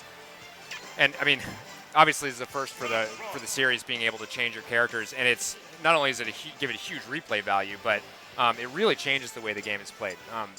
Just straight off the bat, in case anybody doesn't already know, customized characters can only be played with friends. So this isn't something where you're going to go into an anonymous game with anyone mode online and run into some crazy Bowser that's been outfitted with a bunch of stuff, and you're just going to get mopped up. Right. You're only going to do this when you're playing with friends online or playing with friends locally. Yep. But customization is just really, really cool. Not only do you customize your custom specials, which we've already seen a couple of them, where you can you have 4 special moves, every character in every direction. You can have 3 variations of each of those special moves. But you can also you find equipment that you use for your character. Oh, yeah. And these could be anything. These are things that basically give the character a permanent stat boost in one way or another. So you might get something called, I'm just going to make something up, but like high-speed boots. And the high-speed boots will make your character run faster, no matter who you equip them to. And so, you could equip a Bowser with high-speed boots and he would run faster. The problem is that it always is going to come at a cost. So if you're making your character faster, they're going to be, their attack power is not going to be as high, or their defense maybe is going to go down a little bit. You could make your character super beefy from an attack standpoint, but maybe they're going to move a little bit slower. You have a finite playing field to go with. So if you're overpowering your character on one side, you're not getting it on the other. It's already hard to have to choose a character in the first place. Yeah, exactly. So, and the crazy thing about the equipment is that and people who played Kid Icarus Uprising will be familiar with this, is you might find 2 items that have the exact same name in the game, but they have different stat boosts. So you might find a pair, like a super power gloves that make your smash attacks really strong. But one might boost your smash attack by 150 while lowering your defense by 50. But you might find another one that boosts your attack by 200 and lowers it by 100. So you're going to find all this equipment that you might, you're just going to want to keep going in and finding different equipment to keep playing. It never stops. And it's one of the reasons why, I know a lot of people were sort of like, oh man, the 3DS version is coming out first. Oh, it sucks. I want to play that at the same time as the Wii U version. But this is one of the reasons why it's awesome that it comes out first, because you are going to have some time to play the 3DS version and find all this stuff. Customize, this roster is massive. Customize all your characters to the extent that you like. And then when the Wii U version comes out, you're going to be able to bring that character, any of those characters, into the Wii U version. And man, something awful just happened there. What was that? Was that a clobber skull? Yeah, this is from Kid Icarus Uprising. This is like one of the scariest things ever. You're gonna run from that? That's I had the hammer, man. It could not be. Come on. So you're basically you'll boot up your Wii U version on day 1, and you're like, oh, I'm just gonna play with my super mec'd out Bowser that I had. Well, you're also trained up, right? And that's the other thing is that you practice. You've been practicing on the game, all along, and your friends who haven't, you're gonna be disappointed. Yeah. No, it's I'm actually really psyched about it. Honestly, if I had both versions at the same time, I'd be playing them both equally anyways. This is, I think this is just a really, really good benefit where people are going to have a ton of time to really take their time finding, because it's not like you boot the game up and you can be like, oh, I'm going to customize my character. It's awesome. I use all this equipment. No, you don't have any equipment to customize yet. You got to go out and earn it. You got to go find it in here. You got to play in other modes and collect the stuff. Which is what Smash is about. You got to earn it. And the beauty of that is as you're going through these things, you're like, oh, I want to go back in and play Smash Run so I can find more custom items. Every time you play this, you're getting better at the game. You're learning your character's moves. You're learning how to maximize it. Come on, dude. I don't think we're going to make it to the end of this, man. I think we're going to run out of time. We're not going to be able to see you use your Bowser in your final thing. Is that Ghastly? No. I'm just ashamed. There's like random Pokemon in there. I love this mode. I'm a little bit ashamed of Smith for running from that fight, though. Yeah, that's all right. Come on, man. That's embarrassing. All right, well, do we get another 3DS segment later on or tomorrow or something like that? We're going to take another look at Super Smash Bros. On Nintendo 3DS. Awesome getting another chance to kind of go deep on this and Big Nick's brain about this game. But next up, we're going to take a look at, we're going to return to actually one of my favorite segments of yesterday. Absolutely hilarious segment. Just loved it. We're going to hit up Mario Maker next, and I can't wait to see it myself. So stay tuned. We'll be back in just 90 seconds. Bye, guys. See you soon.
Hey guys, welcome back to Nintendo Treehouse Live at E3. Super excited that we get to show this again today. Mario Maker. I'm here with Eric Smith and Ethan Stockton, who you haven't seen today. We're really excited. We're going to be showing you guys how this thing works and also showing you a bunch of new courses I've made back at the Treehouse that we haven't seen before, neither of these guys, and they're going to play them for you. Psyched. So, real quick, just to sort of familiarize everybody that's watching this for the first time how this works, Mario Maker is just what it sounds Mario like. Courses. You get to make Mario courses. It's like the coolest thing ever. It is the coolest thing ever. You get to basically play a game developer. Now, Smitty and I were talking yesterday about this is something that we've wanted to be able to do with Mario games basically since we've been kids. Anybody who grew up with Mario, with this classic sort of 8-bit look and, this look from 1-1 is going to just have a blast with this because you've never been able to kind of peek behind the curtain and play with the tools that you need to make Mario courses, and it's a totally different feeling from playing side-scrolling Mario games. So I'm just going to go ahead and start making a course here. Basically, the way this works is you get a sort of 3-screen level. You got the start, you got the goal pole, and you just start selecting things from the top and dropping them right in. If you drop something in you don't like, you can erase it. Yep.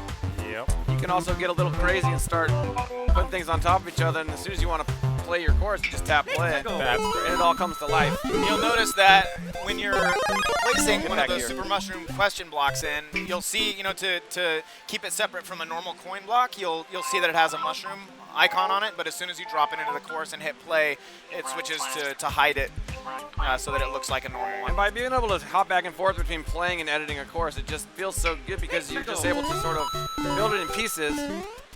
Yeah, and tweak as you go. Like if that's too hard to jump, you can go back, take the wings off, and do whatever you want. This one's pretty easy so far. I'm gonna go ahead and erase this part. Get a little more technical here. Danger. Actually, I wanna see how this works as small Mario though. So let me go ahead and it's so adorable. Shake myself back to small. Don't forget to show some of those other ones off later because those are super cool. So check this out. For the more technical Mario players out here, I just want to see how far I can jump. What? You just jumped in the drink, dude. Why? I did that on purpose because there's this little sort of built-in tracer effect. I know exactly where I'm going to land. That's pretty sick. I can get back here and then start to refine that. There you go. Oh, yeah. I know people must be wondering what we're doing, but it'll make sense. Oh, yeah. I'm going to actually go ahead and put a... I think I'll land on him right there. I think you see that he basically took a Koopa Troop, a green one, shook it, it became red, and the red ones operate different than the green one. The green one would just walk off the edge to its death, basically. Yeah, you can use those as tools kind of to create things to bounce off of like that. Nicely done, Morgan. So I just played through that in 3 parts. Now I can kind of go back and flesh it out a little bit more. I think that I'm going to make this part a little more interesting. Yep. Oh, yeah. Well, now we're starting to see kind of the tip of the iceberg in terms of zaniness with what you can create. Because, all these items are things you've seen if you've played Mario games before, but with Mario Maker, it really kind of allows you to put them together in combinations that you're never going to see in an actual Mario game, right? So this little Goomba mountain he's got going here, I don't know what he's doing with the piranha plants. I'm just trying to make this a little more difficult to get over. I'm going to go ahead and put Everybody Loves Hammer Bros. I'm just going to put 3 of those there. No one loves Hammer Bros. I'm going to need a way to get over those. Put a lift there. I should be able to party off that lift. All right, I'm going to go ahead and see what I've just made here. There's those Hammer Bros, but luckily I put a lift there. Oh, nicely done. Oh no, this is where I got to get a little speed for my jump that I put together. Nice. Oh yeah. Oh yes. That's awesome. And that's a great look at just how it really is simple to throw some things together, and then that's an actual course you just made. Yeah, and that took what? Like 2 4 minutes. Yeah. I'm gonna go back to the start. Another thing we've got going is up in the upper left corner. I can actually change the art style from original old school Super Mario Bros. To new Super Mario Bros. Right. So let's see me go. The youngins will love this. Right. Yeah, I'm gonna go ahead and play that same one that I just played in this style. Oh no, that was not a very good. Okay. Eric and I are dads, and I've got kids at home who are fans of Mario, but they didn't grow up playing 8-bit Mario games, right? So they're more familiar with Mario looking like this, but that Mario that we grew up with, that we know and love, you can just switch it back to 8-bit at any time. But it's always going to be those sweet 8-bit physics. Yes. Exactly. So you can see that I just played through the same course in both styles, but it all worked out. Right. Yeah, it's not your Mario isn't gonna like jump in different ways just because you switch the graphics. You can get even crazier. What's fun about this is that it's we're calling. I mean, it's a game. It's a tool. It's sort of what's great is that every piece you put in is going to interact with something else. You can't really. Yep. Whatever really you true. do, it's going to happen. So, like if you just put a bunch of trampolines in on dude. top of each other, it's going to hop. Calm down, man. Like look at that. Yeah, you can see that they're interacting dynamically, and there's a lot of that feeling of like, I'm gonna try this. I don't know exactly how it's gonna work, but I'm gonna give it a try. I've got a stack of Goombas here, 3 bomb plants on top. Right. That one fell off. I don't know why. Oh, it's because I didn't quite attach it. But I can put wings on the bottom Goomba. Once I start that, bam. You're crazy, man. Yeah, this level's basically unplayable now. So instead of just sitting here and making courses from scratch, we're gonna jump into a few pre-made ones. Yeah. And these are. We're gonna start by showing 2 that the dev team actually made that are part of this software here on the show floor. I'm gonna go ahead and hit it sample course 1 and let Eric play through this one. Ooh, okay. All right. Yes. So this guy right here, this is something else already, man. And right away you see things that like never existed. And that was this like perfect pyramid of Goombas at the beginning, but as they move, it all comes apart and it gets very random really quickly. I'm going straight to the fire here, man. I like it. I like you just go right in. What? I think you're gonna. I think you might have to take the high road. All right. No, man, I got this. We can add in a couple. We just saw you play Smash Bros, so we know that you got some skills. But all right. You want us to erase a couple of those Goombas? No, man, I'm good. I don't need. Check this out. Check this out. Oh, look at that. Nicely done. Style, there, style and then I don't know where I'm going. Oh, jeez. It's all right. It's all right. You can use that shell, I think, to do some damage. Yes. Whoa! Yes. Watch. Okay. Oh, is that shell coming back still? I don't know. Never I'm know. gonna knock these dudes out. Oh yeah. Look at that. Yeah. And that just feels good. See, there's oh my gosh, look at this. Like, okay. I promise this is world premiere here of double Goomba stack Piranha This is where I Plant, draw half the line. flying, triple This is where I trampoline draw battle. the line. And every time you play this and make a course, you're sort of like, oh man, world premiering something. Yeah. You know. And part of the fun is making things and then having somebody play it and then sort of revisiting right. it. Oh yeah. One more try. One more try. I got this. We gotta at least have you beat this. Do it. Yeah. I like that. Oh, jeez, man, that guy always sneaks up on me. I know. Well, you're not used to having Koopas come, launching out of pipes. I don't think that's something we normally see in a Mario game. No. Oh my Okay. gosh. Well, that's okay, man. That's all right. I think we're I'm gonna. happy to show you how it's done. If you quick speed run. Come want on. me to give it a One more try. time. I got this. One last try. Yeah. You gotta hit him from above. There you go. Oh, yeah. I don't know why I You got said it. speed run when there's like Oh god. 40 Koopa Troopas waiting for you, but There you go. There you go. Oh yeah. I Feels so think good when you hit the Goomba sink shell. Annihilation.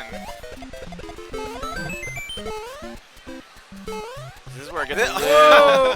Where did those Hammer Brothers come from? I think that shell is perfectly placed, so we can get it to work for you. Oh, what? Okay. Well, That's okay, man. this level is No shame. is obviously unbalanced. I know, and what's nice is once if I like say if that was a course you had made, and I was playing it, Yep. I could just get in here.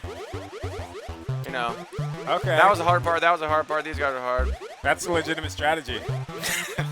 Just Damn. erase everything in the level. Well, it is, but again, Eric, I made it more playable for you.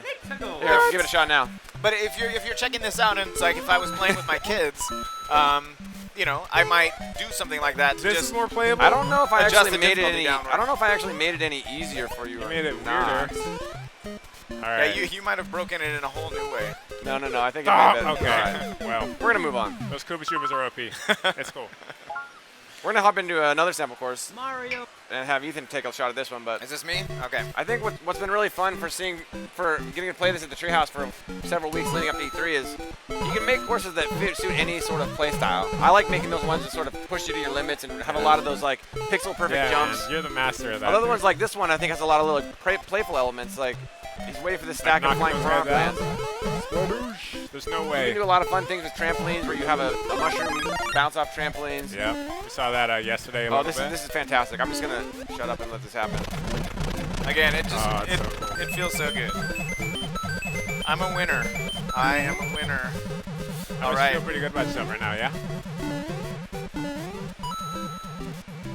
And it's sort of that iterative process of getting a chance to play this. It's not like you make a course once and you're done. You make it, somebody Right. plays it, they maybe do something you didn't see, they take an easy way that you Right. didn't intend to be there, Oh, or yeah. it's too difficult and you have to nerf it a little bit. Right. You can make this like crazy contraption that you think there's only one way through it, and then someone just like shortcuts it in a second. Like Ethan just breezed through that, but let me see if I can. Let me hop right back into that one real quick. I mean, good job. Yeah. Thank you. I appreciate your support. So Ethan breezed right through that, but this was, I gotta admit, this was a fair bit easier than the one you were. I thought that was a little too easy. So I mean, I could just do something like this. Why would you do that? I mean, I'm just saying I can. It's Mario Maker. I can do what I want. No, you and now can't. Why don't you give it a shot now? Yeah. No, good luck, I don't want to. You got this, man. Don't worry about it. Actually, he might actually get through that. No. It's not happening. If you get through this, I will give you $20.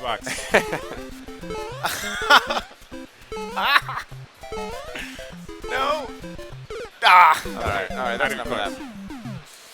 So that wasn't very nice, Morgan. I think you did good. You beat it first try. I didn't mean to put you through. I didn't mean to put you through a 10 tower Hammer Bros. Yeah. But now a special treat. I've had a little time with this back at the Treehouse, and I've made some courses. I made some for you guys and had you play them yesterday. So I've seen some of the stuff. But I think I've got some new stuff up my sleeve. Okay. Now let me go ahead and load that up real quick.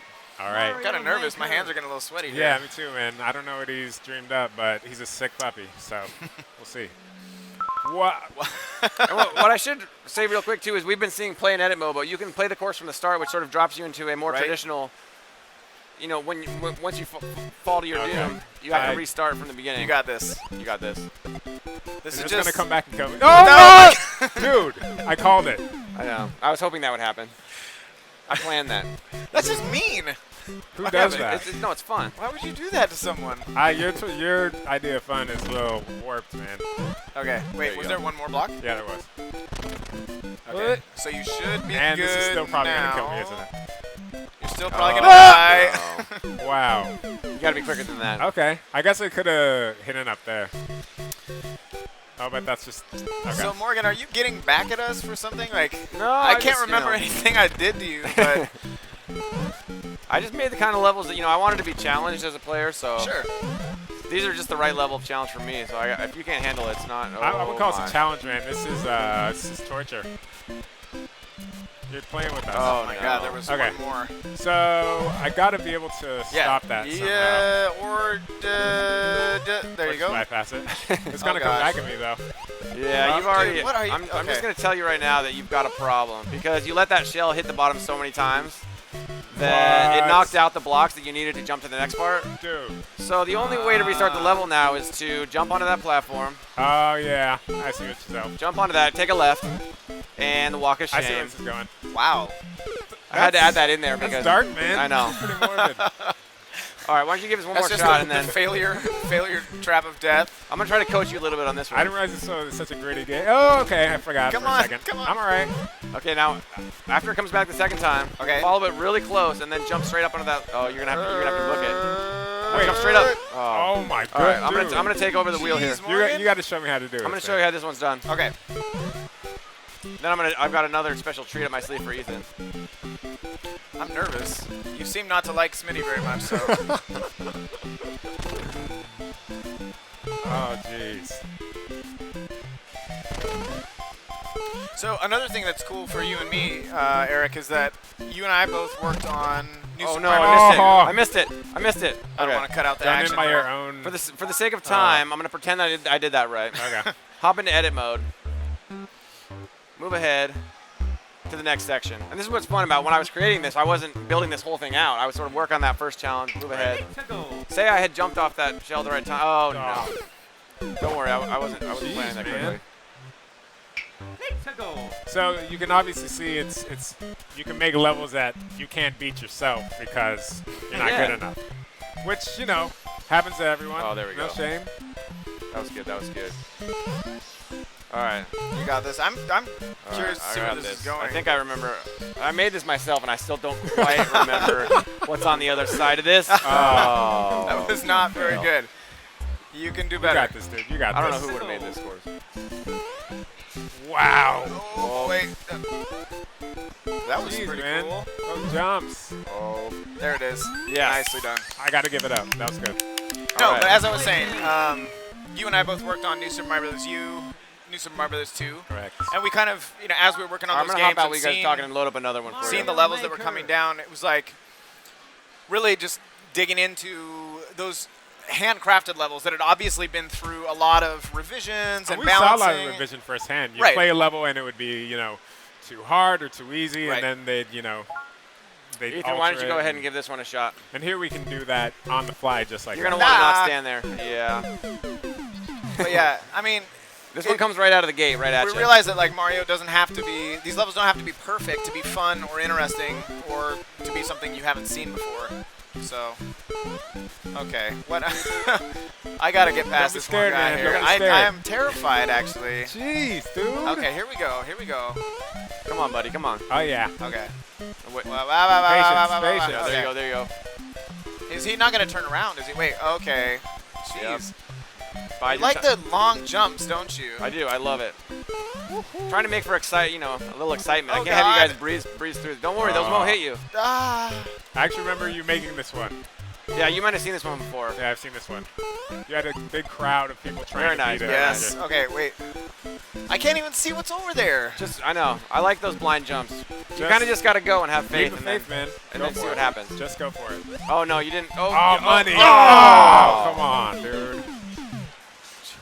You're going to have to take it from the top. Good job. No, you that was good. There's like a little peanut gallery backstage just heckling me, which doesn't make this any easier.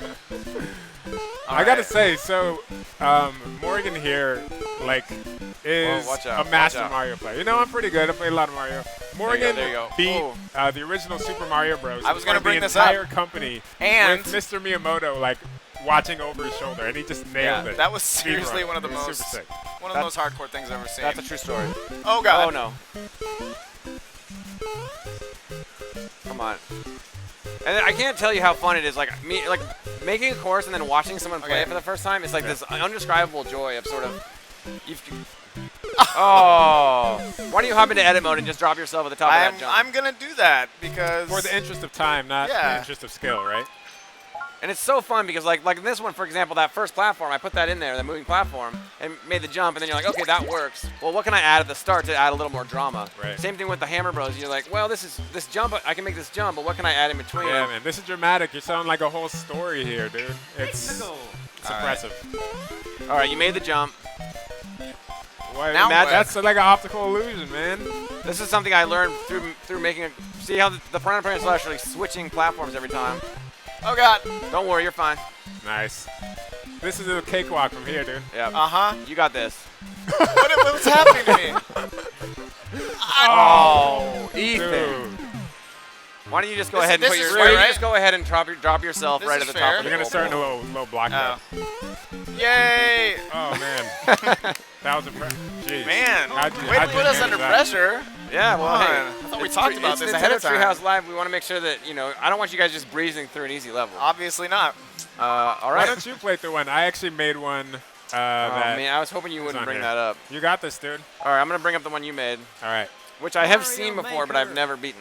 Wow. Yes. Let me get that up busy. here. It's not easy. All right, you're putting me to the test here. That's what's cool about this is, you can make ridiculously hard levels. So this you can is make you? easier levels. You made this one? Yeah, I made this one. Okay.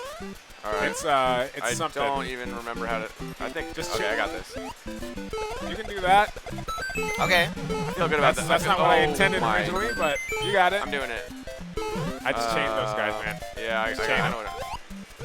Oh. You gotta use that bounce. That's okay. I know. I got to bounce.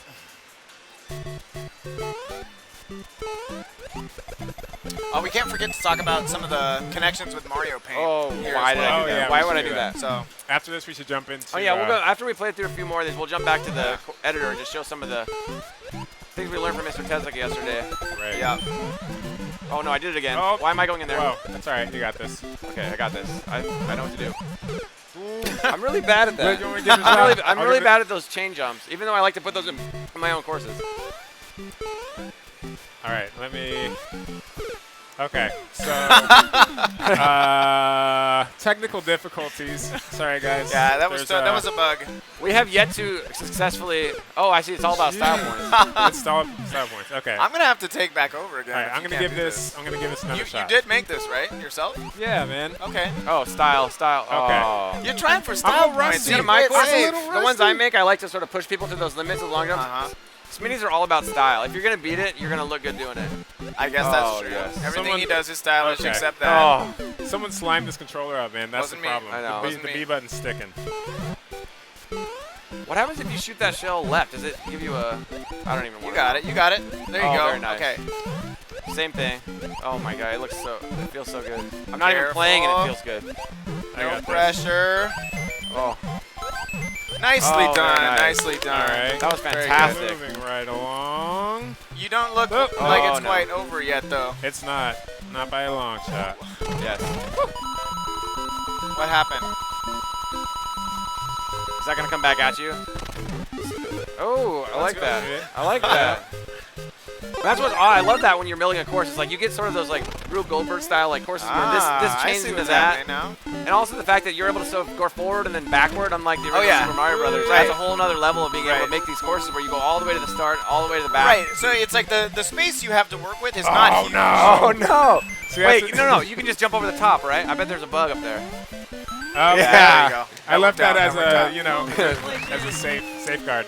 Right. Like you'll notice that you don't have forever to just keep going to the right, but like you said, you can kind of do this backtracking back and forth to force people to, Well, that's something you back. never see in a regular Mario game. It's like, it's point A, point B. This, you get all the way to the end, you have to go all the way back. I'm going to go ahead and bring up one more. We've still got enough time to do one more and then hop back into the editor.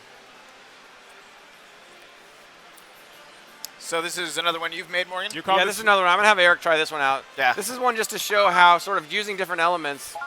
This one I really got obsessed with just kind of using the moving platforms. Whoa! And how having them go this all is different chaos. directions just added a whole new sort of... How do I even get it? You just got to pick your moment. This is messing with my mind. Nope! Oh. And actually, we've been playing a lot in, maybe we could switch this over to new Super Mario Bros. Style. Let's do that. We've been playing a lot of, we're all old school guys. We grew up with Super Mario Bros., but just to mix it up a little bit, let's just show how I'll just mix it up a little bit. Maybe give me, one of these. Oh, what? How'd that get there? I don't know. I don't like that. I think it's pretty sweet myself. And scene. Didn't turn out to help you very much. Okay, once more. Okay, where am I? And I'm small. All right. And you're, that guy just. And you're playing in edit mode now, and playing in edit mode is great because you can just sort of keep dropping yourself in where things went wrong. It's true. And in addition to sort of building courses out like that, you make a part. Yeah.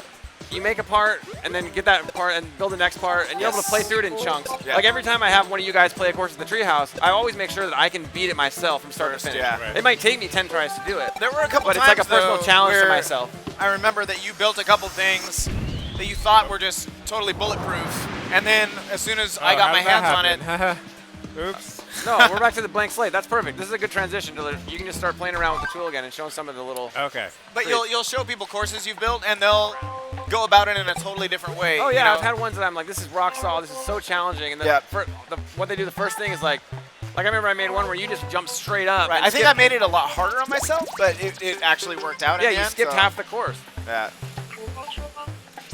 Shake this guy, turn him red. There's all these little treats. Shake some of those other things that you're dropping in. By here. Look how it's freaking out. I'm dragging him around. Nice. Pops turns it into micro Goombas. We didn't actually know about a lot of these little Easter eggs until we had Mr. Tezik on here yesterday to show them to us. Hammer Bros. And this software, you guys are probably hearing the sound at home too. Why don't you drop one of those pipes on? Yeah.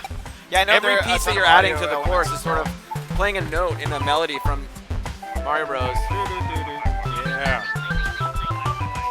And as you're playing with this, I think that we learned this from Mr. Tezik also, that this is not, it's supposed to be fun. It's supposed to sort of, you're creating a course, but he really wanted to remove the boundaries that sometimes get in the way of creativity and just make it fun. Like, you can't really make a mistake. You might accidentally put a block here, but then you can go right back in and fix it. You might actually, like, putting a Goomba on top of a Koopa isn't a bug, that's a feature. Yeah, if that's what you want to do, whatever you want it to be. Now, I'm going to make a monstrosity here, actually. Mr. Tezuka is somebody who has been, not as many people know about him as Mr. Miyamoto, but he's been deeply involved in a lot of big Nintendo titles, and he was saying some things about the philosophy behind this that it kind of blew my mind, saying that, like with Mario Paint, the idea is to encourage experimentation and to try and include all these little things that'll make people laugh, make people smile, so that you don't feel that nervous about having to try and create the perfect Mario level. Oh, the fly showed up. You're gonna be having such a good time that any level you create is gonna give you some kind of joy. And this is straight out of Mario Paint. This fly here, I can basically I like that you're debugging. We're watching you like debug this course right now. I'm adding coin trying to slap this fly out of the air. Yeah, get that guy. Get that out of here. Oh, there it is. That felt good. So that was one of the things that people might be familiar with from Mario Paint. Yeah, absolutely. You'll also notice the little dog icon and the trash can down in the corner. Yeah. Those were also from Mario Paint. I love when you take the eraser and I'm erasing stuff. I get close to Mario. He ducks. Yeah. And he starts to sweat a little bit. Oh, Right. I love that. So these are those things he was talking about that will hopefully loosen people up as they play and make them realize that this is just all about kind of discovery and just trial and error. It's just fun. It's not. It doesn't feel like work. I mean, it's like you get to play. And when he talked about that too. How the original Super Mario Bros. They had to write the courses on paper and then program them in before they could even play. This allows you to just sort of skip all the work of being a true game dev and just hop right into the fun part. Right. I think we asked them at some point, like, oh, did you guys have tools like this when you were in there? Like, no. So had to hand do everything. All right, we're getting a little short on time, but I'm gonna pull up one more course I made and see if I can beat it. It's really challenging, so I'm gonna see if I don't even know if I can do it myself in a couple tries, but I'm gonna give it my best shot. Let's do this. I have faith in you, man. Mario Maker. I didn't know you'd been so hard at work making this stuff. I don't know when you found the time. He'll stay late to make this, man. He's committed. Yeah. Man's a machine. All right. Whoa. Oops, actually, that's actually not the right. Yesterday. That's not the right one. We showed that yesterday. We Okay. don't want to double up. Let me pull another one up here. Okay. All right. This is actually one of the first ones I made, and it was really exciting. It was a sort of liberating. I think this is the first one I really felt like I completed. I'm excited to see where this goes too, just because when we started playing with it, it's changed a lot even since then. It has. It has. And it's still basically an experiment. Yep. And once this actually takes form, the features. My whole idea here is I realized with this you can run back, so you get all the way here, you can see the goal pole right there. Yeah, I think about 10 different times I tried to jump over that. I guarantee I'm not going to make that jump. I think you did at first. Did I? We've shown this in some of our other ones, but no. No, I'm talking and playing. I have the same problem as Nate. Happens. That's hard. Let me try this again. You guys talk, I'll play. This is great though because you can get that joy from Mario games that you're used to, which is playing levels and kind of solving the puzzles of playing it right or successfully. Oh, buddy. But at the same time, see, I don't know why you jump back out, and there's this whole different enjoyment in jumping back and forth between editing and then playing again and editing. So I think when people do get their hands on this, they're going to feel like it's kind of like a Mario experience they haven't had before. Yeah, I mean, I like editing more than I do playing, to be honest. Well, you've always been, somebody who likes doing that kind of stuff. You can express your creativity, you can, as I said, tell a story with it. Oh. See, I put that in just to mess with people, and it still messes with me. And this is one of those things, again, you've never seen a Mario game. You get to the very end, you think oh, I'm at the flagpole, I'm going to jump onto it, and boom. It's you're forced to go all the way back. Super sweet. Nice. Oh. You want to drop yourself in? Yeah, you know what? I'm going to drop myself in. It's on you. I'm going to do it. Slam the controller up, man. I was hoping to do it. I was hoping to beat it here. I'm going to drop myself in right here. That's okay. Where I was trying to get to. It's all good. Oh, yes. Oh, yeah. Listen to that. Nothing better. All right. Problem is that wasn't even the hardest part. Really? I still got my buddy over no. here. The thing is, I know his weakness, which his weakness is that eventually he just jumps down. Nicely done. Nicely done. Play the patient game. We only got a minute, man. This part is left in the segment. You better beat this. Might take I remember doing that in Super Mario Brothers, running off top. Oh, nailed it! Oh. What? And if you freak out there, you're just like, hey! Nicely done, dude. Very good. That's hot. I didn't do it in one try, but at least I only had to skip forward once. Yes. Well played, sir. Yeah. Let's go ahead and just wipe this screen again. Take it back to the blank slate. Again, Mario Maker, super, super fun. Yeah. We've got another Mario game coming up next, Mario Party 10. We're gonna take a look at. Yeah. I'm we just haven't gonna. showed that yet, have we? No. I'm just gonna have some fun here. My last minute of this demo, just to get crazy. This doesn't look like fun to me. I wouldn't call this fun exactly. But you know what's awesome? As long as you have a mushroom. It doesn't seem very balanced, man. As long as I have a. Oh god. Oh, it's skinny mushroom too. Skinny mushroom. That was a As bug long as I have a that mushroom, happened and they just left it as in. long as I have a mushroom, I can get that little bit of invisibility. Oh, see, that's something you never see in a Mario game either. Is Exactly. like where you have to get in Bam. to. Oh, that's crazy. That's Mario Nicely Maker. done. That's awesome. Thank you guys for watching. Dude, I I've hope been that was so fun. happy to show this Hope you off. guys, if you're here at Right. E3, please take a try, make a course, have your friend play it, see what they do, remake it. Yeah. All right. It's awesome. Thanks, guys. Coming up next, Mario Party 10.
Can you really?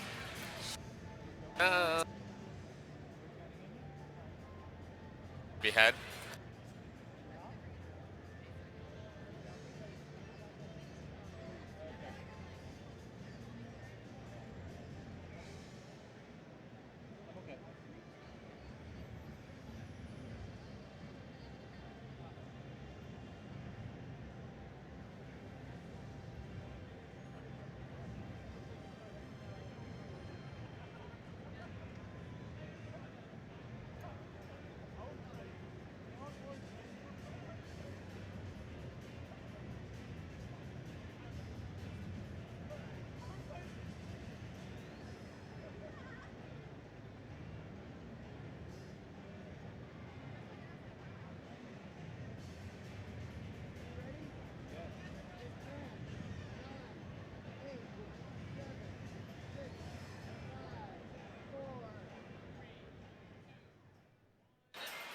Hey folks, welcome back to Nintendo Treehouse Live at E3. Right now we're going to show you a first look at Mario Party 10. This is a title that's going to be coming your way next year. And up here on the stage, oh, I'm Sam, by the way. We've also got fellow Treehousers Ed, Allie, and Audrey. Hey. And we're going to be showing you how this game works. And I think, Audrey, you're going to be talking us through it. Yeah, So, so let's I'll let jump you right get into started. this. So this game is available to play on the show floor, but we're not going to show you that. We're going to show you something exclusive. Oh, yeah. So we're going to take a look at the game board, actually, which we haven't had a chance to show yet. So it's pretty cool. That's rad. Yeah. Here's a little opening cinematic. You can see all of the cool things available on the game board. So beautiful. Now, this game does have a traditional Mario Party mode, but what we're going to show here is something brand new to the series, and this is actually the playing with the Bowser rules. Sweet. Now, for this, I have the gamepad, so I'm actually going to be playing as Bowser, which is my great joy and delight. Because you like to be mean to I love people. being mean to my friends. So yeah, it's Mario's turn. He can throw his dice block. All right. Boop. You're going to see in a second here, Bowser's actually going to chase after us on the board. 3 is not very high. It's going to be a little scary.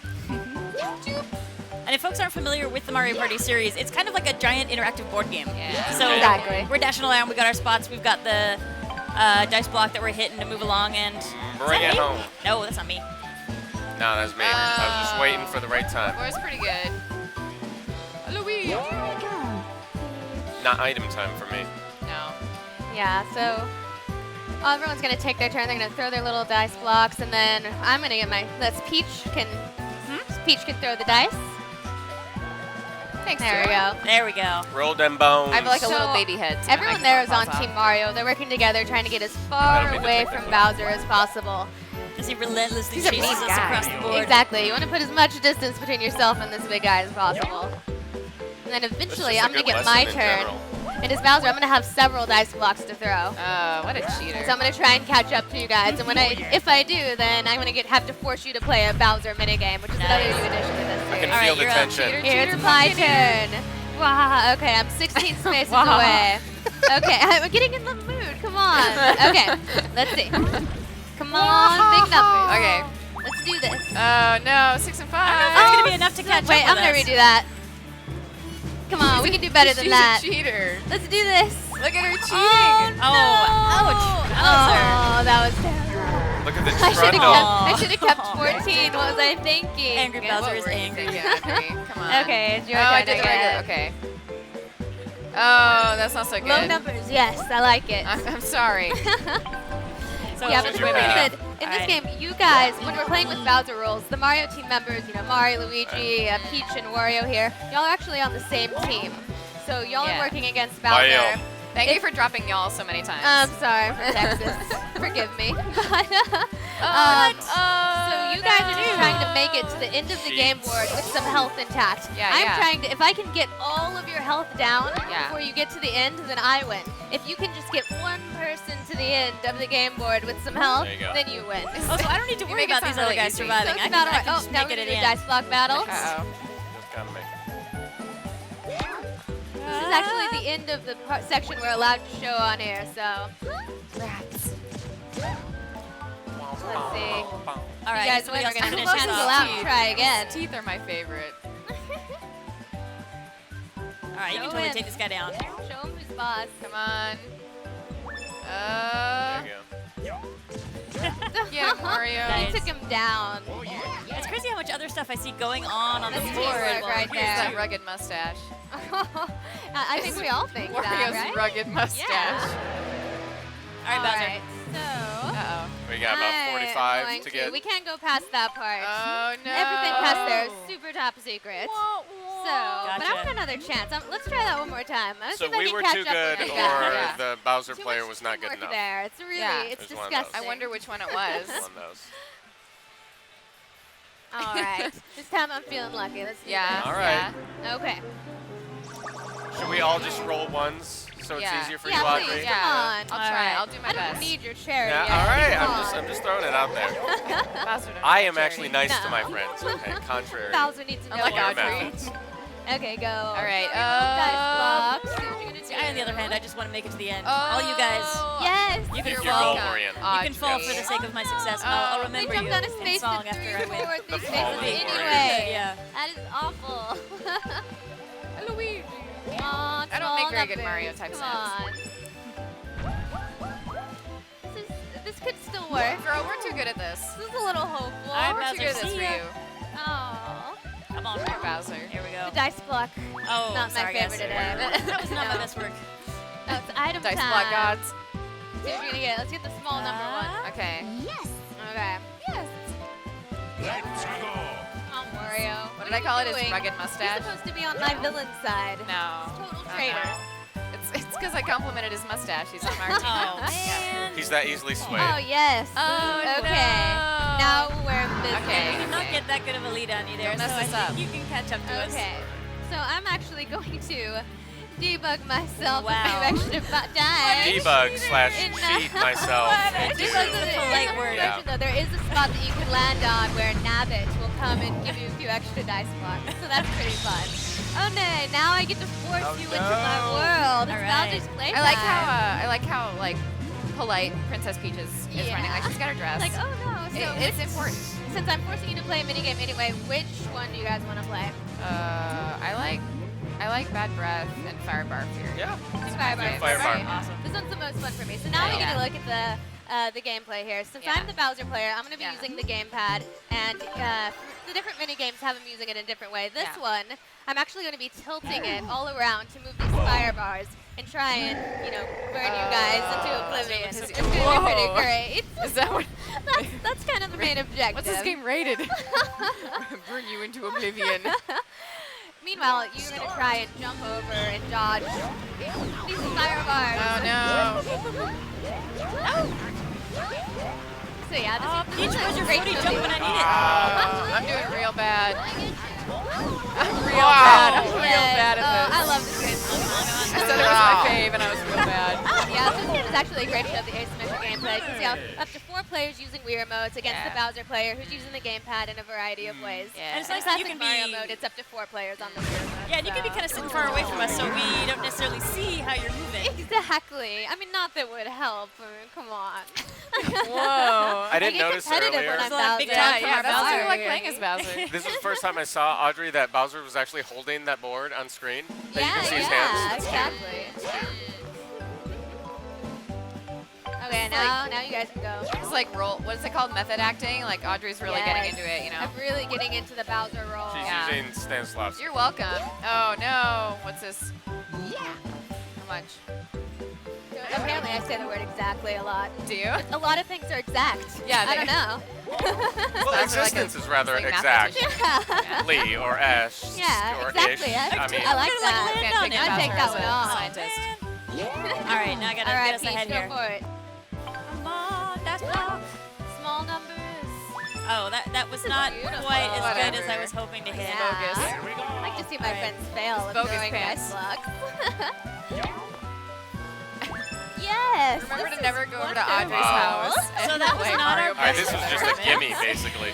No, I love playing as Bowser so much. I almost don't even want to play as the other ones. I was like, I just want to keep being Bowser, please. This feels like a good personality test for your friends. Okay, I'm just going to use Bowser. the 4 dice blocks because I think I have this in the bag. Yeah, we're not that far away. Yes. Whatever. Mario looks seriously concerned there. Look at him. Look at how like sad that he looks. He's so scared. You think bad breath Next time, let's use Bowser's Wicked Wheel. Awesome. Okay, this one is really fun because I use the gamepad to spin this wheel here, and I can spin it by touching it, and I can also stop it. So I can try and trick you guys into getting into those electric beams on either side. Oh, the mic is going to fall off my baby head. Yeah, and you're going to hold the Wii remote up and shake. You're missing. That was just All practice. right, let's do this. Run. Oh, I'm so good. I'm too good for you, Audrey. Come on, Peach. Yes, I love tricking them into running forward. Oh, man. Chances.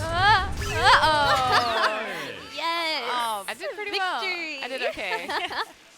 I like hope how that felt hollow, Audrey. Yeah.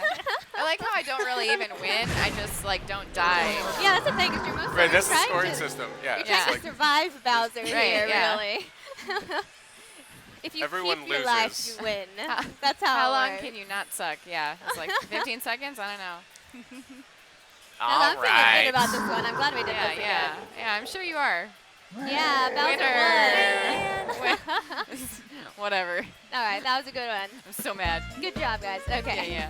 Now we're gonna run and play a couple of mini games that we didn't get a chance to play. Wait, do we pick a random players? Got 4 of us up here. All right, let's do Bowser's Bad Breath. So in this one, I'm actually gonna use the gamepad. I'm gonna move it with the gyro left and right and try and aim the fireballs at you guys.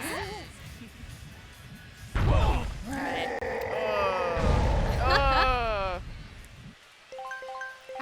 How bad does your breath have to be to shoot fire? That bad. What I like about this one is that I can sort of fake you guys out by like turning to the left and then shooting elsewhere. So yeah, this one you can't even jump. You really just gotta run and hope for the best.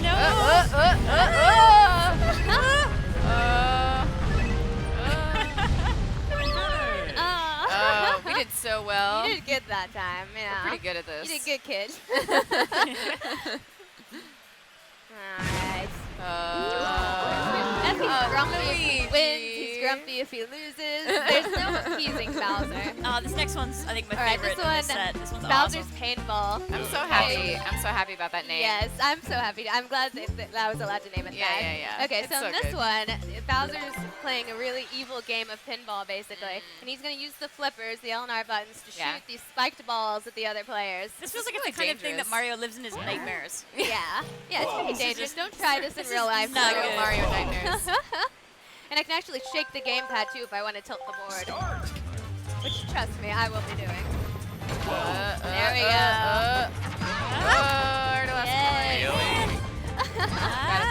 Yeah, when I tilt the board, I can't use the flippers, but you guys also can't move, so it's a pretty good trade-off, actually.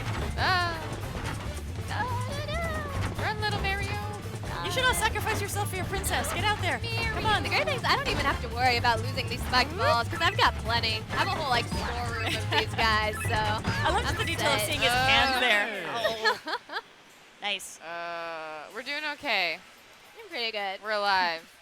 We've survived. So far. Yeah. All right. It's a survival party. So we're gonna jump back into those mini games in a second. Give you guys a chance to redeem yourself. Some dark Mario Party. Before then, we're gonna show off another exclusive thing that we're showing on here, and that's the rides. So rides are another new addition to Mario Party 10. If anyone played Mario Party 9, there was a lot to look at on the game board, but there wasn't a whole lot to interact with. This game's going to be different because there are actually rides that you can see here. We're on this little hill ride. We're going to press A and try and grab these stars.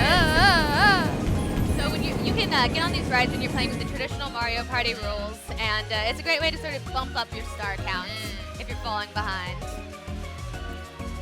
All right. I think this ride would make me really dizzy. Press 1 to go to the next one. There, here's our Wiggler roller coaster. Big Wiggler. I want this in real life. I really do. Somebody build this in your backyard. Oh, yes. That's cool. Which other stuff I'm seeing in the background there. It's a lot of other stuff. Wario's pretty spry for a large Make sure you got that Ferris wheel. It's kind of cool. He's been working out. Yeah. You gotta keep up. Yeah, taking some like gymnastics classes. Yeah, he's been doing yoga. Yeah. This is all not official, by the way. Wario doesn't do yoga. You don't know that, Andre. No, that I is guess also we not can't official. disprove that. All It's possible. He's been training with Wii Fit Trainer, right? Yeah. The downward-facing Wario could be very wow, important move. So. Oh, and I keep here, this is forgetting. the airship ride. This one's really cool. Boing, boing. Like I said, these are just little fun, interactive things that sort of make the game board a little more exciting. You know what I mean? More stars. Again, you guys should be gentlemanly and let your princess get these stars. I don't know why you were jumping and taking the stars away Sam's from your looking for princess. charity down She can take care here. of herself. There, we'll do this one more time. Allison. But it's just cool because, like, the mini games are sort of what you go to Mario Party for, but it's nice to have something more to look forward to on the board itself. Yeah. All right. We got just a few minutes left, so I'm gonna jump right back into the mini games. Some pretty rad music going on the show floor right now. This is pretty trippy. Oh. All right, I'm gonna give you guys another chance here. Okay. All right. I'm gonna try and go easy on you. What? And I'm also gonna not give myself more dice blocks. You did so well that first time. That was totally fair, though. I stand by that decision. It was for the sake of the demonstration. It's totally allowed. Yes. Alright. All right. We get into what Allie affectionately calls the party wagon. The party? I did call it Yes. that, didn't I? Probably one of my favorite things is it on the menu screen? It's on the menu. Yeah, it's on the menu screen. It's like Yeah. Luigi. We gotta show it. Can we show it later? Do we have time? Well, let me go back just so Just Allie before can we have start. her little spiel. Yeah. It's worth it, I promise. Yeah, so when I first started playing, look at this menu screen, right? And like, look at Luigi in that car, and he's like raising the roof in this little party wagon. So this is like my new favorite little part of Mario Party 10. And Orio's having a little dance. Yeah, and yeah, Peach just looks like, who am I in the car with? This Right, is but weird. he really is like fist bumping. Let me get off on the next Up on the stop. roof. Okay, now we've commented on the party wagon. Let's get right back to the game. You made Allie's day. Thank you. You're welcome. All right, you guys have just a few minutes to defeat me. Okay. Good All right, luck. let's do it. Best of luck. All right. Good luck holding on to that health. Wow, I'm doing that all the time now. That's what you do. Is that the sound that Bowser makes? All right. 3. That's okay. That's not bad. I can live with that. Oh no, just don't use that block. All right, Okay, it's Luigi's go turn. Luigi. Let's see. I'm gonna save that. On small numbers. Let's see if we can get it. All right. This is getting a little. We're totally getting away from I don't you. know. All right, Sam. I don't know if I like the way this is turning out. And you said you're not using the I debug do. menu to mess with his dice this time, right? Yeah, I won't. All right. I already said I wouldn't, so I guess I he's won't. not going to do too great. I said it live, so I guess I can't. Yes. Everyone All right, we got a knows you shot. said it. No, we got another big dice block. We're awesome. But we're not going to Oh, we're use just gonna use Oh, it see, too. we were trying to do a little code of honor, but of course, So now Wario. it's gonna, oh, 5. That doesn't bode well. It's still possible, though. I could still make this happen. I believe in me. I believe in me. 4 against 1. This is so fair. Yeah, Wario. All right. All right, see what you got. Come on, Let's see what you can time. do. We can do this. I mean, if you really need to cheat, you can do it. I don't need to cheat. Come on. Yes! Oh, is that actually going to make it to us? Natural. No way. Yes. Focus sauce. He has such a good time stomping. I love, it's so I great. love those scared So faces. what is our fate? You can't really hold it against him, right? Oh, nice. Those ones are just my favorite. It's basically a free-for-all. Okay. Okay. Let's do this. I'll try to not come off as I like can such do a it. terrible person this Yeah, time. yeah. Good luck, fellow colleagues. Don't lie to us. All right. Start.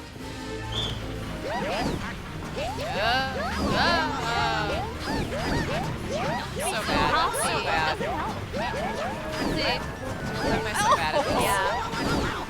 The thing is, like, since you guys are all on the same team, I could actually go after the person who has the lowest amount of health if I was trying to just knock you out one by one. Or if you wanted to, you could try and protect the player with the lowest amount of health in certain minigames. If you wanted to work together more, because it's all about getting your team to the end of the board. We don't have that much organization. Were we? We were not. Not now. Now Not we yet. are. Yeah. We need like a little Alright. huddle. Yeah. I don't know if we're It's gonna. a tacit collusion party now. I don't have anything this time. But I don't know if we're gonna have time to finish this one. But I think we can safely say that I was ahead. Yeah. Everyone? No. No. Okay. I'm not so good at rolling the die. No, I love it. In general, I feel like I'm pretty bad at Mario Party. How do you get bad at Mario Party? Oh. Allie, you can't be bad. You No can't be one's bad. bad at I Mario feel like I Party. am. Come on, you're doing it right. There is not. My grandmother is awesome at Mario Party, and she's dead. Oh, wow. It's like you the sit on sickest- think on that, Allie. It's like the sickest I was burn wondering I've where ever that received. dead person use joke that on the one stream, as- and there we go. Well, there it happened. It was going to happen at some point. Yeah, there you go. Good that it happened during Mario Party 10. All right. So it looks like we're running out of time. Oh. We tried. All right. Yeah, well, this is awesome. Thank you so much for bringing It's it a lot by. of fun. Yeah. I can see this causing a lot of chaos That's during it party for time. Mario Party 10, and I think up next we have. Yeah, we've got Smash Brothers for Wii U. We're going to be jumping back into that again. So please stay with us in a few seconds. We'll be showing you more Super Smash Brothers Wii U. And in the meantime, we'll see how far we can get on this map. See you later.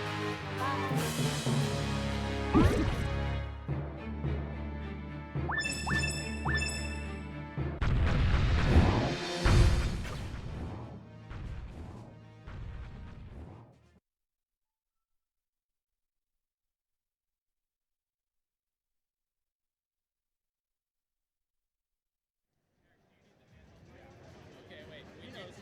We do need the handheld mic.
Welcome back to Nintendo Treehouse Live at E3. We are taking another look at Super Smash Bros. For Wii U.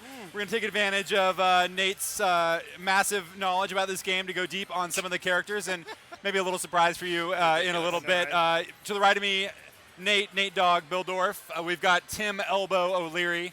And on the end, we got the fabulous Tox Scott. You know, I think we're gonna go over some stuff. You know, we're gonna talk about some characters. Nate, why don't you talk a little bit about what we're going to see? I wanted to, instead of going in there and getting worked over, I decided I was going to have these guys play some one-on-ones. Oh, really? So Okay. Just because I want to talk a little bit more about the moves instead of getting distracted, because apparently I'm too competitive, and then I just let my emotions take over. So why don't we jump into a match here? And let's check out some characters we haven't really shown off very much. What were we talking about? We were talking about DK and maybe, Wii Fit Trainer. So let's get into it. I gotta say, I love Wii Fit Trainer. I know, that was awesome. Once we announced her, I remember that was the first one that you gravitated towards. It was, and it's just like, I think there's a certain amount of like shame, you know, that you feel when you get destroyed by Wii Fit Trainer.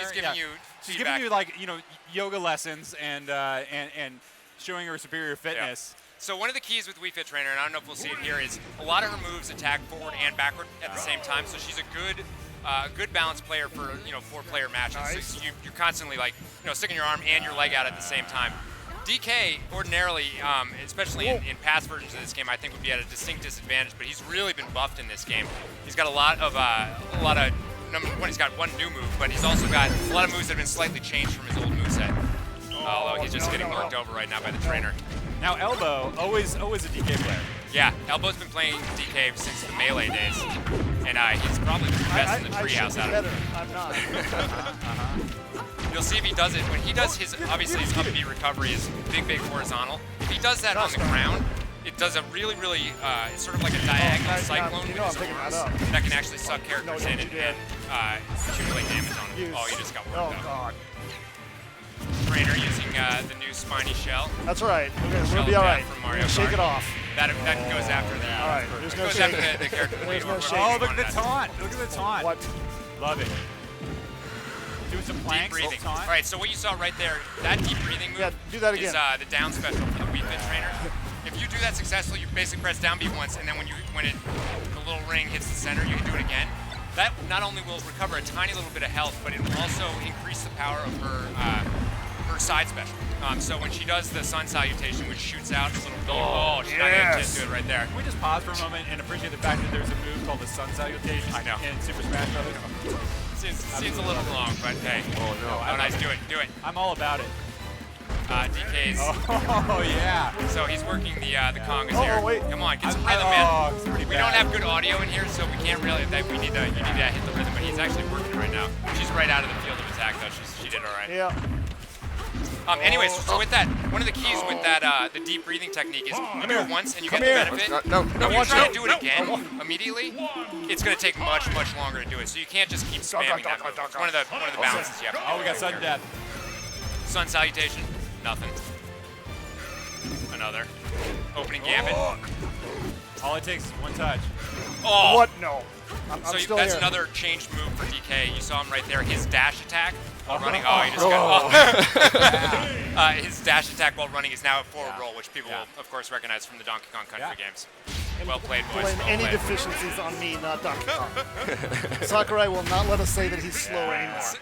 So I don't know if you could hear it on the feed, but when she wins, she of course dispenses some good healthful tips. But she does those randomly during the match. She'll do those when you taunt. It really is sort of you're infuriating. Your opponent. Yeah, you're shaming your opponent. All right, let's do another one. Who haven't we seen? Let's do maybe let's show off some Rosalina. One of you guys want to play Rosalina? I'll do it. And then Rosalina and Luma. Who do you like? Maybe Little Mac? It's all good. I love Little Mac. Do a couple of newcomers. All right. So we've talked a lot about Little Mac. He when Sakurai introduced him, of course, he introduced the fact that he is amazing on the ground and really awful in midair. But I mean, I don't know if he accentuated enough how good he is on the ground. I mean, he is. It is actually terrifying to be next to him in a he's just like a blur. I mean, he moves really fast. He hits really, really hard. No, and stop doing that. He just ignores some attacks that hit him. I mean, he basically has armor for a lot of attacks where he won't flinch at all and he'll just hammer you right through. Oh, no, no.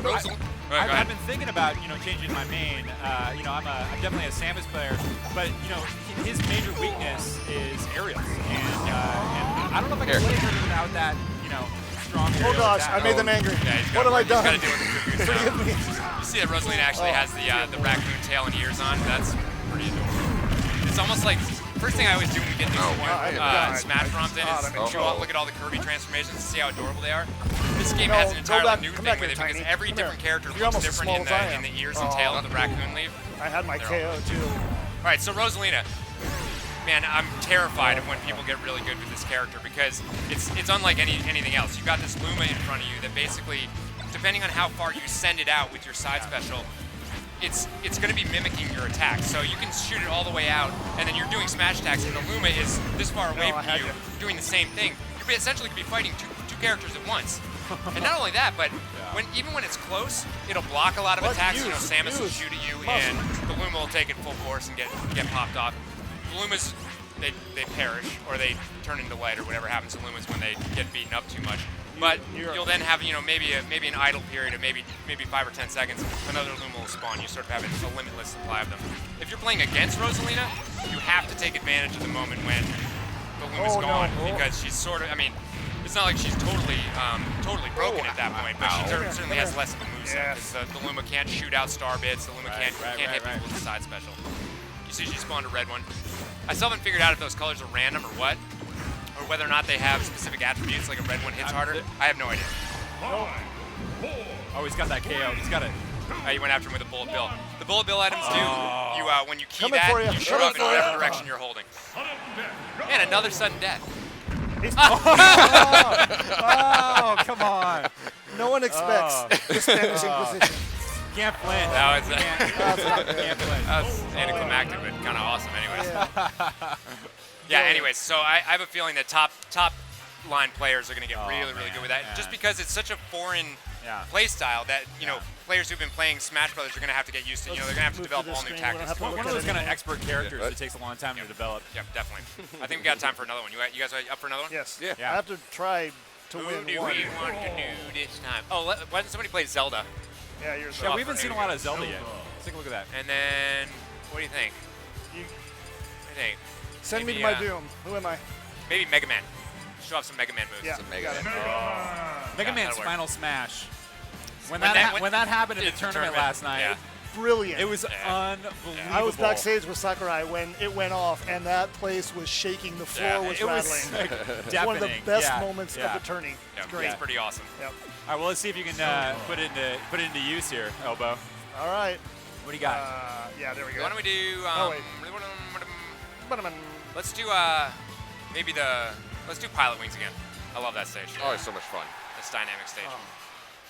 How many So obviously Zelda used to be one half of a double character in the past games. You would transform into Sheik with her down special.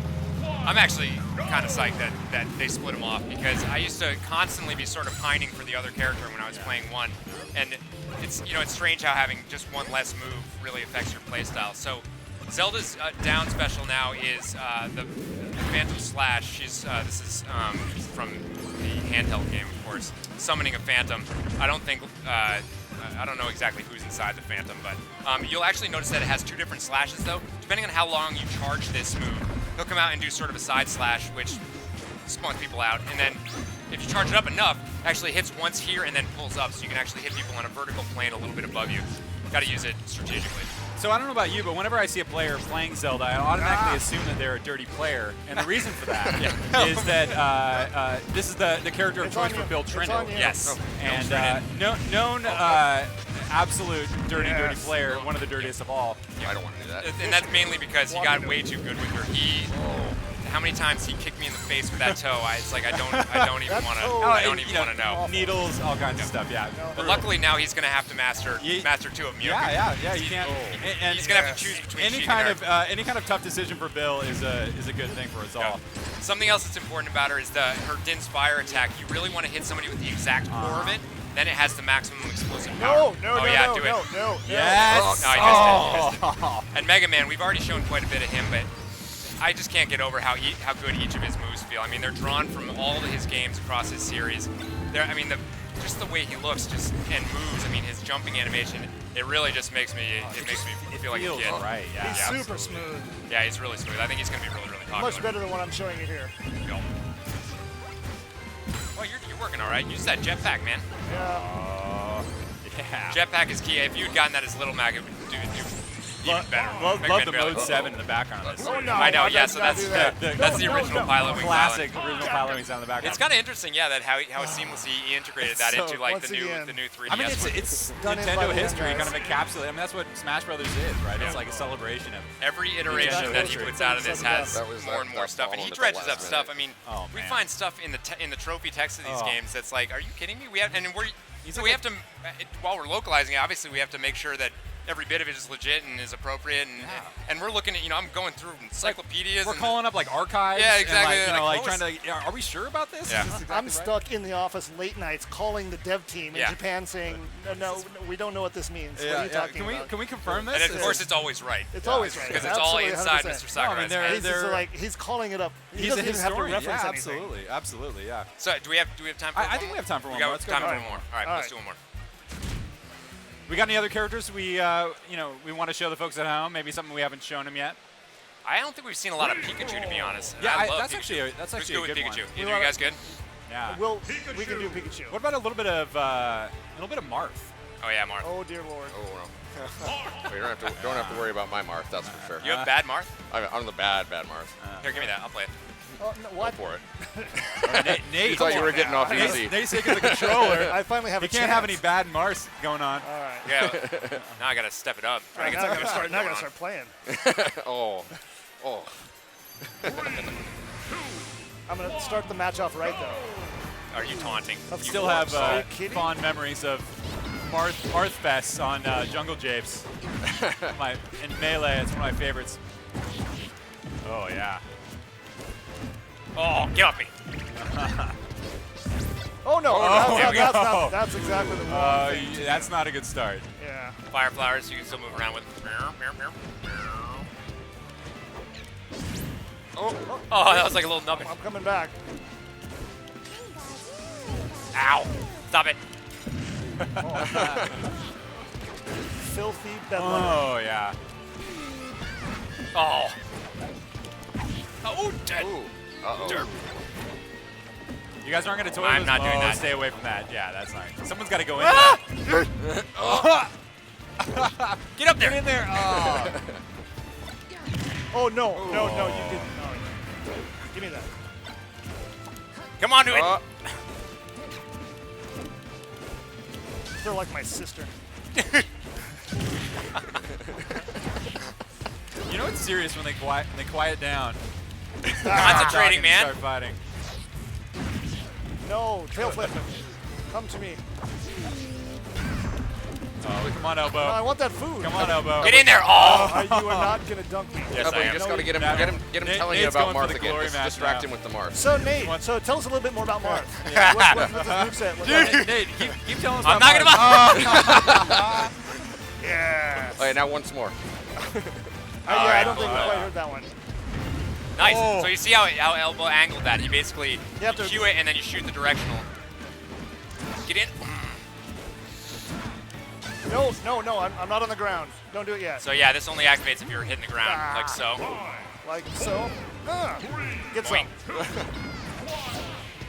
Oh, I like Marth. I haven't been coming playing for you. All right. How's it going to be? Yeah. So do I see over here? Of course. This is why he's the champ. Yeah. All right, well, that was awesome, but I think we're going to change things up a little bit.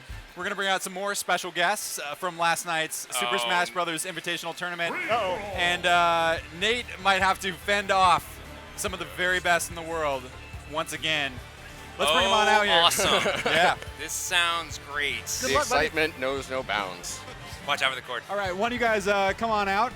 We'll cycle out. We'll bring you guys out for a match or two here. I'll get on the end. We're gonna put Nate in the hot seat first of all. All right, so we got Ken. You want to say something? Hey, how's everybody doing? Hey, we got Lilo. Hello, I'm so excited to be here. All right, we got Milk Tea. What up? So you guys played in the tournament last night. What did you guys think? Did you guys have a good time at the tournament? Yeah, it was a lot of hype. Had a lot of fun. Crowd was going absolutely insane. You know, one of the things that I was curious about watching things from the sidelines and being down at the Nokia when you guys selected your characters is what was going through your minds when you guys were drafting. Did you guys think about that much? Oh my God, I got 15th choice, so I just thought I was just not gonna get any kind of character that I wanted. But I wanted Wii Fit Trainer. That was my #1 choice, and nobody else picked her. And when I got her, I just flipped out. I was so excited. I didn't think for a second. I thought I'd be stuck with somebody I didn't like. What about you, Milk Tea? How did you decide?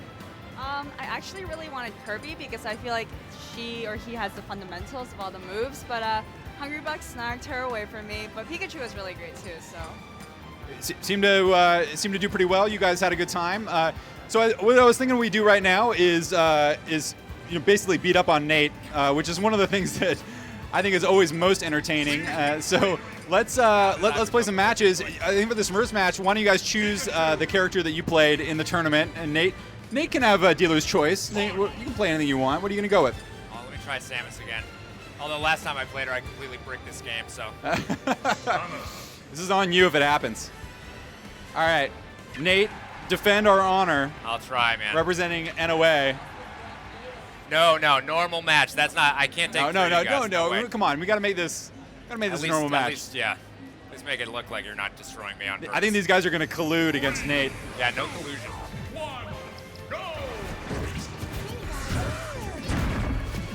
All right. Why would I jump into that? Oh, nice. Little surprised with Nate on Samus here. Nate, not a typical Samus player, but he's a renaissance man. And you don't say. He can play just about anyone. Obviously, he's not off to a great start. Oh, I think Mart's gonna make it back. Yeah. Why would I go in there?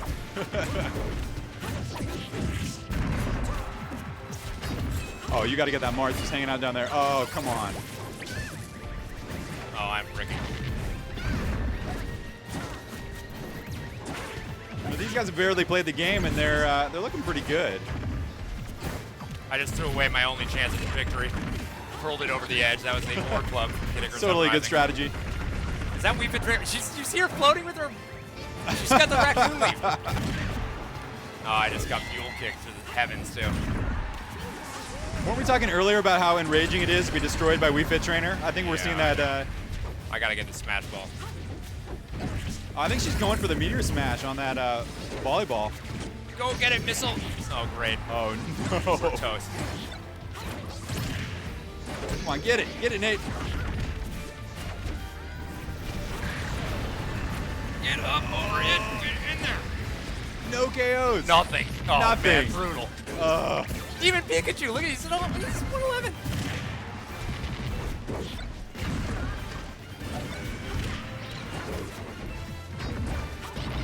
Come on, guys. Just about 10 seconds left. I got Wii Fit Trainer 141%. And yet you're staying away. I'm going to die down here. All right, that was humiliating. Die with 2 seconds left. Nate, I don't think you took that. I think that you got... No, I can guarantee you I didn't take that. I think Trainer took it. Yeah. Trainer. Nice. Well played. Nice match. Again. I got to do one more. You want another one? Okay. All right. You kind of you dishonored us in the first one. What's that? Yeah, exactly. Exactly. I got to pick somebody faster, man. If you haven't picked up on it, I was chugging. Nate doesn't really like losing to anyone, even some of the best Smash players in the world. What's up for this next match? What do we want to do? Random? What do you guys think? All right, yeah, we might as well. Let's do random. Let's let skill decide on this match. Just click on that. Yeah, there you go. We'll do a random see what battlefield happens. too. Random stage. Ooh.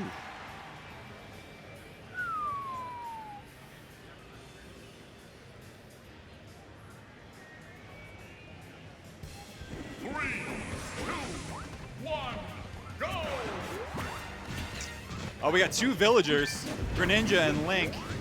All right, who's playing who? Nate, who you on right now? I'm P3, I think. All right. I think she's the girl that. Yeah, I think. Mine. Mine. Just chuck that over. Who are you playing, Milk Tea? So Milk Tea is on Greninja right now. Lilo, who you on right now? Female villager for Lilo. Wow, that high school. Really. That means Ken is playing Link.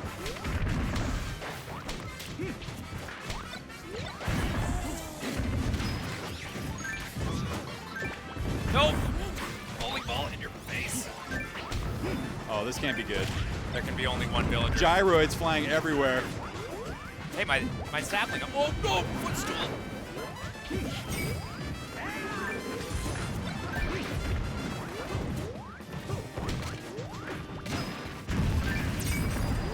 Oh man, that high school is really making my life miserable. Turnips for you. Turnips for you. Nice. Oh, there we go. Nice KO there. Greninja falls. Ah! Ken staying out of trouble. Oh, he just worked me to that there you upper go. fish, whatever that thing is. Nate, you're gone there.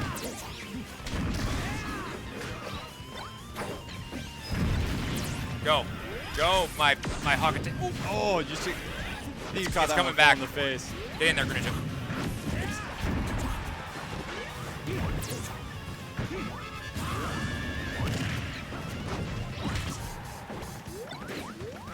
Oh, Ken missing that bomb. 5, 4, 3, Ooh. Hang in there. All right. Who took it? Tight. It wasn't me. Well, Link had the raccoon leaf too. We spawned a lot of those, didn't we? Come on. Oh! I'm Nice. the lesser Lilo with of the the win. villagers. Nice job. What do you guys say? You want to mix it up a little bit and get a little one-on-one action going on? Yeah. Maybe. What do you guys think? Good yeah. players Yeah. play Let's get Ken and Lilo up in the first match, and then we'll kind of mix it up. Moti, you can take on the winner. Nate can give us a little play-by-play. Tell us what's happening. I've been relegated to play-by-play. Well, how embarrassing. It was a little bit embarrassing, so I think it's for the best for Treehouse honor that you stay out of it. There we go. Oh, actually, we should probably, let's back. Hang on, we got to back out, and we just let's not activate ours. Don't touch any buttons. You guys will just have to hammer through. Free for all. Oh, playing their characters. These guys are taking that draft really seriously. Yeah. It's like a marriage. Were you there for that? I actually wasn't down in the room for the draft, so you guys pulled them out of a hat, yeah? Yeah, everybody pulled the number out of their hat, and they it shows their characters. Really interesting to see kind of where everyone went. All right, I got to study this. Oh. Learn some about Wii Fit Trainer. I think people are obviously Ken is savage with that Marth. People, oh, yeah, he's going. Oh, no! That beetle. Oh, yeah, it was a beetle. Is one hit. You can't shield through that beetle, it's the second time that's happened today on this speed that someone's got taken away by the beetle. Wow. Oh. That platform actually moves really fast. I've gotten caught on that before. That was a really amazing recovery on that. So you see what I was talking about with these moves with Wii Fit Trainer? It's that so many of them are basically multi-directional. So you get this nice side effect of hitting somebody, like in a 4-player match. You might get the guy who's attacking you from behind as well. When Marth attacks, she attacks with so much speed and power. Yep. And Wii Fit Trainer, it seems like the moves take a little bit longer to develop, but when they hit you, they can really mess with you. Some of them are really nasty too. Her neutral air is pretty brutal if you can sort of clap people. She does like a jackknife. Oh man, the color TV 15. Look at that. This is brilliant. So 1-0. It's actually keeping score of this game that's going on in the background. That's 1-1. But every one of those things, obviously, if it hits you, it hurts. 2-1. You never really know what to expect every time you play. Is that popcorn? Popcorn. Popcorn. Yes. Oh, delicious, delicious popcorn.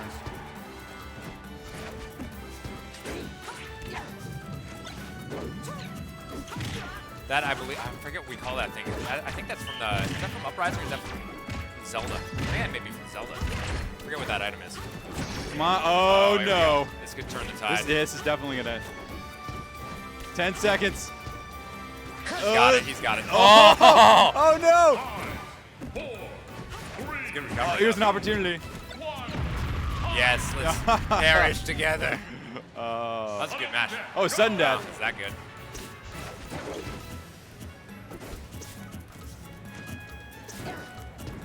No one wants to make the first move. I know, it's tense. Defensive. Mind games going on right now. There it is. Oh. One of the things, nice match. I actually think it makes it more intense. People I think already know this, but when you take high damage, you start smoking, and the higher damage you are, the more you start smoking. So every time you go to sudden death, both your characters just gonna be like emitting steam. We got time for one more. We got let's get into it. Let's do one more. Yeah. Yeah. Let's do a really quick one. Why don't we switch up and have yeah. Oh wow. No, I think you two guys. Yeah. Yeah. One each play. Did you win? You won. Yeah. So winner versus milk tea. How about you that? You gotta back all the way out again though, and then reboot it. Just hold it down. Yeah. There we go. And then you guys cue your controllers. I don't know about you, Nate, but I can watch these guys play all day long. long. Can you guys come home with us so I can learn? I need to. Like earlier this morning, those of you guys who aren't at E3, these guys have been playing on the big screen, and we have this massive LED. Every time that they play, there is just this huge crowd that sets up because it's like it's an absolute spectator sport watching these guys play. Always riveted. Yeah. Oh, Pikachu, man. This is what I really need to learn. My Pikachu game is really weak.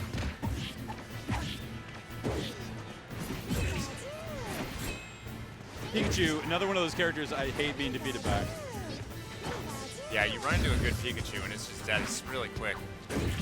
It always feels so spammy. I think that's part of the reason why I get so angry. Oh, nice. It's a really interesting stage, this ring. I mean, obviously there are walk-offs on either side, but this addition of the vertical light fixture on the top that you can go up and hang out on, I mean, fighting up there is really dangerous because it means the ceiling is really low, so you can get vertical KOs really, really easily. But it'll also defend you from anything coming down from the ceiling, which is a huge game changer when you think that you're totally screwed and you aren't. And then you fight on it, and then you knock it down, and it totally goes away. There's also something really epic about fighting on this, massive ring. Yeah, totally. Well, yeah, and with I can't hear any audio sitting right here, but I'm sure the people at home can hear this sort of cheering in the background. Oh, nice. Oh. That forward slash. Oh, soccer nice. ball. And the fuel kick. Oh, yeah. Back at it. Feeling. I think we are actually probably going to go to commercial right as this thing ends. Yeah. We are going to dip out. Thank you guys so much for coming out and playing with us. It's been amazing. Always fun to watch these guys play. They're so good. So it's just one look at Super Smash Bros. For Wii U. We're going to be back with additional looks at this game. And up next, we've got Mario versus Donkey Kong. It's going to be super awesome to take a first look at that. So stay tuned. More in 90 seconds. You can keep playing. Finish it. 4, 3, 2, 1.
Hey guys, welcome back to Nintendo Treehouse Live at E3. I'm Morgan here back with Ed and making his first appearance here on Nintendo Treehouse Live. JC, fresh off of running behind the scenes on the Smash tournament yesterday.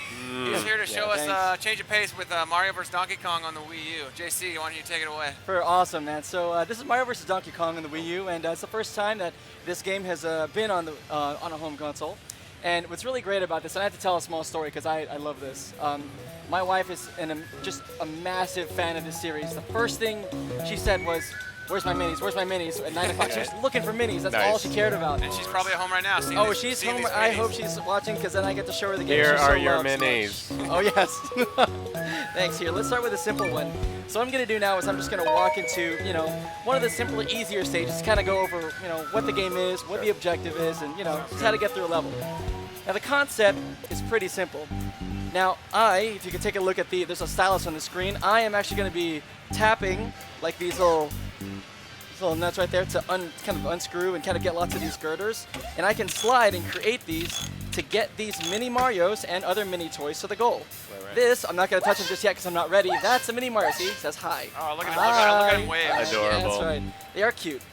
So you see, the reason why I'm not starting it now is if once I touch them, they'll start walking and make this little cute sound. So I'm going to be smart and think about what I'm going to do first. So I want them to go this way and then get to the door. So you have a different style. I just like set them off and go and then try to react. That's a little reckless. I like that you take a minute to sort of assess the situation. I have to. I'm not very smart. So, so here, what I'm going to do is I'm going to build this. Oops. Oh, no. Okay, so I'm going to build this bridge here, okay? This will get the Mario coin. I can stop it. I'm going to let go. I'm going to get rid of this bridge over here because I don't need it. So I'll get rid of that. Okay, wait. So now that they've walked over, I want them to go down and over. So I'm going to draw this. Actually, I don't really need to. I can just let them fall. They'll be okay. They don't take damage. We got to collect all these coins, and I want to protect them. I don't want them to fall in the spikes. That's a bad thing, obviously. And then, that's right. March on, little minis. The door is ahead. I think they're going to make it. I think they're going to make it. I think you're good, yeah. I think they're going to do a great job. Oh, the butt slide. There we go. Nice. Yep. So they slide down. As you can see, it's it's a game where you feel like there's this constant solving of puzzles. Like that they get supposed to get to the door, right? Yeah. But sometimes it feels as if like, how am I supposed to get through this? Yeah. Some there's of them always you'll a get way. them sort of marching in a loop before you really figure out what to do. Right. Absolutely. And I like how it's sort of that real-time action like puzzle.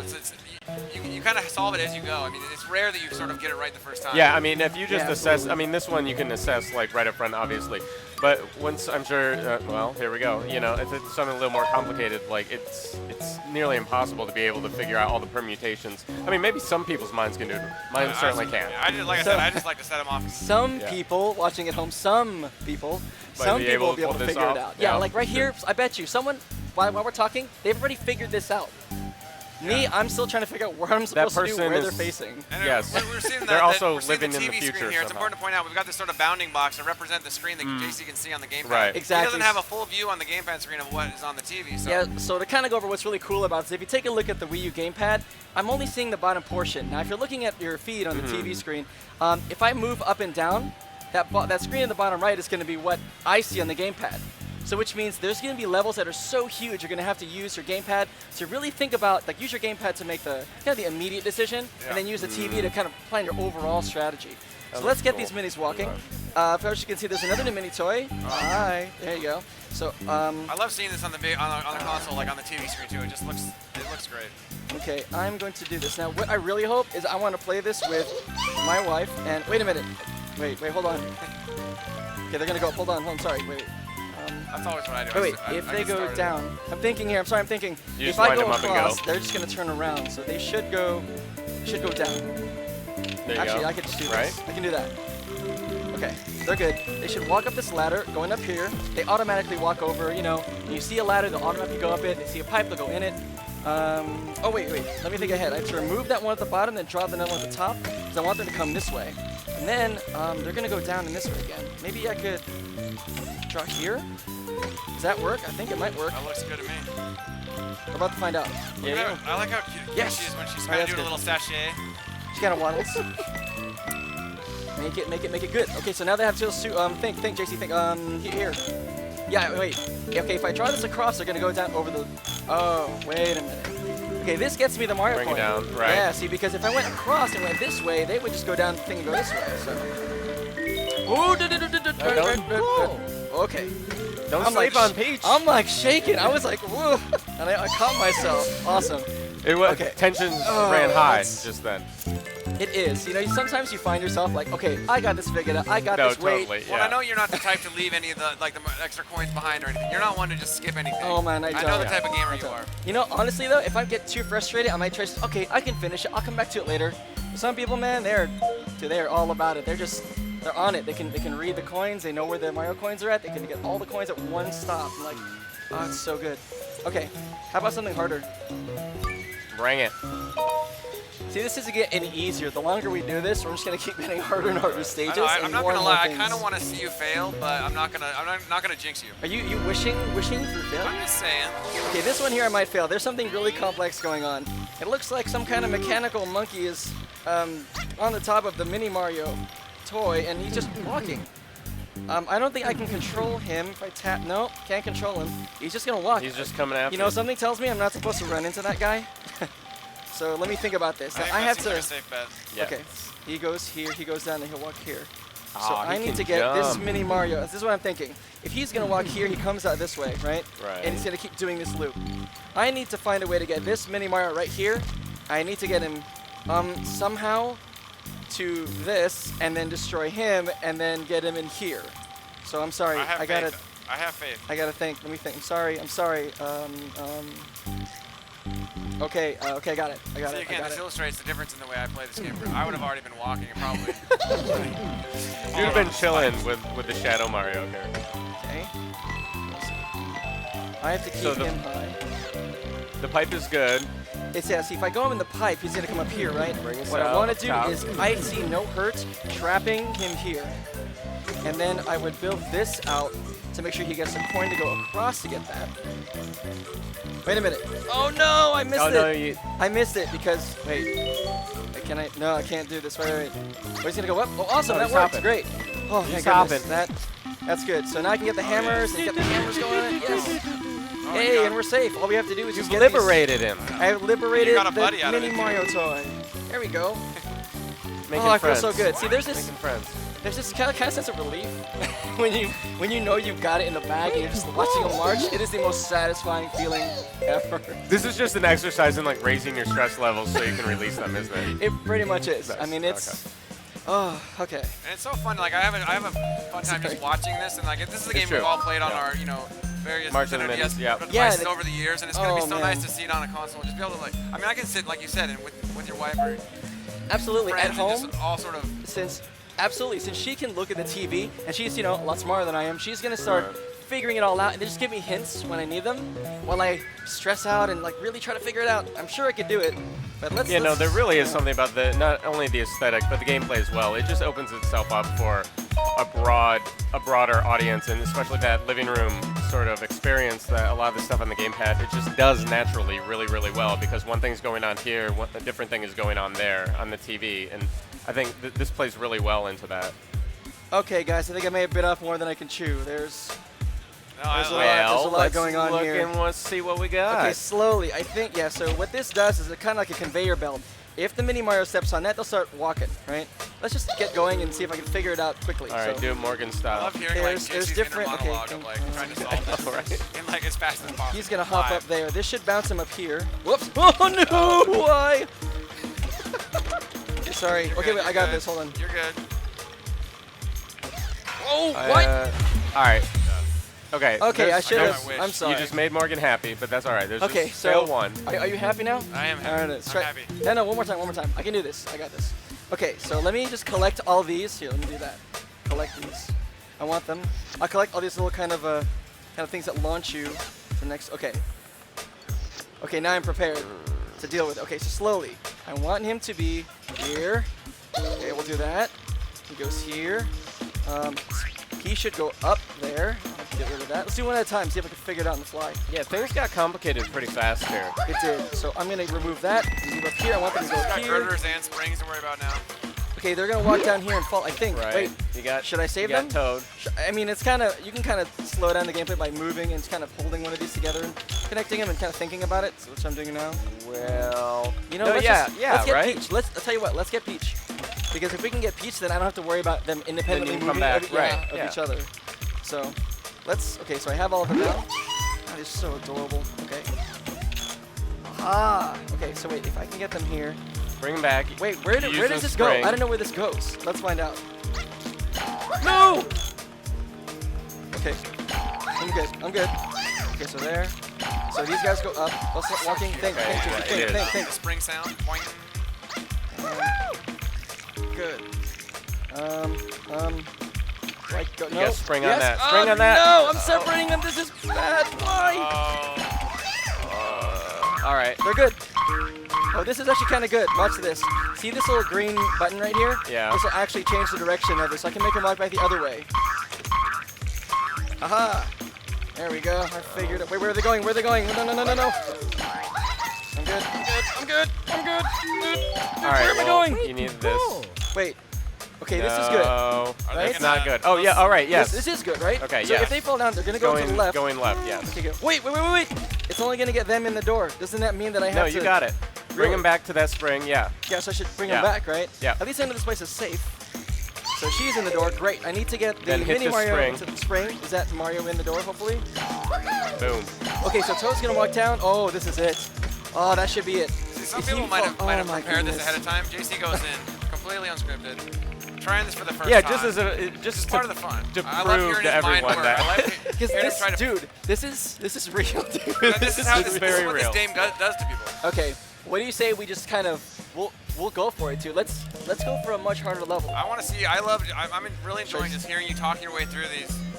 Never seen it before. Okay. And I think that's part of what makes these. I always come back to these games because it never gets old because there's a little. It sort of is there to expand, or if you want it to be really difficult, you can play those really hard levels. Right. You can enjoy Absolutely. the simpler ones. And you know, these games are really great, especially this game. I mean, it really introduces you to each of those elements of spring.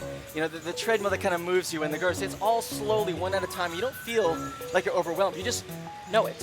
Yeah. You just know it. So let's go for it. Let's make it. Let's shoot. Why not? All right. Let's go here. I'm breathing too hard. Okay. Breathe, Jason. Breathe. All right, I got it. See, this is why I was like nervous when I saw this coming up on the stream. I was like, dude. Okay. No, this is great. It looks like these are elevators. I kind of can go up and go down. So I believe if it just kind of acts like a ladder of sorts. Right. So let me think about this. Think vertically. Okay. So I'm just gonna get him walking here. Wait. I love looking at the TV too and knowing You know that what? like I can see the whole level and he's here having to sort of look through. He's only seen sections. I'm Yeah. gonna start with her first. Yeah. I'm gonna start with her first. See if I can get her down to do this because that's safer. Because this doesn't work. Whoops. Getting Mario here and doing this doesn't work. So if I do this and go here, we should be good. Should be theoretically. Right. Nice. There we go. Good.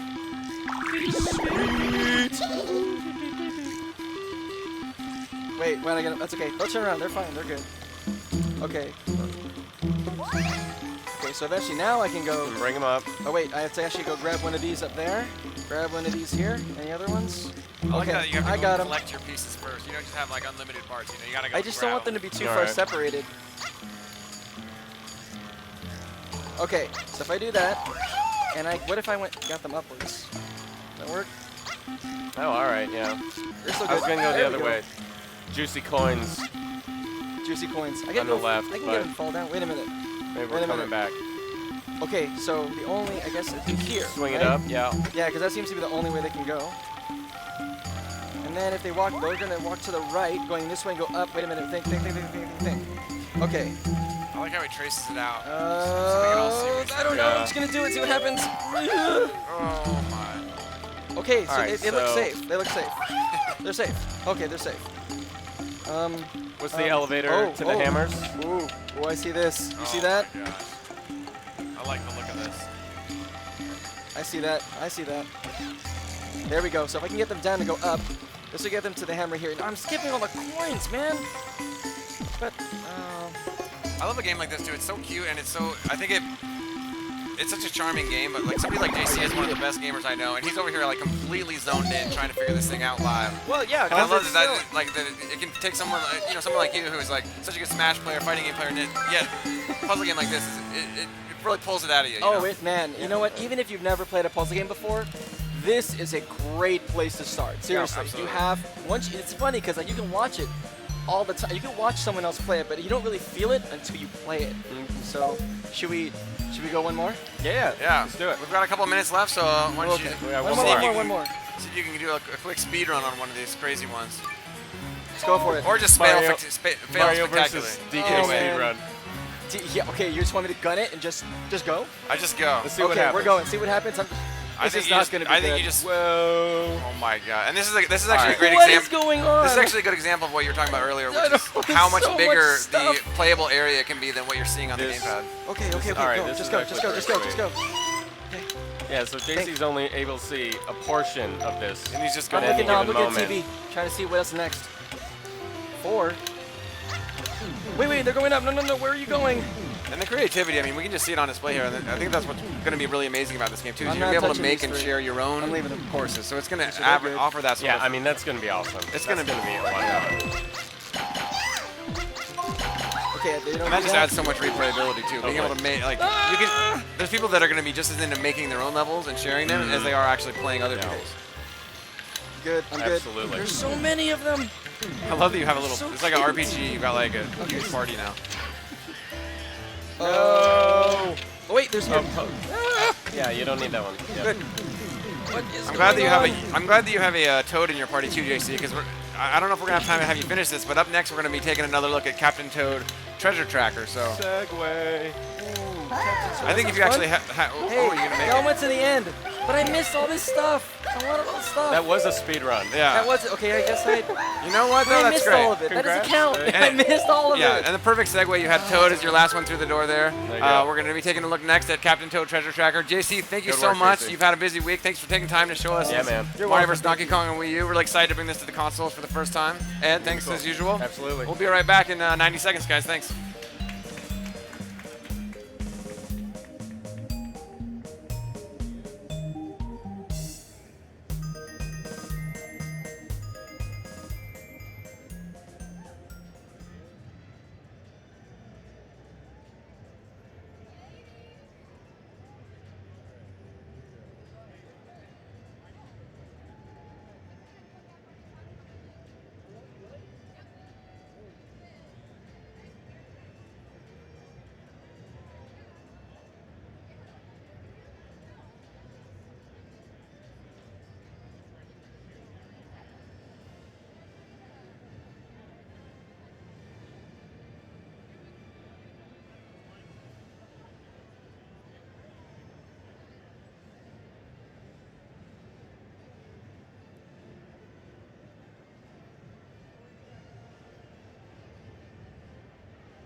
Hey folks, welcome back to Nintendo Treehouse Live at E3. I'm Sam, and right now I'm joined by 2 other Treehousers on the stage. I've got Allie and Audrey here. Hi. And we're going to take another look at Captain Toad Treasure Tracker. This is a game that's going to be coming out in the holiday season.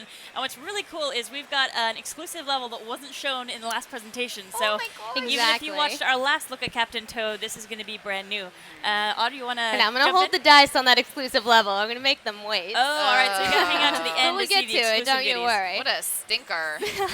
That's amazing. So we're going to jump right into Walleye Temple here. Steal the star. Yeah.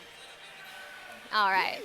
So anyone who's not familiar with the concept, this is Captain Toad. You may recognize him from Super Mario Galaxy, Super Mario 3D World. This game is basically a spin-off from his levels in Super Mario 3D World, only they've been expanded a great deal. The worlds are bigger, the enemies are bigger, and he's got a whole bunch of new actions. And he's just as cute.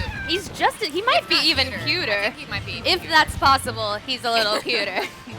So right here, see, I can pluck these turnips out of the ground, get some coins, and I can, press a B to dash. Oh, but I didn't dash fast enough. It really kills me to see Captain Toad in pain. Little buddy. Aww. I love how when he turns small, his colors flip on his little hat there. All right. So the goal for each of these stages is, of course, to get the star that's stashed at the end.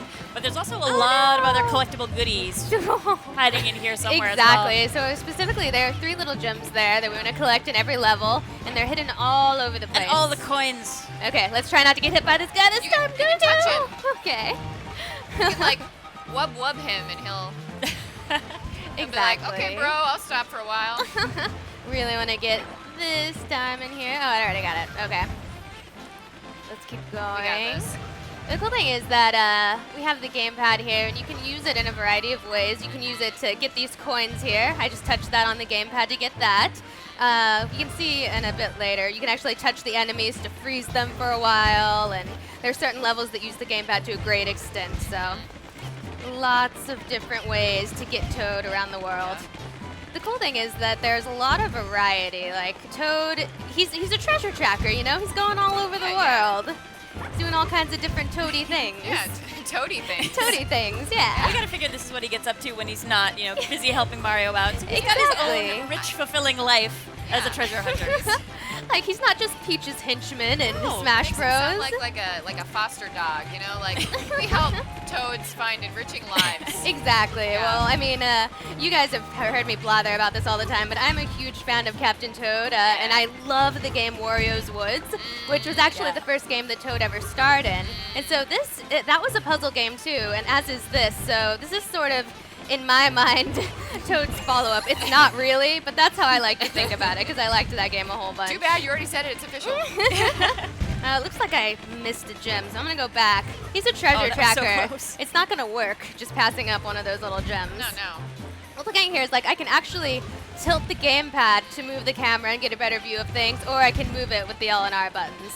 And if I want to zoom in and out, because some stages are really big, so you want to have the full view. But some of them, you need to zoom in to see exactly what you're doing, so. Yeah, and perspective is so important in all of these levels. There's so much that you could completely miss if you didn't have a chance to spin around and really take a look at the environment before you jump in. I'm going for it. Here we go. Nice. I like that some turnips are like a little too deeply rooted for our little buddy Captain Toad. So, and he's got to tug really hard. They hear it because his sound when he's pulling up turnips he makes the most adorable sounds, and especially so if there's this button that you use to pull up things and to throw turnips and stuff like that, but if there's nothing around for Captain Toad to interact with, it's just the adorable button at that point. It's literally just Captain Toad's adorable screen button. And I press that button all the time. Yeah. Just go through the level screaming. Yeah, exactly. Yeah. All right, you guys don't scare me. I'm a Toad, but I'm also a treasure tracker. I've got nothing. I'm taking on his consciousness here. Yay, we got all the treasures. My Captain Toad noise. I'm getting worse. I don't know if they can hear it, but at the end of this demo, it's like, thanks for playing. Yeah. The Toad voice. You do it way so better than cute. I do. I won't subject everyone to that again. I had to point it out. I love that. I'm not getting any better at my Captain Toad All right. impressions. Should we show them? No, I'm going to show one more before the exclusive level. Oh, yeah. Because I'm like that. I really like this level. So this is sort of an example of a boss level. And again, here you can see it's vastly different from the other one that we just saw. This time we're going to go up against this huge guy right here. Yep.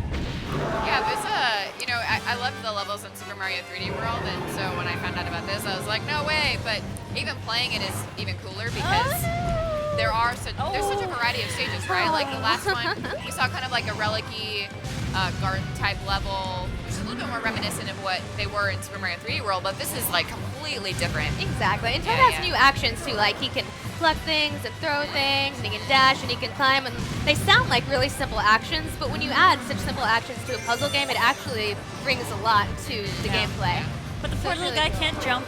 Run. His backpack's just too heavy. It's all about wits, man. Yeah, it makes you really anxious though, because I mean, he's just a little Toad, He's not Mario, he's not Link, he doesn't have any weapons or anything. All he can really do is scurry. Yeah. Scurry with all of his little mites. It's kind of like, controlling like a mouse or a child, Exactly. All right, through little buddy. a burning inferno of dragony death. Precisely.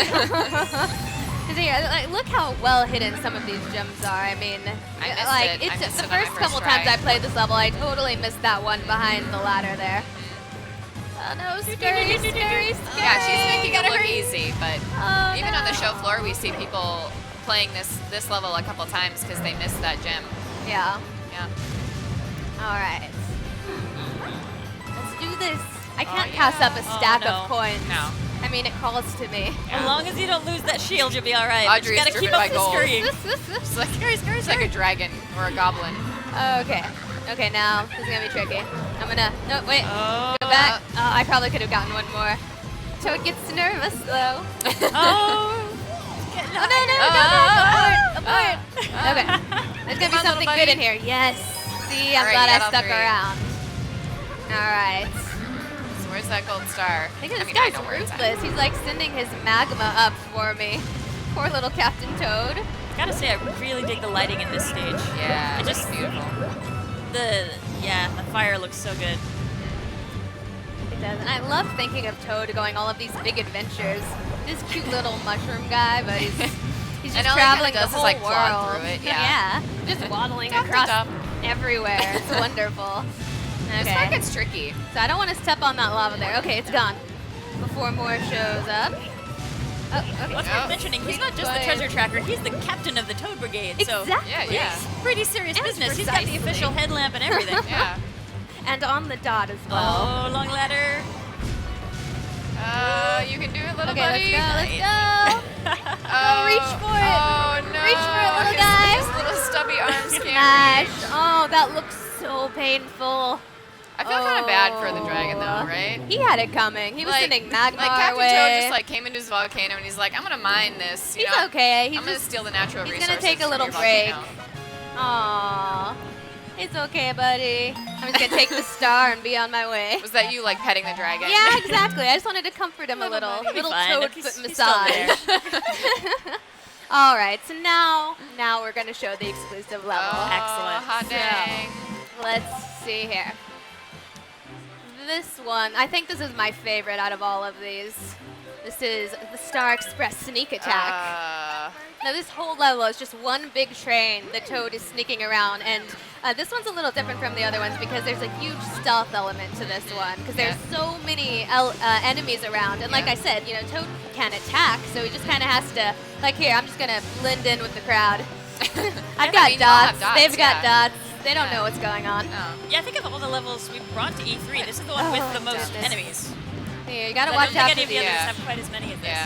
Gotta watch out for these shy guys here because they're actually, here, I'll show you actually what happens when we, they move really fast. So. I also really like the noises Shy Guys make. Okay, I tricked him and now I'm okay. And everybody's favorite kind of Goomba, the cat Goomba. Maybe it's just my favorite, I don't know. Favorite kind. Yes. I got our feel first like diamond. it's also worth mentioning that he still does say ready for adventure. Yeah. I mean, that's pretty important to some people. It's important to me. What I love about this level in particular is the level of detail. Like, see, if we leave him outside for too long, let's give it a second, he'll freeze. Poor little Toad. He doesn't have a coat. He should have brought a coat. He's got his arms exposed. Some adventure he Didn't is. think that through. I mean, he's like a kid, right? Like, Yeah, he's you got guys a tell little your kids to blanket in go the out back, with it coats, looks but like. they never do. Okay, so here is the room. Okay, so here's this. Okay, let's tell the story about this room. All right, so we came into this room several times. We're like, what the heck is in here? There's nothing in here. There's got to be something. And like we would trade stories. Like, did you see this room? Yeah, what's in there? Do you know what's anything's in there? No, I don't know And anything then that's in one there. day we saw this, and boom, secret one up.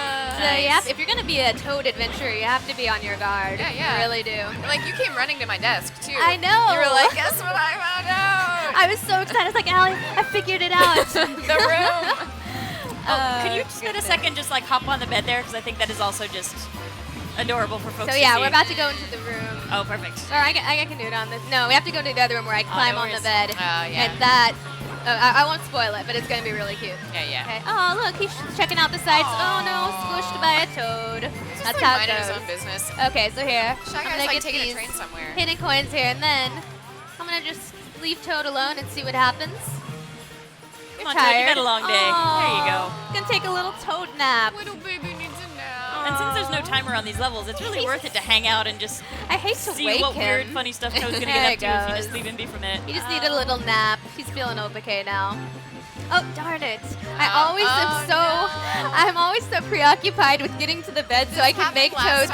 It did. This literally happened last time. I'm always thinking so hard about getting to that bed so I can make Toad snooze that I totally forget to get that second gem. Okay, now we're going to actually do what you're supposed to in this game. Okay, and treasure hunt. There we go. We're all better now. I mean, but really, like, what's the real objective? I mean, the important thing was making him snooze. Yeah. I think we can all agree. All right, so here's another place where I'm going to use the touch screen to move these around and try and... I've played this a few times, so I actually know where to put them. But the first time, it actually takes quite a while of just moving things around and figuring it out before you can get to that jump there. So good at this. Yeah, I think one of the hardest things for me when I started this was, why can't I defeat the enemies? I'm so helpless. You want to run up to them because you figure, oh yeah, I can totally take these guys out. See, and I'm actually using the touch screen to break these little blocks here so that I can get a 1-up. Because you need so many 1-ups in a demo. Alright. Oh, this room. It's mushroom time, but I'm not going to get that mushroom either. I have my eye on a different turnip.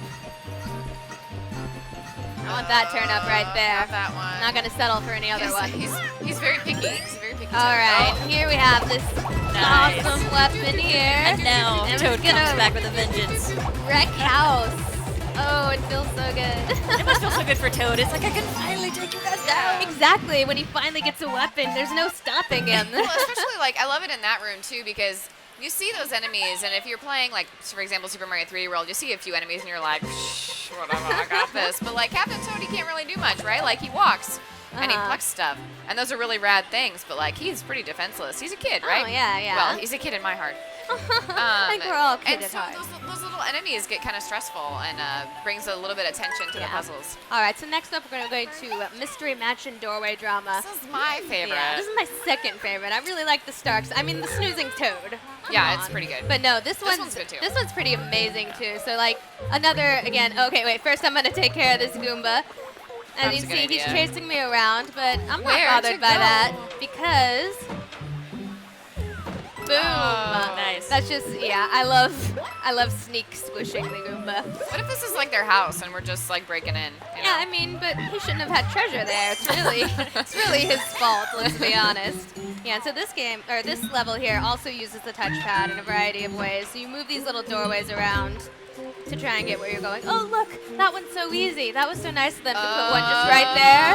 Oh, yeah, should have known. But yeah, here you have to try and figure out which door goes where, and I actually know which door goes where, so I'm just going to go there, but yeah. Did you just make him scream, or did I just hear it in my head? I think it's in your head. That's okay. I swear that I heard. We're okay with that. That's what happens when you play a game too long. It starts getting into the subconscious level. Someday I'll just start talking like Captain Toad all the time. That's right. So I'm going to go through here. And then in order to get across this fence, I have to move that and then go right back. It's going to be great if that's halfway through a conference call. What happened to Ready for adventure. Hey, okay. Yeah, you're scared of me, aren't you? Yeah. You're more afraid of me than I am of you. Can you touch him? Like, boop. Let's not and say we did. Okay, here. This might be the best thing ever. Okay, let's get these Goombas' attention. Oh, hey guys, what's up? Wanna say hello? They do want to say hello. Oh, squish, squish, squish, squish. They were like having a party and you just minding their business, enjoying their family heirloom there. It's their business that they just want to stack up. Yeah. Like, hey guys, let's make a totem pole of each other. They were celebrating Ed's, what is his dead grandma he was talking about in the last bit? Game's gonna be brutal. Ed. It's best not to mention things Ed says. Those are best left in the treehouse. Let's not talk about Ed. Okay, there's the star. Here, certain people, when they first played this level, may have gotten a little spooked. Yeah, not I me, did. not Allie. No, but well, I already admitted that I did. So, okay, Allie, but not Audrey. Not other people. I'm a Oh gosh, giant boost. Let's go through this mystery door. Okay, phew, we tricked him. Booyah. I had a guy on the show floor earlier run around that area like 3 or 4 times today. Oh, really? Because he was scared of the booze. Yeah, it was pretty good. I mean, they're really big. They are really big. Spooky. I don't judge. All right, so I don't think we have time for one more full level, but I'll just jump into another hop in for a second. Yeah, take a look at another one. More. All right, let's do Minecart Summit. Oh. This one's really cool because you use the gamepad. You have sort of a first-person Toad view on the gamepad screen. Is that like a new genre? Exactly. I wish it was. PTV. Yeah. Totally. All right. So let's look around and get the. Oh, there's the box behind you. Yes. Oh, you Okay, I got it. You're super good at stuff. I can keep my dignity. Yes. And this one, I think, challenging in a different way because you do have a timer basically working against you. If you miss something, it's kind of gone. Oh, yeah. Yeah, exactly. I think I played this one like 10 times the first time I played it looking for the gems. Awesome. Well, while you're finishing up your minecart adventure, I'll just close this out here. I think we're about running out of time, but thank you so much for coming by and giving us another look at this. And again, having another exclusive level is always awesome to show off. So folks, stay with us. We're going to have Reggie dropping by again in a couple of seconds, so I hope you'll stay by. And then after that, we'll have more game content coming your way. See you soon. Bye.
Hey everybody, welcome back to Nintendo Treehouse Live at E3. I am Ed, here with Sam as well as our special guest, Reggie Fils-Aimé is here. Fils-Aimé is in the house. A wild Fils-Aimé appeared. Thanks for dropping by. Fils-Aimé is here. With eye lasers of death. That's right, now I'm blowing up all of the fans. Yes, nice. Very cool. Thanks for stopping by again, Reggie. Absolutely, thanks for having me. Appreciate it, very cool. We're seeing a lot of games today.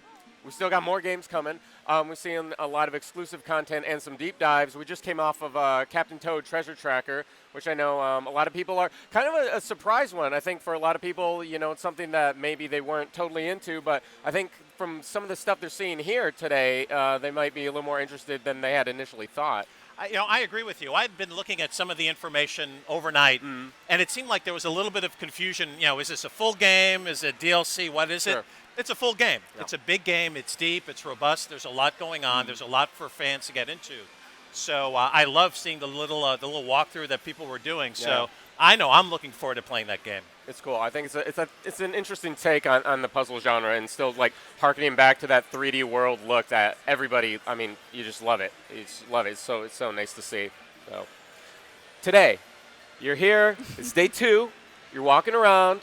You're checking out. Now, you've seen initial reactions. You've seen people say, wow, that's awesome. You know, the digital event almost seems like ancient history, you know, when things are happening so fast. I mean, what's the sort of sense out there now? What are people saying? What are people thinking that might be a little new, different for day 2? Sure. Well, first off, for me, it's really been walking through our booth. I haven't had time to go over to some of the other booths. Fils-Aimé will be over there tomorrow as I walk around. Well, what I love is I walk through our booth, first, I love seeing the energy on 3DS Smash Brothers. as I talk to the players as they finish up, they talk about how deep it is, all of the customization, and they really don't even have the time to get into all of the customization before they jump into the game. But they're already saying, wow, look at everything I can do. This looks really cool. Yeah. And the smash run and how that makes things unique and different. Yeah. People are responding really well to that. So that feels really good. It also seems like people are using it as a way to get warmed up to play Smash on the big screen. Which is really fun to see. Yeah, that was the thing. That was the thing Nate was talking about earlier, which I thought was really cool. And I think that's what's going to happen actually in the marketplace. Right. I do think we're going to get a lot of people buying into Smash 3DS. They're going to use it as a way to get ready for the Smash Brothers Wii U version. Right. And I think once they buy it, they're going to find out just how compelling it is. Yeah. And it may take them a while to pick up the Wii U version. We'll see. And also, I think what's fun for people to find out is that the controls feel really good on the 3DS. I know a lot of folks, you're used to playing Smash. You're used to having a controller in your hands. Yep. But the 3DS feels really good when you're playing it, and you can have all the same flexibility, the same combos, the same moves. It's really a true experience. I completely to jump agree. in as a Smash player. I completely agree. The other thing that the Smash players are really realizing is the fact that you're going to be able to take your character, your powered-up character, into the Wii U version. Right, that's going to be huge. Which, for the player, for the Smash community, that's going to be fantastic, right? To play up a character, to really understand what you want to do, have that customization set, and then bring it right into to the big screen. Yes, I want all those figures that we have on display there. There's a way I can sneak them off the show floor. That's right. It's like, oh yeah, they got shipped back to the office. I don't know what happened to them. There's something the connectivity between the two systems, I think, is something that it's really seems like it's been the works for a long time. It's something that is coming across every year, every month. Even we're actually in the Treehouse we see like almost a new thought, a new innovation like every month or so, and it's like, okay, well, let's see how this works. Let's see how that works. The whole notion behind the Smash run, power up in there. Practice, like you were saying, on the 3DS, have that time to really hone your skills on this new iteration, and then be able to take that to another console when that comes out. I mean, I don't know if that's been done before. Well, I think what you're seeing is the depth of Mr. Sakurai. Sure. Right? Sure. I mean, he is such a perfectionist. He's always looking to push the boundaries. I mean, the fact that he's getting 60 frames per second on the 3DS version is pretty phenomenal in terms of pushing the system. But all of those other nuances, the customization, bring your character, all those different elements really are all coming from the brain of Mr. Sakurai. And it just shows just how incredibly deep his thinking is from a game design standpoint. Yeah, it was really cool to have him there at the Invitational last night, so he had a chance to see. And he was backstage watching everybody play, too, and it was like, just going to see what these folks are going to do with the characters, how much fun they're going to have with them. But it was really nice that he had a chance to see that on the front lines footage. He was so appreciative of the fan community. I saw him as he was leaving the building, and we had an opportunity to chat for a couple minutes, and he's so appreciative of the energy and the passion. All of the fans that came dressed up as their favorite characters, he was really impressed. He was really, really happy with what he saw, which was, for us, right, we work so hard on these events. For us to be able to do that and to let him see how much his work is appreciated is really fun. And especially how much the past work has meant to people as well. Because you like Smash, you have a relationship built up with this game and with these characters, and it's nice to see that so many people have spent years working with this game with all these other different iterations, and now they have a brand new one, and it's portable as well now, which is great for me because I spend a lot of time playing while I'm just on the road somewhere, I'm in and out, or I have a few minutes like between meetings or something, and it's like, okay, I can sneak a bit in, I can get a little bit of practice in before I have to jump back out. It's fantastic. It's fantastic. Yeah, it was great to see Mr. Sakurai last night. I mean, he was glowing. He was really glowing on that stage. And, another great legendary dev we got to talk to yesterday was Mr. Ayanuma came by. And, he spoke of Hyrule Warriors. And, he was really excited about this, the sort of meshing of the Zelda franchise with the Dynasty Warriors. And, bringing two things together is one thing. But to see it really create its own unique thing, have its own identity in and of itself, I mean, it's really fun to see. One of the things that's really fun for me is in the moments in between interviews that I have in our own little area, I get the chance to jump in on different games. And Hyrule Warriors is one of those that I had played a little bit, but I really hadn't spent a lot of dedicated time on. So today I made it my mission to spend a lot of quality time on that game and to see how it plays, to have fun with it. play as some of the other characters that we have up in our press area. And I'll tell you, for me, that's a great game. Yeah. That's a game that I'm looking forward to, that I'll be playing right when it launches. Yeah, and I'm really happy to hear, just chatting with folks who've been on the show floor more over the course of today and yesterday, Link and Zelda are getting pretty even play. It's awesome that people are so into both of those characters. That's not like, oh, one of those characters isn't as fun. There's definitely folks and then coming back to play the other character and seeing how different the experience is, because they have different moves, they have different weapons, and the game really plays differently as you come in that way. I think it strikes a chord. I think for so many of the passionate Zelda players, right, for the whole series, the opportunity to play as Zelda, I think is something that people have wanted to do, right, for a long time, and now to have access to doing that, I think it's feeding a need by so many in the Zelda community that is really cool to see. Yeah, we had Pranger was on earlier yesterday, and he was showing off the mid and the levels, and you could, we had some people around here watching us, and you could almost sense the that's something that I don't think people ever thought was going to be possible in any form, and so to be able to have that, not only Zelda, to have these other characters, characters we're not even talking about yet, characters we don't even know about yet, coming from the mind of Tecmo Koei's developers and Mr. Ayanuma, I think is, I'm amped for it. It's fantastic. So I got to share a disappointment. What do you got? I got a disappointment with what we're doing here at Treehouse Live. We're not giving enough love to Tomodachi Life. No. I got mine over on my 3DS. Here is a game that just launched that, for everyone else, any other company, they'd be touting it as, boy, this is our great new content. Right. And for us, it's like, yeah, it's a great game. We launched it 3 days ago, and we're moving on. So I'll tell you, I got my 3DS as I walk around. I'm collecting Miis. Right. Anything I see that's interesting, I'm putting into an apartment. Right. I'm going to be playing with that. Yeah. So that's a game I know that I'm going to be spending a lot of time with over the next number of days and months. Yeah, I'm really looking forward to it. A lot of us, before we came down, we grabbed Tomodachi Life and got it set up on our system. So there's quite a few Treehousers walking around our booth as well who have their Tomodachi Life situation all set up. Their apartments are ready to go. So this is a great opportunity to just collect a lot of new folks. It really is. That's what I'm doing. So anyone who has any interesting Miis, I'll be tracking you down. Yeah, I was super amped. I thought I wasn't going to be able to pick up a copy before we came down here, and I ended up having someone pick one up for me, and they handed it to me at 5:45 before while we were heading to the airport. And I was like, thank you so much. That's great. Reggie, thank you so much again for stopping Absolutely. by. Thanks for having me on. This is great. We got coming up next, we have today's deep dive into some Splatoon. This is one of my favorite games that we're showing here. I'm super excited. Sam, Reggie, we've got the developers for Splatoon here as well. So all right, we're going to do a little squid action. Yes. Got a little squid action going. It's going to be awesome. Don't go anywhere. We'll be right back. Oh, thanks for stopping by. Absolutely. Thank you.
All right, get ready, guys. All right.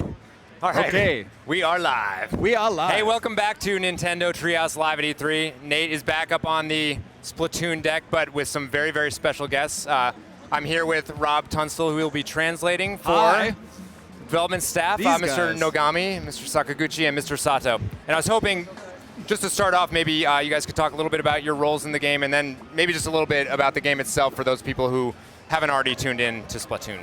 Hello, my name is Nogami. I'm producer of Splatoon.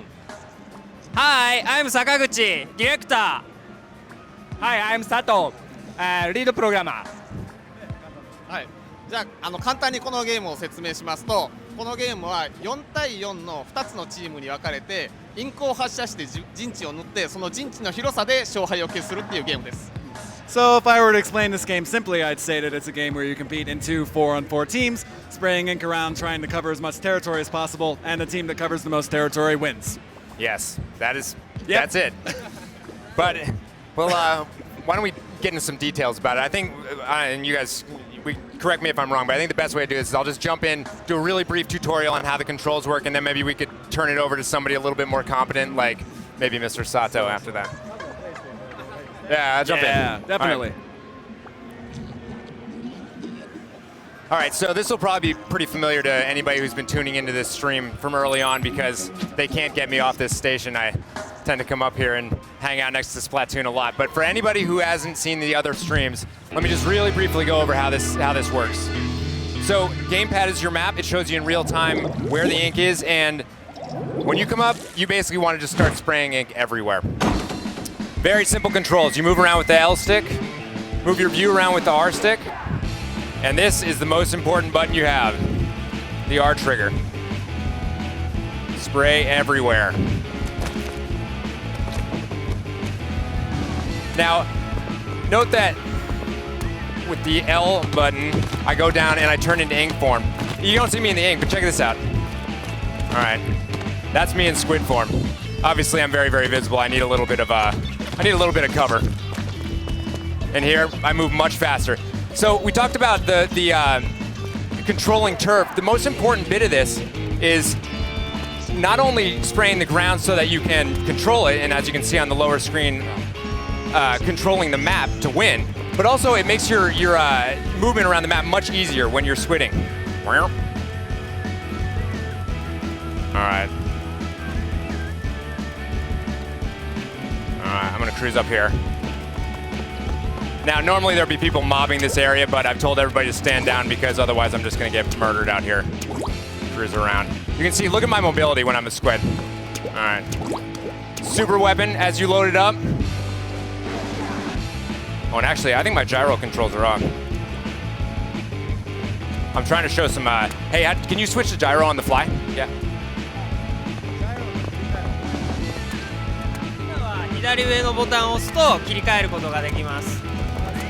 That button in the top left, you should be able to switch it. Right. There you go.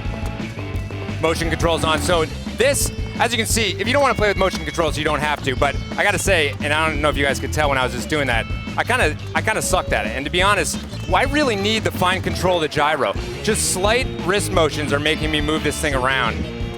And when you're spraying ink, it is all the difference in the world. You're not doing the sort of herky-jerky movements of just using the right stick. But then again, there may be some people out there who just don't want to move their wrists around and they're going to use only motion controls. All right, let me get up here. R button throws out splatter bombs. That uses up a lot of ink, and I just threw it in the worst possible place because that is non-splatterable floor. You can paint the walls. This helps you climb up, and you can actually hide up there for a second. That does not count to your total, so if you're actually just trying to claim territory, it really doesn't help. All right. I'm gonna try to do my little skateboard ollie here. X button makes you jump. You can obviously do that when you're in squid form or in inkling form. These little guys, we're calling them inklings. Super cute. All right.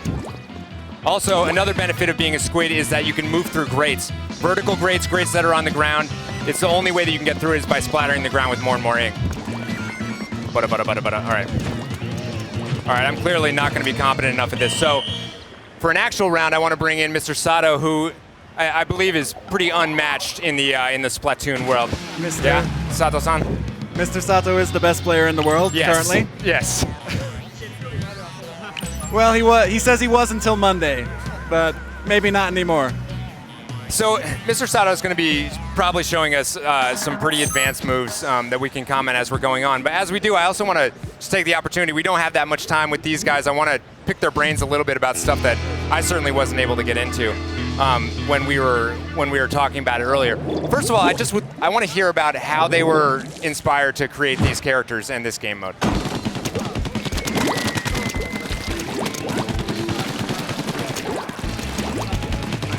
すごく理由は単純なんですけども、インクを吹き出すからイカです。I mean, the main reason is actually just very, very simple. I mean, they shoot ink, so we thought they should be squids. でも理由はそれだけではなくて、インクの中に隠れて素早く動いたりとか、このインクの中をどこまでも泳いでいけるので、こういう性能がイカというキャラクターとすごくマッチしていると考えています。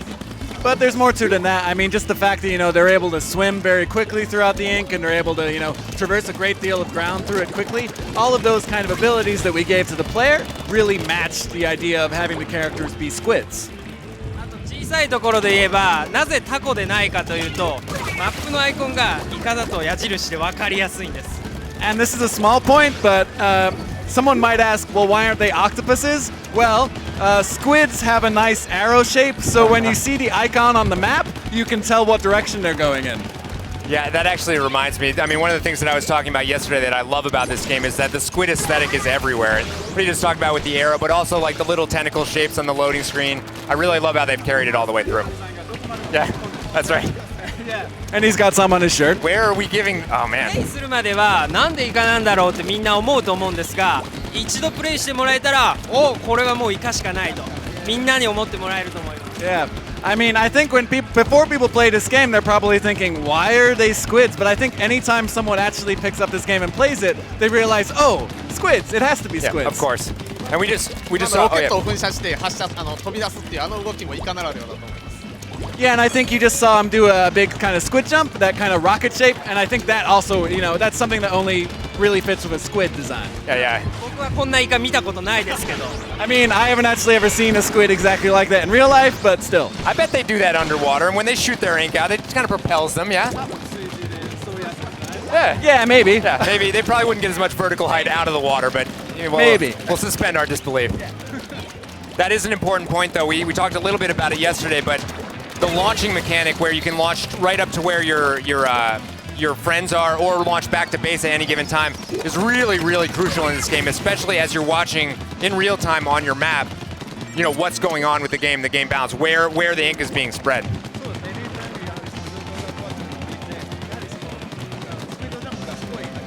Oh. だからスーパージャンプはクイズみたいなものと考えてください。Yeah, I mean, you could kind of think about how to use the super jump as kind of a little bit of a quiz. 敵の色のところに仲間はいるけど、向こうの方にいる敵の色の上の仲間に行くか、そんなに向こう側でない自分の陣地の近くだけど、自分の色で安全なところの仲間に行くか、あなたはどっちに行きますか？ Yeah, it's kind of like you look at the map and you'll see you've got, I've got one friend who's kind of... Oh, they lost. But you might look at the map and you see you got one friend who's kind of in enemy territories where there's a lot of enemy ink. You got another friend who's somewhere where there's a lot of your own color ink. Maybe you got another friend where there's not much ink on the ground, and you got to think, which place should I go? It kind of works as like a quick little quiz. You got to make a decision right away. Yeah, I've made a wrong decision many times where I jump to the front lines. でも例えば残り10秒だったら違いますよね。Yeah, but the whole thing changes if, for example, there's only like 10 seconds left. Yeah. で、そういう風にその DRC のタッチパネル、ゲームパッドのタッチパネルにリアルタイムに塗りが更新されて、すぐにタッチして自分の決断が良かったのか良くなかったのか、フィードバックを得られるっていうところがこのゲームの面白さをダイレクトに使える要素だと思っています。And I think, that's something that really gets across very directly what's fun about this game, because you have that constantly changing information, and because that squid jump is such a direct action, you get like instant feedback on whether you made a bad decision or a good decision, like you know right away. Yeah. こういうのを難しい言葉で戦略って言うと思うんですけども、次に例えば1回敵にやられてリスポーン地点に戻された時に次にどういう行動を取ろうっていうのを自然に考えるのがこのゲームの楽しいところだと思っています。And I think another thing that's great about this game is like, we can talk about it in this detail and use kind of like, talk about it as if it's kind of a very difficult thing. But, just that whole action of like, when you get defeated, going back to your base and then looking at the map and making that decision, it all just feels very, very natural. Yeah. もう、かっこつけて喋ってるんですけど、実際やるときは、I mean, we're kind of acting kind of cool about when we talk, but like when we actually play it, we get into it. We're just pounding on the screen trying to get to where we want to go. Thankfully, we make very durable gamepads, so. Yeah, you can hammer on as hard as you want. I agree, and something just to piggyback on that. What's awesome about this game is there's not a complicated interface where you're looking at percent. There's no numbers showing you the percent of the map that's getting covered. All you're seeing is this very visual. Like, this is where the ink is, 2 colors, you have to instantly analyze that and see exactly where you are in the match and what has to be done. Yeah, I definitely agree. Something we didn't get, oh, sorry, go ahead. 先ほどの判断をするときに一瞬で情報が認識できるっていうのはすごく大事だと思います。Yeah, and I think when you're making decisions like that, the ability to understand, how the battle is developing just at a glance becomes super, super important. Yeah. This little thing, we didn't point this out yesterday, but that little spiral that goes around your player, what does that mean? あれは仲間が自分をタッチして飛んできてくれる時のサインです。That's a sign that someone has touched you on the gamepad and they're coming flying to your location. And is that identified? It said player 8 on that, means player 8 is coming. Okay. Yeah. Player 8 is coming to your rescue. 前線に自分一人だけでみんなやられちゃった時に隠れて潜んでいると、その時にサインが出ると、仲間が来てくれるって言ってすごく嬉しくなります。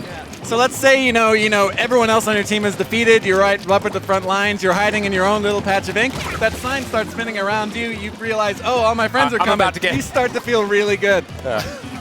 Surrounded by enemies. That's right. Yeah. I haven't even been paying attention. Are they winning? How are they doing? Oh, that's actually a pretty tight match. Yeah, this is going to come down to it. Yeah, it's hard to tell. すごく楽しいんです。There you go. That little moment right before they go, that's the best part. I have to say, we've gotten a lot of questions about this cat. Who is this cat? Top secret. Oh, that's the top secret cat. Do you need that translated, Nate? No, I got that. Okay. I got that. My Japanese is getting really good. Yeah, you're doing great, Nate. Oh, this actually, now that we're panning over this reminds me of another thing I wanted to ask. The environments in this, it's for Nintendo games, we're used to seeing really sort of happy-go-lucky mushrooms with faces and clouds and stuff. These are, I don't want to call it a gritty environment, but it's a very sort of urban environment. Was that a conscious, choice on their part because you're splattering ink?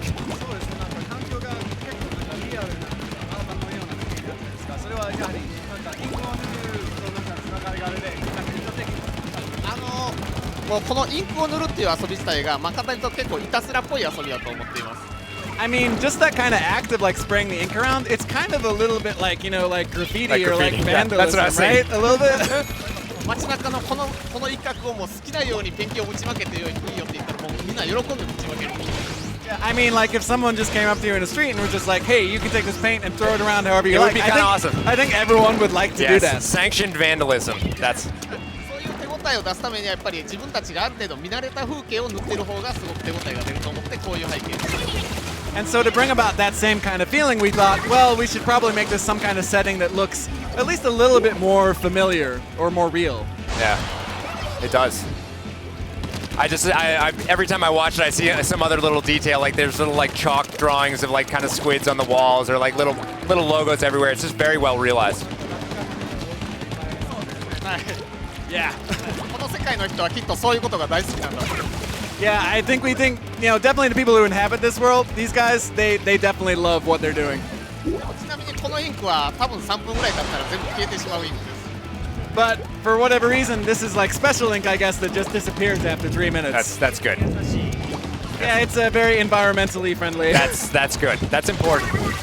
Hey, so I actually had a question about this yesterday. That little 16p. So obviously people are getting judged on their points at the end of all this. How exactly are the points getting accrued? And like when somebody splatters right in front of you, what determines whether or not that's 9 or 16 or 20? I mean.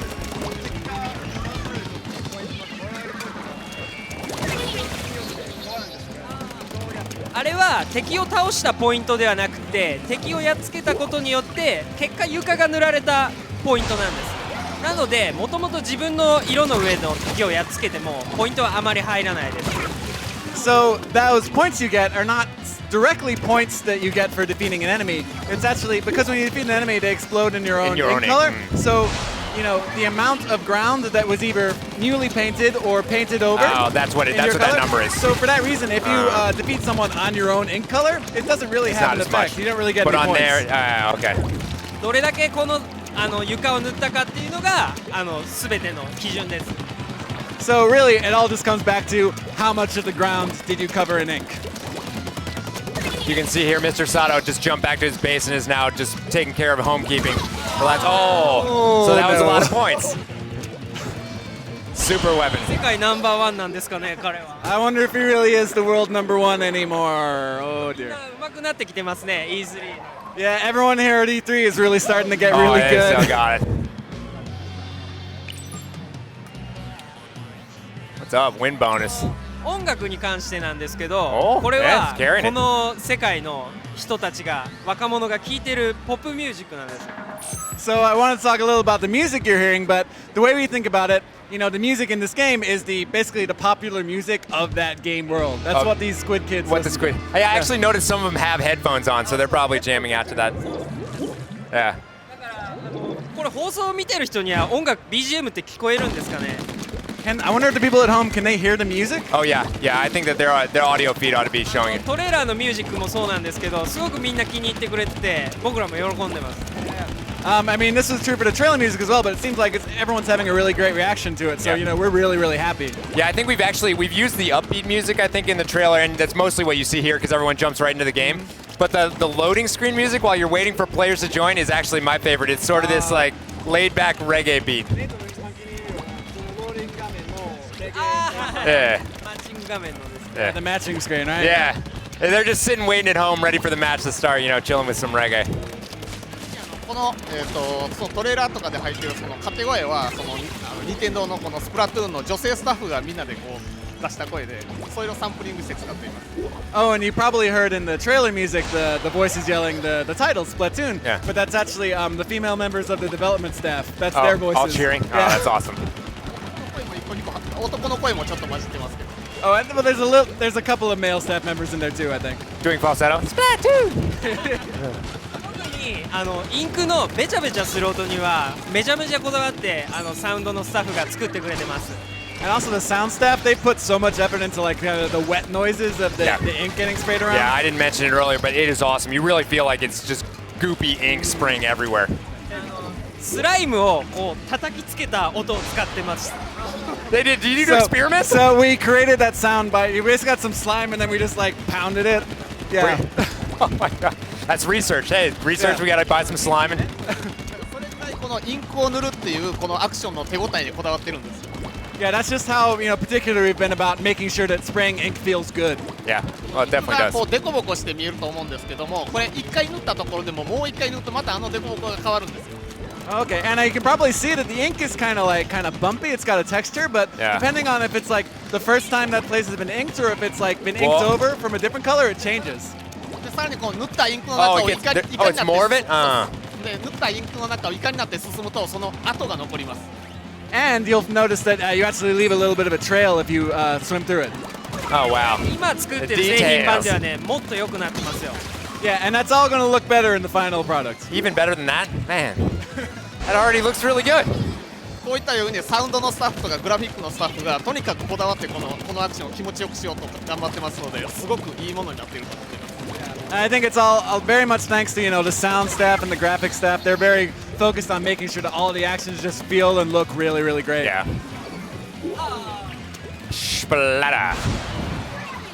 Hey, speaking, we were talking about the trailer earlier, and I actually wanted, we demoed a lot of this game yesterday because I'm in love with it, but since we have these guys here, I thought maybe we could pick their brain really quick about some details from the trailer that I have no idea what the answers are. So could they elaborate? We saw some different weapons in the trailer that we're not seeing here on the show floor. One was like a giant paint roller or something, and it seemed like there were a couple other weapons. Can you talk a little bit about what they are or how they factor into the game?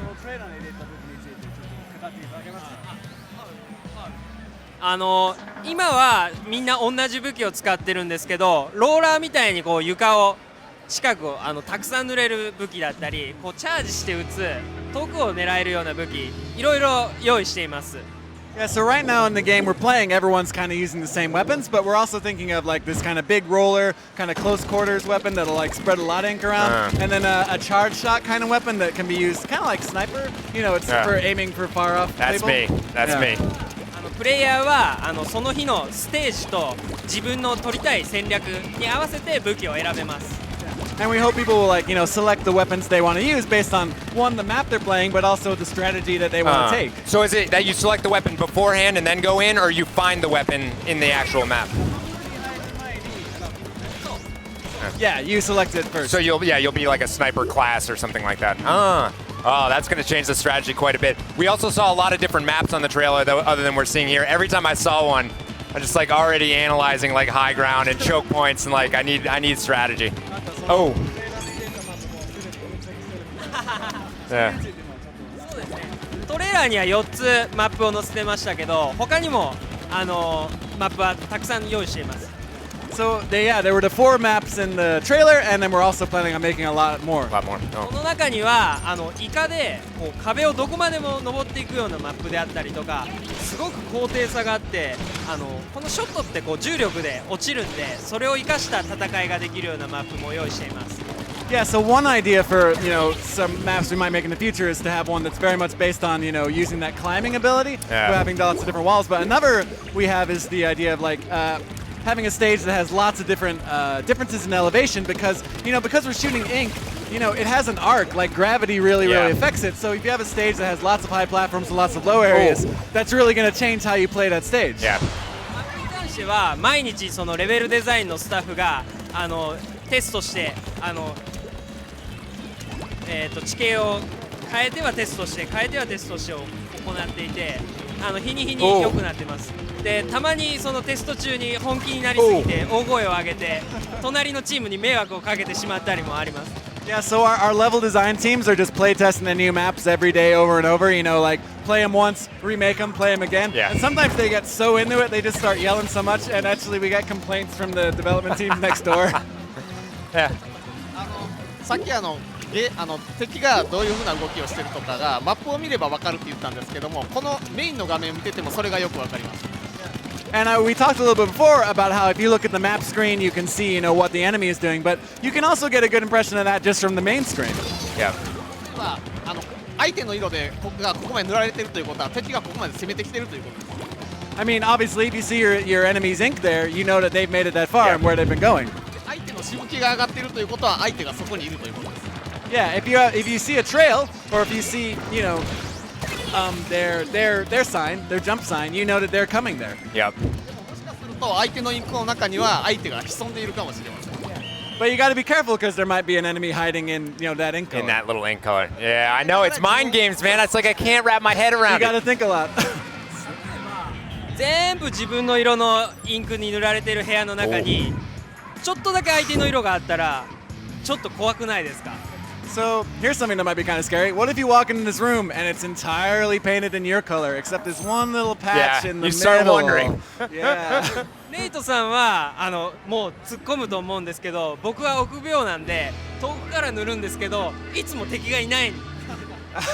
I mean, I think, Nate, you would probably just go charging in. Yes, I probably would. Mr. Sakaguchi, he's a little bit more cautious. He might stand back and try to shoot it from afar. But, it turns out a lot of times there's actually no one there and you were worried for nothing. You're just staring at this dot for 10 minutes. I was scared of a splotch of paint. そんないろんなことを考えるんです。考えながら遊ぶっていうのがこのゲーム面白いです。 I think what's really interesting about this game is that, you just look at what's happening on screens and you have to think about so many different things while you're playing it. Well, and I want to reiterate, watching Mr. Sato play, you see how smooth his movement is? That's because he's fine-tuning with the gyro. I mean, when I play, and I encourage anybody at E3 to switch this control up and, and check it out for themselves. When you play with just dual analog, it's so much jerkier that you just don't have that fine control as you go around a corner to pan or pan up or pan down. I think I can't play without it.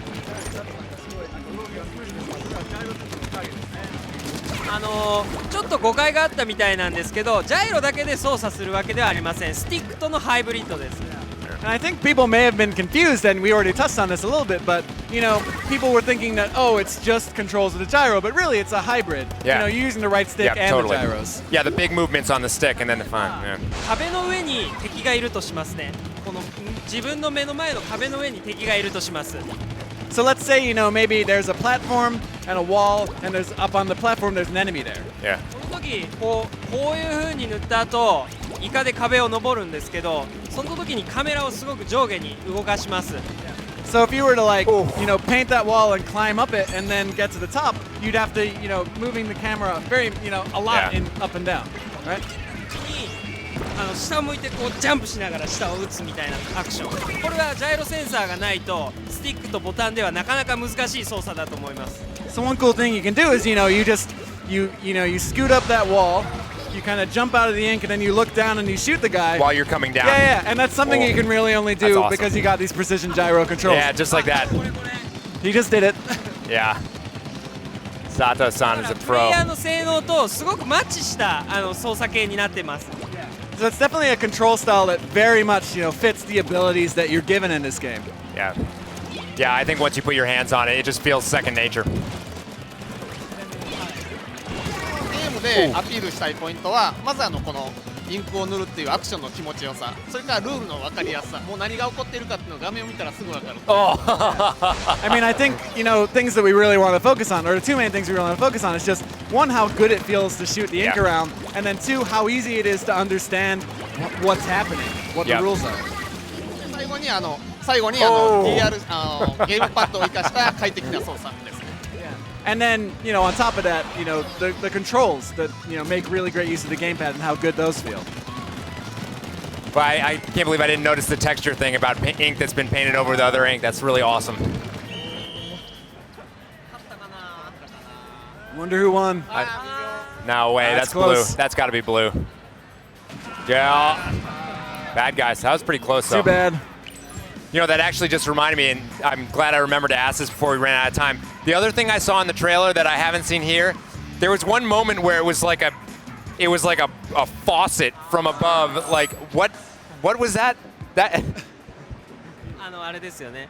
あれは今は竜巻型の武器しかないんですけども、画面右上のゲージを貯めて発動する特殊能力のうちの一つです。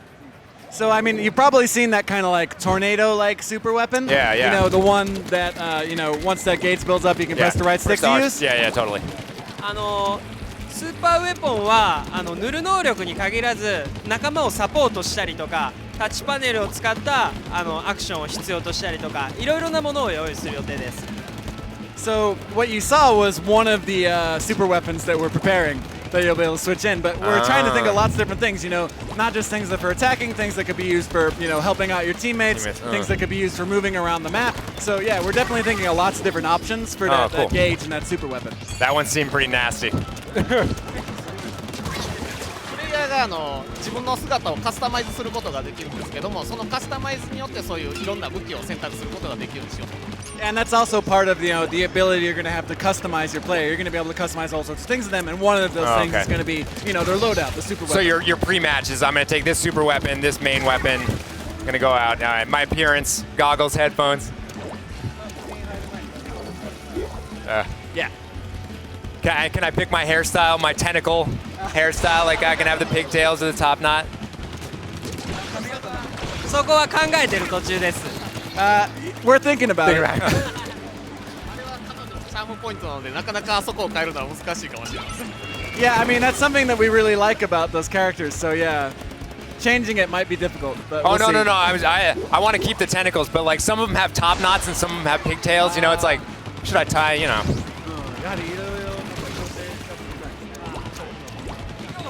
ちなみにスキッドボーイと同じ髪型にして。Mr. Sakaguchi has the same haircut, same hairstyle as the Squid Boy today. So it's good. One of the things, I was actually seeing him do this earlier. We saw Eric Smith has actually learned this technique that I saw Mr. Sato doing, where he is jumping from puddle to puddle instead of leaving a trail. It's like he's sort of sneaking around by shooting just a little blob in front of him and jumping through it. なんか佐藤さんがやってるみたいにしたなんか道を残さないでただなんかインクからなんか飛んでなんか移動してるみたいですね。だからインクを打つことで縄張りを広げることもできるんですけど、相手にバレちゃうかもしれないんですね。だからそういう時はインクをたどっていって仲間の残してくれた道をたどって相手の懐に飛び込むみたいな行動も取れます。So yeah, I mean that's definitely kind of one of the other strategic things about this is because if you're just spraying a bunch of ink around, you'll also you'll be found out. People are going to know exactly where you are. But if you kind of have that like little path or like that little like kind of stepping stone thing, that's something you can use to get into the enemy base. Yeah. Oh. Oh. Yeah. Oh. That got pretty hairy. 佐藤さんが気がついて急いで戻ったんですけどちょっと間に合いませんでした。Yeah, Mr. Sato realized what was happening and tried to get back in time, but it was too late. I never think about that mid-match where it's like the fight, everyone's closing in. It's like you can launch out of there. You can launch back to your base. You can bail out. だからいい気になって敵陣に攻め込みすぎると自分の陣地が塗られてるかもしれないんで、マップをやっぱりたまには確認した方がいいですね。Yeah, I mean, if you get too into it, you're just going straight for an enemy base. They might be in your base, so it's like you got to make sure you're always looking at the map and see what's going on. Check constantly. Yeah, totally. Yeah, I'm not good at that. I get too into. I mean, I'm in full panic mode most of the time when I'm running around on the front lines. It's just like there's somebody shooting at me. It is important though. In like if you're shooting bullets, you don't see people around you, but the visual of the ink, where you can actually see somebody around a corner because you can actually see the spray of the ink, it really becomes a big part of the strategy.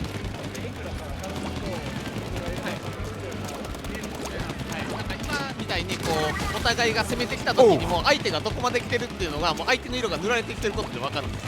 Yeah, and then when you've got two people coming together or coming right at each other, the ink is also what allows you to see like how far they're coming, exactly where they are. Yeah, yeah. 道を作って前線まで早く駆け上がろうとみんなするんですけども相手が向こうから迫ってくるのが見えてるんです。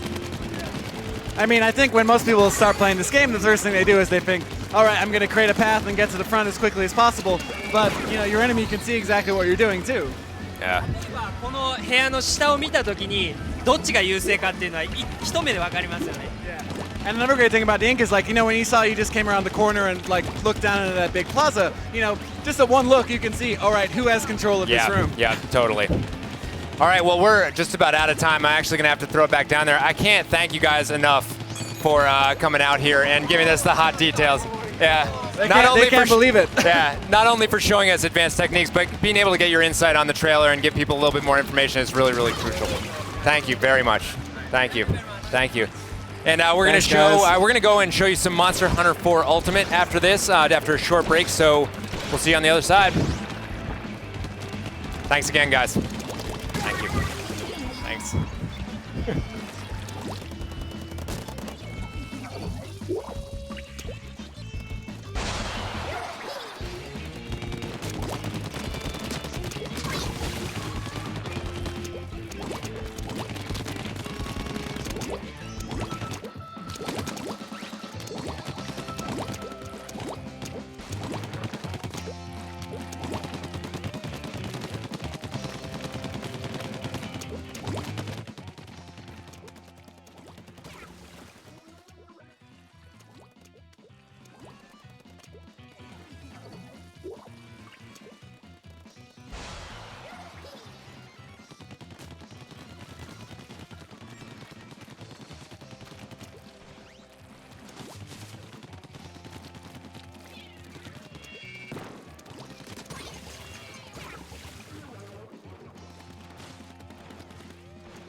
Hey guys, welcome back. Nintendo Treehouse Live at E3. We're super excited. Morgan here. I'm with the team from Capcom behind Monster Hunter 4 Ultimate for Nintendo 3DS. Super excited to have these guys here to tell us about the game. I'm going to let them introduce themselves and then tell us all about what they've got. はい、自己紹介をお願いします。はい、モンスターハンター4アルティメイトのプロデューサーの辻本です。よろしくお願いします。お願いします。Producer of Monster Hunter 4 Ultimate. モンスターハンター4アルティメイトのディレクターの、藤岡です。よろしくお願いします。Mr. Fujioka, the director of Monster Hunter 4 Ultimate. I'm Greg Moore. I'm from Capcom Unity. I'm just helping them play. And I'm David Chrisup. I'll be interpreting for our guest from Japan today. Cool. 今日はモンスターハンター4アルティメイト、これのE3 で出展しているバージョンのをちょっと実機でお見せしながらいろいろ話したいと思うんです。Okay, so without further ado, we'd like to introduce you to Monster Hunter 4 Ultimate. This is the demo we've brought here at E3, and we're going to show you a little bit of gameplay here. で、今回のバージョンはモンスターハンター4っていうのが日本で出てて、それの4G っていうのが出るんですけど、それが海外版に相当するのがアルティメイトなんですけど、今回持ってきているのは4のバージョンなので、これからまたいろいろと変わっていく新しい要素とかもG 用のやつ入っていきますんで。And keep in mind, of course, this game is still in development. We're going to continue making more and more additions to make it more and more ultimate as time goes on. じゃあ実際にやってみましょうかという。早速やりますか。はい、じゃあ入ってください。じゃあ鉄カブラいきます。Okay, we're going to start with the Tetsucabra monster. 武器は新しい武器。はい、装置号いきましょうか。はい、もう入っちゃってください。というわけで。これ本来クエスト自体は4人のクエストの調整をしてるんですけど、今日は2人でやってもらいますと。Now this difficulty, one thing to keep in mind, the difficulty of this demo is actually tuned for 4 players. These guys are going to take a stab at it, just the 2 of them. で、藤岡はもちろんこのゲームのディレクターなので、スーパーウルトラハイパーデラックスプラスアルファダッシュなプレイを見せてくれると。Mr. Fujioka is the director, so he's going to show us his super play, his super ultra deluxe arcade remix. Alpha Plus style of gameplay here. Yes, special. はい。頑張りますよ。はい。これ大丈夫ですか？抜けてなかったかな？大丈夫です。Trying to make sure we got that title right. We may have left out a word or two. はい。で今から言ってもらう鉄カブラっていう新しいモンスターで、いろいろね開発スタッフのヒバとかも話しながら説明していきたいと思うんです。Okay, so these guys are going to go after the Tetsucabra monster. While they do that, we'll discuss a little bit, give you some behind-the-scenes insight as to how the game is being made. モンスターハンター知らない人もいると思うんですけど、4人まで最大マルチでプレイできて、モンスターをみんなでハンティングしましょうというゲームです。だいぶ簡単に言い過ぎですけどこれ。Some people might not necessarily be familiar with the Monster Hunter series. What it is a 4-player action game in which you hunt monsters, as you may have guessed from the title. でこれは鉄カブラっていうね、これちょっと洞窟っぽいステージなんですけど、そこに生息しているちょっと硬そうな感じがするでしょう。So here we see the Tetsucabra. We're fighting him in a cave. As you can see, he looks very stubborn, very thick-skinned, hard-headed. これ中盤ぐらいのモンスターなんですけど、モンスターってモンスターハンターってすごいいっぱい出てくるんですね。で当然そのモンスターを作る担当のプランナーとかが何人かいるんですよ。Okay, so as you know, Monster Hunter features, of course, many monsters, so we have many designers assigned to each of these monsters. で、やっぱりそのモンスター作るメンバーというのはやっぱ生き物とかにすごく詳しくて、すごくそういうのも興味持ってて、そこでね、やってる一人のプランナーとかは爬虫類がすごい好きで、自分の家の部屋中に爬虫類を飼ってて。And of course, when you're designing monsters, you need to have some grasp of biology and understand how animals work. And the particular designer in charge of the Tetsukabra here is a huge reptile fan and actually keeps reptiles in his home.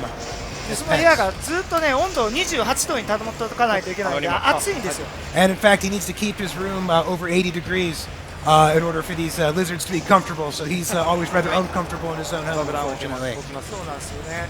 今モンスターハンター4の特徴であるジャンプ攻撃をある時計で当てるとああいう乗り状態とかになれるので。And as you can see here, this is a new feature. What's happened is Mr. Fujioka successfully executed enough jump attacks on the Tetsukabra where he was actually able to latch onto him and ride on top of him and stab him a few times there. あとモンスターの話ばっかりしますけど、モンスターとかこの架空の生き物なのでいろいろ調べたりとかするために動物園とか行ったりするんですよね。And because this is a game that features monsters very heavily, once again we need to know a lot about biology. We want to give it a certain biological plausibility. So we do a lot of research. We spend a lot of time at zoos and places like that. で動物園とか行ったらファミリーの人とかカップルの人とか来ててみんな動物見て可愛いなとか怖いなとか言うじゃないですか。So, we go to the zoo for these kind of excursions, and we're surrounded by people there with their families, we're surrounded by couples there on dates. でもうちのスタッフは研究のために行ってるんですけどので、写真とか記念撮影じゃなくてめちゃめちゃ近寄って皮膚を取ったりとか牙を取ったりとかしてるのでちょっと怪しいんですよね。But when we go, we're just there for research, so we definitely stand out like a sore thumb. Other people are taking pictures of their family in front of the animal cages. We stick our arms way out there. We just take pictures specifically of the tusks of the hide of animals and things like that. So we probably look like a bunch of weirdos, but we do what we got to do our research. You see these guys at the zoo, you know they might be looking at better watch out. ほんで持って帰ってこの毛並みいいなとか見て言ってて、そういうのをちょっとね一部モンスターのパーツにね生かしたりとかもするんですけどね。And then of course these photos and things that we take, they make their way into the game as well, into the textures on a lot of these creatures. はい。で今ずっとプレイしてもらってます。こっちも説明しないと怒られるので。してください。はい。We should probably start talking about the gameplay here as they are working away with Tetsukabra. そうテツカブラっていうモンスターはですね、そんなに実際に製品前になったとしても難しい方のカテゴリーではなく、どちらかというと序盤に近い方に出てきますね。And this monster, the Tetsukabra, is not a particularly challenging one in the game itself. He appears relatively early. It's not meant to be terribly difficult. でテツカブラって名前なんですけど、名前モンスターつける時のも大変なんですよね。We'll tell you a little bit about the etymology of the name Tetsukabra. Of course, each of these monsters has to have a name, and it can be very difficult to think of something creative for all of them. でそのモンスターに合ったイメージで何々の王とか、青い何々とかっていう風につけたりとかするんですけども、テツカブラっていうのはちょっとね頑固なイメージがあると思うんですよね、このキャラクター見た感じの時に。So what we try to do, we think of names that will evoke certain imagery. We could call a monster a name that would mean something like the king of something or other, or the blue something or other. For the Tetsukabra, we wanted to focus on the kind of stubbornness that's inherent in his look, if you look at him here. で日本ではそういう頑固一徹みたいな言葉とかがあったので、そこから鉄っていう言葉が来たりとかしてですね。The word tetsu actually in Japanese has connotations of stubbornness. It's often used when we talk about stubborn old men and things like that. So that's where the name Tetsukabra comes from, just to give you a little background. そうですね。で今プレイしている藤岡の方なんですけど、藤岡はですね家の部屋がどんなんかというと漫画ばっかりです。So we talked earlier about one of the monster designers who had a room full of lizards. So you might be wondering what's going on in Mr. Fujioka's room. He has piles and piles of comic books floor to ceiling. That's his deal. 全く関係ないよ。He's insisting that has nothing to do with the conversation at hand. I think we may have embarrassed him a little. で藤岡はですね結構ねお酒を飲むんですよね。Fujioka-san also is known to be a bit of a drinker. でお酒を飲むと話が長くなるんです。And when he drinks, he talks, and he talks a lot. ちゃんと説明してよ。で今ダウン取ってますね。この壁に登っている状態からもこういうジャンプ状態とジャンプ攻撃っていうのができますんで。And what we just saw here, Mr. Fujioka actually jumped off the wall he was climbing on and initiated a jump attack. That's a new feature, special for you. でちょっとした段差とかもスムーズに登ったり降りたり今回できるようになっているので、今までのモンスターハンターと攻撃のモーションのスピードとかあんまり実は変えてないんですけど、そういう移動とか、地形を使うことがスムーズになったことによってこのアクションがよりスピーディーでダイナミックになってます。So one of the things that's new about this version is you can now jump up and down over differences in elevation in the environment, which is new.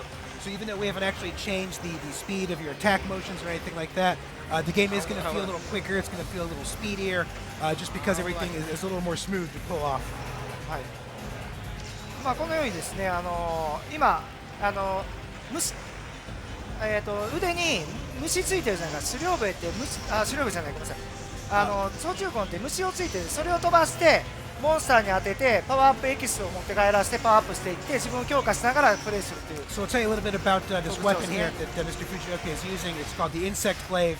It is a staff, but another part of the weapon is there's actually an insectoid creature that attaches to the arm of the character. You can actually send that off. You can send it flying toward enemies. It will absorb some of the essence of that enemy and bring you back that essence and give you a power up. So it could increase, for example, your attack power, defense power, etc. ごめんなさい。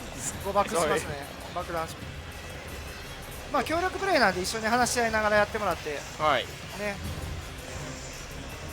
アイテム使うときはやっぱりね、お互い声をかけながら。声をかけた方がいいですね。はい。やった方がいいです。In a cooperative game like this, communication is key. If they're going to start using items and setting traps and whatnot, they'll definitely want to let each other know so there's no surprises. 移動したかな。まだですね。まだですね。はい。グラグラしてますね。Okay, he's getting groggy there. 藤岡さんはどんな時に漫画読んでるんですか？寝る前とか。So tell us when do you read your comic books, Mr. Fujioka? He says it's before bed generally. どんな時？ Very important info. やっぱり漫画を読んだら落ち着くんですかね。Does that relax you? Do you find reading comic books? でもなんか楽しい体験ができるので。確かに。いろいろイメージが浮かぶ。Yeah, it's a way to have fun, and it's a way to kind of get the creative juices flowing, so to speak. Get some interesting ideas reading comic books. で鉄かぶらって強靭な牙とかね口を持ってるので、ああいう地面からこう岩を掘り起こして自分の口のところにやってなってる状態は口のところが硬くて弾かれやすかったり、今みたいにボンとこうやってその岩を壁みたいな状態にして。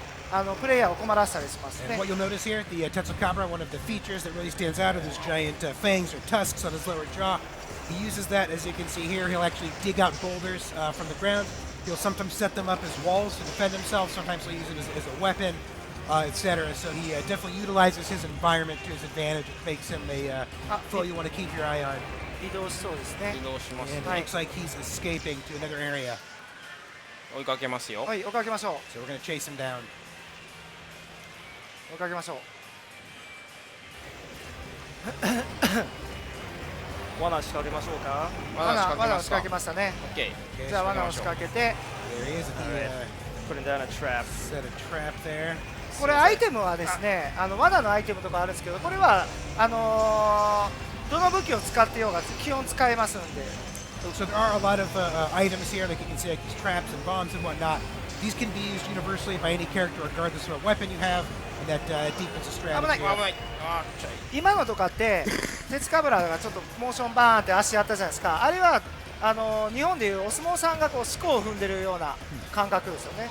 And you'll notice here the Tetsukabra before he did his big charging attack, he kind of stomped his foot on the ground there. That's meant to evoke a sumo wrestler and the way that they do that in the ring.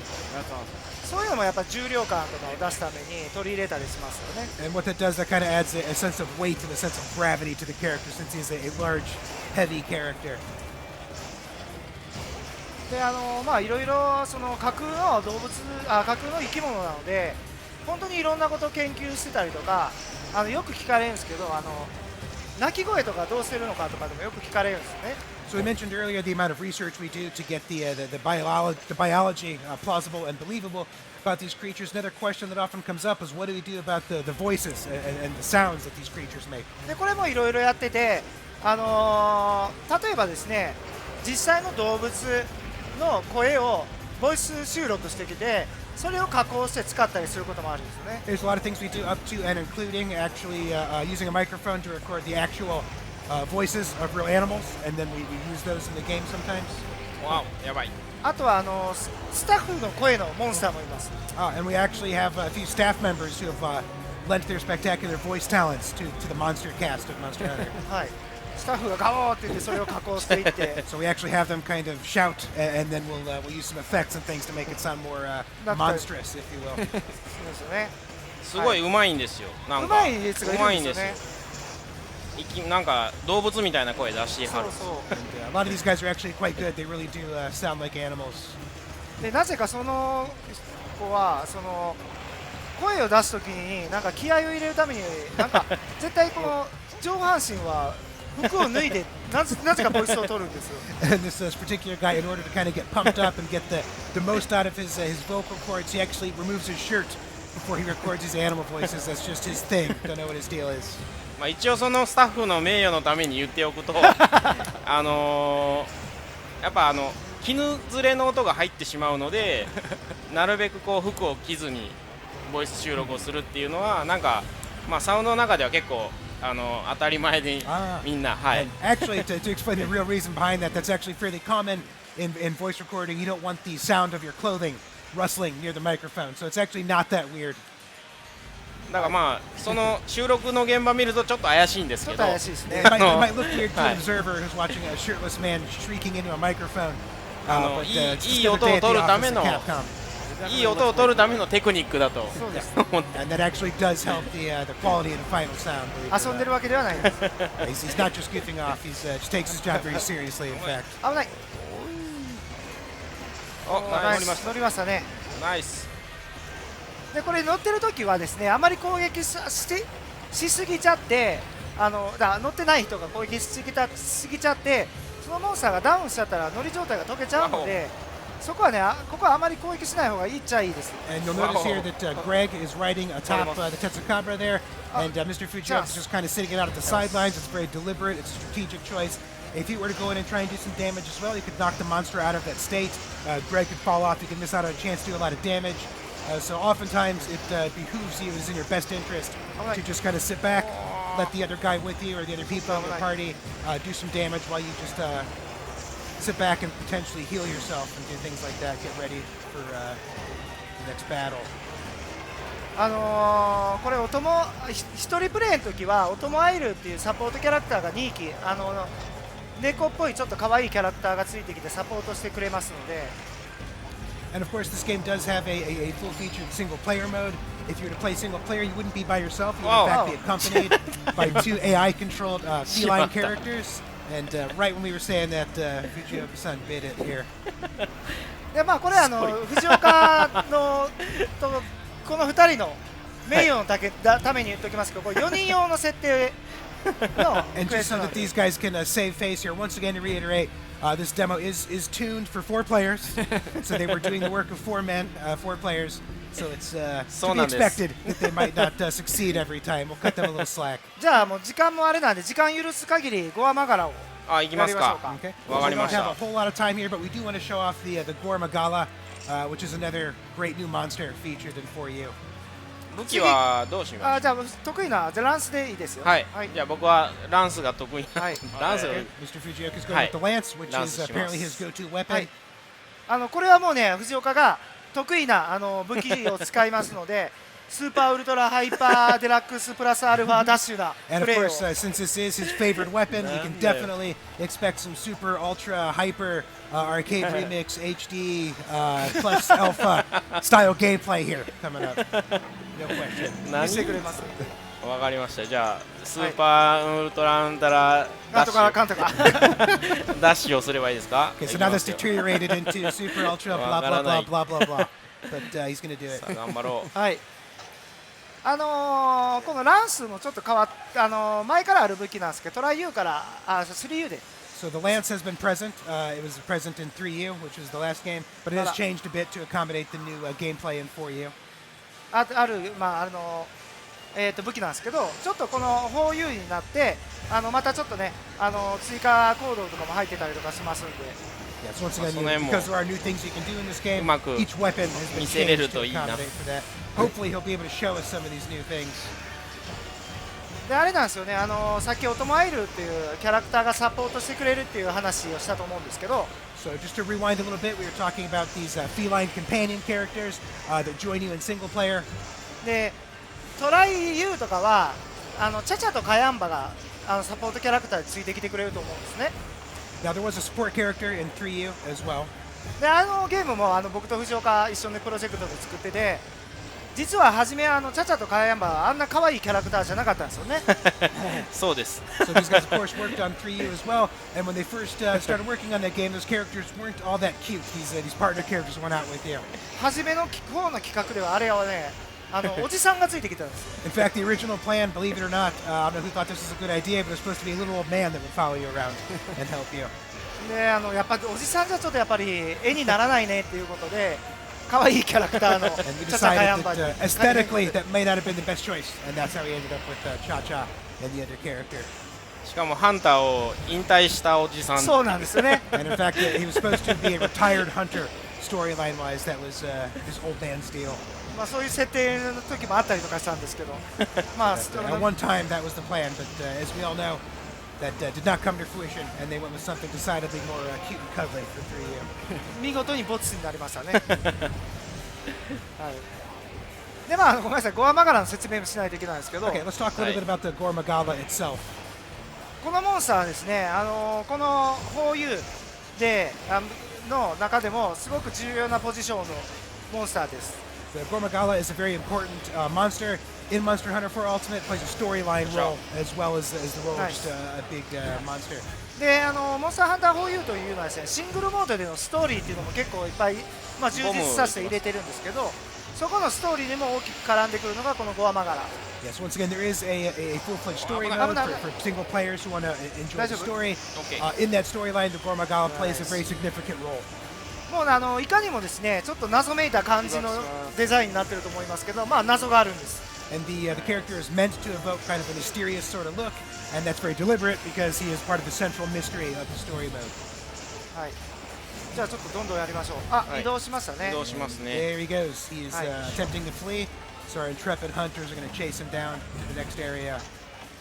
で今回のこの 3U ごめんなさい 3U から言うとこの 4U っていうのは武器としては武器種としては2種類新しく追加されてます。So there have been 2 new weapons added from 3U to 4U. で一つが先ほど藤岡が使ってた総中根で、一つがチャージアックスという武器になりますね。We saw one of those a moment ago, which was the insect blade. The other one is the charge blade. はい。Which I believe, Greg, are you using the charge blade? Yep, I am. I'm also getting battered around a lot. 危ない。sorry. 大丈夫かな？なかなか手強いんですよ。スーパーウルトラハイパーなプレーを見せてくれました。Gameplay from Fujioka-san is turning out to not be as super ultra hyper as we had hoped, perhaps. やっぱね、ちょっと緊張するんですよね、ここね。Yeah, getting up on stage in front of people, it's natural to get a little nervous. We'll cut him some slack here. 僕は実際にプレイしてないので、こう適当なこと言いますけど。And it is of course easy for someone who's not playing to make comments like that. We acknowledge that. どうぞ。これがですね、このモンスターの特徴でもあり、モンスターハンター4U の。やばいで。ちょっと待ってくださいよ。待ってくださいね。危ない。やばい。これは危ない。どうなって。危ない。So you hear the word "abunai" being thrown around a lot. 危ない。本当に危ない。It indicates danger, means something akin to look out. You'll hear that a lot when people play Monster Hunter. We all know what they're saying there. It's universal. これね、もしここで藤岡が落ちてしまったら、大阪に帰れないので。So if Fujioka-san fails here, he's not going to be able to return to Osaka. We're just going to leave him here. Oh no. Lines have been drawn. まあこういうふうに恐竜化してるんですけど、角が出てますね。As you can see here, the Gormagala has changed state. It's now enraged. It's grown a pair of horns there. They've unfurled from its head. まあ、ウイルス、恐竜ウイルスっていうのにかかってるんですけど、でそれの、ね、属性を持った攻撃を受けることがあるんですね、プレイヤーが。And also, you'll notice this kind of dark aura around some of these attacks, and I believe surrounding Mr. Fujioka right here. This indicates a virus, a viral infection. The Gormagala carries this virus and can infect players. で、そのウイルスを受けたらすぐに危険な状態になるわけではなくて、ある一定時間の間に、攻撃をしまくって、そのウイルスを克服してしまえば、ウイルスが発症せずに、自分がパワーアップします。This has some interesting effects on gameplay here. You are not actually instantly infected. You have the potential to be infected. You see a gauge underneath the player 2 name there.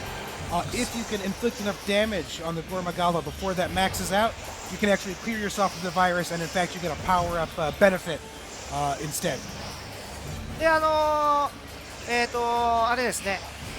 プレイヤーの方がさっき言ったように攻撃を、当てれずに発症してしまうと、このプレイヤーの方が当然、弱い状態になります。And if you do not manage to do enough damage, you are then fully infected. You're at a big disadvantage at that point. You'll notice the life bar there at the top. There is a little bit of red health there. That's recoverable health. That ceases to exist when you're fully infected. When you're damaged, you're damaged, and it stays that way. So you do not want to be in that state if you can avoid it. そういうね、ちょっとしたウイルスかかった時のプレイヤーの攻撃をするか、それとも攻撃するとやっぱりすごいリスキーなので、そこのやっぱ駆け引きっていうのがゲーム性になってます。So there's some interesting gameplay emerging from that because it's risk versus reward, right? It's very risky to go after the monster, be very aggressive, but the reward for doing so gives you a power up. It's safer and easier to stay away, but if you become fully infected by staying away, then there's a disadvantage. So you have to do some thinking about what you really want to do in that situation. はい。ナイス乗った。こういうふうにね。なんでその役割を分けて、例えば今回からモンスターハンターに高低差っていう概念が入ったので、今までのモンスターハンターって横平面だけだったので、前に行くか後ろに行くか右に行くか左に行くか避けるか攻撃するかガードするかみたいな感じだったんですけど、そこにじゃあ上から狙おうとかあっちにおびき寄せて上から狙おうとかここで下から狙おうとかっていうさらにアクションの、幅っていうのが広がります。So Monster Hunter until now, the areas you fight in have largely been quite flat, so your options are a little limited. As a player, you can move forward and back, left and right. You can dodge, you can attack, you can block. That was about all you could do, generally speaking. Now with these variations in elevation, you can choose to attack from underneath, from above. You can execute jumping attacks. There's a little more strategic depth now, especially considering that you're dealing with multiple players attacking the same monster. そうですね。ナイス。これあれですね。もし藤岡さんが落ちてしまったら、今日はサンタモニカにも行けずホテルで特訓になります。So more threats this time. He will take him back to Osaka, but he will not take him to Santa Monica for dinner. He'll leave him here at the convention center. His punishment. はい、だから頑張ってほしいですよね。頑張ってますよ。He's working for his dinner here. Obviously, we want him to not lose. サンタモニカが待ってますから。サンタモニカ待ってますから。Santa Monica's a fun place. I'm sure he wants to go. Let's make it happen. はい、頑張って。危ない、危ない。おお、ナイス。Very well timed block. モンスターの攻撃っていろいろあるんですけど、大ダメージな攻撃とそんなにダメージがない攻撃って実際にあります。で、そういうのは見極めてもらって、これは本当に食らったらダメっていう攻撃があるので。そういうのは結構モーションも分かりやすかったりとかですね。そういうのを気をつけてもらえたらいいですね。So all the monsters obviously have different methods of attack, a lot of different attacks at their disposal. As the player, part of what you want to do is really learn how they telegraph these moves, the way their body moves before they execute them. Some attacks, it's okay if you actually get hit by it. Maybe you're better off just standing your ground. Some you really don't want to connect. So a large part of the gameplay is keeping track of what the enemy's doing, memorizing their movement. Understanding what they're going to do and making accurate predictions based on that. 頑張ってください。頑張ってますよ。危ない危ない危ない。危ないね。いけたか。解除しました。よし。危ないですね。状態になったら頭を攻撃することで解除できるんですね。So just to explain a little, we talked about how the Gormagala was in that enraged state with the horns and the extra set of arms. You can actually send him back to his standard state by attacking the head repeatedly. And that's what they just managed to do a few moments ago. で、モンスターによって弱点が違うかったりするんですけど、弱点ってあったりするんですね。こいつは頭とか。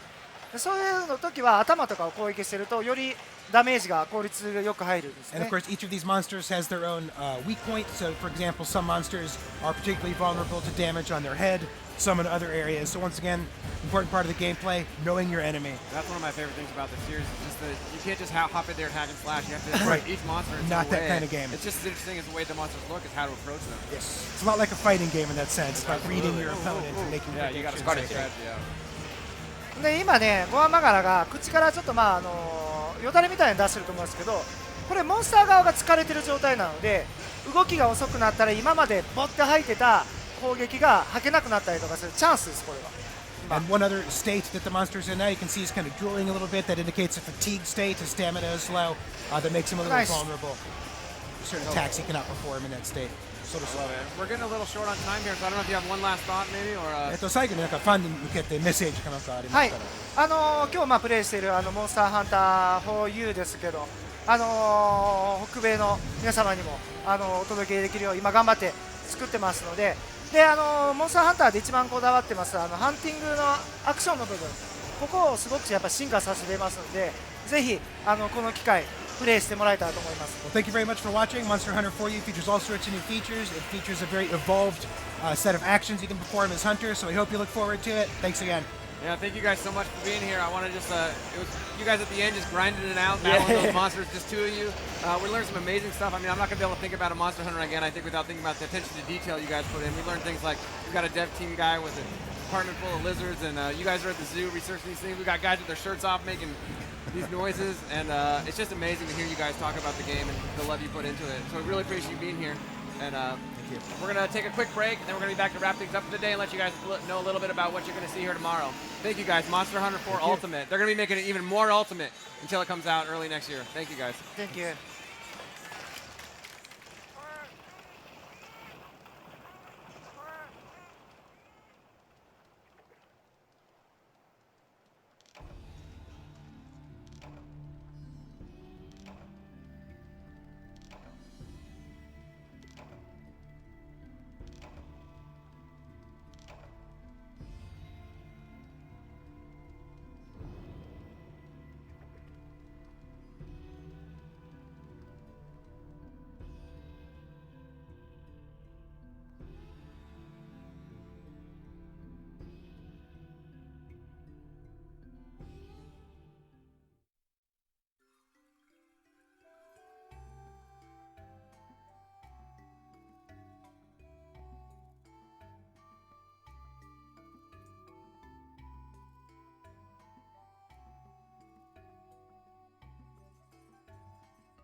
Treehouse live at E3, and we are here to wrap up the day 2 of our live stream.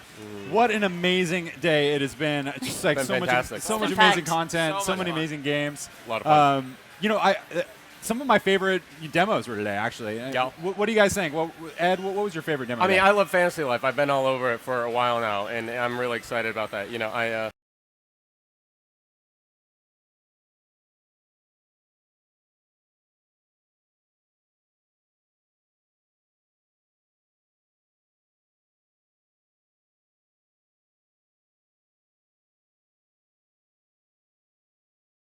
It's always so nice to get a chance to talk to them, and especially watching them play their own games and talk about all the weird little bits of backstory that you have. So that was really awesome. It's just those little details that they give you. It's just really like, cool. Oh, it's so awesome. Yeah. I know that one of my favorite demos today was Project Giant Robot that I did with Morgan. That was a blast. We had a really good time. I actually started crying. I was laughing so hard today because Morgan just totally cracks me up. Morgan, what was up with you today? Well, that was fun. I mean, that game has an amazing ability to make you feel by the end of playing it like you are a giant robot. I also got to feel like, being able to have my buddies play Mario courses that I made myself on Mario Maker and force them to play it live for these guys to watch on Twitch. It was just fantastic. It's so much fun. And then again, to get to play Splatoon against the guys who made the game, only at E3, you know? Yeah, amazing time. Seeing those guys' faces light up when they're seeing people play their game for the first time, it's unbelievable. Yeah.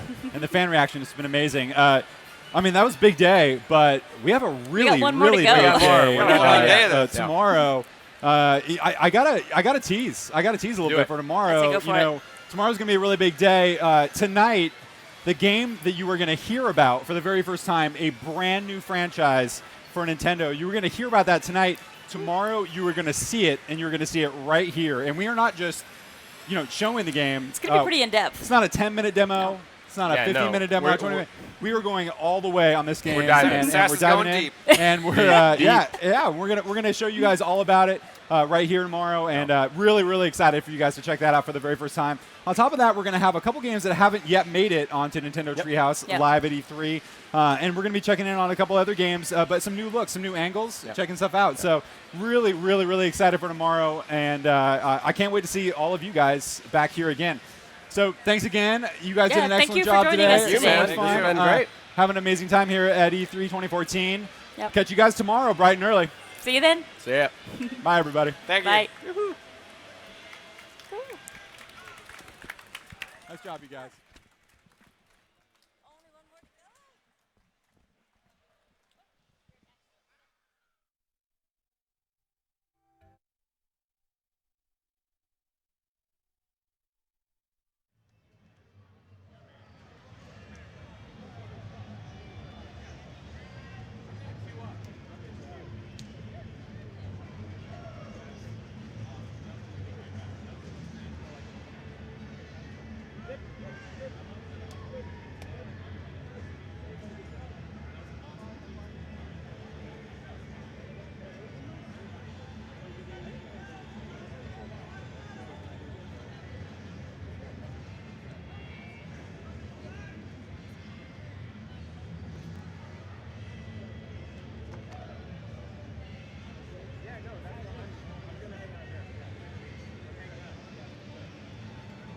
I'm not going to get a medal, but I'm going to play.